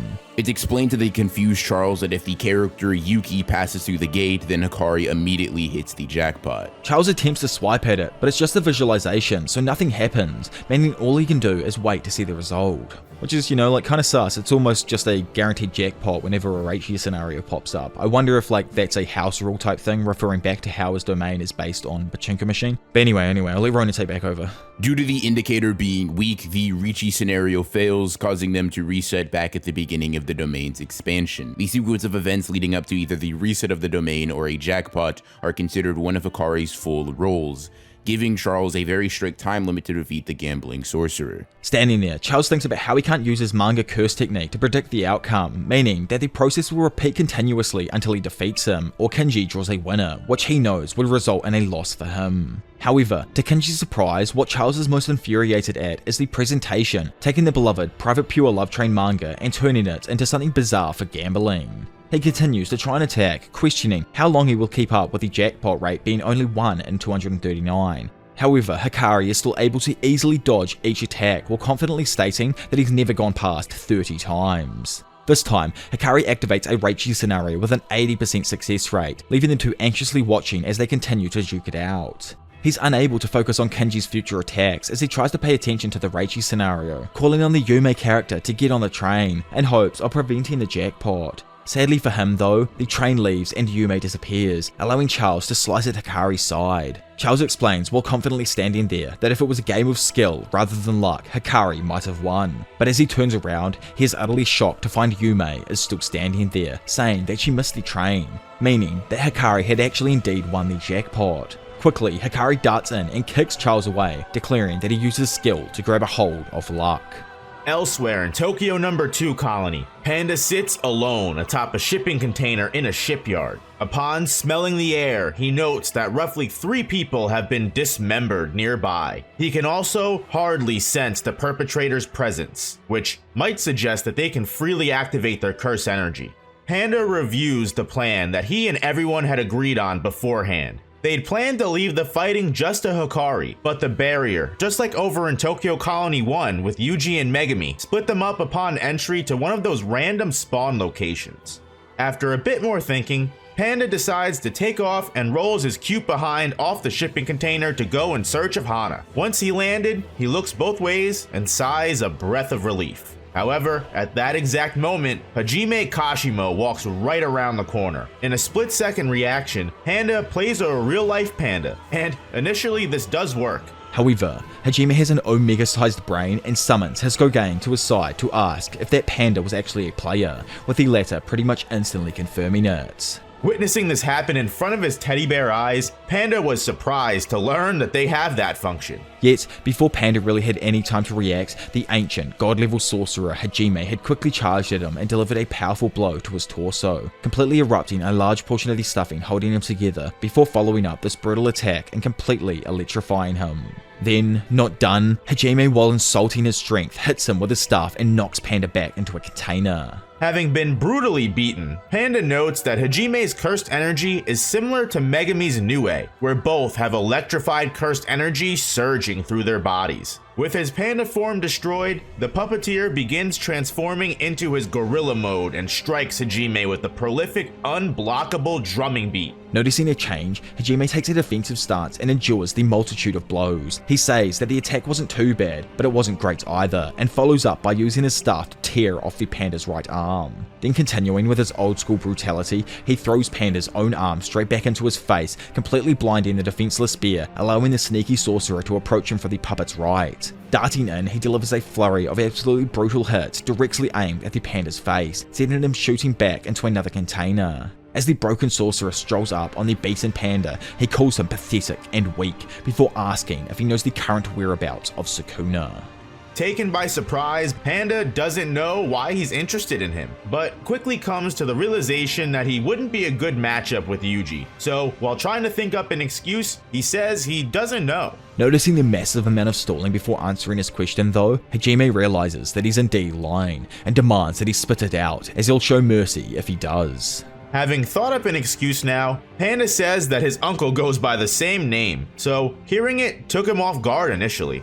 Hajime, who easily figures out that he's still lying, doesn't appreciate being looked down on by the cursed puppet and tells him to stop playing with him. Annoyed now, Panda retorts by saying he's the one being looked down on, and tells him to be aware of his sister, as anyone who meets her eyes, she tries to kill out of pure embarrassment. All of a sudden, a massive horn is seen from Panda's nose as his body begins to transform and his head morphs into a giant Triceratops skull. However, in that exact moment, Hajime charges up his own attack and a lightning bolt appears between them. It's then explained that Kashimo separates the cursed energy's charges like electricity. When he strikes an opponent, so like all of the hits that he's landed on Panda earlier, it transfers a positive charge into the target. Then, when the negative charge that lays inside of Kashimo is discharged, it launches directly at the target without shooting off any other surface. This results in lightning that literally cannot miss, as it will travel directly to its opponent, pretty much taking away any need for Kashimo to actually use the domain, as this is kinda a sure hit technique in itself.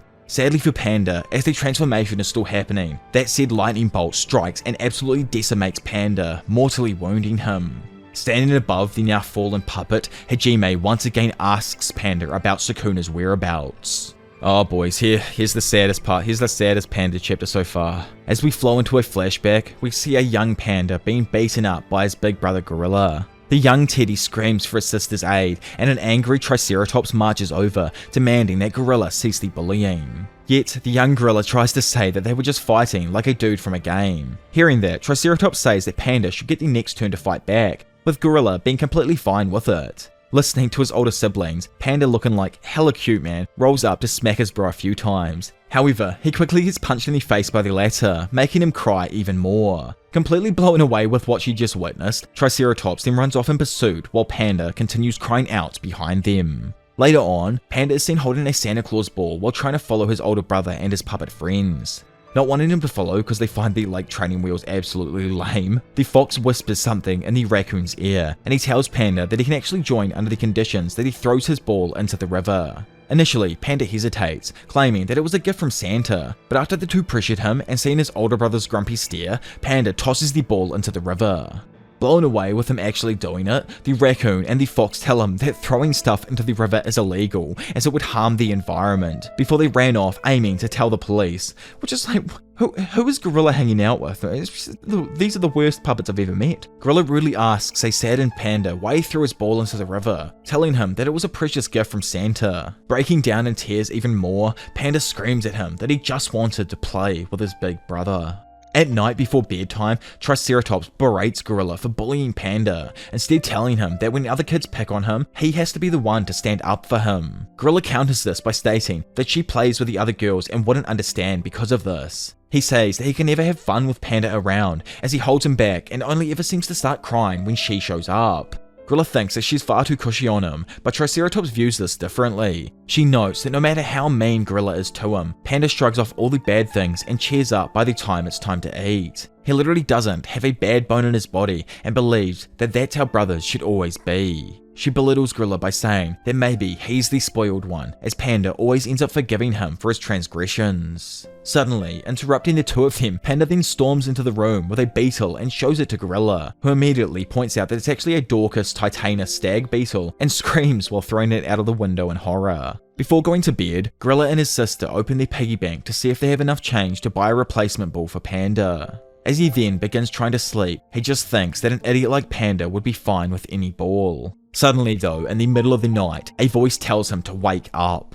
Coming out of a daze, he notices that both he and Triceratops are being led by a strange ghost man, who's obviously like some puppet version of Masamichi, for real. But anyway, he quickly recognizes this figure as their father and asks where they're going and for how long, to which their father answers that there's no reason and that it's permanent. At that moment, a terrified Panda bursts out of the house, desperately searching for his big bro and big sis. Gorilla screams back for Panda and tells his father to stop. However, the ghostly man just tells him that that's enough. Gorilla cuts in by saying that Panda can't survive without him, since he's literally terrible at everything he does and would get left behind because he's completely helpless by himself. Not understanding what's actually going on though, the father tells him that they're the ones being left behind and not Panda, so be a good big brother and say goodbye.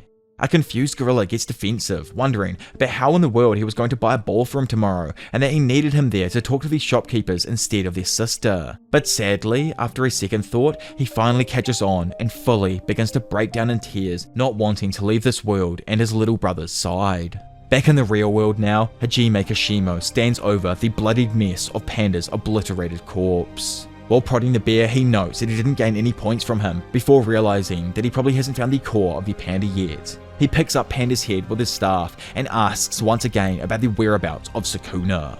But Panda simply replies, like the true friend and legend he is, that pandas are very tight-lipped. Taking this as an insult, Hajime threatens to fully destroy the rest of Panda, yet, just as he raises bloodlust to do so, the legend himself, with his cursed energy already fully flared up, and with the anger of the entire Jujutsu tech on his back, drops in, completely destroying a shipping container in the process. Instantly, he screams at his boy, asking if Panda has lost some weight. Seeing his classmate arrive, Panda is happy and shouts out Hikari's name, while an initially confused Hajime begins to get riled up.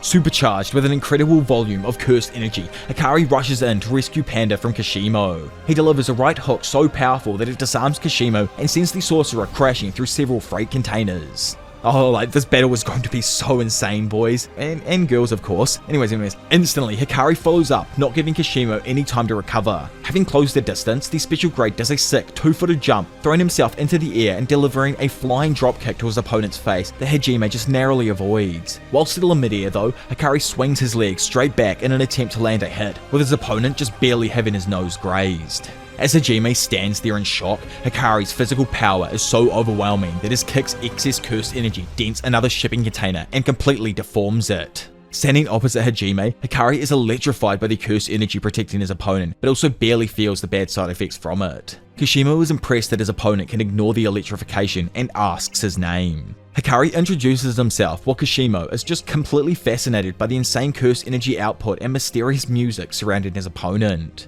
Moving into his fighting stance, Kashimo also introduces himself, and as Hikari hears his name, he realizes that he is the player with 100 points. Knowing that he needs them, he cheekily asks if he can use those points if he's victorious, with Kashimo agreeing and asking to know more about Sukuna if he's the victor. Feeling it coming in, Hikari is suddenly and orgasmically distracted as a large influx of cursed energy received as a bonus from hitting his domain's jackpot envelops him. Noticing that something's up, Kashimo uses the opportunity to barrage his opponent with several hits, but quickly becomes displeased as Hikari isn't resisting at all. As he begins to tell Hikari to not disappoint him, the special grade sorcerer switches things up a little and rattles the ancient sorcerer with an abrupt right hook to the jaw that sends Kashimo absolutely flying. After posing, literally playing the air guitar to go along with his own damn theme song, Hikari instantaneously disappears from the spot he was in to follow up with a flying knee to Hajime's gut, prompting him to admit that his opponent isn't bad at all. Landing back on his feet, Hajime regains his balance, grabs onto the leg Hikari kneed him with, and counterattacks with a spinning elbow straight to the chin of the sorcerer. Overcoming it though, Hikari withstands the attack and forces Kashimo to release his grip by jumping down and completely smashing the ground beneath their feet with a straight punch. Jumping back out of Hikari's range, Kashimo, who's charged back up, discharges the same lightning attack that defeated Panda. Being able to see the approaching lightning, Hikari is able to avoid the direct hit to his head, but sadly his arm is blown off by the attack.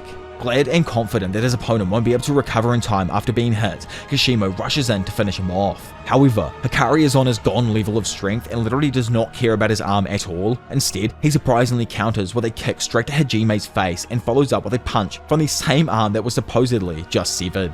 Blown away by seeing Hikari's arm reappear, Kishimo just manages to block the attack and assumes Hikari used the reverse curse technique to quickly heal himself. It's then explained that when Hikari hit the jackpot with his domain expansion, it resulted in a bonus of unlimited curse energy throughout the round. Hikari himself never actually learned to use reverse curse technique, but the unlimited curse energy coursing throughout his body as a result of hitting the jackpot automatically heals his body with it. In other words, Hikari is pretty much damn immortal for 4 minutes and 11 seconds after hitting the jackpot. This time limit comes to an end as the ancient sorcerer notices the random music surrounding Hikari has stopped, causing his opponent's cursed energy to recede to normal. However, during the previous round, and due to how Hikari's curse technique works after he hits a jackpot, his curse energy and technique is replenished, allowing him to cast another domain immediately. So, for as long as Hikari continues to hit his jackpot, he can use his domain over and over and over again. So, this is the main reason why Hikari is absolutely broken, and Gojo reasons that he could surpass him someday. Man literally has figured out an infinite curse energy hack like this is some game of magic or something. Like, oh my lord. But anyway, because of the fact that Big Rari's domain expansion is harmless, he can be as aggressive as he wants, and his activation is extremely quick, probably one of the quickest in the entire universe. Like it states here that the dude's activation is faster than that of Mahito's during Shibuya. As the rules of the idle death game are sent to Hajime's mind, he notes that since he's aware the game is a probability loop type, it means he's likely to keep hitting the jackpot as he activates increased probability. Standing there, Hikari asks him how he is, but Hajime points out that during this period he's not actually unkillable, and Hikari simply responds that the life of gambling has always come with great risks. Flashing in, the two monstrous sorcerers trade a flurry of brutal punches before Kinji spins away and activates his continuation effect, absolutely confusing Hajime with what's going on. It's then explained that currently Hikari is redoing one consecutive effect sequence. The normal percentage chance of hitting the jackpot is over 20% or 1 in 5 on its first activation, and because of that there is usually a high risk of drawing a dud, so typically he only uses this activation when he has increased probability. Igniting the fight once more, Hikari throws another punch, but Hajime blocks it and completely batters the bulked up high schooler, punching him in the side of the head and kneeing him in the stomach. Jumping back though, Hikari flexes while screaming renewal, leading the potty emergency Reichi scenario to occur. During this Reichi scenario, if the Denji wannabe who's stuck on a hypothetical train headed to Yoyogi doesn't have a bathroom, or more specifically as it implies here, doesn't have any accident at all, will result in a jackpot Reichi scenario for Hikari. As the train flies forward, it's shown that this fake chainsaw man named Hero just barely made it to a stop without accident, causing Hikari to once again hit his jackpot. Standing there with his eyes closed and just looking like the absolute king he is, Hikari suddenly reopens his eyes and screams for his music to begin once more. Sometimes, you know, like I really just personally wish I could make sound effects like with my mouth and everything, just like boom. As Hikari finishes speaking, his body once again erupts with a flood of curse energy, restarting his invincibility and the brutal showdown. Time to really kick things up a notch here, boys, so subscribe to please save my throat from the throat goat and push this video to like 5 or 10k likes, just so I know that you want a full like 4-hour JJK video dropped, because, you know, I'll compile all these parts together and re-edit the Gojo past arc, and, you know, I'll do that, or I'll tell you, I will, don't make me. Anyway, moving forward. Standing opposite him, Hajime notes how this is the same form that will last for 4 minutes and 11 seconds, meaning that he currently has no restrictions on curse energy and can automatically activate a reverse curse technique. However, he also notes that this time the jackpot was not an even number, meaning that if he activates his domain expansion right after this, his increased probability will have actually ended, so he won't get another jackpot again as quickly after. He states to himself though, that if he can make it through the next 4 minutes and 11 seconds he will win. But as his smile grows larger, he recognizes that that line of thinking is how losers think. Instead, he screams that it's time to turn up the volume, because this is a funeral for the living. He releases a massive burst of curse energy, declaring that even though he may be unkillable for the next 4 minutes and 11 seconds, he will still kill him anyway. Oh, but before we go any further, we skip back in time to a moment 400 years ago where Hajime was approached by Kenjaku, asking if he had fun with his battle. Honestly, any thoughts on who's in the brain-swapping fiend's body right here? I wouldn't be surprised if it was Narutoshi Kamo, to be honest, but who knows, let me know what you think down below. Anyways, after replying that he didn't have fun at all, wanting to fight him instead, Kenjaku asks him to spare him and says that he is not fit for fighting currently, but reveals he heard something in Michinoku about the greatest cursed energy output ever. Coughing up blood though, Hajime asks Kenjaku who's the strongest sorcerer he knows, with the latter replying that it's Sukuna, before apologizing that it was from 600 years ago and saying that he will never change his mind on that fact. Realizing that he will never get to fulfill his own wishes, Hajime responds that if that's the case, he will entertain what Kenjaku has to say, so that he can fight Sukuna himself. Back in the battle, the fight between Kashimo and Hikari intensifies as they both chase each other at high speeds around the port. As Hajime starts to get away, Hikari launches another fat punch that connects with a shipping container, sending it straight towards the ancient sorcerer. Seeing it coming in time, Hajime responds with his own brutal punch, flinging the container straight back at the approaching student. With them both being on opposite sides of the container, they both exchange a multitude of blows on each side of the metal box, completely deforming and destroying it. However, as Hikari breaks through, ready to throw a massive punch, Kashimo dodges by jumping off the ground before he manages to blow half of Hikari's freaking face off with the shipping container door, exposing his face muscles and jaw. With the fight slowing for a moment, Hajime deduces that cursed energy comes from the gut, but he has to use his head to direct the flow of reverse curse technique. So no matter how powerful his reverse curse technique is, it certainly can't be strong enough to regenerate his head. Therefore, Kashimo plans to use his lightning to target his head and completely split it open. Following this, Hajime sends his lightning directly at Hikari, connecting with his head. Yet, I am here to tell you that this is just not a normal human. This is Hikari Kinji, and man just simply blows out all of the energy from the attack straight out of his damn nose as it destroys his face, literally allowing him to regenerate as he breaks. Realizing that he almost died there, Hikari, being as cool as ever, just laughs it off, and with only 8 seconds remaining on his jackpot, shoots in, deciding to use even more brute force in his punches now. After taking a plethora of punches to the face, chin and body, Hajime darts back, realizing that Hikari is getting even faster as the fight continues. Getting straight back to his face though, and with only a few seconds remaining, Hikari, who's completely unkillable, decides to cut loose and totally beat down on his opponent, elbowing him hard in his gut. Yet, surprisingly, this turns out to be exactly what Kashimo had actually wanted, and as he smiles, he retrieves a massive streak of electrical feedback using his staff pierced into the ground at some distance. This streak of instantaneous lightning pierces through the left side of Hikari's torso on its way to Hajime, before completely and utterly blowing it to pieces, mortally wounding the student. Just then, the theme song ends, marking the end of Hikari's unkillable period, with Hajime then stating that it's finally over. However, to the perplexed surprise of the ancient sorcerer, Hikari is not done yet, instead moving his hands into placement and opening his domain once more. Sadly, it's shown though that Hikari is just making a desperate attempt at casting his domain. After activating his domain, Hikari keeps trying to spin faster, even if the probability is only 1 in 239. Immediately, Hajime catches on though, as the rules are implanted in his brain, and once again, Hikari, somehow like the dude is a complete and utter demon, gains an unexpected jackpot due to some kind of increased probability, allowing him to roll an even number. Therefore, he is again unkillable for the next 4 minutes and 11 seconds. Breathing a sigh of relief, Hikari states that he's impressed with Kashimo, as he's never faced death this much in one day. But now, thanks to some manga otaku, he's got a big manga brain and asks Hajime if he also likes manga, with the latter stating that he doesn't. Getting the battle underway, Hikari flips things up a notch, figuratively and literally, as he changes his domain's polarities, making down up and also shifting the coordinates of his barrier over the sea. As Hajime falls back towards the sea below him, he states that because his cursed energy is like electricity, it won't stop discharging until it's fully depleted. He has one of 2 options in the coming water tussle. Either he can release his cursed energy until it's all gone, or shut it off until he's able to return to land. This obviously goes back to what Panda said about someone having that amazing control over their cursed energy at the beginning of this battle. But anyway. However, to avoid falling into the water, Kashimo stands on the cursed spirits that burst out of the ocean in an attempt to devour him. On the other hand, Hikari, who's got his manga brain fully rolling, absolutely pummels a massive cursed spirit as it bursts out of the ocean, before shooting across at high speeds towards Hajime and sending him flying into the ocean below with a fat kick. Then floating above him on some like fat flying fish looking ass curse spirit, he watches as Hajime slowly begins to burn away all of his curse energy in the water.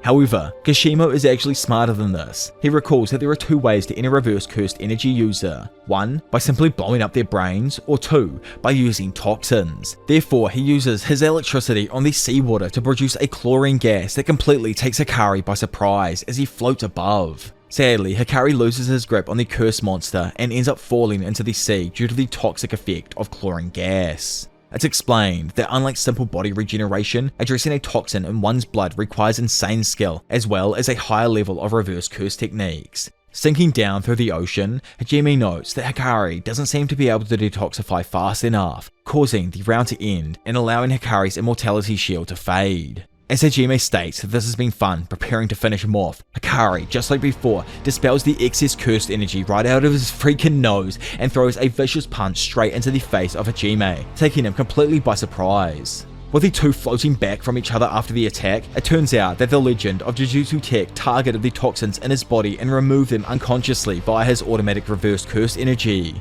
With only 5 seconds left in his jackpot, Hikari realizes casting his domain again after this one ends will be dangerous due to the effects of electricity coursing through the water and the steadily increasing temperature of the ocean. He ponders going up to the surface, but is like, nah, stuff that dude, I might instead just beat the absolute hell out of this dude here, and proceeds to throw a fat left hook to his opponent's face. Kishime though, battered and bruised, but still excited to continue, drives forth and grabs a hold of Hikari's arm, before releasing a massive blast of electrified cursed energy in an attempt to destroy Hikari's entire arm and prevent him from being able to cast his domain again. Back above the ocean's surface, as all the water rains down, we find a cute baby panda who's changed his form wandering around, as he then comes across Hikari's severed hand. As a previously lively battle now comes to a seemingly abrupt end, we see Kishimo plop out of the sea completely out of curse energy. However, right as he is about to consider himself the winner, Hikari emerges from the sea himself with one arm and punches him back to reality. It's explained that during the previous attack Hajime released, before the electricity could travel all the way through the water, it resulted in a massive thermal explosion of hot steam. Laying down on the ground completely exhausted, Hajime asks how he isn't ripped apart from this explosion, but Hikari explains that he knew what his opponent was up to, and purposely sacrificed his left arm through a binding vow so that the cursed energy that usually protected it protected the rest of his body. Hearing this, Kishimo finally tells his enemy to end his life. However, Hikari offers him a deal instead, as he personally doesn't see this as a win.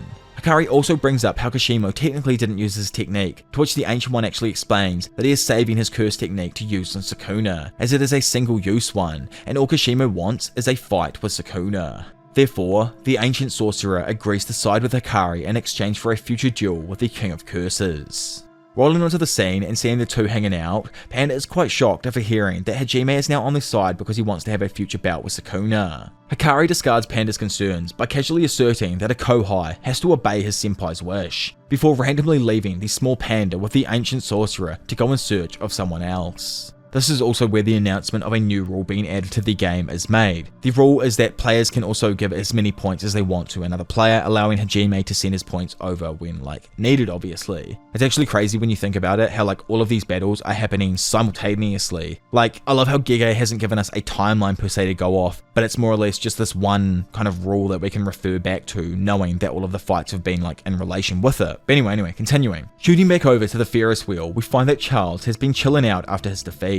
After seeing Hikari rolling up, he confusedly asks what happened to his arm, with the student stating that he'll fix it later. The two mates then bicker about their fight hilariously, like Hikari is actually abusing the dude in an attempt to get the name of his manga out of him because he'll buy and read it, which you know is very nice of him. Big plot twist that I'm going to chuck in here myself that me and No Operator were talking about for a sec. What if Gege is actually French himself, and this is a self-insert of him in the actual story? It'd be kind of funny to go back to after the story if Gege ever reveals himself and find out that this was just himself inserting. I'd love to know what you guys think on that down in the comment section below. But anyway, continuing on. Big Momo then cruises on in, interrupting their banter and asking if he managed to get all their points necessary, with Hikari confirming that he indeed did. So quickly before the video ends, I guess I better go over their plan. So their plan is obviously to implement 4 new rules. The first was to make points transferable to new players, which was done. The second is to allow the use of 100 points to create a substitute player so individuals can actually leave the game. Third is to remove communication blocks on the zones. And then finally, the fourth is to allow people in and out of all of the barriers without consequence. Now Shibuya states that she wants to forget rule 3 for now in place of going to get 4 first. The reason they are doing this obviously is because Maki can actually pass through barriers, leaving Akari shocked at this news that she can freely enter them. He asks how it's possible, with Momo stating that it's because she has turned into a complete monster. The monster herself, Maki, in the Sakurajima colony. Well, after dispatching the toughest cursed spirits and players, she runs into Naruto Shigemo, who's undergone a clean ass looking transformation. Man literally had to switch up his entire look after realizing he's named after the worst sorcerer in their family's history. But anyways, they both acknowledge the change in each other's look, with Narutoshi confessing that he's lost his position as the Kamo family's heir and has fallen from grace, while Maki has become formidable. Narutoshi asks Maki to meet with Yu once she leaves the colony, as remember, because of her recent transformation, she can freely travel between colonies. But suddenly, their plans are interrupted by the sudden appearance of a formidable curse spirit. As it enters, shooting in through the barrier, it disregards Kogane's request to become a new player, telling it to shut up. Anyway, skipping away from the action as per usual, and going into a moment that happened a few days prior, we find a hurried Narutoshi Kamo running through the house searching for people until he comes face to face with a senile Shino. By the way, has anyone noticed the dramatic change in Gege Akutami's art style from the beginning of the series till now? I feel like the Culling Game especially has changed into this darker arc where his art especially is a lot more scratchy and has this more of a horror style feel to it. But anyways, continuing on. The senile old dog asks how Kamo got in, claiming that ever since the guard was taken over, it's been completely useless. Narutoshi tells the old fart though that he doesn't have any time for jokes, but Shino eerily asks him if he's forgotten who's actually the next head of the family. As he then continues spouting more bizarre nonsense, a worried Narutoshi presses on and enters the house. Inside, he is greeted by the body-swapping creep himself, Kenjaku, who's literally just chilling out and relaxing as he was waiting for Narutoshi to arrive. Kenjaku greets Narutoshi with a smile and offers to fill him in on his plans. He explains how he used Jujutsu terrorism, the sealing of Saturo Gojo, and the Killing Game to eliminate all the uncorrupted members of the Jujutsu Society. He knew that because Gakuganji is considered trustworthy and had influence with the said higher-ups, Narutoshi would have wanted to plead with him in an attempt to retract those notices from the headquarters. Talking about the notices that was handed out earlier, the sealing of Saturo Gojo and the killing of Yuji Itadori. Anyway, so he took care of everyone who wasn't on his side, like Gojo, Gakuganji, Masamichi, and others that we probably never even met to start with. By the way, the actual text that goes over this is much more confusing, where they explain pretty much how Kenjaku managed to take over the conservative faction of the Jujutsu world. Anyways, sitting there, Kenjaku's left impressed as Narutoshi's only a mere student, but can already see the bigger picture and acts how he needs to. Utterly let down himself, Narutoshi asks Kenjaku if he's already removed the people responsible for initiating Suguru Geto's execution, to which it's confirmed along with a person who named Yuta as Yuji's executioner. Chuckling at Narutoshi's efforts to approach Gakuganji and fix everything, Kenjaku confidently exclaims that the Kamo clan was the conservative seat, but now it all utterly belongs to him, along with the title of the 25th Kamo family head. Feeling challenged, Narutoshi sparks up in preparation to battle, but Kenjaku quickly waves to dismiss him. Man literally laughs at him as nah bro, just chill out for one sec. Confused, Narutoshi asks what the hell he's on, but Kenjaku just tells him that it's fine, because even if he is alive, nothing is going to change. Plus, he doesn't want to mess up the new house. He tells him instead to get lost, allowing Narutoshi to eventually make his way to where we find him at the very beginning of this arc. Back in Sakurajima, Narutoshi and Maki are left on high alert as they both spot a supposed curse spirit chilling above them in the sky. Looking at it, Maki just has this weird and uncanny feeling.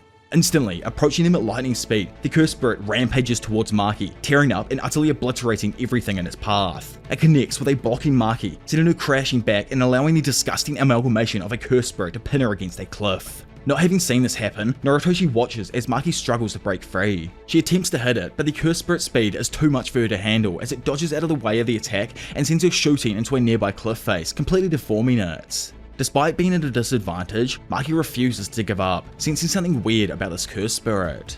With determination in her eyes, she quickly dodges out of the way of the monster's thundering right hook. However, the curse manages to flick its snaky behind around, destroying a few trees in its wake and trapping the sorcerer up against the cliff. Emerging from the head of the curse spirit, no one other than the misogynistic goon himself, Naoya Zenin, now reincarnated as a terrifyingly strong curse spirit, reveals himself. Pinned up against the wall and unable to move, Maki is just left stunned, asking if it's actually him, with her older cousin replying that he's finally arrived at the other side. Of course, if any of you are confused on how this man managed to actually come back, Maki thought she took her brother out with her fists, yet as we all know and she isn't privy to, Noah was actually murked by Maki's mother wielding a plain steak knife, so he also wasn't killed by Jujutsu with her, and it resulted in him coming back as a special great curse spirit. But I don't even know why I write these scripts without reading the next chapter sometimes, literally right as we jump out of the battle into a flashback that takes place, this time between Noritoshi and Gakuganji, where they talk about Itadori's recent death. Sitting there, Gakuganji asks what to keep in mind while killing the sorcerer, to which Keimo, like I just mentioned, responds that they must be eliminated using Jujutsu. The story then shoots back over to Sakurajima, where Naoya still has Maki pinned up against the wall, his face continuing to push even further out of the curse's shell. Quickly, Maki comes to the realization that because she doesn't have curse energy, she failed to finish Naoya off in their previous fight. However, Naoya denies it, telling Maki that she simply doesn't understand, and instead claims that it was her mother who finished him off. While Maki's left shocked with this news, Naoya takes full advantage of the situation and declares that he's returned to completely end her. Luckily for our queen though, Big Noritoshi blasts off a shot from his curse tool, allowing Maki to escape the grasp of the curse spirit. Darting away, she thanks him, but also asks if he only used intuition to aim, as obviously, he can't sense her. Nearby in the woods, Noritoshi, who's getting ready for another shot, is easily able to deduce Naoya's location through the curse's presence. However, he notes that deducing Maki's location is a bit more difficult, which is obviously because the only energy actually coming off her is the Jujutsu emanating from the sword that she wields, and I'm pretty sure that doesn't actually happen in the first place. That's just headcanon of mine right there anyway. Continuing. Finally shooting off his 3 arrows technique, Noritoshi is able to expertly navigate all his arrows around the trees and other obstacles on their way towards the cursed Naoya. Spotting the arrows bursting through the trees behind him, the cursed spirit mocks the arrows and their pathetic speed. Taking the monster by surprise though, Maki grabs a hold of him, then using the momentum from his massive size, sends him flying directly into the path of the arrows, which penetrate deeply into his body. As Naoya screams in pain, Maki immediately pulls up and slices him in half with her curse tool. From a distance, Noritoshi watches as Maki falls onto the buildings below her while wondering to himself if she actually managed to exorcise Naoya. To their shock though, our high schooler duo are left helpless, only able to watch as Naoya's cursed spirit explodes before collapsing in on itself like some kind of cursed energy dark hole. Seeing this in the sky above her, Maki immediately begins to recognize what's actually happening. As it fully begins to form into a ball of energy, she screams out to Noritoshi, telling him to shoot at it, as she knows it's a cursed worm that's currently evolving. To prevent disaster and just looking hella clean by the way as well, I'm loving the new drip on Noritoshi, he immediately throws up and destroys a blood bag, then uses his curse technique, piercing blood, to stop Naoya from completing his transformation. The beam of blood pierces directly through Naoya's cursed womb, causing a massive flood of blood to begin pouring out the other side. Thinking that he could have possibly exorcised the cursed womb, Noritoshi watches as the burning ball begins falling to the ground below. Yet, as he begins to ponder how insanely fast it could have been if it survived, it's revealed that Naoya did indeed dodge the attack and has evolved into a much more terrifying form. Maki screams for him to dodge, but before Naoya even has time to react, he's hit with a devastating blow that sends him rocketing back through the forest around them. Turning around and calling Noritoshi utter trash, we see the grotesque and harrowing sight of Naoya's full transformation into a foul, repulsive cursed spirit. Noticing that he managed to defend himself from the attack, Naoya states that Noritoshi is indeed a clan head after all. As Keimo sits there recovering from the blow, it's explained that if he hadn't used his blood to block the previous blow, he would have died. Getting back to his feet, and with a revived look of determination on his face, he activates his flowing red scale ability to attack the quickly approaching curse. Seeing the curse heading Noritoshi's way, Maki rushes over and manages to jump in front before diving straight towards the curse and cutting him open with her blade. Watching this happen in front of him, the juiced up Noritoshi activates his Crimson Binding technique, restraining the cursed spirit and allowing Maki to strike at him once more. Yet, just as her swing is about to land, Naoya spun at a high velocity to deflect her strike, completely catching Maki by surprise. The combined efforts prove to be utterly ineffective against Naoya, who still retains his ego from his previous life. Getting ready to re-engage, Maki states that Naoya can still use his curse technique, which explains why he's been so monstrously fast. In retaliation, Naoya unleashes his prolific projection sorcery, sending out a bunch of frames in Maki's direction, which frees anything that he touches, which, also in this regard, is literally the air between the two. As he instantly touches the set of frames, it creates a devastating explosion that Maki and Noritoshi barely dodge. Undeterred by this, Naoya takes off at a speed faster than sound, confusing Noritoshi, who wonders if he's fleeing, but Maki corrects him, stating that he's actually just speeding up.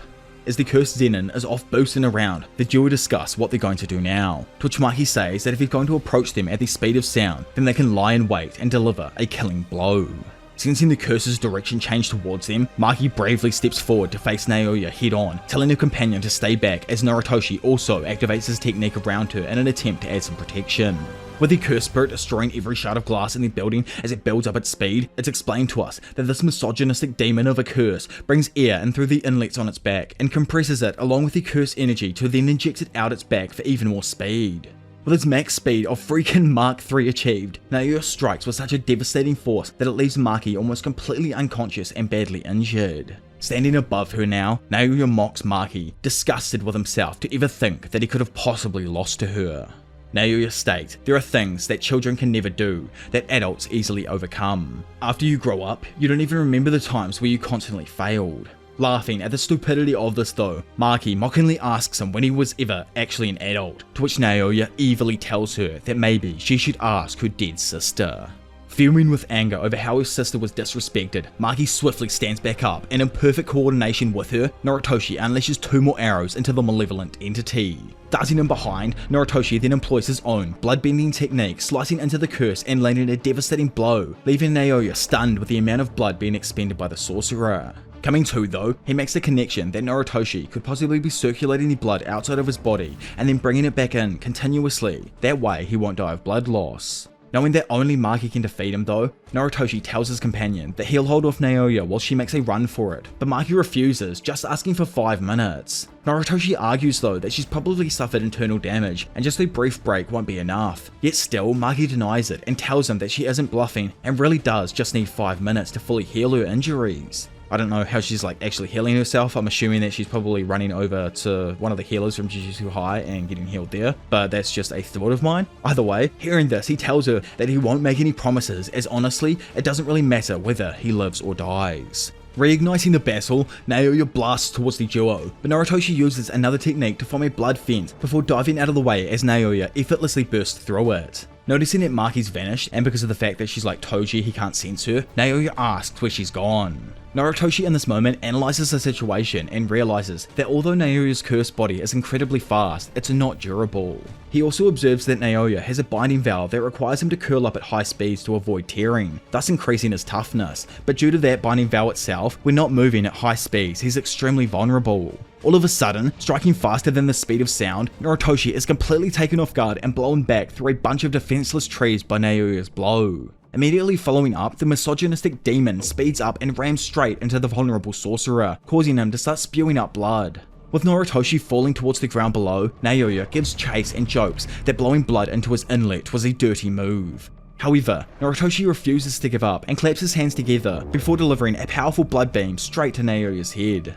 Despite his efforts though, Naoya remains completely unfazed and declares that the battle is over, causing Noritoshi to fall into a childhood flashback. So big man himself is having, his life flash before his eyes right now. He believes that honestly he's failed. He was never able to create a safe place for him and his broken family. Then coming back to reality, he now sees the malevolent figure that is Naoya leaning over him. Again, Noritoshi is hit by the shell of Naoya's curse, sending him shooting back a few feet, but this time the sorcerer quickly regains his footing.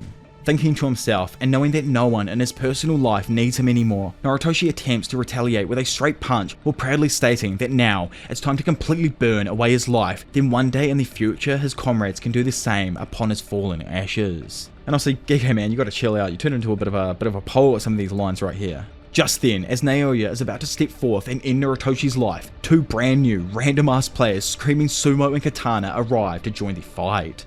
So that random man screaming for a katana is actually an old schooler who goes by the name of Daido Hagane. Like the sumo dude, he was summoned into the current time period, but right in the middle of the Kagoshima Sakurajima colony. He searched far and wide, night and day, looking for a beloved katana, until one day, while searching through in an abandoned child's room, he finds a Kimetsu no Yaiba, first form, water surface slash sword hidden away in a box.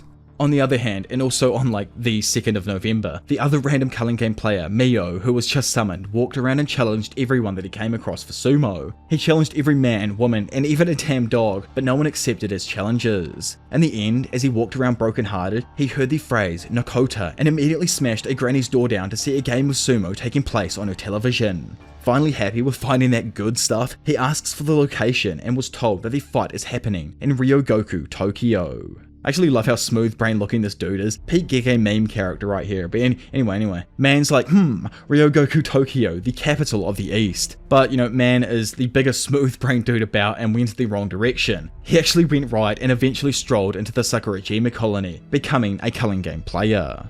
With Noritoshi initially taken off guard by new people showing up, Naoya takes advantage of the situation by sending some tentacles his way. Yet our girl quickly shows back up and cuts off the attacking arm. Seeing the weapon that Maki wields, Daido screams for her katana and runs in her direction, beginning to scream and cry for her sword. Knowing that the battle is in a bit of a stalemate right now, Maki throws her katana in the direction of the old man in the hope that an external piece to this fight would alter its outcome.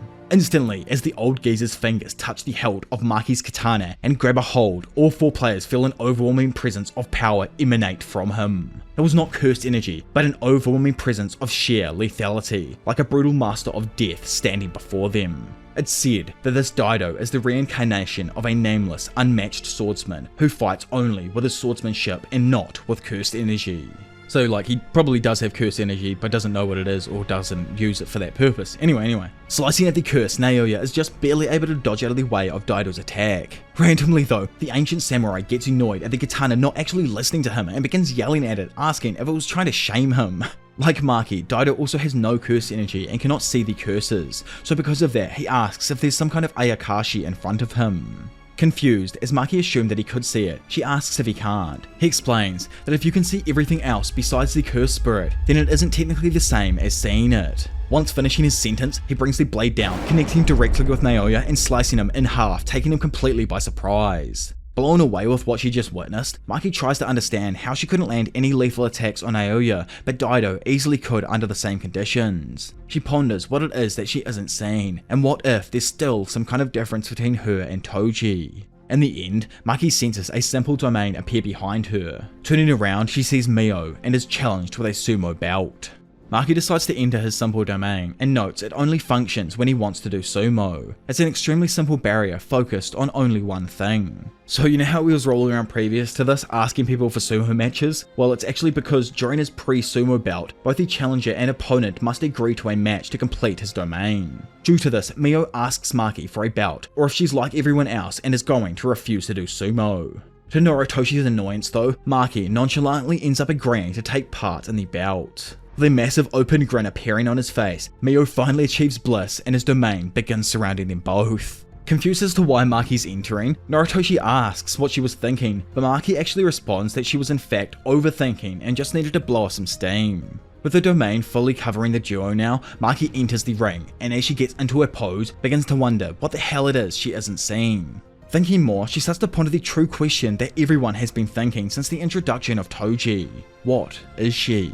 Sensing the approaching attack, Mio easily manages to dart behind Maki before she can grab him, and as she turns to counter, instantly ducks under her left grab. Then quickly springing back up, he manages to lock his arm perfectly around hers, then uses Maki's previous momentum to throw her over to the edge of the ring, winning the first bout. Standing above her victorious, Mio asks Maki if she's got another round in her, as the moment that he laid eyes on her, he knew that she was much more powerful. Doing like the ballsiest crouch ever in front of our queen, he asks what's up and to tell him what's wrong. Why can't she focus? It's explained that Maki never relied on anyone to become stronger. Despite having teachers at Jujutsu High, she always believed in doing everything on her own and being self-reliant, and that's why she just doesn't know what to say to him here. Our smooth-brained Mio though sensed that she was still thinking about what Daido had said earlier, given her silence all this time. Cutting off her chain of thoughts, he asks her to stand up and have another sumo match, as that's the only way he knows how to explain things. As they continue a number of countless matches, Mio begins explaining to her that she has become entangled in it all, and because of that, she's limited her own progression too much. She needs to instead let herself loose and experience what it's like to finally be free while fighting her opponents. Then, everything before her eyes, like the idea of victory and the possibility of defeat, will become meaningless. Or in other words, exactly what the samurai was talking about. Freedom. Thanks to the wise words of the ancient sumo goat Mio and the multitude of sumo matches, Maki finally knows what to do next, and all she has to do is experience it for herself. With the two beginning another bout of sumo, it skips forth and soon comes to an end as she finishes her match with Mio. Stepping out now, Maki leaves all of the others shocked as we see our queen smiling for the first time in over a decade, finally ready to be free. Having exited the domain, it's explained that the exchanges Maki had with Mio hadn't even taken 1 minute. Kinda like in Dragon Ball Z with a hyperbolic time chamber, time moves slower in Mio's domain, and the time it takes for 1,000 sumo belts is less than 1 minute. Fed up with all of it though, Naoya boosts off into the sky like last time and begins raising his speed. Looking over to the randoms, Narutoshi notices them cooperating and asks who they are. But to his surprise, they explain that it doesn't matter who they are, others can think what they want. All they care about is the need to hold a katana and cut what needs to be cut, or they want to get back in the ring to wrestle with Maki some more. Back in the battle, as Naoya boosts around destroying the city, he becomes annoyed at the fact that he should be overwhelming her with speed, yet for some reason, he can't even touch her. Sprinting across a roof now, Maki sees Naoya shoot up and boost off in front of her, completely shattering all of the glass from all of the nearby buildings as he reaches near top speed. Somehow, I don't know how she's got this much gas now all of a sudden, making it over and in front of Naoya's trajectory. Maki drops down and begins to feel everything around her. In the past, she couldn't see without glasses, but once she gained this body, thanks to Mai, she became content as she was finally like everyone else. But Toji, he wouldn't just reach that height, he would have pushed forwards without hesitation and even been able to deflect Naoya's top speed attacks with ease. Seeing what no one else sees for the first time, Maki states that it's not enough to be like everyone else. There are things that only the chosen ones, like Toji and herself, can see. Boom! Instantly, as Naoya tears through the building directly in front of Maki, trying to hit her with his top speed once more, Maki quickly pulls herself into a ball and manages to dodge Naoya's top speed attack in midair without anything to actually move off. It's just freaking insane. A lot of the fights in the series play off like how you can catch a person off guard in the sky as they are unable to completely dodge because there's nothing to move off. The sky is like untangible. So this just goes to show how much of a beast Maki is right now. She's literally smoking on that Naoya pack for real. But anyway, moving on. Maki knows that the air around them may seem empty, but there are minute differences in the temperature and air density. All Maki needs to do is use them to her advantage.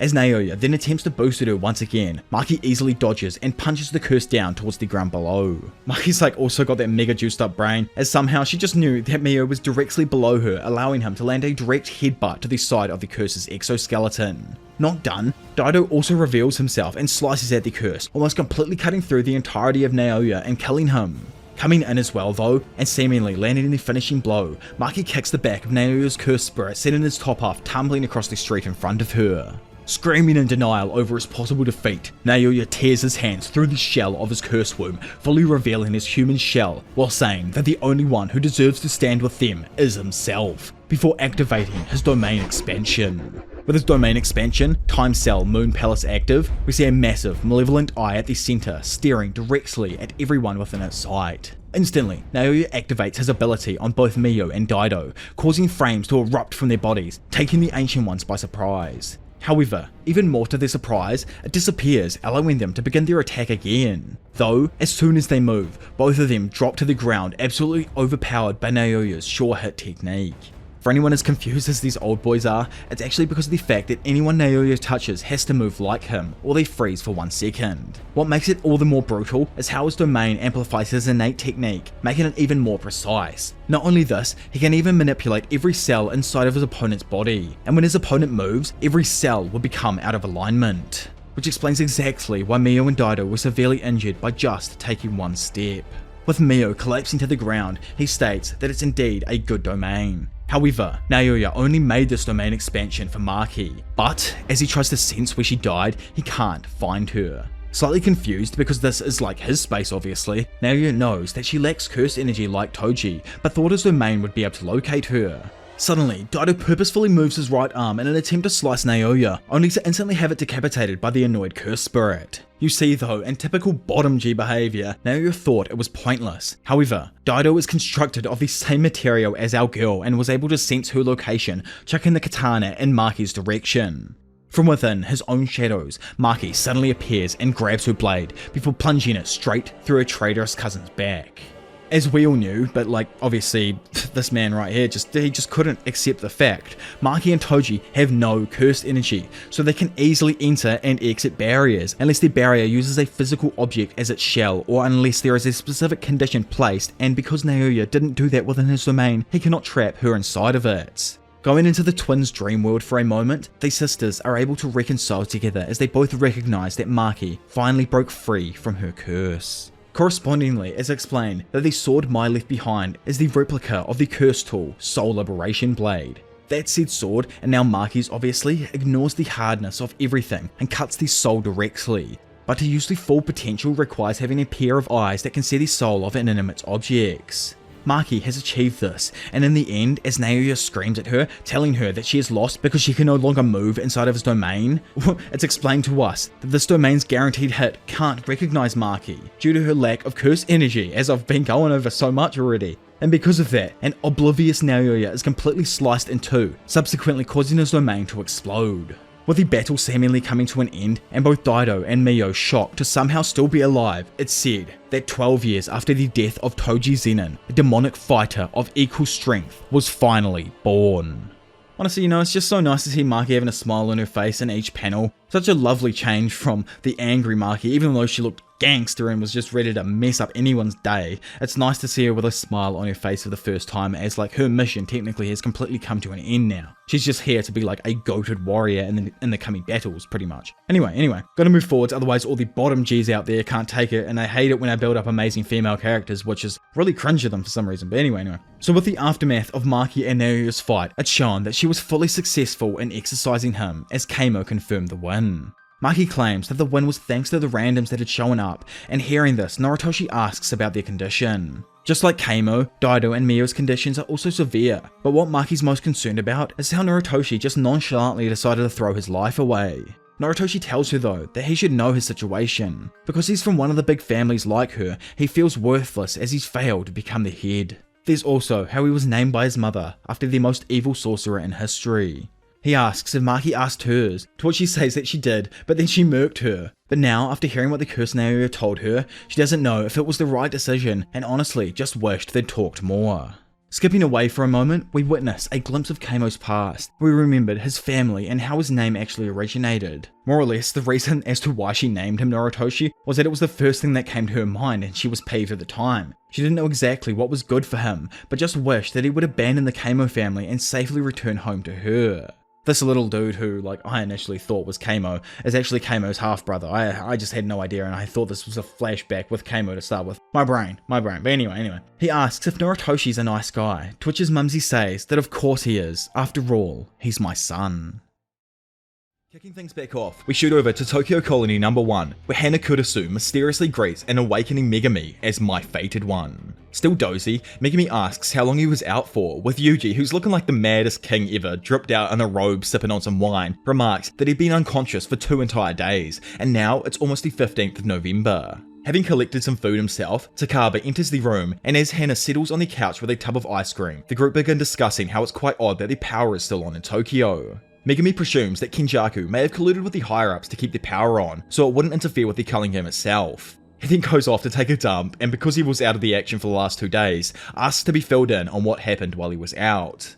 It's explained that Yuji bumped into Takaba and chose to join forces in an attempt to locate Megumi. Eventually, Takaba was able to locate Hana, carrying Megumi through the sky, and that's how they ended up all here together. Bringing him fully up to date, Yuji shows Megumi how many points both Hikari and Yuta have, telling him that including his own and Takaba's points, they've met their quota. Now, all that's left is to figure out how many points are needed to actually leave the goddamn culling game. Curiously, Megumi turns and asks Hana if she's the player named Angel that they were looking for, and asks also why she saved him in the first place.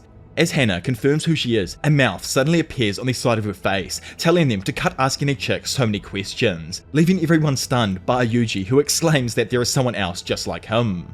Answering Megumi's question, Angel then goes to tell him why he was saved, but Hana randomly cuts the mouth off, obviously hiding something. Continuing, Angel, which is like the incarnated sorcerer inside of her, if anyone's confused on why I keep referring to like her as Angel and Hana, while she explains to us how exactly her technique works. Simply, it negates curse techniques, seals, and barriers. Because of this, it allows her freely to travel between colonies, hence how she was like originally in Tokyo Colony 2, as they thought. The reason that she even left this colony in the first place was because her main goal is to purge all incarnated players, and Tokyo 2 was saturated in cursed spirits, as we like obviously saw in the last arc. Her reasoning for this is because the vessels of incarnated players are usually suppressed and destroyed upon incarnation, which goes against the laws of God. Therefore, Angel chose to coexist with Hana. Sitting there, Megumi asks if she could use her curse technique to free Gojo, to which she affirms it's possible, but first wants something in return. The disgraced, or the fallen one. She promises to the boys that if they manage to take him down, she won't hesitate to help. Well, let me all tell you, things certainly take an interesting turn as Yuji is summoned into his or Sukuna's inner world right here. Stepping forth, both loathe each other's sight, yet there isn't any messing around this time, as no, Sukuna, the king of curse, reveals himself to be the disgraced one. Which like absolutely flips the series on its head, and let me tell you right now, you ain't ready for what's about to happen, and I still can't literally fathom what's just gone down in 213. But anyways, moving forward, noticing that something's up with his boy, Megumi calls out his name, asking if he's okay. Looking like he freaking died on the inside, Yuji says that he just ain't really feeling that well and asks Hana to switch places with him so that he can lie down. Man's actually suffering after realizing he's been hunted by yet another ancient sorcerer. Having moved out of Hana's point of view, Yuji then begins trying to gesture that the disgraced one is Sukuna. Man, I actually love Megumi's confused ass face right here. Eventually though, and after sitting down with Hana, he realizes what Yuji is trying to say. Megumi ponders on how they need her help to save Gojo, but now they're completely back at square one as her target is technically Yuji. Similarly, Yuji muses about why Sukuna told him to keep quiet and concludes that Angel must have some sort of ability that can completely obliterate Sukuna without any chance of return. Yuji, obviously being Yuji, thinks that this is a cheap price to pay to end the cursed spirit and decides that as soon as the others implement the rules required to save Sukumi, he will die. With the two comparatively overthinking everything, Angel speaks again, breaking their thoughts and remarking that it's odd how a large number of people are currently entering the colony. Quickly, the group command the game to show the current Culling Game player base, with it revealing 807 active players with more joining every minute. So, right now in this story with Yuji and stuff, we're in November of 2018. Well, taking things back quite a few months until February, we find that Kenjaku and Sukuna's chef, Arume, are explaining to the US officials the existence of curse energy and curse spirits. So apparently, curses are usually only observable by the Japanese population, with some exceptions. This includes the fact that they are mostly invisible to like the naked eye obviously. Curses and curse energy themselves live within like specific wavelengths of visible light that the normal human brain can't pick up on, and man-made cameras don't actually capture the correct light to view what's really happening through their lens. Which, by the way, if you've watched Jelamoth's dope video going over Jujutsu Kaisen's iceberg, well, it goes into the theory that Jujutsu Kaisen's cursed realm is the same place as in Gege Akutami's first story called Number 9, in which the main character, who I think like looks exactly like a mix of Sukuna, Gojo, and Megumi, uses weapons and Shikigami-like creatures that he summons from 9 different boxes that interact with a shadowy realm. Plus, remember that one time Sukuna told the black box to open just before he used a flame arrow to send Jogo to the cursed realm? Honestly, I just need to move on right now, otherwise I'm gonna just start dropping series changing theories that I've headcanon right on the spot. So anyway, after having handed out the cursed glasses, Urame lets everyone know that they function as a screen and will allow them to see curses along with the manifestations made by cursed energy. Instantly after placing on the glasses, the US president along with his secretaries react in shock horror, asking what kind of disgusting trick this is. Cyrus, one of the US president's officials, speaks up, telling them that they all need to calm down as they'd already been able to confirm that this is all reality, and if they don't seize this opportunity, they'll fall behind as a global power. The two sorcerers then exorcise the cursed spirits, assuring the officials that they mean no harm. Elaborating some more on how curses don't appear on man-made cameras, Urame states that they have video footage recorded using Jujutsu technology that works by capturing a puppet's vision. Specifically, they show footage to the officials that was taken through Kokichi's puppet's vision, giving them a taste of Sukuna, Gojo, Nanami, and Todo's abilities. The president, who's just watched all of this, makes a joke about it not being IMAX quality. However, Secretary Cyrus declares that they just don't get it.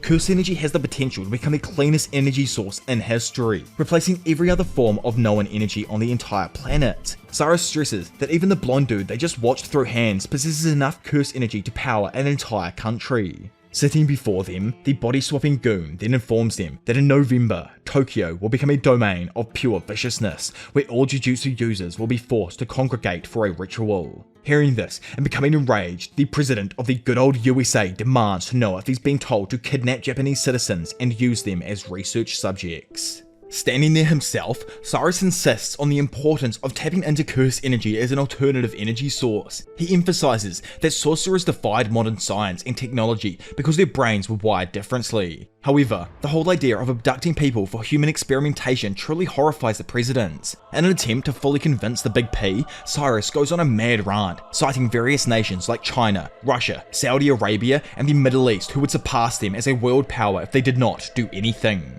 Beginning to twist facts, he declares that their operation would be to form a protection for the Japanese people against other countries that could target them indiscriminately, sorcerer or not. His advisor also suspected that because this negotiation was being kept under wraps, their failure to comply would force Kenjaku to negotiate with other countries. Having overheard them, Kenjaku added that because sorcerers were a minority, even among Japanese citizens, the November gathering would be an excellent opportunity to collect specimens. Knowing that there are Japanese descendants in the US, the president orders them to be heavily guarded in order to protect them from attacks by foreign countries. Quickly following this up, he then turns and asks Big Gary K, the Special Operations Commander, how many soldiers they should deploy to Japan. Gary, who calls himself a military man, bro, we obviously all figured that one out, asks for more confirmation about the average strength of sorcerers. After learning that the main threat in Gojo would be locked away in November, Gary becomes confident that 1 battalion of 60 soldiers would suffice, given that all the sorcerers were amateurs. He declared that even with their supernatural abilities, they couldn't compete with the skill, weapons, and experience of trained US soldiers. Kenjaku casually agrees, but states he'd still recommend a full battalion of at least 800 soldiers to deal with the sorcerers effectively. Hearing this, Gary dismisses the idea, mocking the Japanese people and pretty much calling them weak and pathetic. Speaking up, Uraume proposes a test, and moments later, Kenjaku snidely guessed that the 15 men guarding the meeting room definitely wasn't everyone here. So, I always lose it here, but the meeting actually ends and the Special Ops Manager goes in depth to the president about how in addition to the 15 Secret Service agents guarding the room, men from SAC, the CIA's paramilitary division, were patrolling the White House. Along with them, there's another 45 elite soldiers ready to bring down Suguru Geto. Having moved from the east to the west side of the building now, they believe that Geto would never be able to defeat all of them. In the West office, and wanting to wrap this up, Geto gets ready to unleash his technique in a show of dominance. Opposite them on the east side, that crazy ass man Gary states that these silly old Japanese people should stick to anime and cars. Right now, the US objective isn't to win, but to instead present such an overwhelming show of force that is America. Instead though, man's instantly shocked when all of his soldiers begin falling from the sky, oblivious to how it even happened. Though, after chucking on his sunnies, Gary finally realized the true, horrifying power that is curse spirit manipulation. Back inside, Kenjaku throws down all 45 name tags in front of the president, asking if they now understand. So skipping away from February like we were just in, and time traveling all the way up to November, and first of all, mind if I just blow your minds for a moment here? Well, remember Riko? She wasn't actually the only one that was a star plasma vessel. I actually thought there was only one star plasma vessel, hence why Tengen was like, nah, I guess I can't. Anyway, she wasn't. Yuki was actually also compatible with Tengen, but the reason Tengen chose Riko was because no one existed with her potential, making her the ideal vessel. Which just gets me wondering, is Yuji someone who's compatible with Sukuna because he also fits the same potential as a vessel? I don't know, it's just an idea that I've had while scripting. Obviously, let me know your thoughts on that down below. When Yuki demanded to know why Tengen hadn't risked not merging with another vessel, the immortal sorcerer stated that they had simply accepted reality. Tengen knew that it would eventually happen, and he might become a threat to humanity upon evolving, but reasoned that they could retain their sanity using barrier techniques, which does make sense as Tengen is the most proficient barrier user currently known in the series, with Sukuna being the greatest RTC user of all time as well. And sensed by the explanation, Yuki asks a really good damn question. Was it reasonable to burden all of the children with his own responsibilities? Like, it's honestly just sad that this thumb of a man doesn't see the Star Plasma Vessel as humans, but more as just expendable pieces, and that's why Yuki was so peeved with how he casually disregarded them.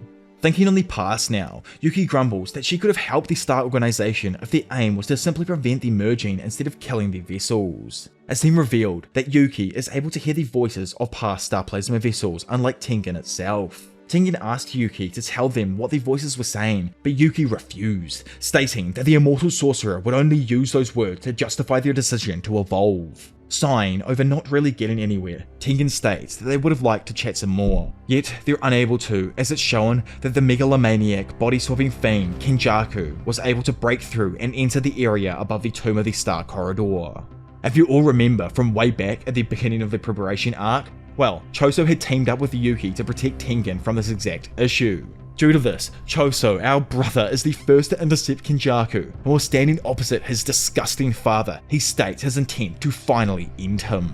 Kenjaku, though, simply dismisses him as a dispensable pawn, declaring that the preparations for the merger between Tengen and the Japanese civilian population had been completed, with the culling game having now served its true purpose. He then also states that once he gets his hands on Tengen, it's all over. Japan and the world are done for. Suddenly, we then move into a theatre as Kenjaku shows his son one version of what could possibly happen later on. If everyone remembers during Shibuya and how Yuki mentioned that optimizing cursed energy through Tengen will cause non-sorcerers to assimilate, well, Kenjaku adds onto this theory of hers here, revealing that he believed that to be the step which preceded the merger, and unlike Yuki, he didn't want to create a world without cursed spirits. Kenjaku wanted to cause cursed spirits to evolve to the next stage to create a new form of cursed energy. So in order to achieve this, he began citing his earlier experimentations, including the creation of the death painting wombs, but deemed them all to be utter failures. We all know from stuff that we've learnt so far that an evolved Tengen is more cursed spirit than human, so merging all non-sorcerers with him would cause their consciousness to technically cause Tengen's consciousness to become one with everyone in Japan. This means, in Kenjaku's eyes, that 100 million or so people merging together would be able to create a god-level monolith with infinite power. With Kenjaku's film coming to a close and the realm changing back to normal, Choso just asks why. Why is he even doing this? To which the craziest sorcerer alive stated that it just sounded like fun. With Kenjaku trying to drop a joke, an infuriated Choso claps his hands together before beginning an attack with piercing blood. Although, typical Gege fashion, we don't actually get to see that piercing blood attack straight away. Instead, we go back to before the fight kicked off, but now with Big Bro Choso in the room as well. There, he tells Yuki and Tengen that he'd like to face Kenjaku alone. Yuki, though, stated that he'll die if he did so, to which Choso, like the absolute G he is, countered by asking if she would prefer to fight Kenjaku alongside him.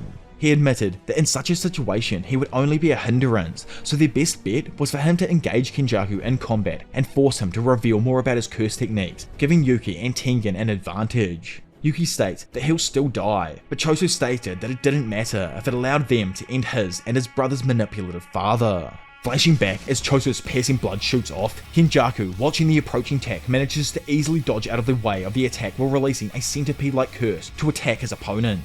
Having destroyed the curse along with a large section of the tomb, Choso watches Kenjaku shoot out in front of him and fling a large piece of rubble in his direction. Seeing it, Choso screams that he's been underestimated, but instantly he's proven wrong as several cursed spirits burst out from behind the thrown piece of concrete. Throwing a condensed orb of blood forward himself, Choso uses Supernova to eviscerate the curses. However, the cloud provided Kenjaku with a quick opening to engage the death painting in hand-to-hand combat. After being pushed back and realizing that he was at a disadvantage, Choso tried to buy some time by asking how Kenjaku intended to use Yuji since he was undeniably different from the death paintings. So, obviously it's explained here by Kenjaku that he doesn't really have a plan for Yuji other than being Sukuna's vessel. Yuji and Sukuna are catalysts. As long as the two live, the chain of curses will never end. Choso, utterly enraged by his opponent's conviction that Yuji was the reason for all of this bloodshed, declares that it was Kenjaku whose existence fueled the chain of curses, not his brothers. Being taken off guard, Choso looked down to see some small curses tugging at him when all of a sudden Kenjaku takes the opportunity and pummels his face, sending him spinning backwards. Instantly following up, he stomps our poor boy's face and condescendingly declares that he's only been using low-level curses on him, but maybe that was unnecessary since Choso was so pathetically weak. Just straight up enraged now, Choso grabs Kenjaku's foot again, but he gets nowhere as he's quickly slammed back against the floor. Kenjaku asks the defending Cursed Womb if he even knows what the rank of Special Grade stands for. With Choso unable to block for any longer, the curse overrides and completely decimates him. All the while, this body-swapping freak remarked that it's the ability to single-handedly destroy nations. Those like Saturo and Suguru with special grades because of their obvious abilities to completely obliterate nations or create an army of unparalleled monsters. Kenjaku added that by strengthening pathetically weak curses with curse energy, he can easily deal with a failure like Choso. Laying there, our boy berates himself for failing to be a good older brother to Yuji and his other siblings. He needed to protect them and be there to be depended on, as that's what big brothers do. But now, he couldn't even land one hit against this creep of a father. Man will never go down, and still, like the king he is, Choso stands back up, refusing to ever let his brothers' names be disrespected. Screaming, he demands all his brothers lend him their strength as he prepares to deliver a raging attack. From behind him, Choso all of a sudden begins to feel the support of his younger brothers pushing him forward. Iso, Kachizu, and Yuji assure him that he's got this. Subsequently, an emotionally overwhelmed Choso begins attacking Kenjaku using all his power and curse technique. Standing there, the latter observes that the piercing blood's initial velocity is its top speed. Dodging the attack, he continues explaining that the ability loses its lethality once the opponent gets used to its speed, and changing the trajectory will only slow it down. Watching Kenjaku effortlessly dodge his attacks, Choso decides to further use an approximation of Wing King, the most powerful version of Iso's rot technique. Which, if you've forgotten what this technique does, well, when the lines of blood connect with its target, they are instantly burned by the corrosive effects of the Death Painting's blood. As Choso darts in, throwing a fat right hook, Kenjaku calls his version of Iso's technique just a cheap substitute. However, Choso releases the technique, sending 4 beams of blood shooting towards the body-swapping fiend. Having summoned a curse, Kenjaku backflips out of the way, using the curse as a shield before sending a bunch of low-level curses towards Choso as well. Having been hit directly by Kenjaku's previous attack, the latter explains that Iso's ability was not as fast as piercing blood and wouldn't even affect him as he's his father. Chilling over on a tree branch now, he asks the Cursed Womb if there was even a point to everything that he's doing now. Beaten and bruised, Choso declares that he must fight with the grace of Iso, the freedom of Kachizu, and the domineering strength of Yuji. Suddenly, Kenjaku is taken off guard when Choso's arm fully detaches and begins blasting towards his enemy, using the connecting blood as a rope. Using his arm as a freaking grappling hook, Choso latches on and pulls the megalomaniac sorcerer towards him, destroying the ground in the process before reconnecting his hand to his body and utterly pummeling his fat right hook into the face of Kenjaku. Still, man's way too quick somehow. Big Brain Kenjaku managed to use a curse shield to protect himself, and lying there unharmed, he asks if his son is done. Choso, with just the fattest grin on his face, like man's entire purpose has been for this moment right here, asks the dumbass what he thinks. Releasing another burst of Iso's ability, he does his best to attack the fleeing sorcerer. And if you just didn't catch on to what he's doing right now, our bro, Big Freaking Choso, is actually Omega 3rd eye level of pre-planning and uses his brother's technique to create a funnel to purposefully trap Kenjaku within, giving him utterly nowhere to run, as he releases a few supernovas on either side of the malevolent entity. Instantly, as Supernova activates, something destroys the entire floor all around Kenjaku, only leaving a precise place where Kenjaku was standing intact. Kinda confused, Choso ponders if he missed, but just knows that he didn't. He activated simultaneous attacks all around him, so how could have he? Due to this, he quickly deduces that he was finally able to get him to use something other than curse spirit manipulation. Finally revealing herself as well, the special grade sorcerer Yuki Sumoko states that she may have been an only child, but thanks Choso either way as her older brother for all of his efforts. Having heard what Yugi has to say, Choso faints as relief hits him and falls through a gap that appears in the barrier. Looking at her opponent, Yuki states that she likes it rough, but will have to beat him into shape. So, as I said just before, Yuki is a special grade sorcerer, yet even Kenjaku reveals that because of the security around her technique, he wasn't able to acquire any information on her. Unwilling to face a close range attack from an unknown technique, Kenjaku decides to maintain a safe distance and summons the curse spirit that he had used at the White House. This curse spirit here, like I think everyone presumed, isn't even originally from Japan. Still, it's actually a special grade divine being which uses a technique that removes obstacles by using concepts or logic against curse technique targets. More or less, it's freaking broken. Yuki, who's like obviously interested to see how strong this being is, begins darting forward while wrapping up a Shikigami called Garuda into a ball. Dropping her Shikigami down towards her feet, Yuki then boots it with all of her might, sending it blasting towards the divine curse. From below, Kenjaku, completely blown away, can only watch as his special grade is utterly annihilated with a single blow. Quickly following up, Yuki taunts him for being cautious against an unknown technique, before revealing her ability revolves around the idea of mass, which, like we all learnt in school, mass is the true weight of something, and to figure out something's mass, all we gotta do is divide mass by gravity, so 30 kgs times 9.8 meters a second squared equals 294 newtons, but I don't even know if that actually matters to the story here, I just thought I'd chuck that in, because why not? Ferociously, she punches Kenjaku in the face, sending him shooting back across the room. In fact, the blow is so damn strong and not only rips off both of his arms, but also sends him flying across the empty space within Tengen's barrier, utterly pulverizing any generated structure in his path. It's actually shown that Kenjaku was hit so far that he completely exited the confines of the barrier itself. Sitting there, Kenjaku realizes that Yuki uses a specific concept to target a curse technique, creating mass overwhelming enough to obliterate anything in its path. Yuki, standing there and just looking like a babe, explains that she can give herself any amount of virtual or imaginary mass, and that she calls that technique Star Rage. Having heard this information, Kenjaku also deduces that virtual mass imbued by Star Rage doesn't actually affect Yuki, as her speed hasn't decreased at all. Something super different about Yuki is the fact that she also defies concepts, meaning that Kenjaku is completely unable to use a high-grade curse spirit like he had in Shibuya. Looking at her, the body-swapping douche wonders if he really can take down this beast of a sorcerer. Recognizing that Kenjaku's previous ability involved gravity, it leaves Yuki convinced that Kenjaku has at least 3 other techniques beside Geto's curse manipulation and body-hopping technique. She doubts that he has many more as well, as without an external aid like Yuta Orakotsu's Rika, the user's brain would explode under such stress. She guessed that in the worst case scenario, Kenjaku has yet another 4th technique up his sleeve. Thinking as well, Kenjaku deduces that Yuki's special grade rank suggests that she probably has a high curse energy output extension technique, which she'll use as her trump card.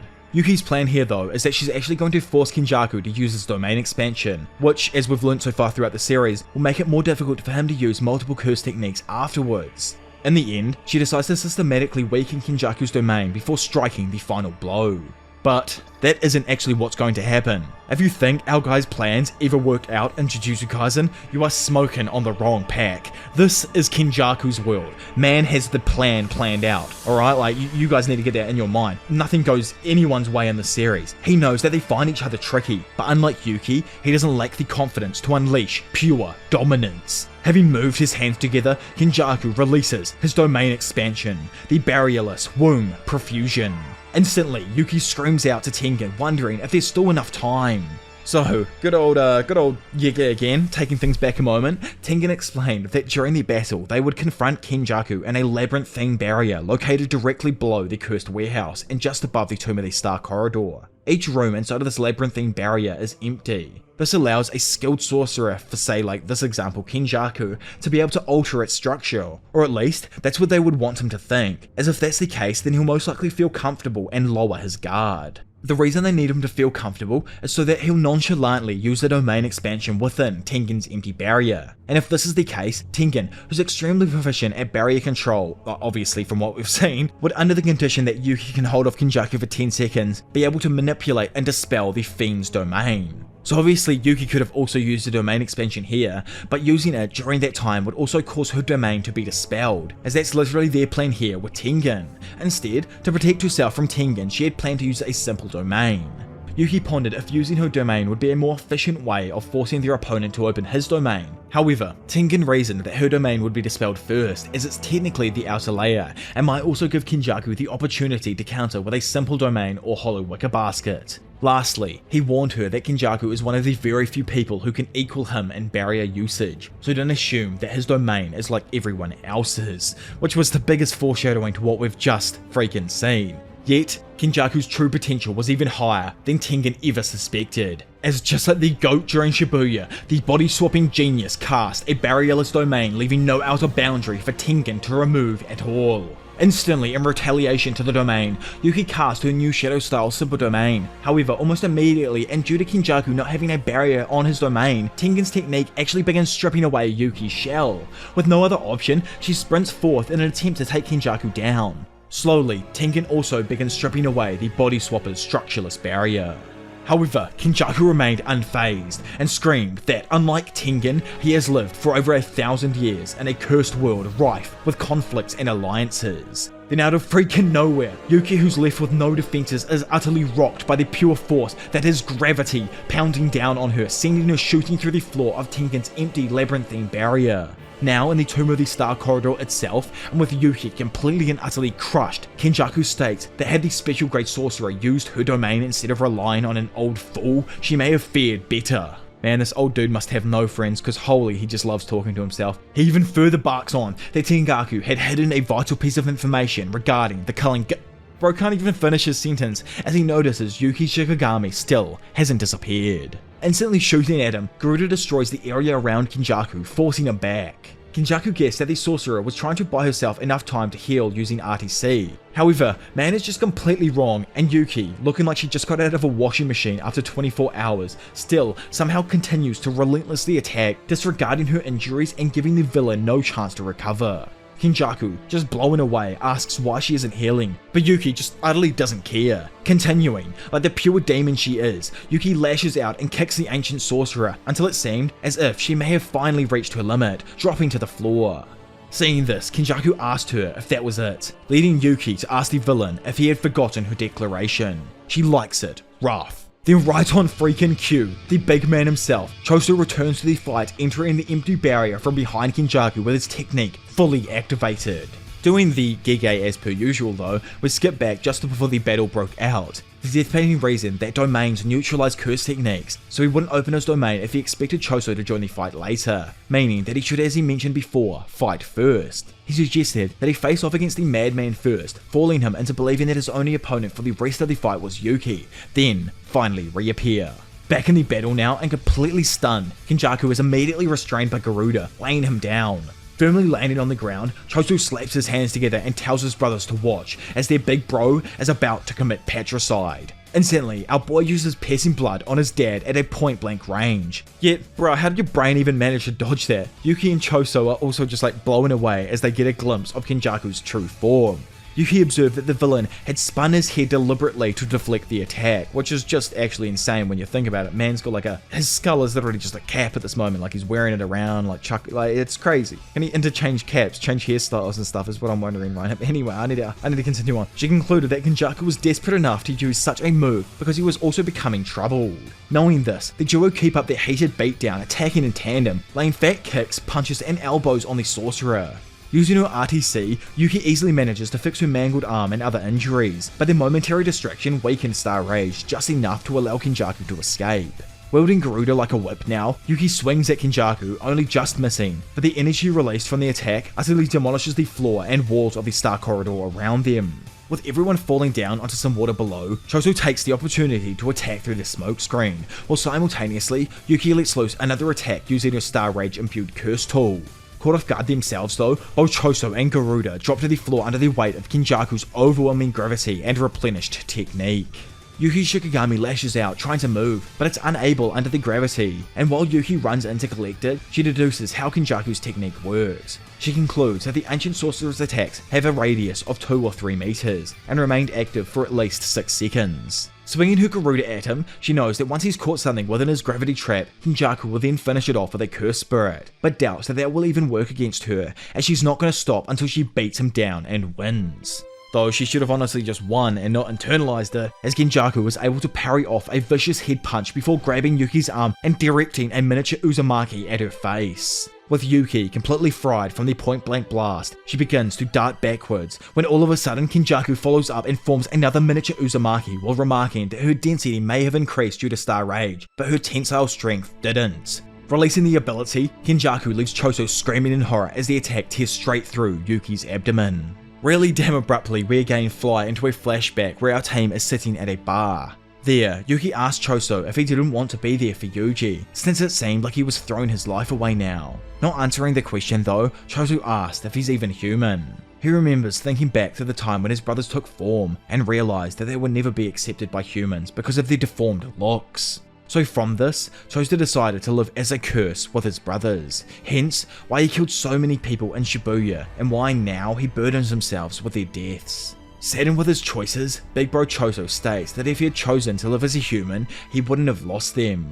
Weeping, he wonders why he chose the easy path. Was it because he didn't want to see his brothers suffering as humans? However, a human then showed up who just happened to be suffering himself. Those four were meant to be brothers and fight together as one, but instead he took the easy road and left Yuji all alone. Returning to the battle, Choso, gearing up to unleash a spinning wheel of blood at the enemy, states that the only way to make it up to all of his brothers is to use up all of his life here. But before he could even do that, the G himself, like this is the only time I'm calling Tengen a G because I don't know his ulterior motives right here, the G removes him forcibly from the barrier. Yuki, looking like Gojo for real, tells him that this battlefield was where the Death Painting's life as a curse ended and his time as a human begun. So because of that, he must live. Above the falling Choso, Yuki's body also falls to the ground but in two pieces, with her seemingly defeated by Kenjaku's previous blow.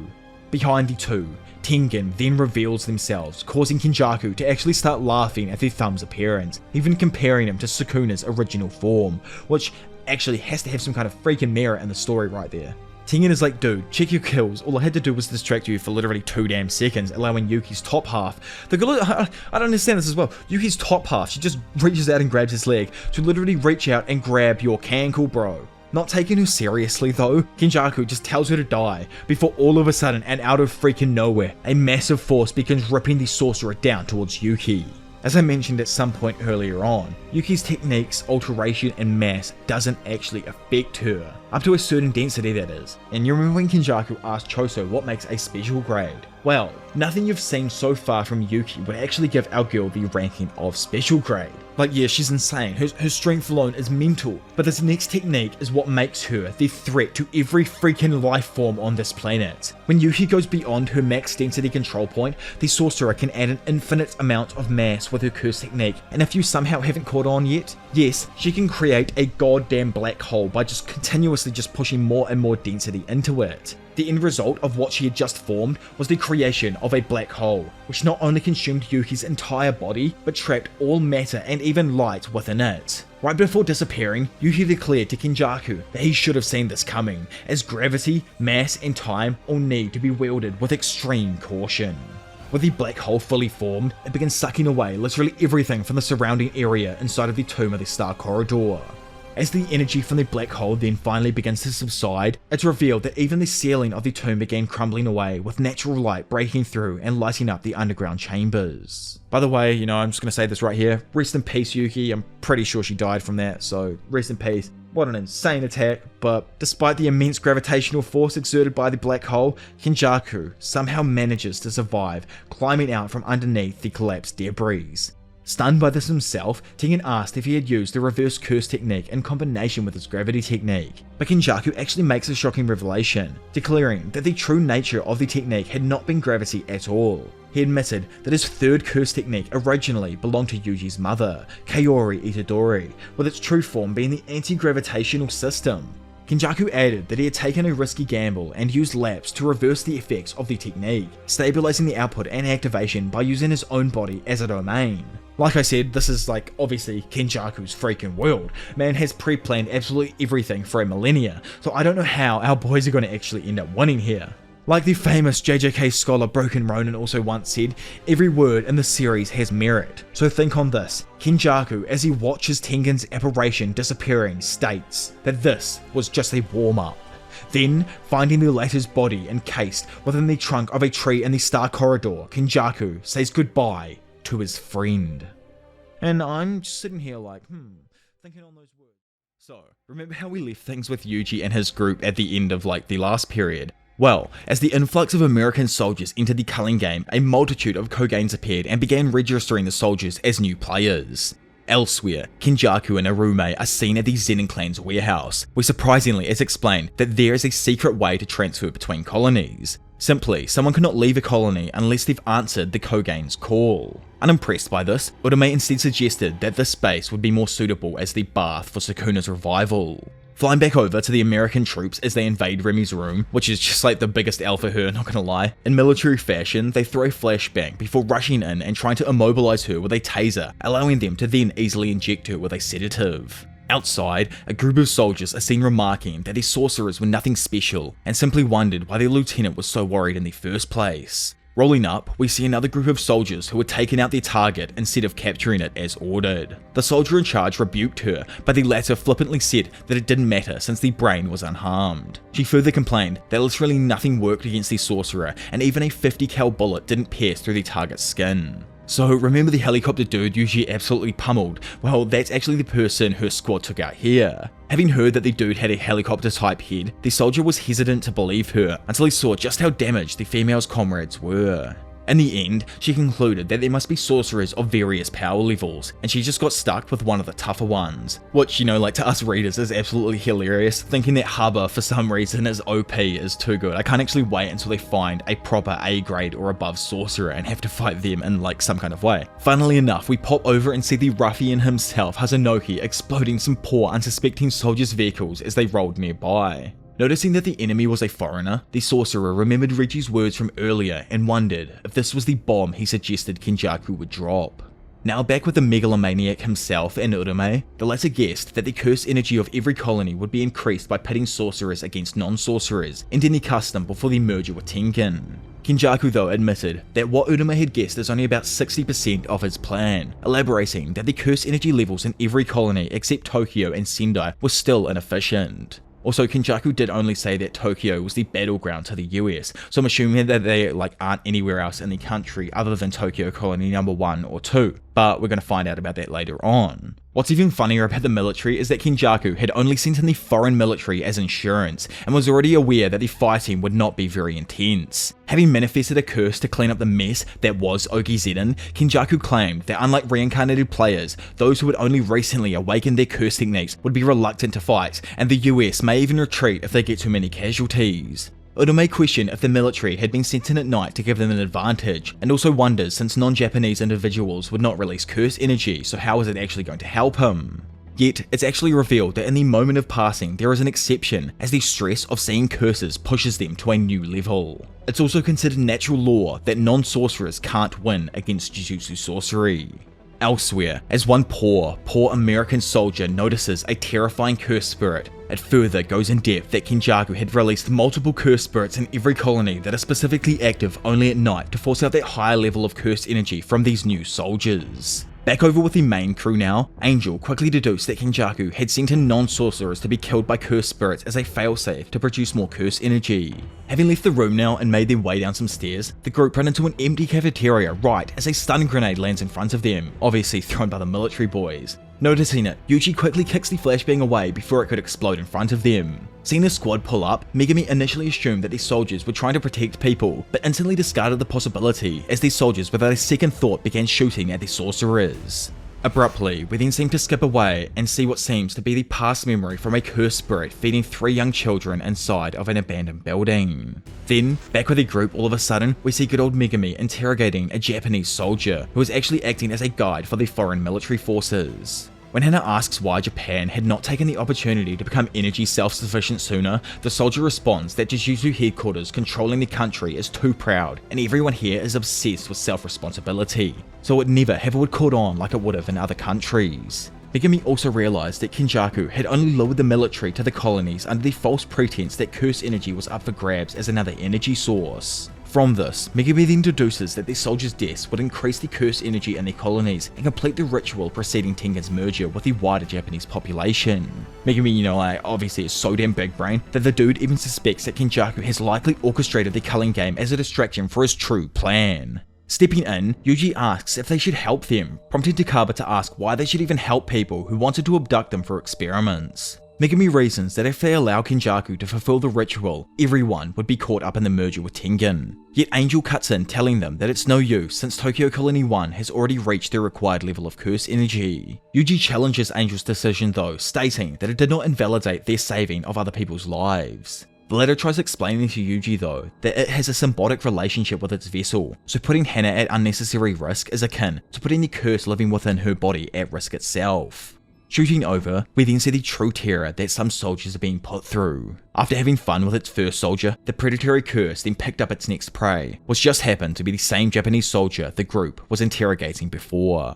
Laying there and suspecting the worst, the soldier thinks back on the times he had believed that he was ready to pass on, but feels that now this is different, and seeing what awaits him truly shatters his resolve. Nearby, Yuji and Megumi just happen to be running through an alleyway. Megumi insists to his boy that he doesn't need to be so hostile, and asks if Yuji's comment about not trusting Hana was a reference to beings like Sukuna and Angel. Skipping away for a moment and referring back to the random flashback that we had just before, well, it was actually Hana as a child. Sadly, she had been forced to live with that cursed spirit for almost a year. Eventually though, she managed to escape after following a white dog with a fluffy tail. Of course, it was no one other than Megumi's white divine dog who had led her to safety before returning to him and Gojo. As Hana watches the three reunite and begin to leave, it flashes back to the present as she remembers their kindness. Because of that moment during her childhood, she decided to try and help people herself, as she has always believed that someday they would meet again and she would proudly stand by his side.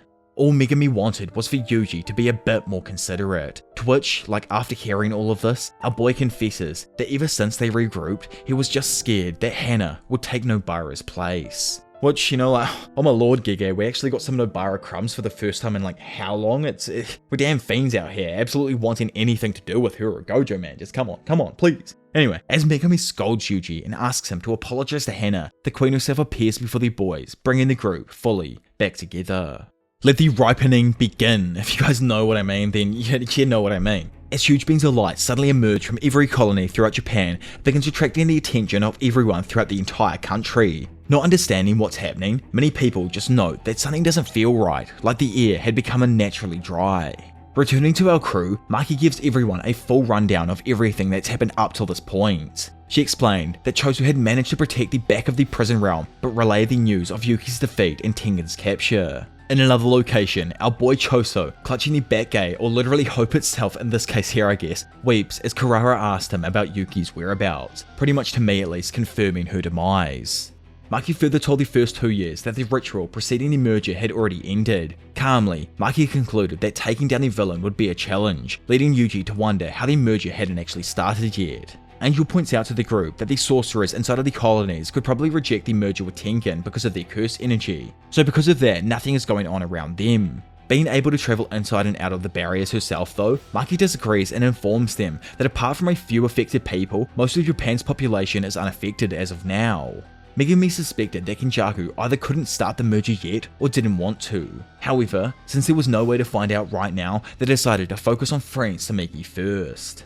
Intervening in the conversation himself, Yuji decides to list off the 4 rules that they decided to implement. Megumi again clarifies that Rule 1 does indeed subject a player to curse technique removal or subsequently death through something messing with their brain. The purpose of this first rule was just to start fights with people, but now they can obviously circumvent that. Maki though remarked that it was actually rules 2 and 3 which were the tricky ones, as they involved somehow creating a form of movement and communication across colonies. Stepping forth herself, Hana declares that she could move across the colonies by virtue of Angel's curse technique. Maki asked if it's possible that she could use her curse technique on someone else to help them leave, but the voice of Angel replied that they could only extinguish a barrier technique by destroying the root of the barrier itself. If they can't locate the so-called root, they're only able to pass through the colonies without actually destroying them. With the group realizing that adding new rules might not actually allow them to move across colonies, they decide to add the 4th rule and focus on allowing players to withdraw from the game entirely.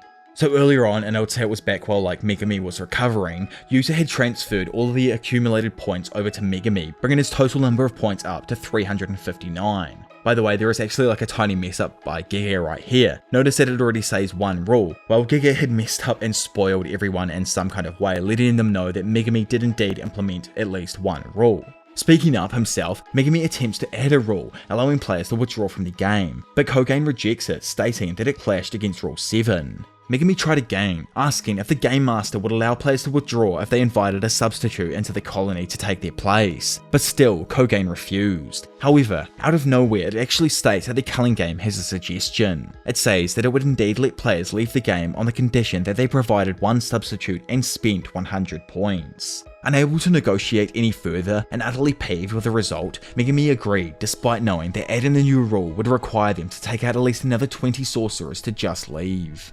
With all of the negotiations complete, Megumi created a new rule. Rule 11, a player can leave the game by expending 100 points to invite a new player into the colony as a substitute. Looking over to the clan killer herself, which they don't actually realise that Mahi's even taken out of clan yet, Megumi asks if it's okay for her to transport Sukumi to Tokyo Colony number 1. Yuji asks though if it would be safer to transfer the points to her remotely since she was already outside the colonies. However, Megumi pointed out that since the rules illicitly stated that a player must declare their participation in a colony within 19 days, trying to circumvent it might lead to his sister being subject to curse technique removal when she tries to leave the game. Flashing forth now to the fateful day of November the 16th, we see that after reconnecting with Sumiki, Mahi led her and the assistant manager Ojichi to the outskirts of Tokyo Colony number 1. So, when it actually comes to who's going to be the substitute for Sumiki here, Ojichi had previously agreed to take the role due to Maki's lack of curse energy, as it prevents the barrier from even recognizing her or allowing her to become a substitute.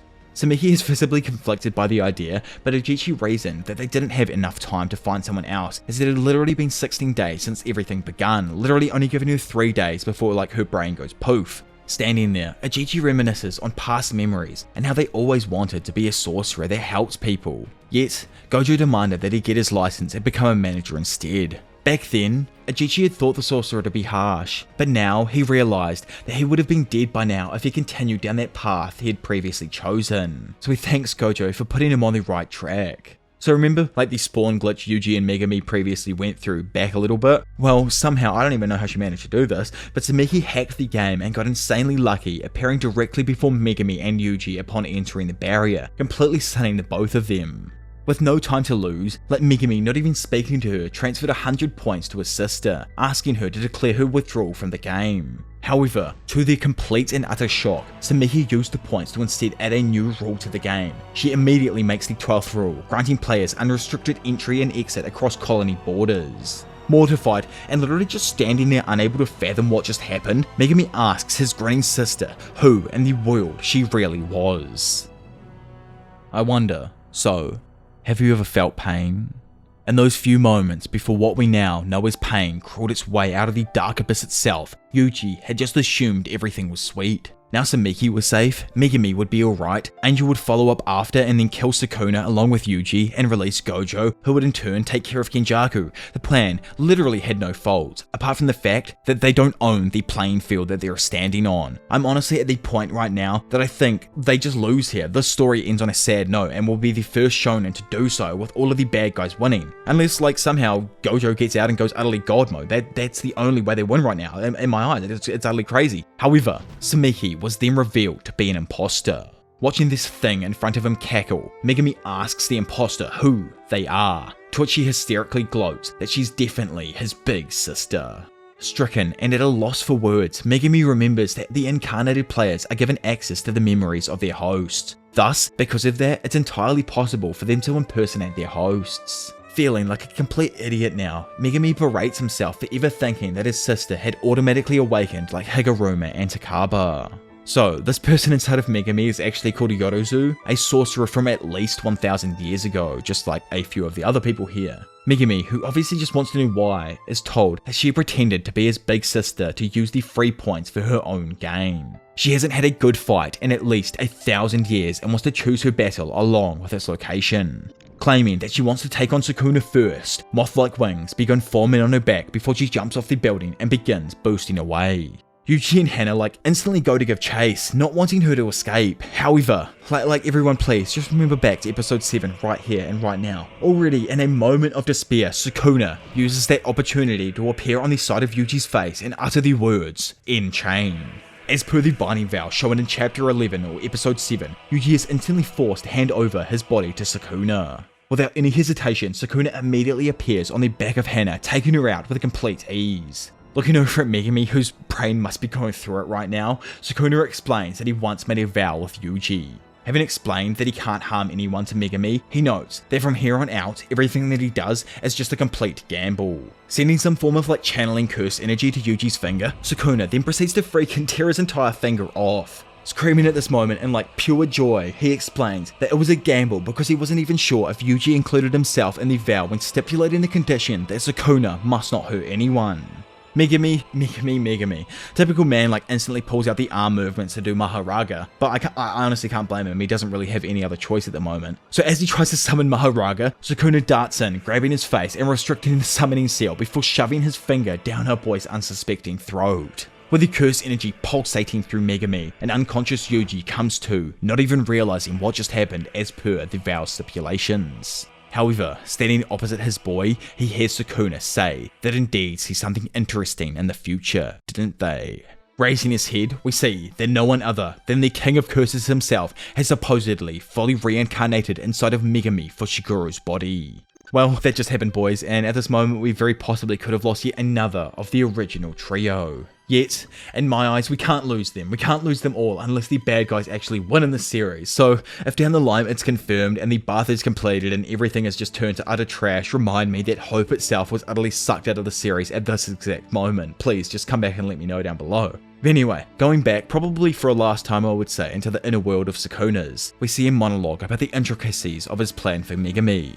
Back during the day when he confronted Megumi as Yuji for the first time, he sensed unmatched potential from him, his curse techniques and his abilities. He knew that he could have forced Megumi to eat his finger then and there that day, but had purposefully waited until he had built up enough strength inside of Yuji to initiate the vow. I actually have a great theory here on like how we all know that Kenjaku had made Yuji specifically for Sukuna. Well, what if Kenjaku also made it a binding vow that Yuji would not be able to use his curse technique while Sukuna was caged inside of him? With Sukuna finally leaving our boy's body now, we may see for the first time that Yuji actually like has his mother's technique, or possibly something that even relates to a literal thing that I'll bring up right at the very end of this video. Anyway, atop the building, Meguna, which is like Sukuna Megumi mix-up, I'm just going to call him that sometimes, the absolute beast himself stands there, leaving Yuji stunned, asking for his friend to just talk to him. Yet, as we all probably expected was just about to happen, the demon, Megumi Sukuna, comes in with a charge and punches Yuji. And this wasn't any ordinary level of punch as well. Man disapparated the fabric around the area that he hit on Yuji. It made Yuji freaking throw up while sending him hurling through a multitude of different skyscrapers. Eventually though, Yuji ends up finishing his destructive path on a rooftop of another building completely unconscious and covered in rubble. Noticing some people approaching the area, Sukuna states that in every damn age, insects always come crawling out of the woodwork. Placing his hands together, he then forms the sign of Megumi's 10 Shadows technique, more specifically, the hand signs for Nue. Instantly, a monolithic-sized Nue is summoned atop a nearby skyscraper. With everyone reacting in pure shock and awe at the size of Nue, it releases its usually pretty ineffective attack that simply stuns people, yet this time it rains deadly lightning down on everyone from the sky above. Having recovered from her previous beating, Hana quickly makes her appearance by shooting over, showing up behind the revived demon. Seeing her, Sukuna realizes that Hana and the angel coexist, and thus she can recover very fast to say in comparison to him and Yuji in the past. Given that Hana is extremely in love with Megumi, I would say, probably from what I've read so far, she screams in hesitation, not wanting to hurt Megumi. However, Angel insists that there is no other choice. He is the disgraced one and must be eliminated right away. Thus, as Hana cries to get Megumi back, Angel begins reciting the incarnation to dispel evil itself. Speaking to God now, she tells him to purify all, remove his anguish, transgressions, and guilt to guide him on the correct path. Instantly, Jacob's ladder initiates, filling the sky with some form of holy symbol, before a mass of pure light energy strikes down upon the disgraced one himself.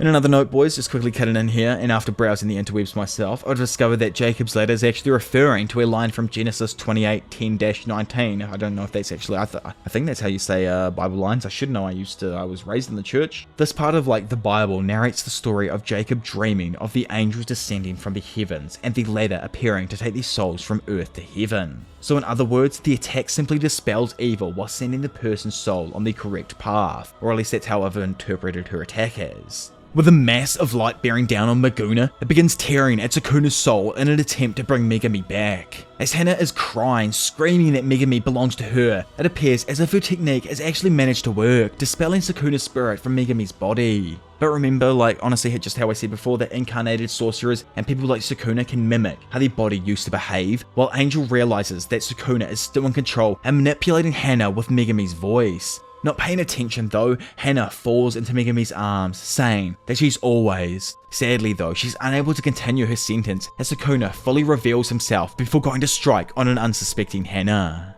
Calling her a foolish human, Sukuna, like an absolutely rabid dog, bites and tears at Hana before throwing her across the entirety of the building, causing her to smash into the side of the protective railing. Yuji, down below, watching this in shock and not even able to comprehend what just happened, witnesses Hana thud onto the ground below, with no indication that she'll ever return. Looking down from the top of the building himself, Sukuna is astonished to see Yuji somehow alive after the previous blow. With rage beginning to fill up inside of him, and after realizing that he's lost the one thing keeping him together and giving him meaning in life, Yuji breaks. In a complete flash, Yuji jumps across the building, breaking the ground below him and causing the entire skyscraper to collapse. He grabs Sukuna's neck and screams his name before landing a ferocious punch on the King of Curses' face, forcing him to dart back across the street. Regaining his footing, Sukuna wonders just how in the world Yuji's so strong all of a sudden. Then, in that freaking moment, Yuji takes him off guard, throwing a massive section of the previously collapsing building into the demon's face, sending him shooting back once again. Sprinting towards them himself, Yuji grabs a piece of rebar to beat down on Sukuna with. With him darting in behind the King of Curses, Sukuna remarks that he should have seen this coming. After all, Yuji is from back then. And what do you mean by that, Sukuna, right there, eh? Anyway, having blocked Yuji's strike with the bar, Sukuna counters by disarming and kicking him in the face while noting that Kenjaku's shore is twisted. I'll expand more on what this means in a moment, but honestly, in my opinion, this all relates back to Yuji and him having his curse technique suppressed, or it being suppressed while he was being used as a cage for Sukuna. So don't be surprised if our guy manages to manifest an inherited technique in the very near future. But yeah, as Yuji continues to approach Sukuna, trying to attack him, he screams, asking him why. Why is it that he just can't live normally like everyone else? Why can't he live a life without causing everyone to suffer?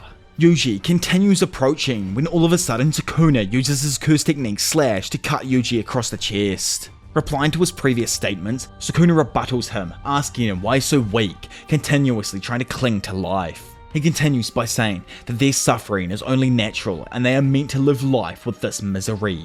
For a moment there, Yuji forgot that there is no reasoning with them, as they are and always will be curses. Yuji dares Sukuna to chew on his misery and suffering instead, while beginning to march towards the Demon Lord himself. Passing him off is just utterly pathetic. Sukuna uses his curse technique to continuously cut Yuji over and over and over and over again. Yet, our boy is just built different, and with a rage-filled heart, he puts the pain aside and stuns Sukuna by not slowing his approach at all. Standing there and actually confused now on what is going on, Sukuna wonders how in the world he's so tough. Then out of freaking nowhere, and just like during Shibuya, once again proving that the body and soul are one, Megumi holds Sukuna's movements, allowing his boy to follow up and pummel his face with a fat right hook. Elsewhere, and literally just boasting it over on the Blowfish Express, Uraume and Kenjaku are seen travelling towards what I assume to be the current beatdown. Back in the battle and having smacked Sukuna in the face, Megumi remarks that Fushiguro is indeed stopping his curse energy output, which is allowing him to only use 10% of his maximum output, hence how Yuji has managed to survive the blow so far.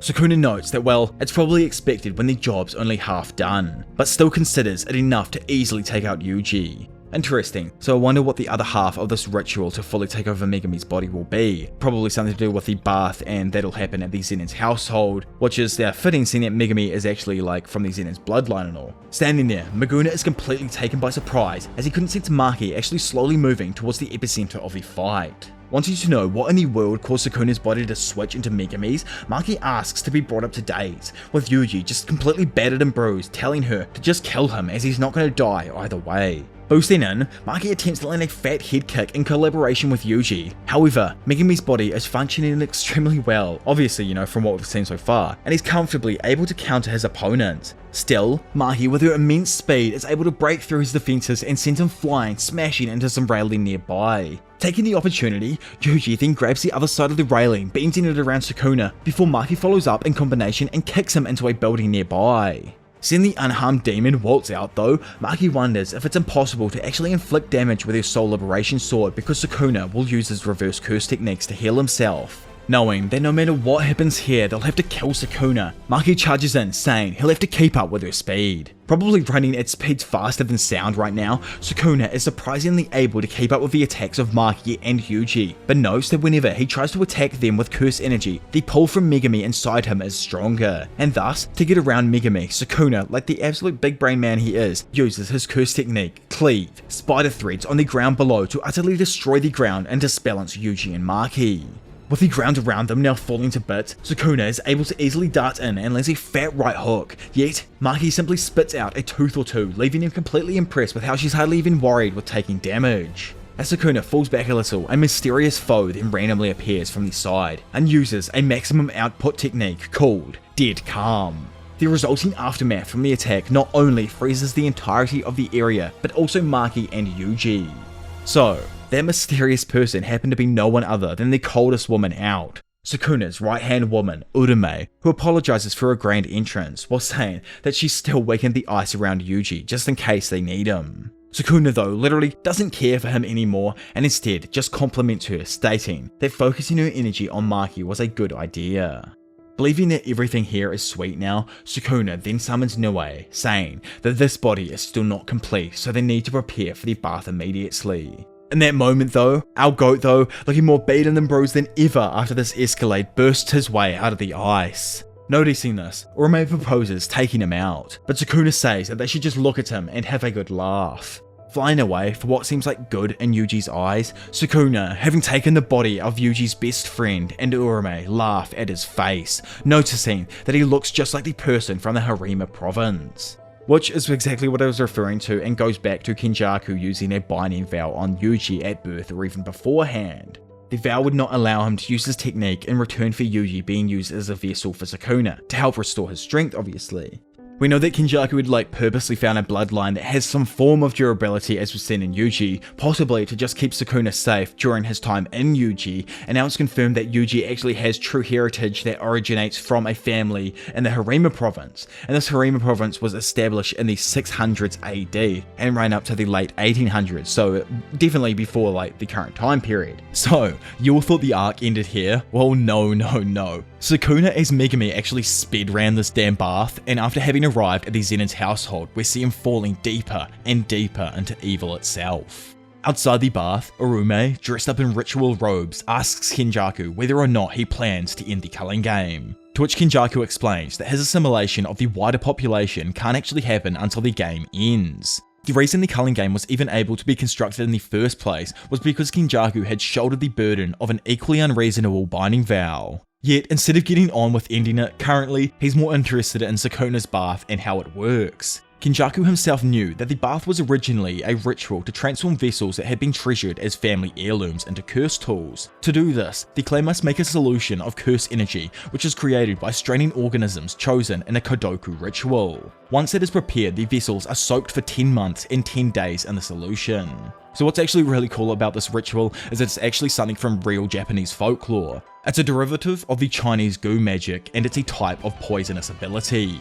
In our real life, to create Kodoku, sorcerers would mix several insects in a jar and let them kill one another until only one survived. The fluids of the insect that survived would be used to poison an individual with a curse that would control them, cause them misfortune or kill them. The remaining insects would also be used as a sort of luck charm, granting the one who performed the ritual great wealth. This ritual could also be used as a death curse by giving the riches to an ignorant individual. Perhaps like Kenjaku if he's ignorant enough in this example here, but I don't actually think he is. The term Kodoku can also be applied to the spirit, which is the incarnation of this particular magic. Funnily enough, this technique was even used in the Nara period in real life, which we now know as the era just before the golden age of sorcery in Jujutsu Kaisen. So, Kenjaku was actually surprised that they specifically chose to use curses in this ritual, especially for the fact that they become dust upon their deaths. Urume though, like the cold queen that she is, actually figured out a way to get around this. Simply, if she carefully pins down the spirits before freezing their cores, they don't turn into dust, and it allows them to strain away the toxins they need. Confused with the purpose of it all, Kenjaku asks why, and Urume just tells him it's to get closer to evil. The entire purpose of this ritual is to suppress Megumi Fushiguro's soul deeper into the depths. As the further down he sinks, the easier it is for Sukuna to control the cage he's currently controlling. Having completed the bath, the Demon Lord himself rises from the depths of evil, symbolizing that Megumi Fushiguro has lost the small hold he had over Sukuna. Kenjaku questions why he didn't change his appearance, but Sukuna just reasons that if he's gonna be battling sorcerers, then it's better to maintain Megumi's appearance. Honestly, this is just probably for the fact that whenever he runs into a group of people from like Jujutsu High, it'll just completely and utterly shatter their resolve, as he never actually expected something like this would ever happen. So remember Samiki, which is now Yorizu? Well, it was actually a dude that reincarnated inside of her, and after leaving Yuji, they traveled back to their hometown, before later heading to the Sendai colony, which was the closest, barrier to it. Having got the rundown on this from Kenjaku, Sukuna says that he doesn't give a damn about Yorizu, but instead wants to destroy Samiki Fushiguro to completely sink Megumi's soul inside of him. As they then leave on the Blowfish Express, Kenjaku tells him that he'll give him a ride to the colony, but wants the points in exchange. So I truly wonder what in the world he's about to do with the 200 or so points that he's just received from Sukuna here. Let me know your thoughts on that down below. Do you reckon he's gonna like actually pay for himself to leave the game entirely and just let everyone else do their thing while he causes havoc outside of like the colonies and stuff? But anyway, I'd love to know your thoughts down below. Shooting back to the Sendai colony for the first time in a while, both Uro and Ryu notice a mass of bloodlust appear from afar. Uro utterly breaks down, muttering that here he comes, the king of curses. Instantly, Sukuna arrives in front of Ryu, and as he slowly begins walking up to him, he asks if he's gonna run or not. But before Ryu could even act, Sukuna activates his slash technique and slashes Ryu across the chest. Blown away though, because he obviously thought he was going to get cut into a multitude of pieces, Sukuna just laughs and apologizes, saying that he underestimated Ryu but won't hold back again. Feeling the bloodlust rising, Ryu jumps back and tries to use Granite Blast, but before he could even finish his attack sequence, Sukuna slices Ryu across the face, utterly destroying one of my favorite characters in typical Gege fashion. Having left the area that he was just at and now arriving at a football field in Sendai, Sukuna finally encounters Yorizu. Standing there, and after realizing that Sukuna's stolen someone else's body and switched, Sukuna just remarks that this dude's face looked much better. And damn, So, that brings us to the very end of what is the Jujutsu Kaisen story so far. If you guys have enjoyed the video, then make sure you do leave a like down below and let me know, what other series you want me to go over in the future and all that kind of jazz. I am working on 2 massive videos right now. I've got a 4-hour long One Punch Man story going over the entirety of the Monster Association arc to be coming out hopefully in the near future, along with a massive also 4-hour or 5-hour, I haven't exactly recorded it yet, I'm right at the very end of scripting, Hell's Paradise video to be coming out probably before the anime airs. Hopefully that's what I want to happen, but if not, then it'll be a few weeks into the airing of the anime. Obviously, thank you to everyone who has, stuck around to the very end of the video, as this is by far the biggest video I've ever made or compiled together. Obviously this is the compilation of my entire Jujutsu Kaisen story so far, of me going over every arc that has been released up until I've caught up to the series, because this was me going through and reading the series as it was releasing and whatnot. It's actually mental at the moment when you think about what's going on with Megumi and how Sukuna's kind of pushing down his soul, and it makes you think about the other stuff that happens in the series. How many times has Sukuna swapped bodies? Did Kenjaku perhaps try and distance Geto from all of his friends, like I said earlier in the video, so that his soul was further inside of his own body, so that it was easier for when he'd passed away for him to take over his body type thing? As we'd seen, his soul did try to fight back, so did Kenjaku have any form of the bath like Sukuna had, or is there anything like that he's had to go through? I guess hopefully we can find it in the future. We might never see from Geto again, but it'll be nice to actually see from him. But keep bringing him up so much because season 2 releasing in July or whatever it is. Yeah, when it comes to everything that has happened inside and throughout of Jujutsu Kaisen, it's fairly evident that I think I like the series quite a lot, and I rate it pretty much as highly as, say, something like Naruto or Bleach or Dragon Ball Z from my childhood. I never watched One Piece in my childhood, but I watched the other ones as I was growing up and everything, and it resonates with me on a kind of level that all of these early series in my childhood did. So I just enjoy it so much, and I can't wait to see how Gege actually ends his story. What's going to be the major huge plot twist that's going to happen in the up and coming like arcs and chapters in this last year of Jujutsu Kaisen that it is. Go and support Giga because he's absolutely amazing. But obviously, you know, support me as well. And if you want to support me a little bit further as well, then feel free to go and check out my Patreon, which I will leave down in the description below, where you can get earlier access to all of these videos before I do release them over on my YouTube. Sometimes it could only be a few hours before I actually do release it on Patreon before it comes out on YouTube, because I'm usually uploading them both at the same time in preparation for that weekend. So I try and upload them like every weekend, or I try and keep like a weekly upload schedule as bad as it is right now. It's an absolutely terrible schedule, and I try to keep it, but my videos just take so much time to do sometimes. But that's alright, it's alright.